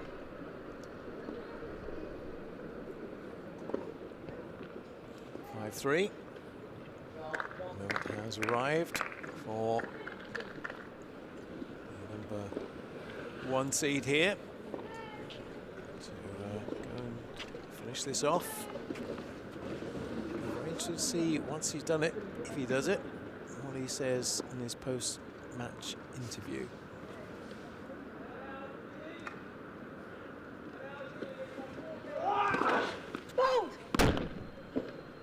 What do you want him to say?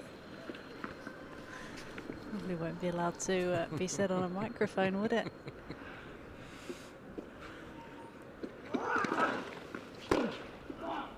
Probably be a difference between what he says on court. I think he'll be honest. I think he'll be honest. I think, you know, if he comes out and says I played well today, then I don't think anybody would have any respect for him at all, because he knows in his heart of hearts he's not played well today. No, I mean, of course, you know, he will be honest and say he probably wasn't happy with his performance, and we'll have to step up a level tomorrow. But I'm sure I'll probably be even more critical behind the scenes as well with his team after the match.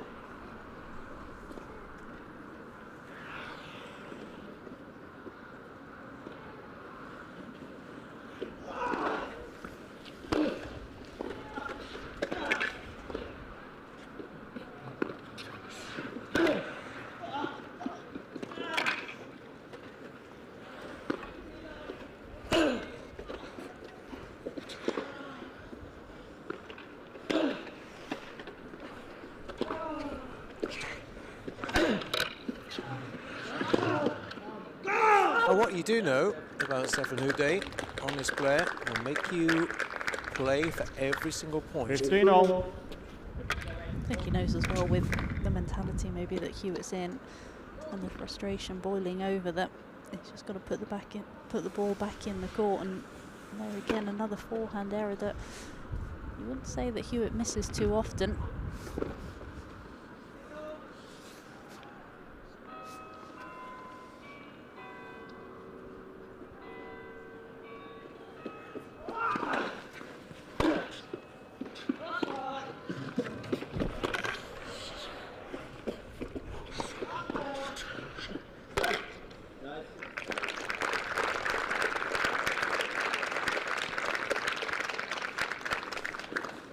30-50.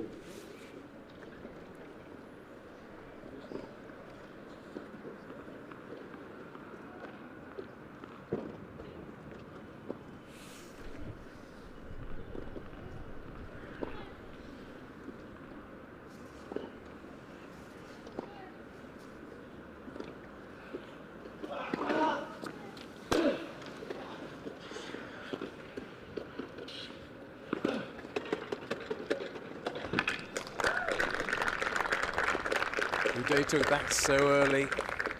30-all. And came steaming in. Wasn't going to allow that to have a double bounce.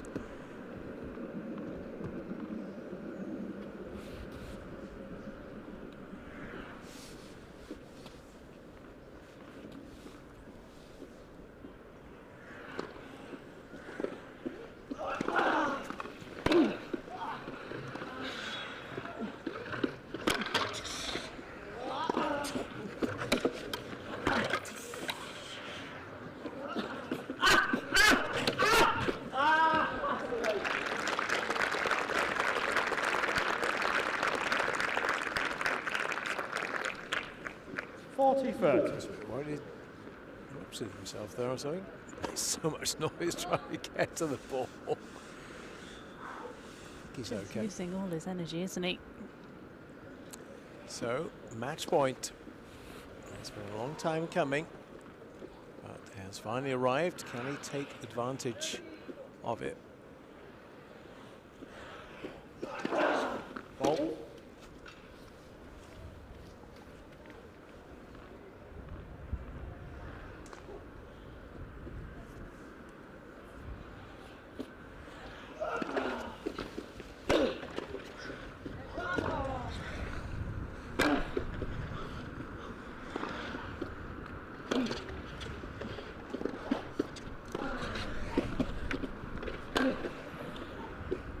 Oh, that's going to land well in. That's one of the problems, one of the pitfalls. They come in tight with your net rush. There's that vast expanse of court behind you. Such a clever shot though, isn't it? Hewitt was just expecting a passing shot, really charging in, and Houdet just brushing up the back of the ball. We've seen a couple of those lobs today. Made them to perfection, and he needed to on that match point. Back to juice.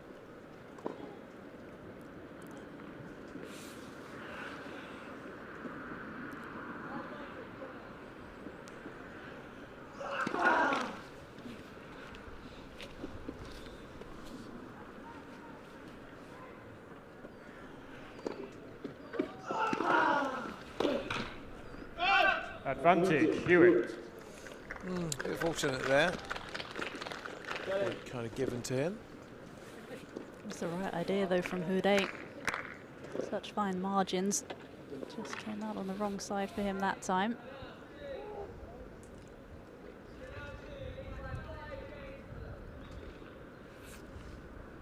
Match point number 2 for the world's number 2.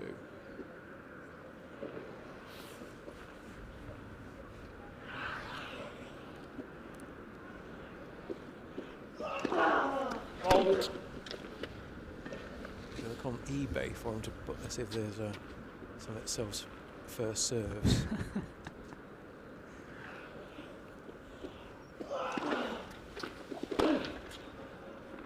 Game, set, match. Hewitt by 2 sets to love. We'll do it. 7-5, 2-6, 6-3. It has been a grind. There's not a massive smile on Alfie Hewitt's face, which there invariably is when he wins. But he just about got the job done. But you couldn't tell from his face, quite frankly. He looks like he's had a really hard day and come out on the wrong end of a result. It's not a happy, smiling, go-lucky Alfie Hewitt we've seen a lot of in the last few years.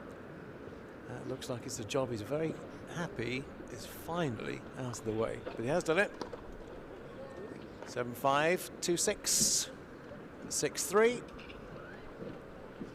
So I'll be very interested to hear what he's going to say. We'll get some words from our victor And here we go, some words from First of all, congratulations through to the semi-final. Not the easiest of quarter-finals with the weather conditions, a bit windy and the rain below as well. Yeah, obviously doesn't make it easy, stop starting, but you know, difficult match, tough place, some great tennis in there. So I think from my side, there's still a lot to be done. You know, building towards New York now, so it's a good test and good to get through that match. Some great play between the pair of you, some great rallies. Especially at the start of some of those sets, just took a little bit of a while to get yourself into them. Yes, because Gordon took so long. No, obviously when you hang around all day, and I think I managed that period particularly well. Didn't get myself firing, and obviously took me 4 or 5 pinks to get my way into it. Tennis can be like that sometimes. You have to pick on the spot and adapt on the spot. So you know, I can be happy that I managed to turn that first set around. Not so lucky in the second set, obviously, but you know, good to come through and play. Obviously, you mentioned preparing for America. Tennis fans thick and fast. You'll be pleased to know that the doubles match is now happening tomorrow, not today, so you can relax this evening now. But it is a busy schedule for you players, isn't it, with the doubles and the singles here this week? Yeah, that's normal. You know, we're prepared for those sorts of days, especially outdoor tournaments. You know, it can be a late one. We've had midnight finishes and leaving the tennis centre gone 1 o'clock before, so I think it's only 8 o'clock today, so it's not too bad. But time I get Physio and get out of here and have some food. It's going to be a late one today, but I just want to thank the guys that are still left in the stands for your support today. It's been long, so appreciate you staying around, and I'm glad I can be playing for you guys later on in the week. I think congratulations, we'll be listening to play the rest of the week. So please go ahead and say Alfie, yeah, honest, as I hoped he would be. But, so he wasn't vintage, he wasn't classic Alfie Hewitt by any means. Maybe we'll see that in the semi-finals. We're almost going to have to certainly see it in the final if he's going to go on and win this. But that will be the end of a very entertaining day. It's been a rather odd day in terms of interruptions, but we've seen Gordon Reed go out to Joachim Gerard earlier in the day. We saw what we expected to see of Dina de Groot. Maybe again not her very best, but she's made it through the semi-finals. And Alfie Hewitt again is flying the flag for Great Britain into the semi-finals. Any thoughts on the day before we go? Yeah, it's been an interesting day. Obviously, we started off with a pretty long one. Unfortunately, Gordon didn't quite pull through, but the 2 players that you were really expecting to put on some fireworks just didn't quite get firing out there today, did they? But they found a way, and that's what true champions do, and they give themselves the opportunity to play better tomorrow. I'm really looking forward to the action that we've got coming up for the rest of the week. Right, if it all goes right and the weather is fair tomorrow morning, we should be back with more live action on the YouTube channel at 10 o'clock on Friday morning. For Emma and myself, Bob Ballard. Have yourself a great Thursday evening. We'll see you on Friday morning. Bye-bye.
I think I just left them inside, so just checking. No,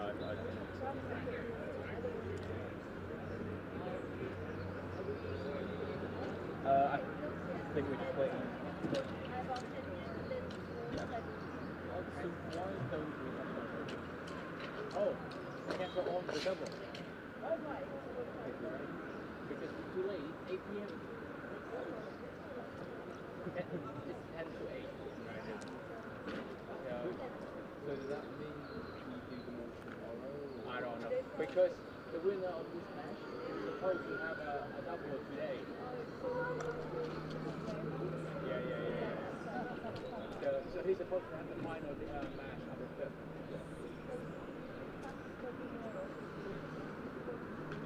Yeah. And hopefully, they will do it on a different court, and we don't have to change it.